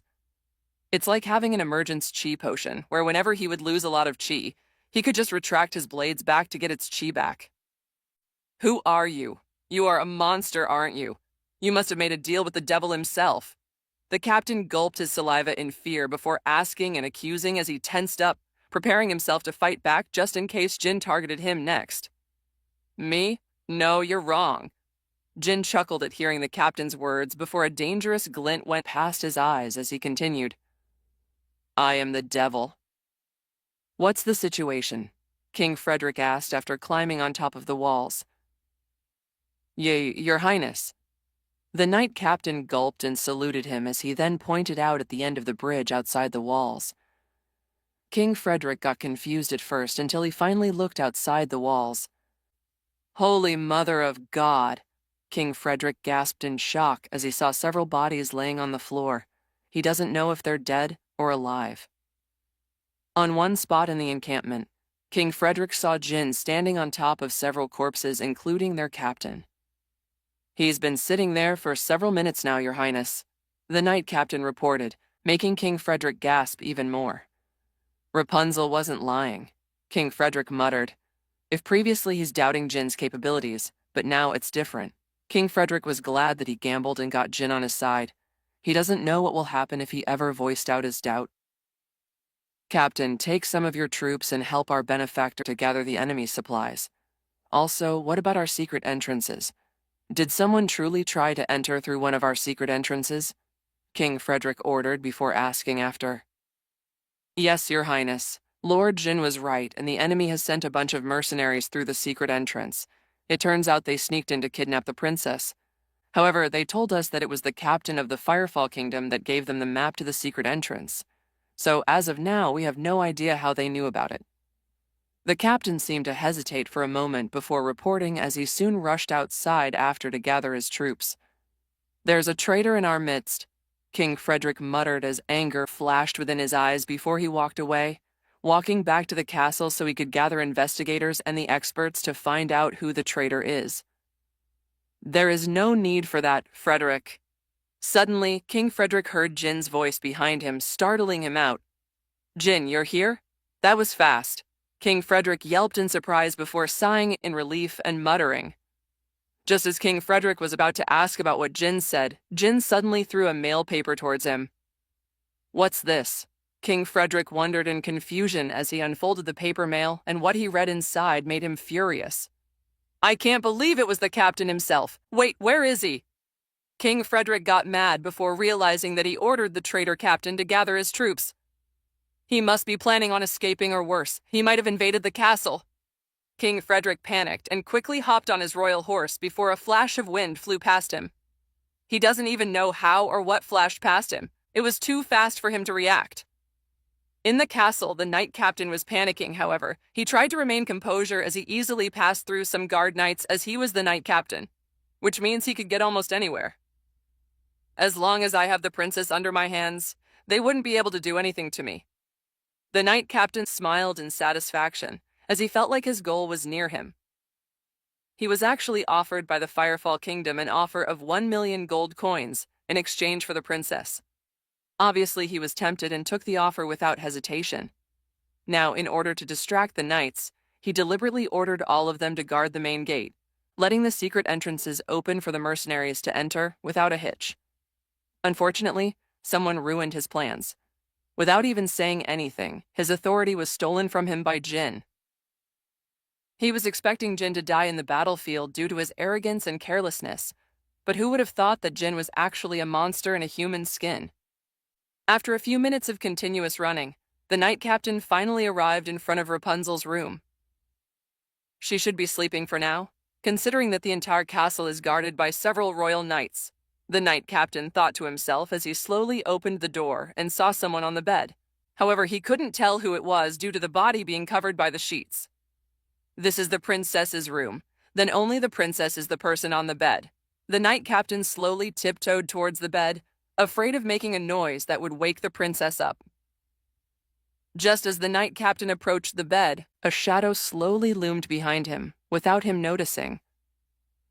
The moment the night captain removed the bed sheets, he was surprised to see nothing but a bunch of pillows, with a paper on top of it with a badly drawn face of Rapunzel and a word of princess beside it, even having a small arrow pointing from the word to Rapunzel. What the?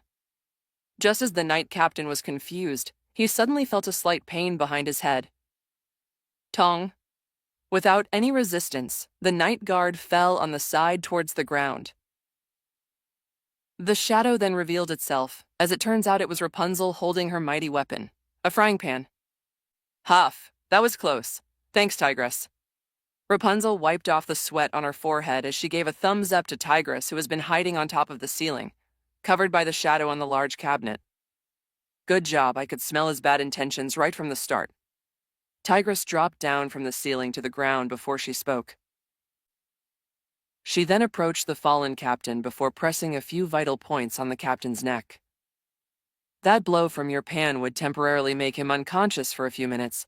Now, he wouldn't wake up unless I pressed the same points, Tigress explained to Rapunzel after seeing her confused look. Oh. Rapunzel opened her mouth and nodded her head in understanding. Let's take him out. Just as Tigress was about to drag the captain outside the room, she suddenly sniffed in the air and noticed that something was rushing towards the glass window at very fast speeds. Sniff. Get down. Without hesitation, Tigress hugged Rapunzel and brought them both down on the ground, using the bed as a shield from whatever is rushing towards the window. Boom. Crash. Just as she expected, something or someone crashed towards the window, smashing all of the glass. He's already down? Jin noticed the captain's body laid unconscious on the ground, as he then noticed Tigress and Rapunzel lying on the ground. You took her out, kitty? Jin asked as Tigress stood up, and Jin helped Rapunzel up. Nope, it was I who did it. Rapunzel raised her hand in the air as the raised hand was holding her frying pan, and excitedly said, not wanting her credit to be taken from her, especially since to her, it would make Jin proud of her. That's good, I'm proud of you. Obviously, Jin wasn't as dense as the previous him anymore, so he naturally knows that she wants to be complimented. However, what Rapunzel didn't expect was a soft pat on her head. She doesn't what it means, but to her it felt really good. She wants more pats. Oh, Rapunzel, thank goodness you're okay. King Frederick soon arrived after a few minutes, and after seeing Rapunzel was fine, King Frederick sighed in relief before hugging her. Rapunzel! Just in time, Queen Ariana also arrived and quickly pushed her husband away so she could hug Rapunzel. Okay. Although Frederick was speechless, he still stopped back as Queen Ariana was his wife after all. Mother, Rapunzel called out with emotion in her tone, unlike how she calls Gothel as mother. Rapunzel was worried about her parents actually as she was woken up by Tigress, telling her to hide and take down the captain knight that had bad intentions for her. I didn't expect this. Looks like you have to make an inspection on your people, Frederick. As for me, I have some business to be. Jin said with a dangerous glint in his eyes before jumping out of the window and turned in a blur, accompanied by a sonic boom. Boom! I'll search around the area, and if there are no more enemies, I'll catch up to him, Tigress said before also jumping out of the window and turned into her beast form as she dropped on all fours and started running.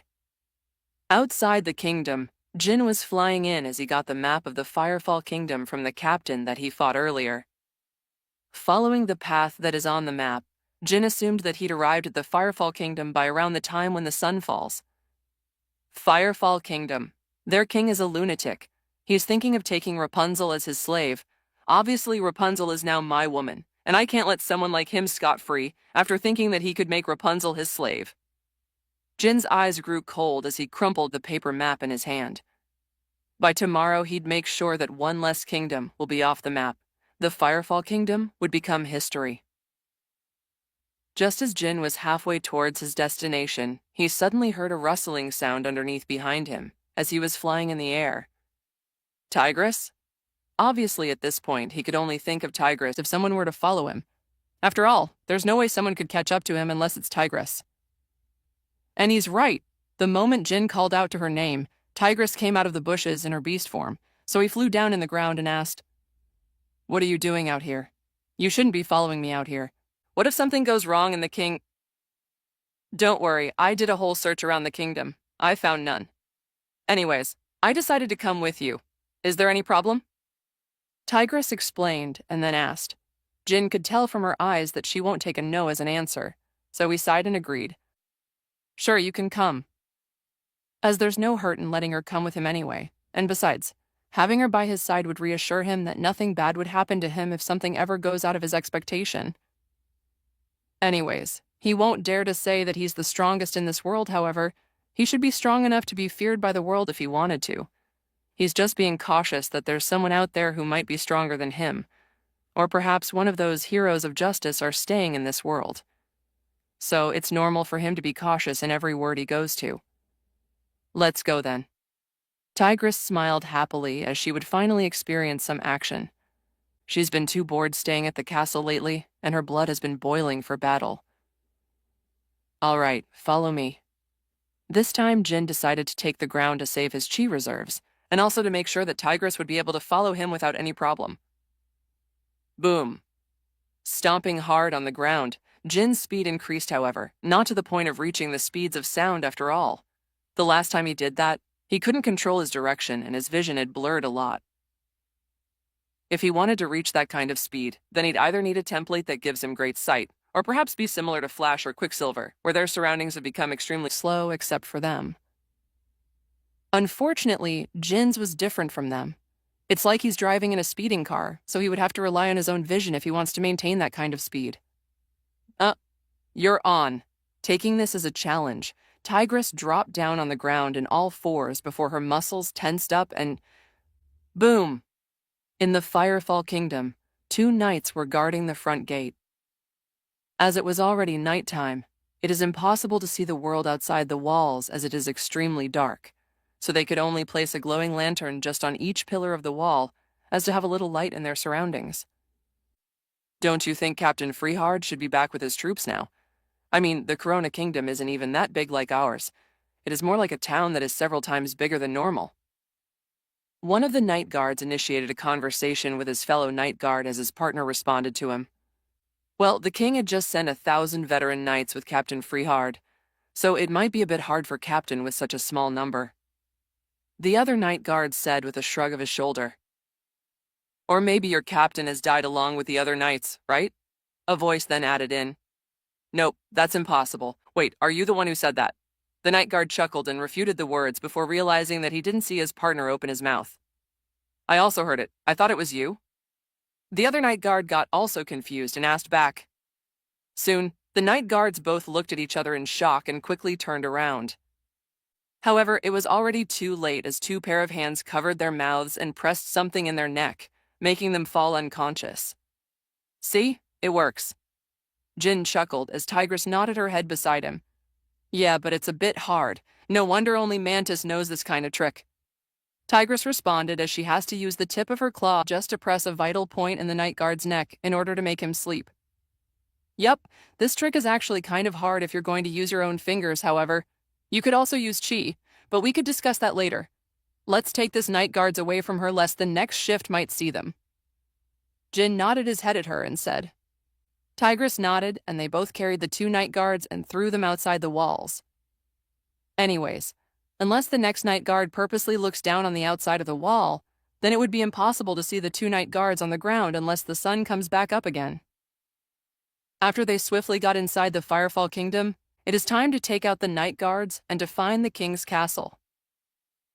Obviously, they wanted to make their presence known as to announce to the world that they're affiliated with the Corona Kingdom, which would make those who are thinking of invading the kingdom think twice. And although this also comes with trouble as the Corona Kingdom would be under everyone's eyes, attracting both benefits but also troubles. But that doesn't matter. At least it is much better than being looked down upon by other kingdoms which would tempt them to take over the Corona Kingdom. Yes, what the Night Guard said earlier was right. Unlike the kingdoms that have been standing for several hundred years and some are even thousands of years, however, the Corona Kingdom has only been standing for 100 years, which makes it an infant, and it only has 2 generations of kings. The first king is Frederick's father, and the next king is Frederick himself. Not to mention, its size is also not as big as the other kingdoms. It could be called more like a large town than a kingdom. But with Jin's presence in the kingdom, this discrimination would be removed and replaced by fear and reverence. Jin is only doing this for Rapunzel, nothing more and nothing less. If it wasn't for Rapunzel, then he won't even bother with the Corona Kingdom. Anyways, as long as they take down the Firefall Kingdom all by themselves, then all those assumptions earlier would come true. The Corona Kingdom would be feared and placed as one of the strongest kingdoms in the world. After taking out the Night Guards, Jin climbed on top of the tallest structure he could find, which is a huge statue of their king. "What's your plan? Shouldn't we invade the castle and take out their king?" Tigress asked in confusion. "Nope, I want to fight all their army. You want it too, right?" Jin said with a smirk. "Yeah, I'd like that, but the innocents." Tigress nodded her head and agreed. However, she's still hesitant about something. "You don't have to worry. We'll only target the knights and their king. And besides, there's a reason why we left the front gate open." Jin caressed Tigress's cheek and said, "I see, then let's do this." Tigress nodded her head in understanding. "Let's make our presence known first," Jin said before moving his arms around. It might look weird at first, however. All the available flames and torches and such around the kingdom started flying towards him, slowly forming a large ball of fire that looked like a mini sun. "Look, what's that on top of the church?" one of the citizens asked while pointing at the top of the church. "Is the god that those church boys turn out to be true?" "You can control fire?" Tigress asked in surprise. She has never seen him control fire except for red lightning. "I'll explain it to you later." Jin smirked before he raised his hand with his index finger pointing upward. With this, the Firefall Kingdom will fall under his fire. Cruel sun. "Your Highness." One of the knights quickly barged into a room where an old man was sleeping with several naked women. "What is it? If what you will say is not worth my attention, I'll have you executed," the old man angrily shouted as the knight that barged in gulped his saliva in fear. "Sir, there's an intruder, and then he made a sun on top of the church," the knight reported. "What? Are you drunk? Get out of my fucking row." The king didn't even manage to finish his sentence when a red light flashed out of the window. Without managing to react, the whole place exploded. However, instead of spreading, the fire suddenly stood still in its place, without spreading a thing, luckily saving the probably not innocent women. Boom! My face! The king roared in pain and anger as he clenched his burned-up face, leaving only the upper part of his eye left unscathed. "Who did this? I want him dead," he roared as he tried to stand up, ignoring the wails of the women beside him. However, the moment he stood up, the ceiling that had been burned for a short amount of time was enough for its wood to crack. Crack! Boom! Without even knowing what happened, the ceiling fell on the king, killing him on the spot. Outside the castle, on top of the church, Jin smiled after seeing that his cruel son had hit the castle as he expected. "Goal!" Jin chuckled and yelled. Looking down on the ground, Jin saw countless knights flooding in the church, probably trying to reach him and Tigress through the stairs. "So, where do you want to fight? Outside the church, or do you want to fight them as we make our way down the stairs?" Jin asked Tigress, who contemplated for a few seconds before choosing her answer. "Let's go with the second option." Just in time that she said that, the floorboard was smashed open and the knights started emerging through the hole. Before they could flood the entire floor, Jin and Tigress started taking them down one by one. Jin started with Spartan kicking the first knight to approach him, throwing him off the railings. "Ah!"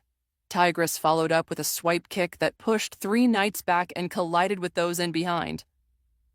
Boom! Despite being experienced knights, they looked like they were played by Jin and Tigress as if they were children. They couldn't even get close to them before either Jin or Tigress would throw them off the railings or they would knock them down. As soon as the entire floor was cleared, Jin kindly gestured for Tigress to be the first one to get down through the hole that the knights had created. Ladies first. Jin smiled, making Tigress smirk as she knew that Jin was simply letting her take most of the fun away. As soon as she landed down on the floor, she was met with several swords coming towards him.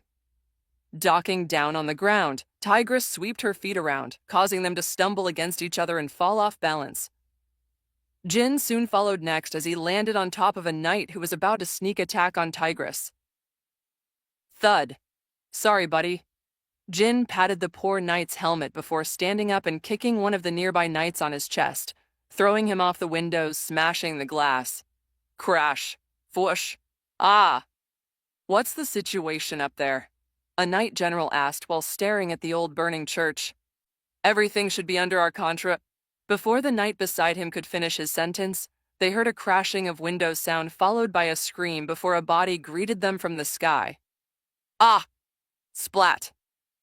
Were you saying something?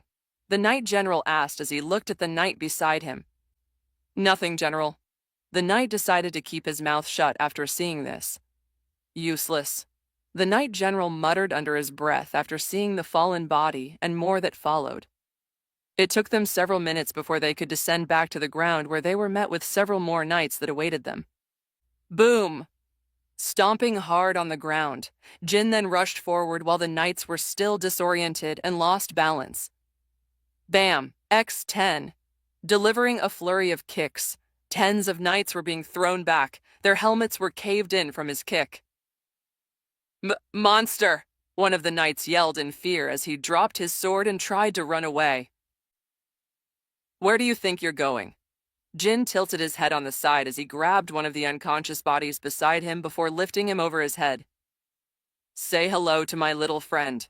Jin grinned as he threw the body towards the running knight. Thud. Seeing that the running knight has been taken down thanks to the body that he threw, Jin was about to continue his siege towards the knights, while Tigress was busy covering his back when suddenly they heard a commanding tone yell, "Stop this madness!" After his shout, everyone immediately stopped, including Jin and Tigress, who decided to see who this person is. You are? Jin asked as he tilted his head.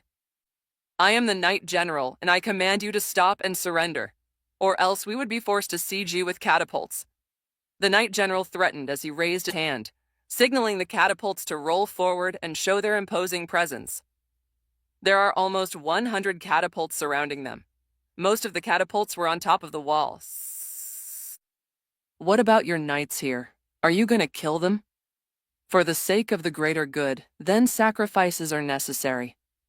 The Knight General looked at the knights who were looking at him in fear before he closed his eyes and answered, Good General. After hearing his answer, almost all the remaining knights lost their morale after hearing that they would be sacrificed. They didn't want this. Everyone has families, and it is the reason why they serve the kingdom as knights, to have a source of income and to protect their family if necessary. Drop your weapons and pledge your allegiance to me. Perhaps I could help you get through this. Taking this chance to recruit more troops for the Corona Kingdom, Jin offered them a get-out card from the hellhole they're going to experience. While some of them hesitated, the others quickly dropped their sword, shocking the general. You? What are you all doing? This is treason. I'll have you executed along with your family. The Knight General yelled in anger as the knights that surrendered closed their eyes and hoped that they won't regret this decision. Anyways, even if they didn't surrender, they would die anyway if the Knight General proceeded with his plan. Seeing this, Tigress was confused while Jin smirked in accomplishment.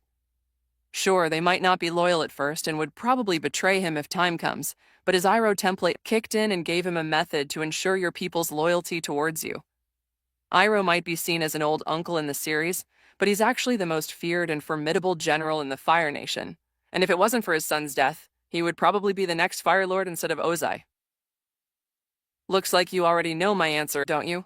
Jin asked with a smirk. You! Fire!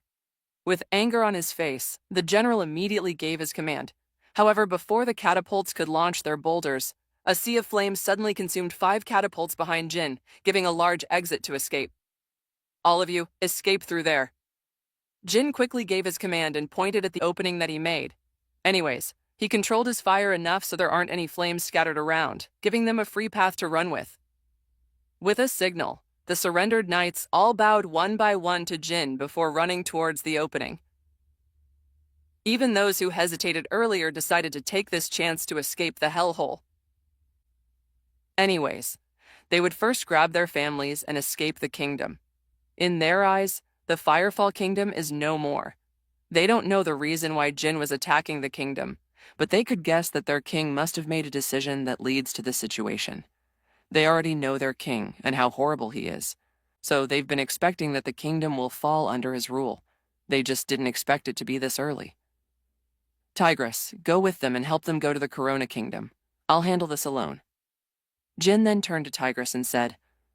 She hesitated at first before nodding her head and gave him a deep kiss, but before she left she muttered a few quick words to him. Be careful. I know. Jin smiled and said before turning his attention back to the Knight General who was now staring at him in anger. He is the right hand of the king, and as the king doesn't have any heirs yet, and seeing that he's probably dead from that ball of fire, the Knight General took this chance to increase his reputation by killing the person who caused the chaos in order to ensure that he'd be taking the throne after this. However, he didn't expect Jin to be so stubborn, and lastly, a monster. Don't stop. Ignore those rebels, we'll handle them later. Kill that man first. The Knight General yelled on the top of his lungs as he pointed at Jin, his saliva flying everywhere in front of him, making some of the knights in front of him shuffle uncomfortably. Seeing that the catapults were once again being reloaded, Jin got in Iroh's self-made firebending style. It's time to see how strong Iroh truly is. As soon as the catapults were reloaded, they were about to cut off the ropes when another sea of flames flooded the north side of them, burning and destroying at least 20 catapults in the process. Don't mind the casualties, quickly unleash the boulder. The Knight General was truly angry now after losing 25 catapults in just a few minutes. A single catapult costs so much to the Knight Army's budget, and as the general, he obviously would be the one taking in the pain. Following his orders, the remaining catapults quickly cut off the ropes, launching tens of boulders towards Jin. I can't burn them off to ashes yet, so I could only dodge for now. Jin muttered to himself after seeing the sky being rained with nothing but large boulders. Swoosh! Boom! Quickly running to his side, Jin avoided one of the boulders before jumping and stepping on one of the boulders mid-air and jumped, landing on another boulder. Jin kept on repeating this process before he finally managed to reach the sky. Looking at the small catapults in his vision, Jin inhaled deeply before unleashing one of Iroh's moves that made him famous. The Breath of Fire. Fuwa! Quickly his breath of flame swarmed the ground, burning everything in its path, overhearing the metallic swords on the ground, melting them. The flames were like the waves of a sea, continuously flooding the entire area. A run! The knights that were managing the catapults quickly tried to run away from the area. Even the Knight General wasn't excluded as he was also running away, pushing the knights in his way just to save his own skin. Flicking his hand, the sea of flames quickly stopped in its tracks and changed direction towards the Knight General. Looking back and seeing the enormous flame that stood 50 feet in front of him, the Knight General could feel the heat burning his skin inside his metallic armor, cooking his body to a high degree. Before the sea of flames consumed him, he uttered one last complaint. Why me? Whoosh! Without further ado, the 50-feet sea of flames swarmed him, burning him into crisp, slowly turning his body into ashes, and melting the metals to the point of making them almost a lava.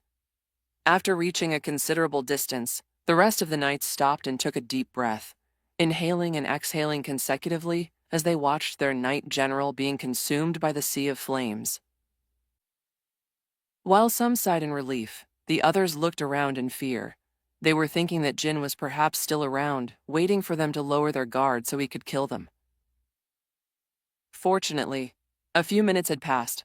There was no sign of Jin, indicating that he ages already left, but he left with a kingdom in ruins behind his back. For sure that after this the Firefall Kingdom is no more. The king is dead, the general is dead, and almost half of the soldiers have defected, while the rest would either escape from the sinking ship and jump to the other. One thing for sure, Jin's name would surely resound across the entire world. Meanwhile, Jin was already outside the front gate where he met his new followers along with their families. Tigress was also among them, comforting some children in her human form. Jin also noticed that the citizens of Firefall Kingdom were packing their things and running away from the kingdom. They must have hated the king so much for them to have no loyalty towards their kingdom. Jin muttered to himself as he stared at them. Everyone, it's time to depart. Hold on tight to your wives and children. This'll be a long journey, Jin announced, and after that, they started their journey back to the Corona Kingdom. Because of the ex-knights and their families, Jin and Tigress obviously can't run up ahead of them and go back to the Corona Kingdom as fast as they can, as they'll be the one leading them and they can't be left behind. Who knows what will happen to them? The journey was very long. Without any ride or some sort of transportation, they were forced to walk on foot and take at least 2 weeks before they finally arrived at the Corona Kingdom's territory. During their journey, they encountered some more runaway citizens who had decided to join them in the Corona Kingdom. During the trip, Jin heard some of their stories and he was right.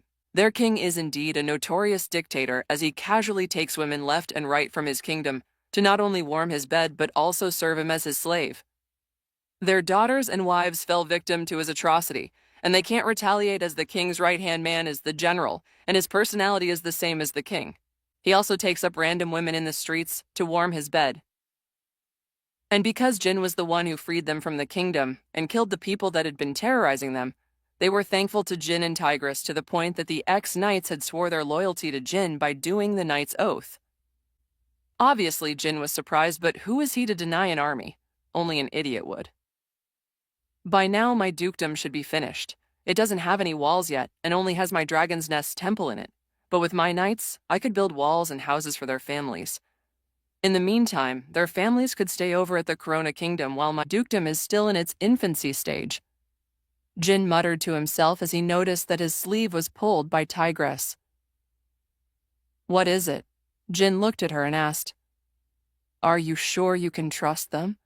Tigress whispered as she looked back to make sure that no one heard what she would say. Of course I don't, but I have ways to make them trust me instead of me trusting them, Jin replied and smiled in confidence. How? Tigress asked back. Tell me, my dear kitty, what are the things that kings do to make their subjects loyal to them? First, Jin asked Tigress back.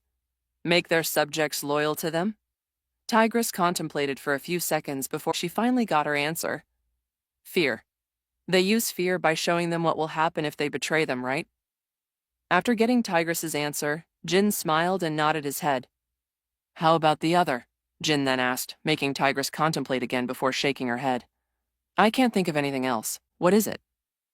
Be kind to them. Show them that you're better than their previous king. Then they won't even think of betraying you. However, this isn't plausible enough. Sometimes people will stomp on you by taking advantage of your kindness, so this isn't my solution. Jin answered before shaking his head as he continued. Then what's your solution? After hearing Tigress's question, Jin stopped in his tracks before turning round to face Tigress. Use them both, Jin said before smiling and continued. Be kind to them, but also make them fear your strength. Show them that betraying me will bear them no fruits, and at the same time, give them no reason to betray you.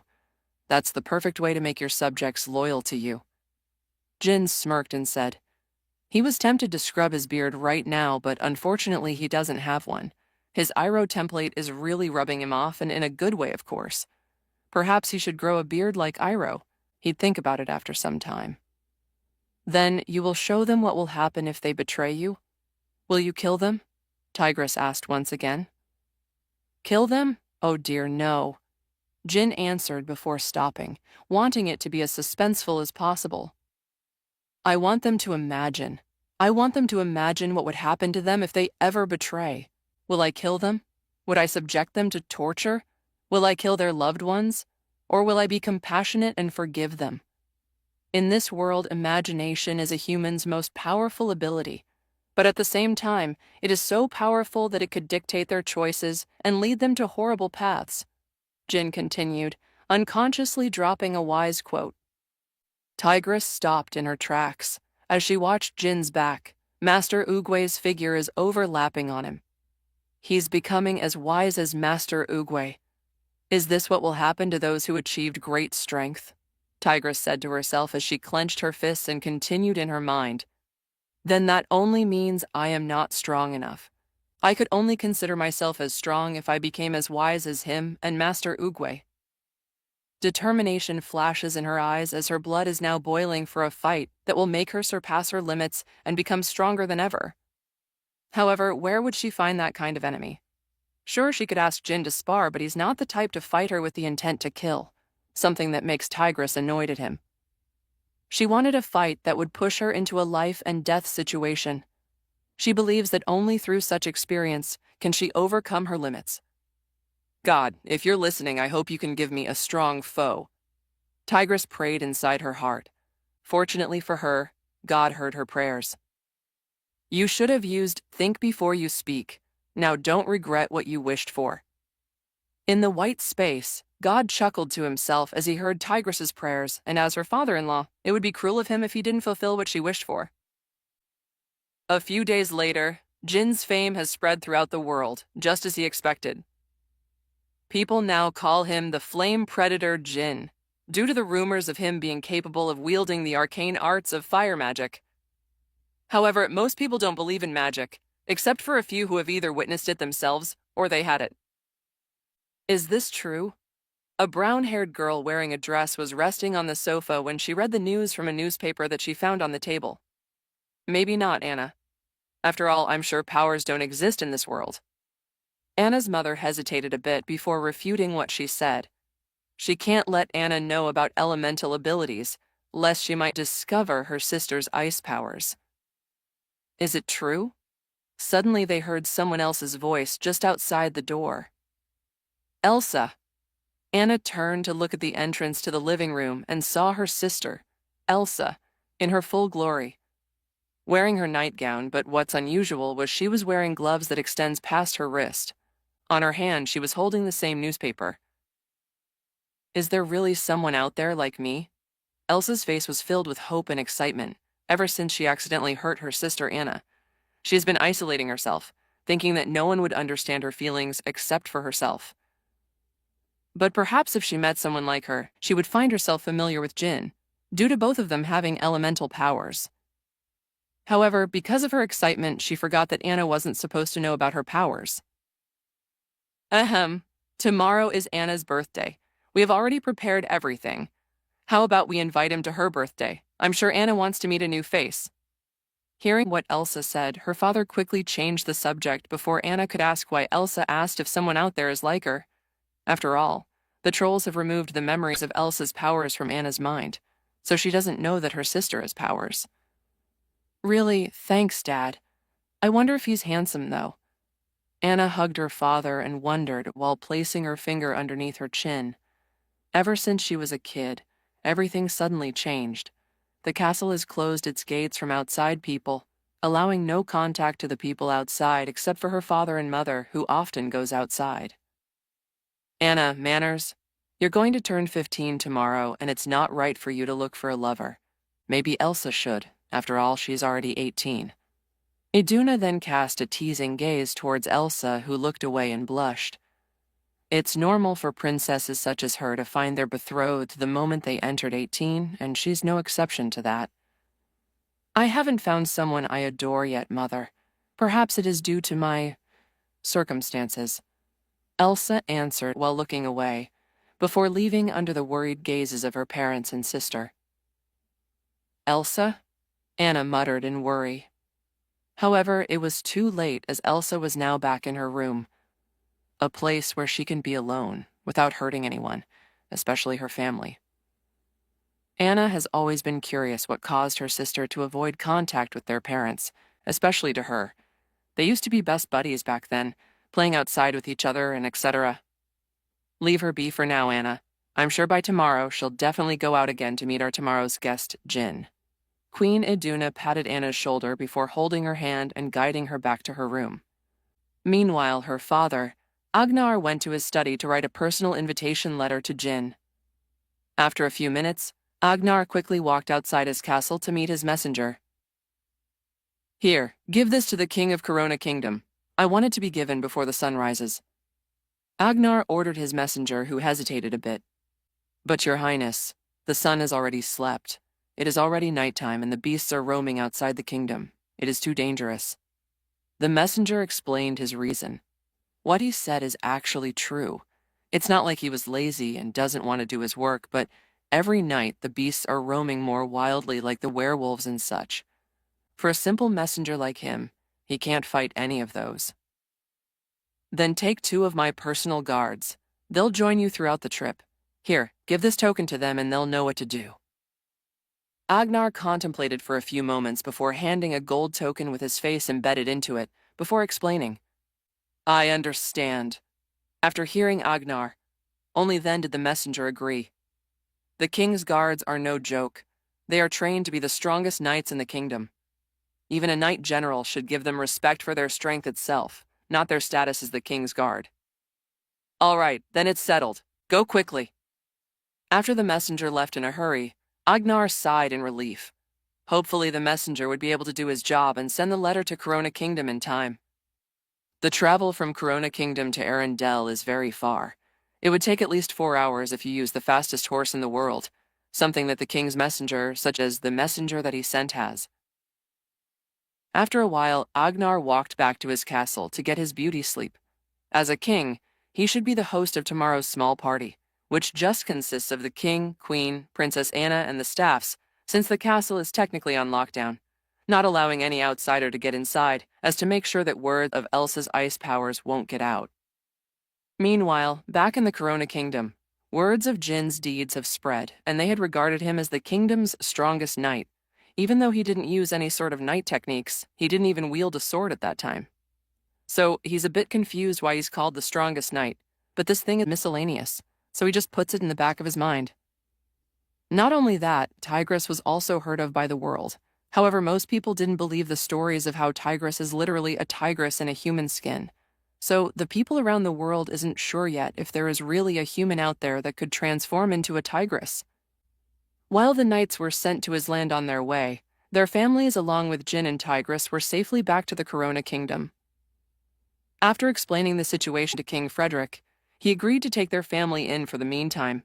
In fact, King Frederick wanted them to be his permanent residents, but Jin disagreed as the ex-knights would definitely not like that decision, so they would be brought to his dukedom after things settled there. Outside the balcony of their room, Jin stepped out with a purple night robe on. Tigress's naked body were sprawled all over the bed with their clothes lying on the ground. I still can't believe I used to be a normal human, but now I'm different. I could now destroy kingdoms without an army, Jin said to himself as he leaned over the railing and gazed at the night sky, specifically the moon. Thank you, God. Of course, Jin wouldn't forget to thank the person who gave him this opportunity. You're welcome. Hearing God answered, Jin smiled, but also couldn't help but ask as he was confused about one thing. Now that I think about it, do you always watch over me every second? If you're thinking that I'm watching you even when you're doing your thing with Tigress, then no. I respect my son's privacy. Son, huh? I hope you're not offended, but don't think of you as my father, but my benefactor, Jin said, as God answered. No worries. I'm the father of all. Everyone and everything is my children. Huh. Jin chuckled before looking down at the ground. He could see the wide kingdom of Corona, although he and Tigress missed Rapunzel's birthday a few days ago, so decided to give her a gift. His gift? A kiss on her lips. I can't say she liked it, but her blush afterward says otherwise. Jin chuckled to himself, though he's a bit weirded out because he literally kissed her in front of Tigress and her parents. And their reaction? Nothing. They're actually happy for her. Is this world the weird one, or am I? Because I'm used to human laws, Jin said to himself when he noticed that someone was trying to enter the main gates. After talking to the guards a few minutes later, the 3 individuals were finally allowed inside, with one of the guards guiding them. Jin could see that the other 2 are knights, but the last one looks more like a noble or something wearing a fancy robe. They're heading to the castle. Perhaps another kingdom has sent a message, Jin wondered to himself. His curiosity soon got the best of him, and he quickly walked downstairs carefully, making sure that Tigress won't wake up. Downstairs in the guest room, Jin saw that King Frederick had already met the three guests, and by the looks of it, they were handing out a letter to King Frederick, who soon read it. Jin saw this as his time to make his entrance. Creak. So much for being the king's castle when they can't even fix the squeak of a damn door. Jin rolled his eyes mentally as he opened the door. Ah, you must be Jin. It is a pleasure to meet you. I am the messenger of the Arendelle Kingdom. In fact, I was sent here to invite you to our Princess Anna's birthday. After seeing him, the messenger quickly stood up and bowed his head to him and introduced himself. Princess Anna? Jin then started to contemplate, as the name was familiar to him, especially in this kind of world. Does she perhaps have a sister named Elsa? Elsa? Yes. She is Anna's older sister, Princess Elsa. She's the next line on the throne. The messenger quickly nodded his head like a pecking chicken. I hope you will consider the king's invitation. In fact, he would be so happy to meet you right now. The messenger was sweating heavily as he immediately took out a handkerchief and wiped off his sweat. Princess Anna. Jin contemplated for a while. Since the king himself was the one who wrote the letter, then they're still alive, and the plot of Frozen hasn't started yet. I wonder what Elsa would think of me if she knows that I have powers like her but a different element, Jin said to himself before finally making a decision. Sure thing. When should I leave? After hearing his answer, the messenger jumped in excitement before calming himself down. What should I say if we met? Should I say hi first? Inside a room that might be mistaken for a large refrigerator due to the ice and frosty atmosphere, a beautiful white-haired woman was pacing back and forth as she placed her finger under her chin. How do I greet him then? What if he's an old man? I don't even know what he looks like. Scratching her head in slight annoyance. Okay? Closing her eyes and inhaling deeply, Elsa opened her eyes again and stared straight forward in a serious manner. Hello, my name is Elsa. I'm the Princess of Arendelle. It's nice to meet you. Elsa hesitated between sentences for a bit, as if what she would say next is not suited enough. It's too formal. Elsa shook her head and repeated. This time she had a slight smile on her face. Hi, I'm Elsa, Princess of Arendelle. What's your name? After maintaining a smile for a few more seconds, Elsa finally dropped her act and exhaled deeply. It should be good enough. Elsa smiled in relief as she nodded her head. She then went to sit on a stool and faced the frozen mirror. Although it was frozen, she could still see her reflection. Elsa stared at herself in the mirror for a few moments before she tried to find anything unusual so she could remove it from her face. You can do this, Elsa. The last time you talked to a stranger was 10 years ago. Be mature. Elsa inhaled and exhaled nervously as she stared at her gloved hand. Conceal it. Don't feel it. She muttered the quote that her father always tells her if she accidentally used power on things. If he really has powers like me, is he also having trouble controlling it like me? Elsa spoke to herself in wonder. If there's a chance that he could control his powers, hopefully he will teach me. Elsa said for the last time before grabbing her hairbrush and started brushing her hair. This was the first time she started fixing herself. Normally, she would spend the rest of her day locked up in her, barely having any contact with her sister, almost to none. Because of that, she was left to reflect on herself, which in turn made her mature earlier. But now it's different. There's finally a chance of having someone to teach her how to control her powers. While Elsa was in her room fixing herself, Jin had already left the castle with Tigress and Rapunzel, who insisted on joining. King Frederick and Queen Ariana also wanted to come, but no one would be in charge of the kingdom, so they decided to let the three of them go alone.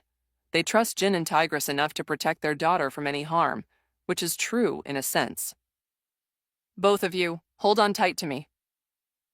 After speaking out, Tigress placed her hand on his shoulder while Rapunzel didn't hesitate to jump on his back.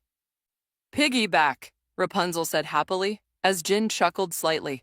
He then turned his attention to Tigress and told her, I suggest something more secure than that. Flying alone is fine to me, but this is the first time I would fly while carrying two people. After hearing Jin's words, Tigress nodded her head and quickly hugged on his chest while placing her legs just behind her legs. Her arms were buried between his back and Rapunzel's stomach. Ah, Tilda, having two beautiful women riding me on the back and front is such a bliss. Jin internally sighed in pleasure. Let's get going now, Jin said after feeling that they're already in their comfortable positions. Wait, can I go to the bathroom first? What? Just as Rapunzel suddenly got nervous for some unknown reason, she tried to escape and make some excuses so she could have space to breathe. However, it was already too late as Jin had already bent his knees and jumped as high as possible. Boom! With a sonic boom, Jin then appeared in the air, their clothes fluttering in the wind. Wait, oh my god. Rapunzel started panicking and almost slipped off of Jin's back if it wasn't for him reacting in time and grabbing her waist. Stop moving, you're going to slip again. Jin reprimanded her as she kept on kicking her legs in the air in panic and nervousness. Huff. I'm so sorry, I didn't mean to. It's just that after taking deep breaths, Rapunzel finally calmed down a little and explained her reason. Afraid of heights? Rapunzel looked away and said, making Jin and Tigress stare at her in a deadpan expression before Jin's face twitched, and he couldn't help but yell at her. Why didn't you tell me that sooner? I'm sorry, okay? I was just too excited. Rapunzel pouted, making Jin want to rub his temples, but his hands are occupied so he could only sigh. You used to live on top of a tower, right? How the heck are you still afraid of heights then? This flying thing and growing on the top of a tower are different, Rapunzel answered. Well, we still have a few more minutes before we leave. How about I help you remove that fear? After hearing Jin's offer, Rapunzel got a bad premonition but still asked as she was curious. Unfortunately for her, this would be her greatest mistake. Just like what they used to say, curiosity kills the cat. And this time, Rapunzel is the cat. Simple, really. You just need to trust me.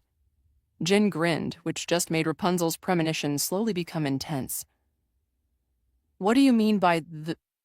Rapunzel didn't even manage to finish her sentence when she suddenly disappeared from Jin's arms. Whoosh! If you looked down, you would see Rapunzel free-falling in the air as she kept screaming out of fear in the top of her lungs. Jin, I'll kill you!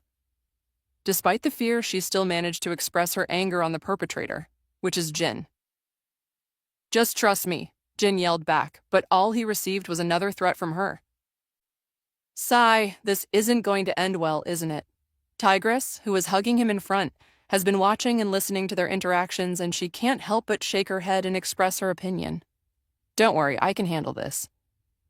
Jin confidently smirked and answered as he saw that Rapunzel's momentum is slowly increasing, as her body is also close on coming contact on the ground.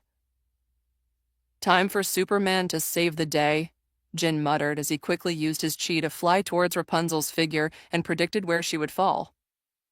Whoosh! A saw! Arriving at exactly where Rapunzel would fall, Jin watched as Rapunzel fell on his arms. Oh, gotcha! Jin cheekily smiled as he could see the fright expression on Rapunzel's face that is slowly being replaced by anger. I almost died. Well, luckily I caught you, didn't I? Jin said with a grin, making Rapunzel's face-mouth twitch as she was fuming in anger. How about you catch this then? Deciding to get her revenge, Rapunzel suddenly took out her mighty frying pan out of nowhere before smashing it against Jin's face. Though she was expecting him to dodge, but surprisingly, she successfully slammed the bottom of the frying on Jin's face, making a dent in the shape of Jin's face out of it. Huh? That actually were Just as Rapunzel was about to smile in victory, Jin suddenly threw her far up in the air, bringing her once again in a free fall. Meanwhile, Jin took the frying pan out of his face and saw the dent on it with the shape of his face. Jin threw it away before muttering, Stupid frying pans. I know you still loved her despite being smashed with her frying pans after all. You still love me despite biting your neck during our mating. Tigress caressed Jin's hair as she spoke. Well, I guess you're right. I do have a thing for weird women. Jin can't help but agree. Just like that, Jin kept on throwing Rapunzel while they resumed their journey until her fear of heights disappeared completely. However, it was replaced with anger on Jin, who just kissed her, which quickly made the anger go away. If only it was this easy to get forgiveness back in his world, then the world would be peaceful. Soon Jin finally saw the Arendelle Kingdom in its full glory. It is residing on a large island that is surrounded by seas. There's also a bridge connecting from it to another island, but it is on the other end of the island, so most people that visit the kingdom have to visit through the docks. It's so beautiful. Rapunzel's eyes gleamed in excitement. She wonders what the princesses in the kingdom would look like. Would they also have long magical hair like her? Or maybe they also have a story that is equally as painful as hers. She also wonders about their culture. Do they also worship the sun like her kingdom? There are so many new things to try and discover in this new kingdom, and she can't wait to try them. As the sun was already setting, King Agnar and Queen Iduna just woke up and went to do their morning routine. When they arrived at the dining table, they were surprised to see that a handsome black-haired man eating on the table with his bare hands, while two women by his side were also eating, but not as barbaric as Jin. Who are they? Instead of being cautious, King Agnar was confused on who they are after all. His guards won't simply allow a stranger to enter his humble abode. Well, we don't know them, Your Highness. We only let them in because he gave us this. However, they suddenly started eating the breakfast that we prepared for you and Queen Iduna. The female staff on the side stuttered and explained before giving him the invitation that he wrote last night to invite Jin to Anna's birthday. Are you Jin? After seeing the invitation letter, King Agnar suddenly had a look of realization before turning his attention to Jin and asking him, in the flesh, so where's the birthday girl? Just in time as Jin mentioned Anna, the birthday girl herself just walked inside the dining hall with a sleepy expression. Her hair was tangled in a frizzy mess. Combined with mouth having hair in it, this kind of appearance is contrary to a supposed beautiful and well-mannered princess of a kingdom. Anna, fix yourself. King Agnar quickly woke her up and scolded her as her appearance is quite embarrassing for the guest. What? Just as Anna woke up and yawned, she was about to ask when her eyes suddenly caught three new individuals on the table, looking at her with a funny but amused expression. Anna quickly wiped off the saliva off of her face before running away from the scene. Her face was beet red from embarrassment. Princess Anna, your dress is here. The servant that is assigned to her showed Anna her dress as the servant chased after her. Sigh, I'm so sorry about her. Anyways, I hope you like the food that our staff made. It's fine. The food is good, by the way, and sorry for intruding all of the sudden. I just smelled the tea from here and my body just moved on its own, Jin said before he finished his plate and burped before grabbing the teacup and drank it slowly. Tilda, it's jasmine tea, isn't it? Jin asked, while Agnar nodded his head. Yes, it is my wife's favorite tea to drink every morning, right, hun? Agnar laughed and swiftly started a nice conversation with a hitch. As a king, Agnar obviously has immense skills in communication. Thanks to those skills, Arendelle Kingdom has managed to establish several relations and connections towards different kingdoms, making Arendelle one of the best and richest kingdom in the continent, even though they just sell ice. He's right. I hope you find yourself at home here. You don't have to worry about... Just as Iduna was continuing the conversation, Jin went straight to the point and cut her off. You're here to find out about my powers, right? Jin said as his eyes locked on them. Gulp. They both looked at each other's eyes before gulping in nervousness. Well, that was one of our reasons, but the main reason is because we truly wanted to invite you to Anna's birthday. Although shocked, Agnar managed to maintain his facade and smoothly made the subject go on his side. I see. Then it's only right for me to attend it. By the way, these two women by my side are Tigress and Rapunzel. They're my women, by the way. Jin introduced them before shrugging his shoulders when he mentioned the last sentence. It's a pleasure to meet you. Thanks for the food you gave us. While Tigress just nodded and expressed her gratitude, Rapunzel was more positive and friendly. Is that the birthday girl, Anna? She's such a cute girl. She'll surely grow up to be a beautiful princess, Rapunzel said with a smile. Thank you, Princess Rapunzel. I'm sure Anna would also feel the same about you. King Agnar replied with a calm smile. Why, thank you. Rapunzel smiled warmly, and just in time, Anna arrived back with a slide on the floor entrance.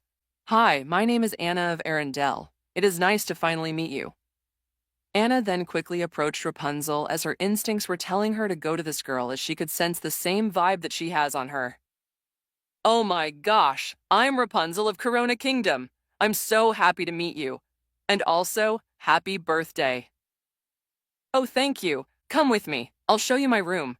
I used to play with my sister Elsa, but she unknowingly started shutting me out and I don't know why. Anyways, let's go. Seeing that Anna has already dragged Rapunzel away, Jin and the rest of the room were left speechless. There's only one thing that is on their minds right now. They surely get along just fine. After preparing another wave of breakfast, King Agnar and Queen Iduna finally had their share of breakfast in the morning.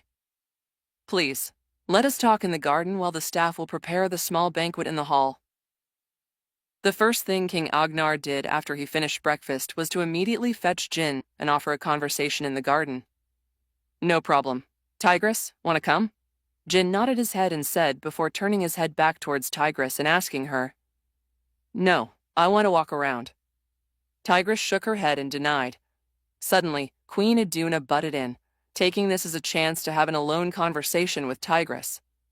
Please allow me to guide you. There are many wonderful things in the castle. I'm sure you'll like them all. Seeing Iduna's eager expression, Tigress can't reject her, so she decided to agree. Anyways, it doesn't hurt to have the queen herself as a tour guide. While Iduna was busy with Tigress, Jin and Agnar finally arrived in the garden. As they walked side by side, Agnar was the only one speaking while Jin listened. I apologize in advance, but there would be not as many visitors as you will expect later. The castle has long been in a lockdown, with only a few staff living alongside us. Agnar apologized and did a slight bow before resuming his pace. It's fine. I hope it's not offending to ask, but may I ask why the castle went on lockdown? Although Jin already knows why they went on lockdown and closed their gates, it would be suspicious of him if he didn't ask and surprisingly knows it all of the sudden. As if expecting Jin's question, Agnar swiftly answered as if it was rehearsed by him several times. We have quite a special circumstance and also the real main reason why we invited you here. Agnar then stopped in front of a large tree before continuing. Before I speak the reason behind our closed gates, can I see if the rumors about you are true? Agnar then seriously stared at Jin. He has been itching to know about Jin's rumored fire abilities, and now is the best time to ask for it. No problem, Jin replied before raising his palm, and under Agnar's serious and watchful eyes, a small ball of flame slowly condensed in the top of his palm, highlighting and casting shadow over their faces. Fascinating. You can control it? Agnar's face shows that he was mesmerized by the beautiful flame that is dancing on Jin's palm. Of course. It's quite easy if you know what you are doing, Jin answered. Mind you, he's answering based on Iroh's experience, not himself. After all, he didn't have to go into a phase called control in the power and abilities department. With his template, he won't have to worry about such things. After a few seconds of staring at the flame, Agnar finally snapped out and registered Jin's words in his mind. I guess it is my turn to fulfill the end of my deal? Agnar closed his eyes to calm himself down and to put himself in the zone to explain. The explanation would be long, so he has to take a deep breath and make sure he won't accidentally say anything wrong and avoid making errors. This is a serious matter, and he must take this with precaution and be serious about it. You see, we have quite a special daughter. She was born with the ability to control ice.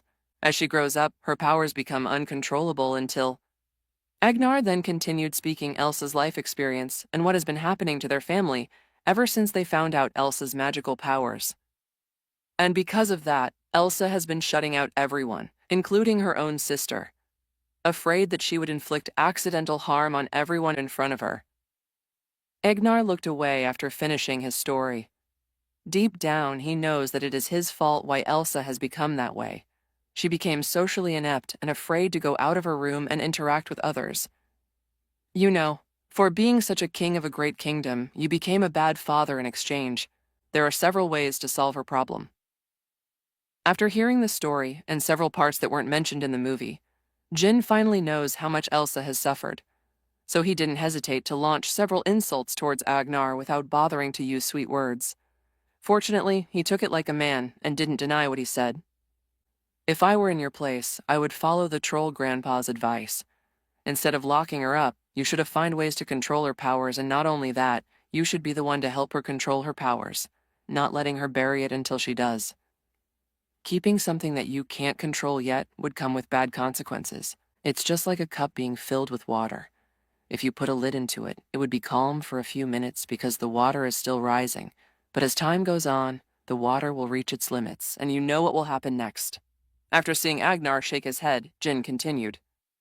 It will explode. You should have taught her how to control it, not to conceal it. Jin shook his head in disappointment before his head snapped towards one of the stone pillars in the castle. You can come out now. After closing his eyes, Jin spoke in the air, making Agnar confused for a few seconds before he finally noticed someone revealing herself from hiding behind the stone pillar. Elsa? Elsa! Agnar was shocked to see Elsa coming out of the blind spot. Hi, Papa. I'm sorry? Elsa called out meekly and apologized, as she was embarrassed to get caught peeking and eavesdropping on them. It's fine, Elsa. Come here. It's time you meet someone. Agnar shook his head and called out to her to get closer to them. Elsa did as told and watched as she approached them and stood beside Agnar. This is my daughter, Elsa. Agnar introduced Elsa first before introducing Jin to Elsa. Elsa, this is Jin, our special guest for today. Hi, I'm Elsa of Arendelle. It's a pleasure to meet you.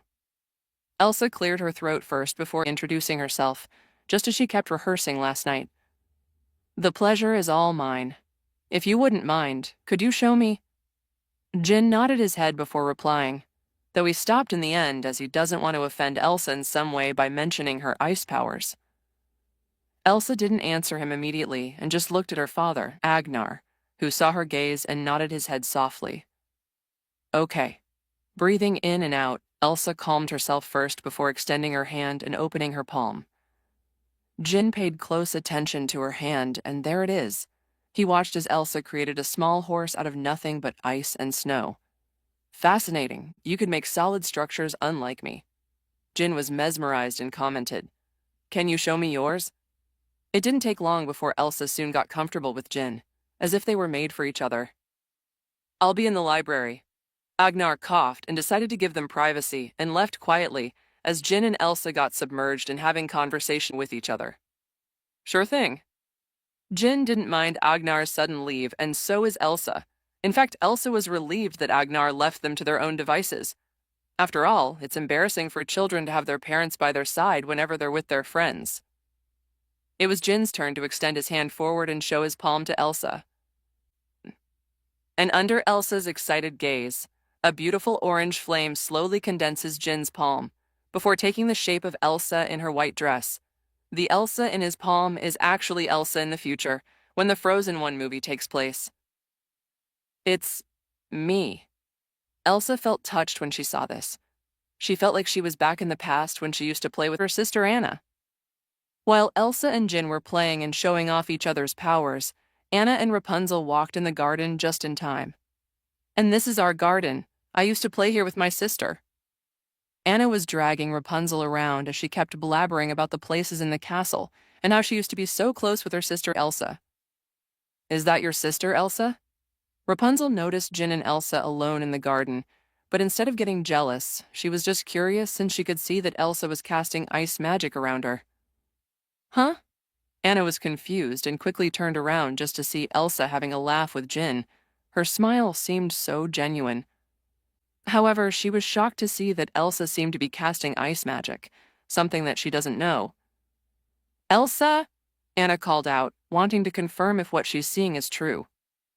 Hearing Anna's voice, Elsa quickly turned to face the source, and there, she saw Anna staring at her in shock. Oh no, Elsa muttered as she realized that she was too careless and accidentally showed her magic when she was not supposed to. Anna, I can explain. Elsa quickly stepped forward and tried to ease Anna, just in case she might get angry at him. Do you have magical powers? Anna asked slowly, and seeing Elsa nod her head instead of getting angry at her, Anna smiled and delighted and excitedly ran forward and hugged her sister. I can't believe you didn't tell me this. Is this the reason why you've been shutting me out? Anna expressed her excitement and concern as she spoke in disbelief. No, Anna, Elsa was panicking inside as she doesn't know if she should tell Anna that the trolls replaced her happy memories of her using magical powers to a non-magical powers memories. It's okay now, Elsa. Whatever you're holding in there, it's time to let it out. Thankfully, Jin was there to pat her shoulders and comfort her. Elsa? Anna? What's going on here? Suddenly, Iduna arrived and heard what Jin said, so she asked in confusion. Tigress also arrived with her and didn't bother them as she just approached Jin and stood by his side.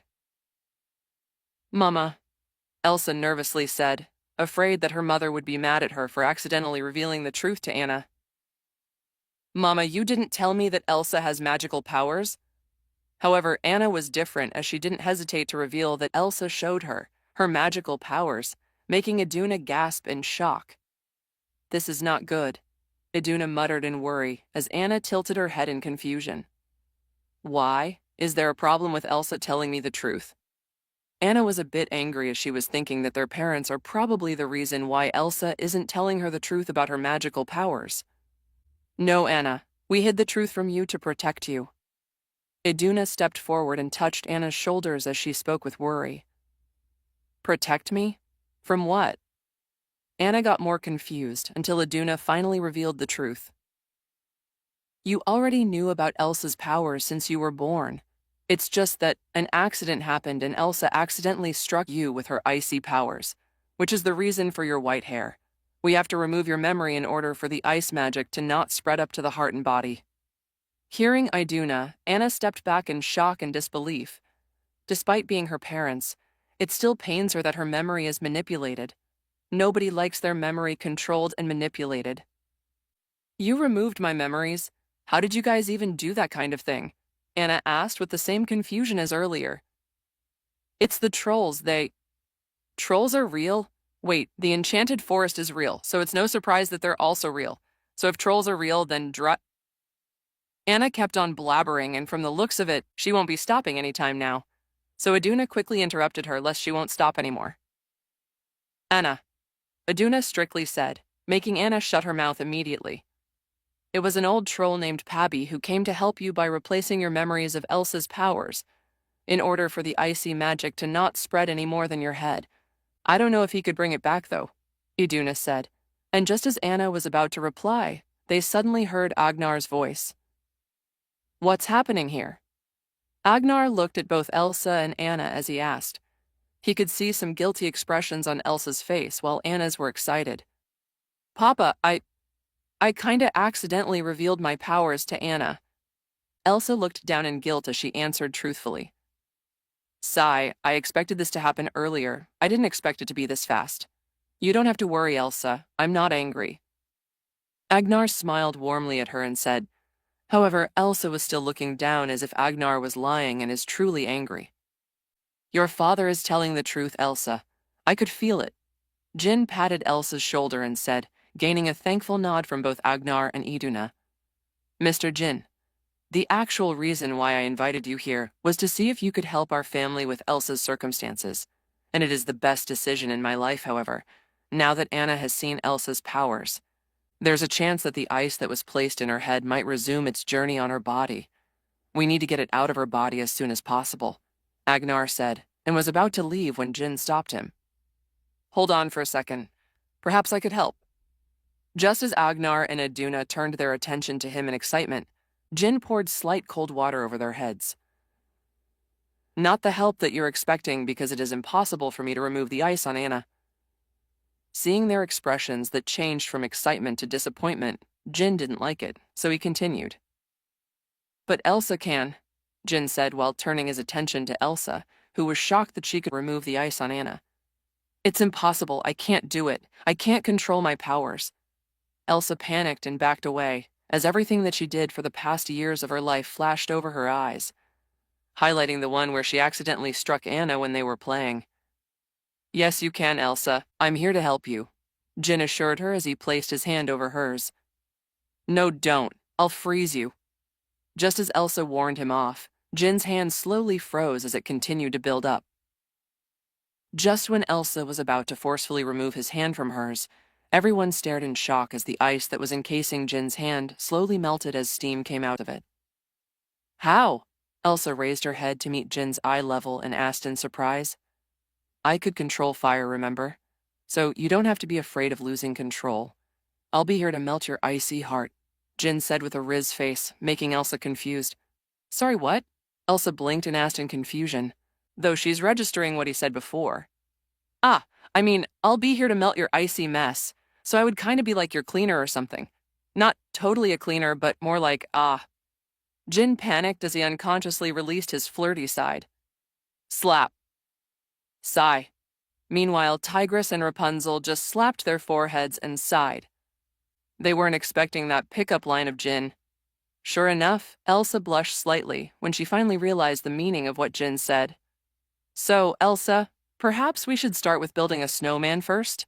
Jin smiled and said, making Elsa and Anna gasp in shock as they remembered when Anna would always pester Elsa to build a snowman with her every year.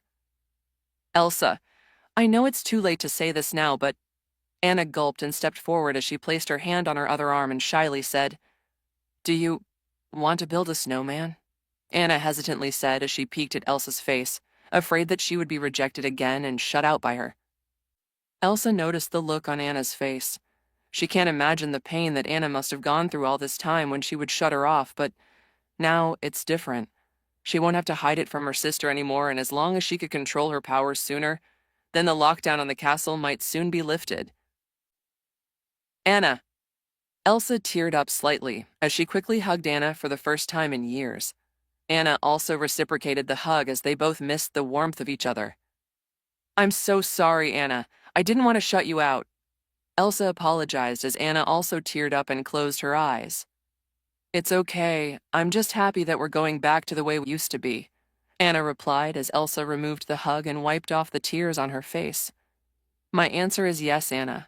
I want to build a snowman with you again. Hearing Elsa's answer, Anna's face beamed up in happiness as they both hugged each other again.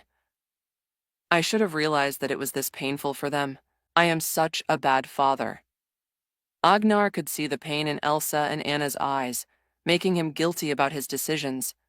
Perhaps there was a better way than to keep them away from each other. No, huh? Just as Iduna was about to comfort him, Jin spoke up behind him. You're right, you are indeed a bad father, Jin said, making Agnar and Iduna look at him, though confused, but they were shocked to hear that from Jin himself. But a parent's job was never easy. Especially under your circumstances, not everyone has a magical daughter. Jin then approached Agnar and patted his shoulder. But it is not too late to learn from your mistakes and correct the past. Go and hug them, both of you. In this moment of time, their parents' warmth is what they need the most. Jin gestured towards Elsa and Anna, who were hugging each other with his head. Thank you. Iduna touched Jin's shoulder and expressed her extreme gratitude. No problem, Mrs. This kind of thing is actually my expertise, Jin replied. Agnar nodded his head at him, determined to correct his past mistakes and make sure it won't happen again. He then approached Anna and Elsa, who noticed his arrival and turned their attention to him. Anna, Elsa, I am so sorry. I should have thought for a better way than to keep you both away from each other. I was too naive and stupid for making such a decision. I hope you can forgive me. Agnar apologized sincerely. It's okay, Papa. I understand. Anna was the first one to forgive him and hugged him. Thank you, Anna. Agnar felt grateful and hugged Anna back as he closed his eyes for a moment before opening them again to look at Elsa. Elsa? Agnar woke her up from her stupor, as he wanted to know Elsa's answer. However, seeing the hesitation in Elsa's face, Agnar knew that Elsa must have been holding some kind of resentment against him. After all, unlike Anna, Elsa isn't allowed to interact with anyone else except for her parents, and for years, she only stayed in her room, alone. It's already a miracle that she could stay sane despite all that suffering, so it's normal for her to have resentment against him. I also forgive you, Papa. Elsa looked away and said in a slight whisper tone, enough for everyone to hear what she said. Thank you, Elsa. Agnar knew that Elsa didn't totally forgive him. Maybe not now, but he will make sure in the future. He would do his best for Elsa to forgive him. I hope you two also forgive me. Not wanting to be left out, Iduna quickly approached the two sisters and engulfed them in a hug. We were actually planning to start our journey to Otto Holland this week in order to seek for the answer on your powers, Elsa. But perhaps with Jin here, we won't have to go now, Iduna informed them and said, making Elsa and Anna gasp in shock. Otto Holland is real? I thought it was just a myth. Anna was flabbergasted and said in disbelief, Well, would you believe such a thing as a myth when your sister herself is already considered a myth? Iduna patted Anna's head and said, "Oh, right, heh, sorry." Anna scratched the back of her head in embarrassment. "Perhaps we could go and consult Grandpa Pabby. Maybe he knows something to slow the effect a bit, so Elsa would have some time to control her powers," Agnar said, as Jin replied. "Perhaps we can do it tomorrow. After all, it is our little princess's birthday today, right?" Jin cast a side-eyed glance towards Agnar. If Agnar truly wants to reconnect with his children, then he has already failed at the first step. Imagine it is your last-born's birthday, but instead you cared more about the firstborn. Tiskus, Agnar really needs to learn how to be a better father. Jin shook his head in disappointment, making Rapunzel and Tigris stare at him in confusion. Oh, oh right, I kind of forgot it's my birthday. Papa, can you prepare mine's and Elsa's favorite? Please? Anna cupped her hands together and looked directly at the eyes of Agnar before unleashing her secret skill, adorable eyes, a skill that she practiced sometimes in the mirror. And it is very effective. Sure thing, dear. I'll tell the chefs to prepare some chocolates, but don't forget to brush your teeth after, okay? Agnar chuckled slightly and agreed before casting a warning to her. Okay, Anna smiled and replied. Well, I prepared many gifts for you, Anna, but my last gift would be something you would really like. Iduna approached Anna and hugged her before revealing slightly. Something I would like? Is it a new brand of chocolate? No, silly. But it's a surprise, so you would have to stay awake throughout the day if you want this surprise. Easy peasy lemon squeezy. Anna smirked confidently as Elsa and Iduna chuckled to themselves. Perhaps only they know how much energy Anna used to spend during birthdays, and sometimes she would just pass out from exhausting herself. Let's go back inside. It's time to prepare for Anna's birthday. Iduna urged them to go inside before going in first herself. Elsa and Anna stood side by side before following her inside. I'm just curious. Aren't you guys jealous about me and Elsa? Jin wondered out loud when he noticed how calm and relaxed Tigris and Rapunzel are. What do you mean, jealous? Isn't that bad in a relationship? Rapunzel asked in confusion. Well, I read somewhere that fighting in a relationship is normal, and in fact, it is also considered healthy, Jin said. Further confusion Rapunzel while Tigris perked up her ear to listen. And where did you read that, mister? Rapunzel thought Jin was receiving wrong information, so she cutely threatened him with her frying pan that she got out of nowhere once again, and this time, the frying pan looked as if it was sharpened on the corners. Tick-tock, Jin replied before walking off, as Rapunzel asked another question. What's tick-tock? A very dangerous place. Once you went in, you wouldn't be able to get out anymore. Jin stopped in his tracks and stared in the sky as Vietnam flashbacks flashed in his eyes. So many comrades have fallen under the might of tick-tock. It doesn't sound dangerous, though. Tick-tock sounds like something that came out of the clock. Rapunzel shrugged her shoulders and said, not believing what Jin just said. That is the point. Tick-tock resembles a non-stop ticking time, just like what will happen to you once you have entered that place. You wouldn't be able to get out until the time itself would stop ticking. Jin dramatically said as he clenched his chest. Let's talk about this another time.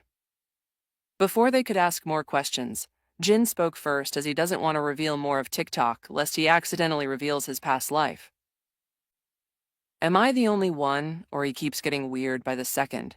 Rapunzel muttered to Tigress, who nodded her head and replied, I also noticed it, and I don't think it is something bad. That kind of personality kind of reminds me of someone I know. Tigress then continued after seeing the expectant look on Rapunzel's face. He reminds me of Master Oogway, carefree and sometimes mutters some random words that only belong to their own knowledge. I believe it is a feeling of being lonely as the strongest. Jin must have felt that he is the strongest, and for me, having no thrill or challenge is kind of boring. So you tend to develop weird habits as time goes on. Tigress squinted her eyes as she just awakened her inner detective blood as she analyzed Jin's unusual behavior. Then how do we solve it? Should we confront him about it? Rapunzel hunched her back slowly as she pretended to be sneaking around the perimeter while she whispered to Tigress. No, we don't confront him about it. We will solve it ourselves. Tigress replied with a determined look on her face. How will we do that, then? We must become strong. So far, we haven't seen anyone in the world that is as strong as me or Jin, so we can't rely on the world to give him a strong opponent. We will. Wait, I didn't agree with this. For Anna, this birthday is the best birthday ever. Not only did she meet new people and make new friends, but her sister finally opened up to her, and she discovered the reason why she has been shutting her out for the past few years. Sure, her brain has ice on it, and it would cause her to die if it isn't solved much earlier. But with Jin assuring her, Anna doesn't care about it anymore and just wanted to enjoy this day, as it is the best day of her life. Right now, Anna is making a snowman with her sister, something they used to do in the past. Look, how about you make Mama and Papa and put them next to Olaf here? Anna said while pointing at the snowman they created and also named as Olaf. Haha, sure thing, Anna. Elsa's face was full of smiles as she formed a small figurine of both Iduna and Agnar. So cute. Unknowingly, Rapunzel was also crouching beside them and expressed her excitement. If you don't mind me asking, why is your hair long? Elsa noticed the long braided blonde hair of Rapunzel, and she has been noticing it lately, so she just mustered up the courage to ask now. Oh, this. I am also magical like you, but my powers aren't that much. It's pretty boring to look at, actually. Rapunzel embarrassingly looked away as she replied. Really? Oh, come on, there's no magical ability that is boring. Come and show it to us. Anna, however, was very positive, as her mindset was that all powers like Elsa aren't boring. In fact, she's actually jealous of Elsa, as she also wanted to have cool powers. Oh, okay, but don't laugh at me, okay? I actually have to sing to activate it, Rapunzel said, and after receiving the nod of Elsa and Anna, including Jin, Tigress, and the parents who were sitting on the couch beside them, Rapunzel breathed in and out before closing her eyes and started singing in a very beautiful and melodic voice. Flower, gleam and glow. Let your power shine. Make the clock reverse. Bring back what once was mine. As soon as Rapunzel started singing, her hair started glowing, much to everyone's shock. Even Jin was shocked, as this was the first time he saw her hair glowing, not to mention how beautiful her voice is. Fascinating. Iduna can't help but gasp in shock as she stared at the glowing hair, which reminds her of the spirits that has supernatural powers that her people in the enchanted forest used to take advantage of to live their lives. Unfortunately, ever since the peace between Arendelle and Northuldra was broken as it resulted in a fight among them, Iduna has to sacrifice her life in the Northuldra tribe just to save Agnar's life, though she never regretted it as she truly loved Agnar. Heal what has been hurt. Change the fate's design. Save what has been lost. Bring back what once was mine. What once was mine. As soon as the song came to an end, the glowing hair started returning back to its natural color. Rapunzel sighed and remembered back when she used to live in the tower alone, without anyone to talk to except for Gothel. She then realized that everyone was watching and listening to her, so Rapunzel turned beet red and looked at Elsa and Anna, wanting to know their reaction. Is my voice bad?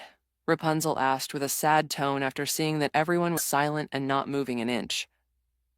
That was amazing. How did you do that? Oh wait, you told me it was your magical hair, but you voice. Oh gosh, your voice is so good. Anna's eyes were wide at first before she plunged herself into Rapunzel and engulfed her into a hug before praising her non-stop. Anna is right, Rapunzel. Your voice is angelic and melodic. Perhaps you could sing me a lullaby every night. Jin didn't want to be left behind, so he also praised her and teased her a bit at the end. In fact, he observed her hair when she activated her magical powers, and there he could sense a weird energy that came from her heart to her head. Jin doesn't know what it is, but he could tell that there is more to Rapunzel's powers than just to make her hair glow or heal someone. Or really? Rapunzel tucked her hair behind her ear as Jin smiled after seeing this. If you don't mind me asking, but does your hair only glow whenever you sing? Elsa raised her hand as if she was some kind of student before raising a question. Well, glowing is just part of its magical powers. I don't really know the true extent of my magical hair abilities, but I could only tell that it could heal an injury and de-aged someone back to their prime.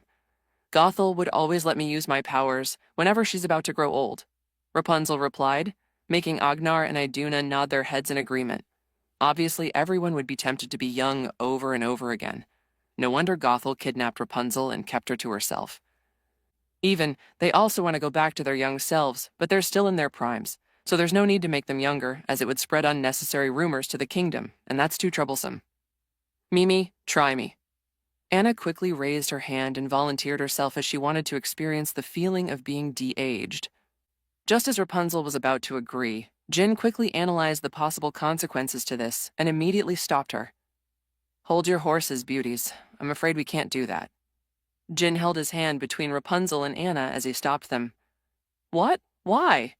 Anna pouted and complained. Sigh, you both should think about the possible outcomes of this. Rapunzel can't fully control her powers, and what if she accidentally de-aged you back to a baby? Do you want to be cradled and suck on your mommy's tits again? Jin explained, not minding the vulgar word that he just used. Ugh, disgusting. Why do you have to say that? Now I can't remove my mother's breasts out of my mind. Anna made a disgusted expression as she held her temples and closed her eyes, muttering a random chant just to remove a part of her memory. Anyways, as I was saying, Rapunzel doesn't have full control over her powers, and we have no idea what her magical powers truly are. After Jin's explanation, everyone except for Anna nodded their heads. Elsa, you too? Anna noticed that Elsa also nodded her head, making her feel a bit betrayed. As much as I also wanted to feel Rapunzel's magical powers, but what Jin said is true, Anna. We have no idea what would happen to someone your age if she used that magical power on you. Elsa shook her head and said, making Anna sigh and finally gave up. All right, fine, but promise me that if you could control your powers, make me experience what it feels like to be de-aged. Anna then raised her pinky for a pinky swear. No problem, Anna, Rapunzel answered and intertwined her pinky over hers. That is so sweet. Iduna leaned to Agnar and muttered to him. You are right. Anna is fast when it comes to making friends. Agnar replied after seeing how positive and outgoing Anna is. To tell you the truth, I also want to experience Rapunzel's powers. Jin coughed and said, making everyone chuckle. Aha, see, even the mighty Jin can't resist the temptation of Rapunzel's hair. Anna stood from her sitting position before pointing her tiny fingers to Jin and shouted, as if she had just won $1 million question. Meanwhile, Rapunzel was very happy at seeing everyone's reactions. When she first met Jin and Tigress, she only told them about her magical hair, but she was afraid that they would be afraid of her if they saw her powers, so she didn't use it anymore ever since Gothel was put into her jail. But now she was happy that their reactions are far from her negative expectations. And besides, you also want to de-age yourself? You're still a bit young, no? Anna continued while tilting her head to the side. Nope, but since she could also heal, then I want her to heal this wound, Jin said before unleashing his blades of havoc, making everyone gasp in shock and stare at him in interest. Unfortunately, Jin doesn't want to taint their innocent eyes, so Jin turned around and quickly used his blade of havoc to slash his palm. Here. Retracting his blade of havoc back, Jin turned around to face them once again and showed his bleeding palm to Rapunzel. I suggest you hurry up, Zelly. My regeneration would kick in any second by now, Jin reminds her, making Rapunzel quickly wrap her hair around Jin's wounded hand and sing the magic song. Flower, gleam, and glow. Let your power shine. Make the clock reverse. Bring back what once was mine. Heal what has been hurt. Change the fate's design. Save what has been lost. Bring back what once was mine. What once was mine. As usual, her hair glowed when she sang. During the process, Jin could feel a familiar warmth on his hand that reminds him of his mother's warm hug, making him almost drop a tear. And when she was finished, Jin removed his hand from her hair, showing his healed hand. Even the scars on his hand due to intense training was also gone. Tigress, who saw this, her eyes gleamed in excitement as she stared at her own palm, which is full of scars to the point that it looks ugly to her eye. Normally in her tiger form, the scar looks cool and badass, but in her human form, she's like wearing a ripped-apart glove. Rapunzel, could you also please heal mine? Tigress blushed a bit as she requested and showed her scarred hand to Rapunzel. Rapunzel, could you also please heal mine? Seeing Tigress's embarrassed expression, Rapunzel can't help but moan for being overloaded in cuteness. Don't worry, sis. Rapunzel is here to help you. Rapunzel stood up and raised her chest in pride, making Jin look up at her slightly medium chest, albeit a bit smaller than Tigress's. Well, I guess I'll have to thank you then, Tigress said as Rapunzel crouched in front of Tigress to take a look at her scarred hand. And here I thought scars are supposed to give you the honor and make you warrior-like. I guess too many scars are different, Rapunzel commented as she started wrapping her hair around Tigress's hands.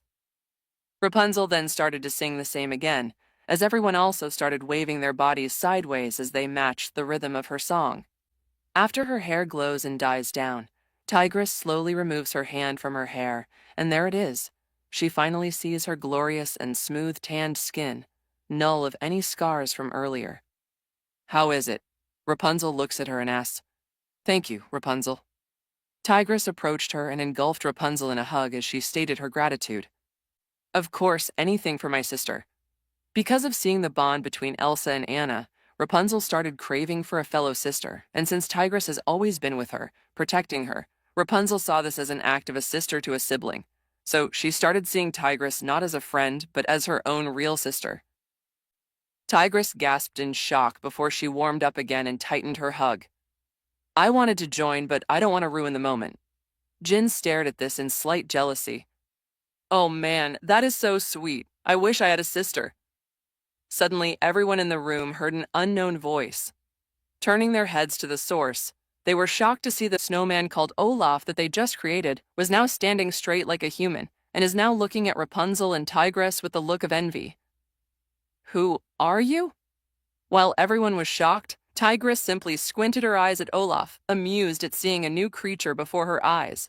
Me? I'm Olaf. It is nice to meet you, and you are Olaf happily introduced himself before hinting for Tigress to introduce herself next. Tigress. My name is Tigress. Seeing no harm in introducing herself, Tigress introduced herself before Anna suddenly stood between Olaf and Tigress. Oh my gosh, you're alive, Anna said in surprise and excitement as she carried Olaf like a baby. Yay, I'm alive. Meanwhile, Olaf simply raised his stick arms and also yelled in excitement, matching Anna's current mood. I can create life? I created Olaf, Elsa muttered in shock as she looked down on her hands, amazed but terrified at what she could do. She is more powerful than I thought.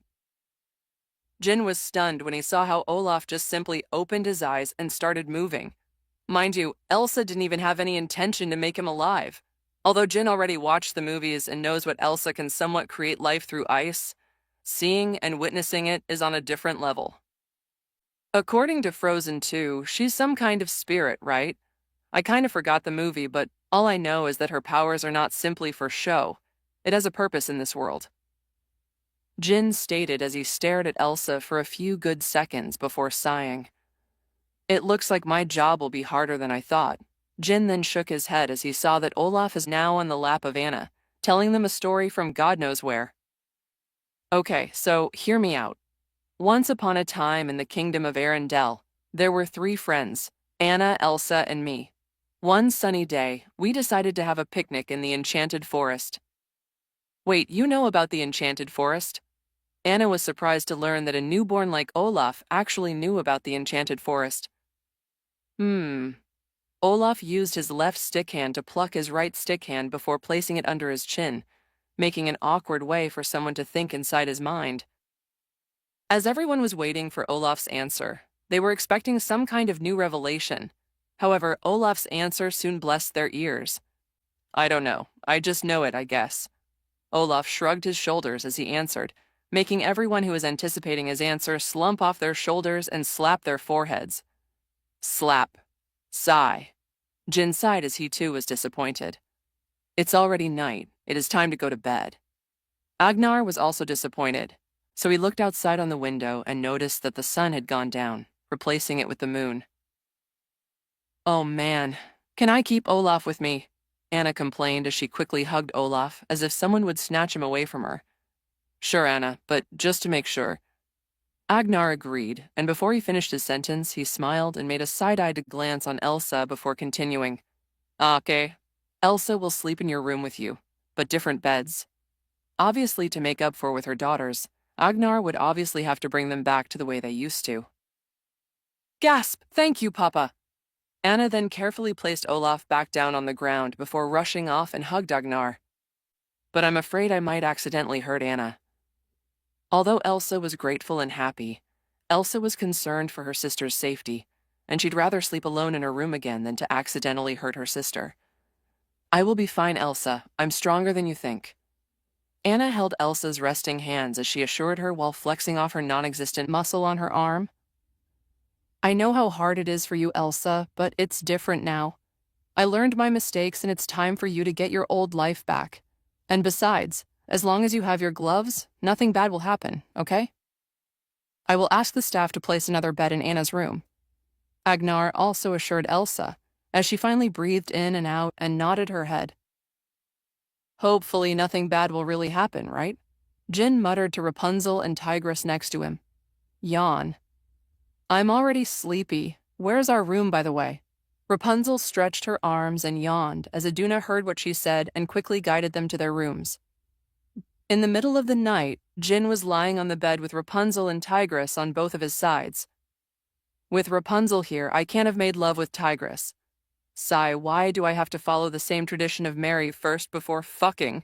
Jin said to himself and sighed as he could hear Rapunzel's loud snoring. Who knew such a beautiful girl had a snore as loud as a gruff man? Jin chuckled to himself as he slowly untangled himself from Rapunzel and Tigress's arms. Fuck it, I can't sleep at this point. I should probably go out and find some things to pass time with. Jin then wore his slippers and quietly snuck out of the room. Outside the room, Jin saw no light except for the moonlight outside the windows. I wonder how it feels to have my own kingdom. It must be such a bliss to be one. Though I should probably avoid having many children as the risk of killing your relatives for the throne is probably still existent even in this world.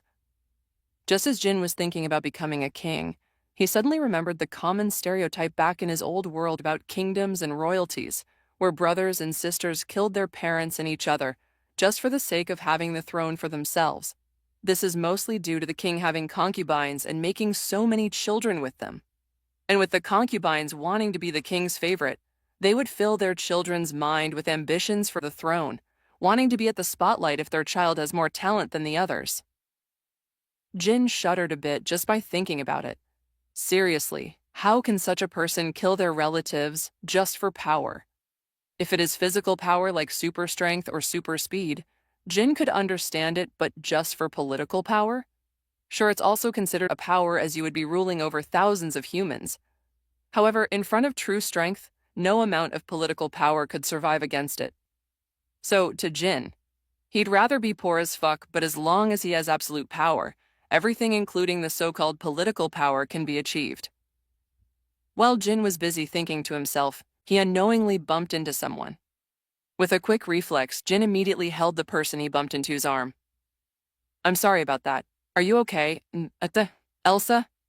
Jin then apologized, and when the moonlight lightened them up, Jin noticed that the person he bumped into was actually Elsa. I'm sorry, I wasn't looking at what I was walking into. Elsa stood up properly and fixed herself as she spoke. Can't sleep? Jin smiled and asked. Well, Anna still got her loud snoring. I thought it would disappear as she grows up. Elsa chuckled to herself, as Jin also did too. Same reason here, Jin said before they stayed quiet for a few minutes as they don't know any topic to talk about. Thankfully, an idea bore fruit in Jin's mind, and he quickly suggested it to Elsa. Hey, want to do something fun? Jin asked as Elsa raised her head to look at him. What do you mean? Just come with me outside. I assure you this will be fun. Sneaking out on the guards, Jin and Elsa were avoiding all of the guards, and whenever they saw one, they would either hide in another room and blend in the dark. Why does this excite me so much? Elsa muttered to herself. It feels like she's doing something bad and illegal, but at the same time, she was both excited and is anticipating the fun that Jin mentioned. This situation feels a bit similar to some of the books that she used to read as a child, where a princess would sneak out of a castle with their Prince Charming. What were you thinking, Elsa? He's already married. Elsa blushed after realizing that she was already considering Jin as her Prince Charming like those in the books. Well, too bad he's already married. To two people, a bit weird, but since Rapunzel and Tigris don't seem to mind it, who am I to judge them? Elsa said to herself in a bit of disappointment. Though only to Tigris, she just thought that he is also married to Rapunzel. After they passed the last guard, they finally ran outside the castle without any guards seeing a glimpse of their clothes. They ran around the empty streets before Jin guided Elsa out of the castle and went into the woods. "What are we doing out here?" Elsa asked while the sounds of the night were giving her relaxation, especially the sound of crickets not far away from them. Meanwhile, Jin didn't answer.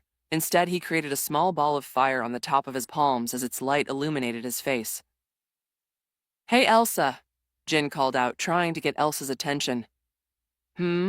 Elsa hummed while tiling her head to the side, wondering why Jin would call her all of a sudden. "Think fast." Quickly turning around, Jin slightly threw the fireball towards Elsa. Wait, what? A bit stunned, Elsa quickly cast a wave of ice towards the fireball, puffing the fireball out of existence. "What was that?" Shocked by the sudden attack, Elsa can't help but call out to Jin. "Ah ha ha ha, first rule of our training." Jin laughed and chuckled for a few seconds before his expression turned serious. "Always strike first," Jin said before throwing another fireball towards Elsa, but this time it is much faster than the last one. Wait. Surprised again, but this time Elsa was alert and managed to create an ice spike to intercept the incoming fireball. Whoosh! The fireball collided with the ice spike and puffed out of existence. Rule number 2. Jin then raised his 2 fingers as he spoke. Elsa quickly went on guard as she finally realized that Jin actually started their training right now, and she wasn't even expecting it. If Jin turns out to be a real enemy, then there would be one less princess in Arendelle. Strike hard. Jin spoke in a calm manner as he went in the stance of a Fire Nation fire-style stance, bending his knees a bit and sending a wave of fire in front of him through the fists. Alert and ready, Elsa quickly creates an ice wall in front of her. However, this time, the flame isn't dying as it still continuously attacks her ice wall, melting it as time goes by. Noticing this, Elsa quickly used her powers to strengthen the wall and used its slippery standing to push the giant ice wall towards Jin. Albeit slow, Jin didn't think of destroying the ice wall as he doesn't want to hurt Elsa's feelings. So he sidestepped and allowed the giant ice wall to pass by him. "Nice try, but that was too slow. I can tell you're holding it back a bit, which is why you should learn our last rule." Jin shrugged his shoulders and commented as Elsa breathed in and out, waiting for Jin to state the next and last rule. "No mercy." As soon as those words escaped his mouth, a gush of flame suddenly followed out of his mouth, blowing out a wave of fire like a dragon. What? This time Elsa was surprised as she wasn't expecting Jin to breathe fire like an actual dragon. Although she managed to create a wall, she didn't manage to fortify it enough, and Jin's breath of flame soon melted the ice wall just as fast as when she created it. Closing her eyes, Elsa thought that the flame would engulf her and she awaited from the upcoming pain. A few seconds passed. Elsa didn't feel any pain or heat coming to her, so she slowly opened her eyes and met with Jin's pair of glowing brown eyes. "I was just introducing the rules to you, but now it's time to implement it," Jin said as Elsa sighed in relief. She really thought she would burn into crisp by now, but she kind of forgot that she's fighting not an enemy, but someone who will teach her how to control her powers. The first step of controlling an uncontrollable beast. We must release it, which is something that you already did, but I'm not yet still satisfied, Jin stated while walking away from Elsa, making a large distance between him and her. "Attack me," Jin said while spreading his arms wide, giving Elsa a wide target. "What?" Elsa hesitated a bit as memories of accidentally hurting Anna flashes in her mind. "Tisk tisk tisk.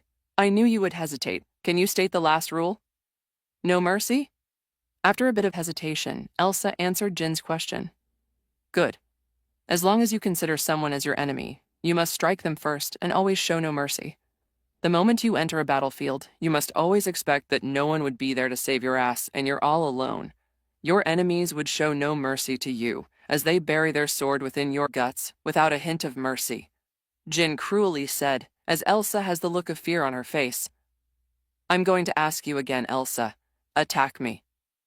Jin continued as Elsa stopped moving for a second and closed her eyes. Phew. Elsa seemed to have cleared her mind as she breathed in and out before opening her eyes again, this time with determination in her eyes. I bet you 50 gold coins she won't touch even a single fabric on Jin's body. Far from them, standing on the tree, were 4 figures.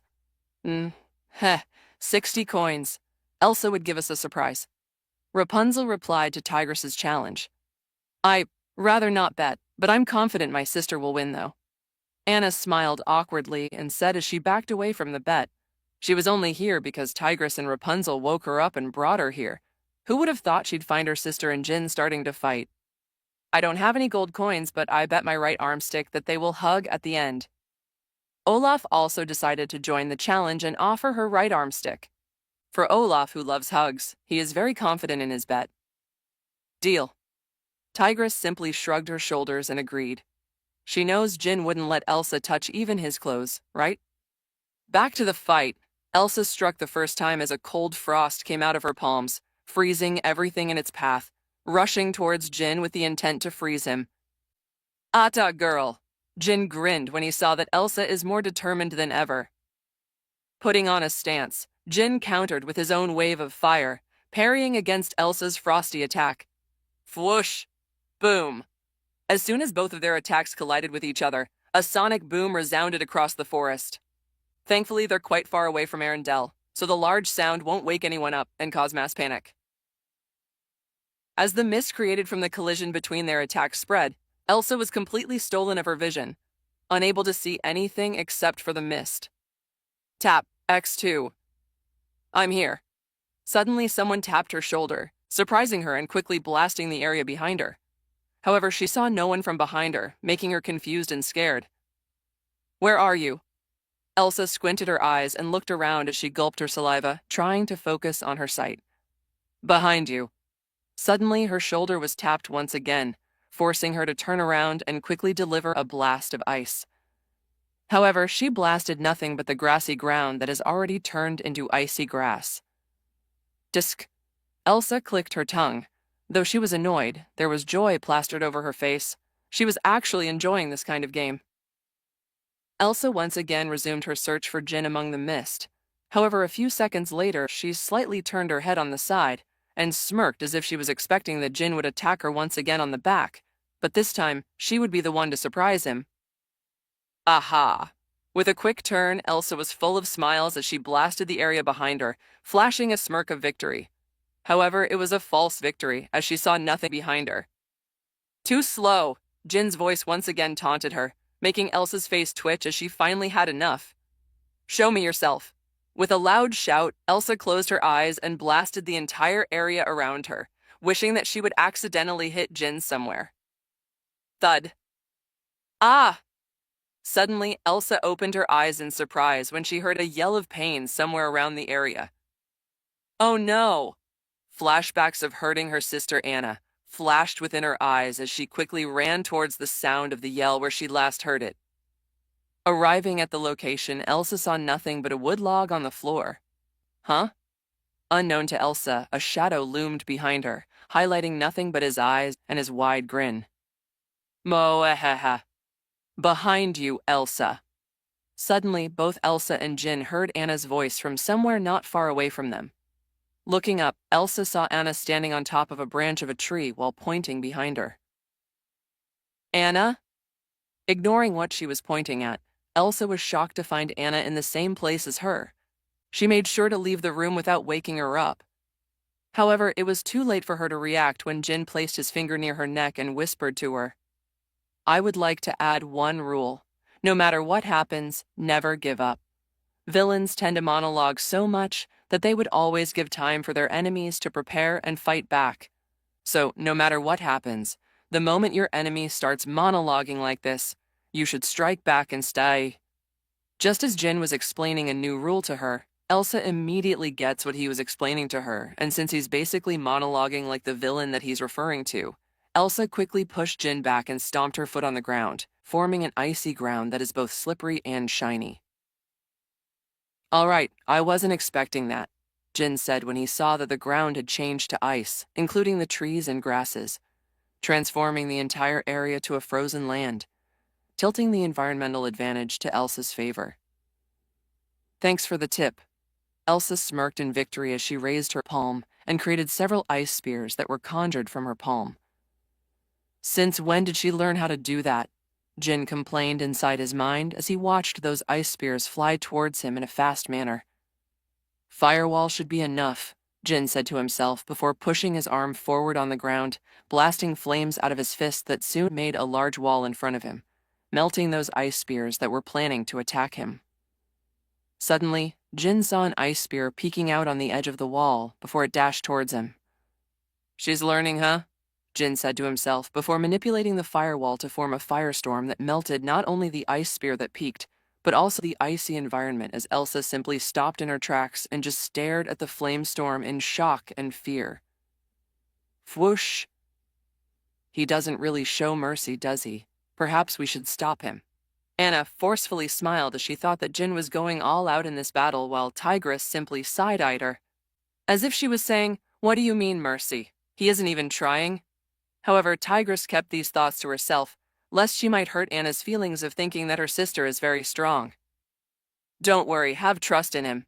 If he wanted her dead, he could have done it a long time ago, Tigress simply assured her. Seeing the large flame storm, Elsa seemed to have given you and simply closed her eyes.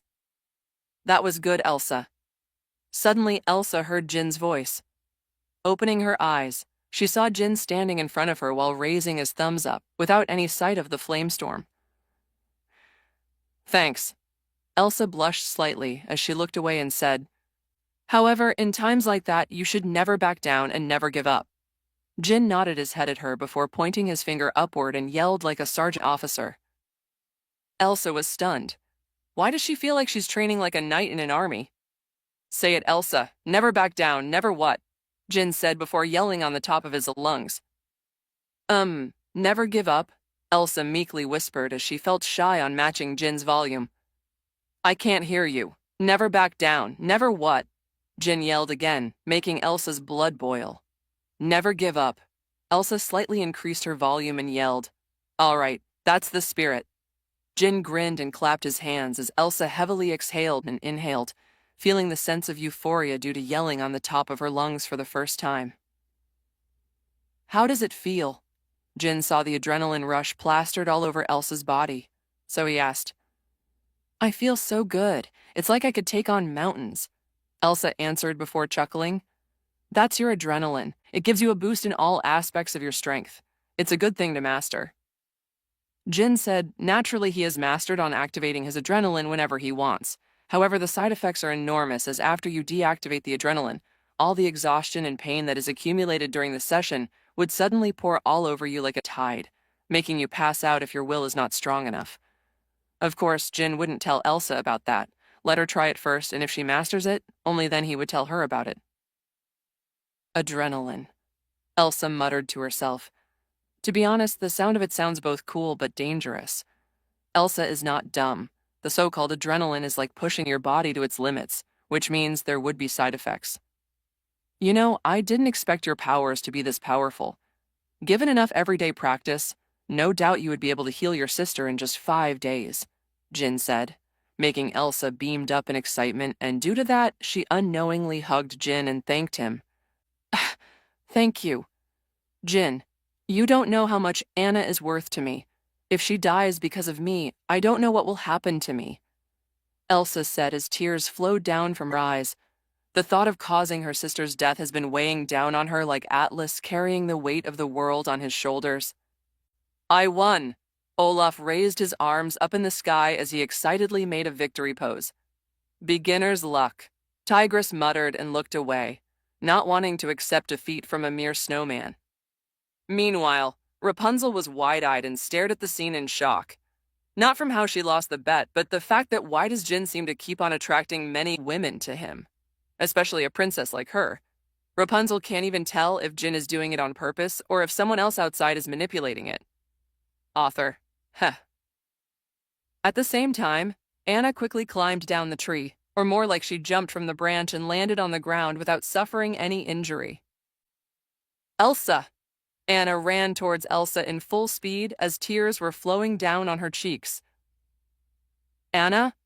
Elsa turned around quickly when she heard Anna's voice, and as soon as she did, Anna immediately crushed into her, causing them to fall towards Jin, who for some unknown reason caught them and lost balance. Thud. I am so proud of you, Anna said in a muffled voice as her face is buried on Elsa's tummy, while Elsa was blushing as she could feel Jin's hand on her waist. However, that's not the problem here. The problem is that she could feel something hard pressing on her buttocks. This is the first time she felt this feeling, and it's different than just a pebble. Hold on, Anna. Elsa stuttered as she looked over her side and whispered to Jin. Jin, what is that? Elsa asked while Jin was keeping a monotone face, trying his best to hold his face from twitching or making an expression. What is what? He innocently asked while pushing Elsa and Anna away from the top of him. It's nothing. Seeing that she and Anna were pushed and the feeling of the hard thing on her buttocks is gone, Elsa doesn't know what to feel. At the same time, Rapunzel, Tigress, and Olaf arrived near them and helped Anna and Elsa to get up, while Tigress simply went over to Jin to help him get up. Having fun? Tigress asked with an unknown smile. Yes. Since there's no point in lying, Jin admitted with a straight face, making Tigress sigh. You should really stop your attractiveness. I'm afraid by the next few years I will see hundreds of women, especially princesses, all head over heels for you. Tone it down a little, will you? Tigress reprimanded him while Jin replied. How the hell am I supposed to do that? I can't just wish to have an ugly appearance, and besides, who would want that? I'd rather attract countless women than chase them myself, Jin said while patting the dust on his ass. Quickly, I think I heard them over here somewhere.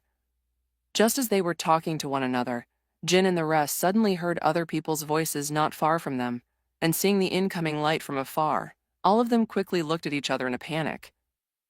Just as everyone was panicking on where to hide and hearing the footsteps closing in, Jin decided to grab each of them and whispered, Quickly, all of you hold on to each other, Jin quickly ordered them. Although confused, they still did as told. Elsa held Anna while Anna held Rapunzel, while Rapunzel held Tigress, and Tigress held Jin's hand. Seeing that they're all finally holding each other, Jin knew he can't carry this many people with his chi alone, so he would have to resort to other methods.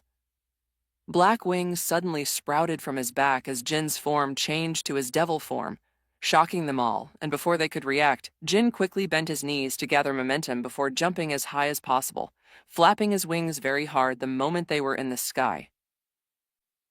Meanwhile, back on the ground where they used to be, tens of humans wearing peasant clothing came walking in, holding their torches. What happened here? The person leading them was shocked when he saw several broken trees and burned ones. It's like a war has just ensued here,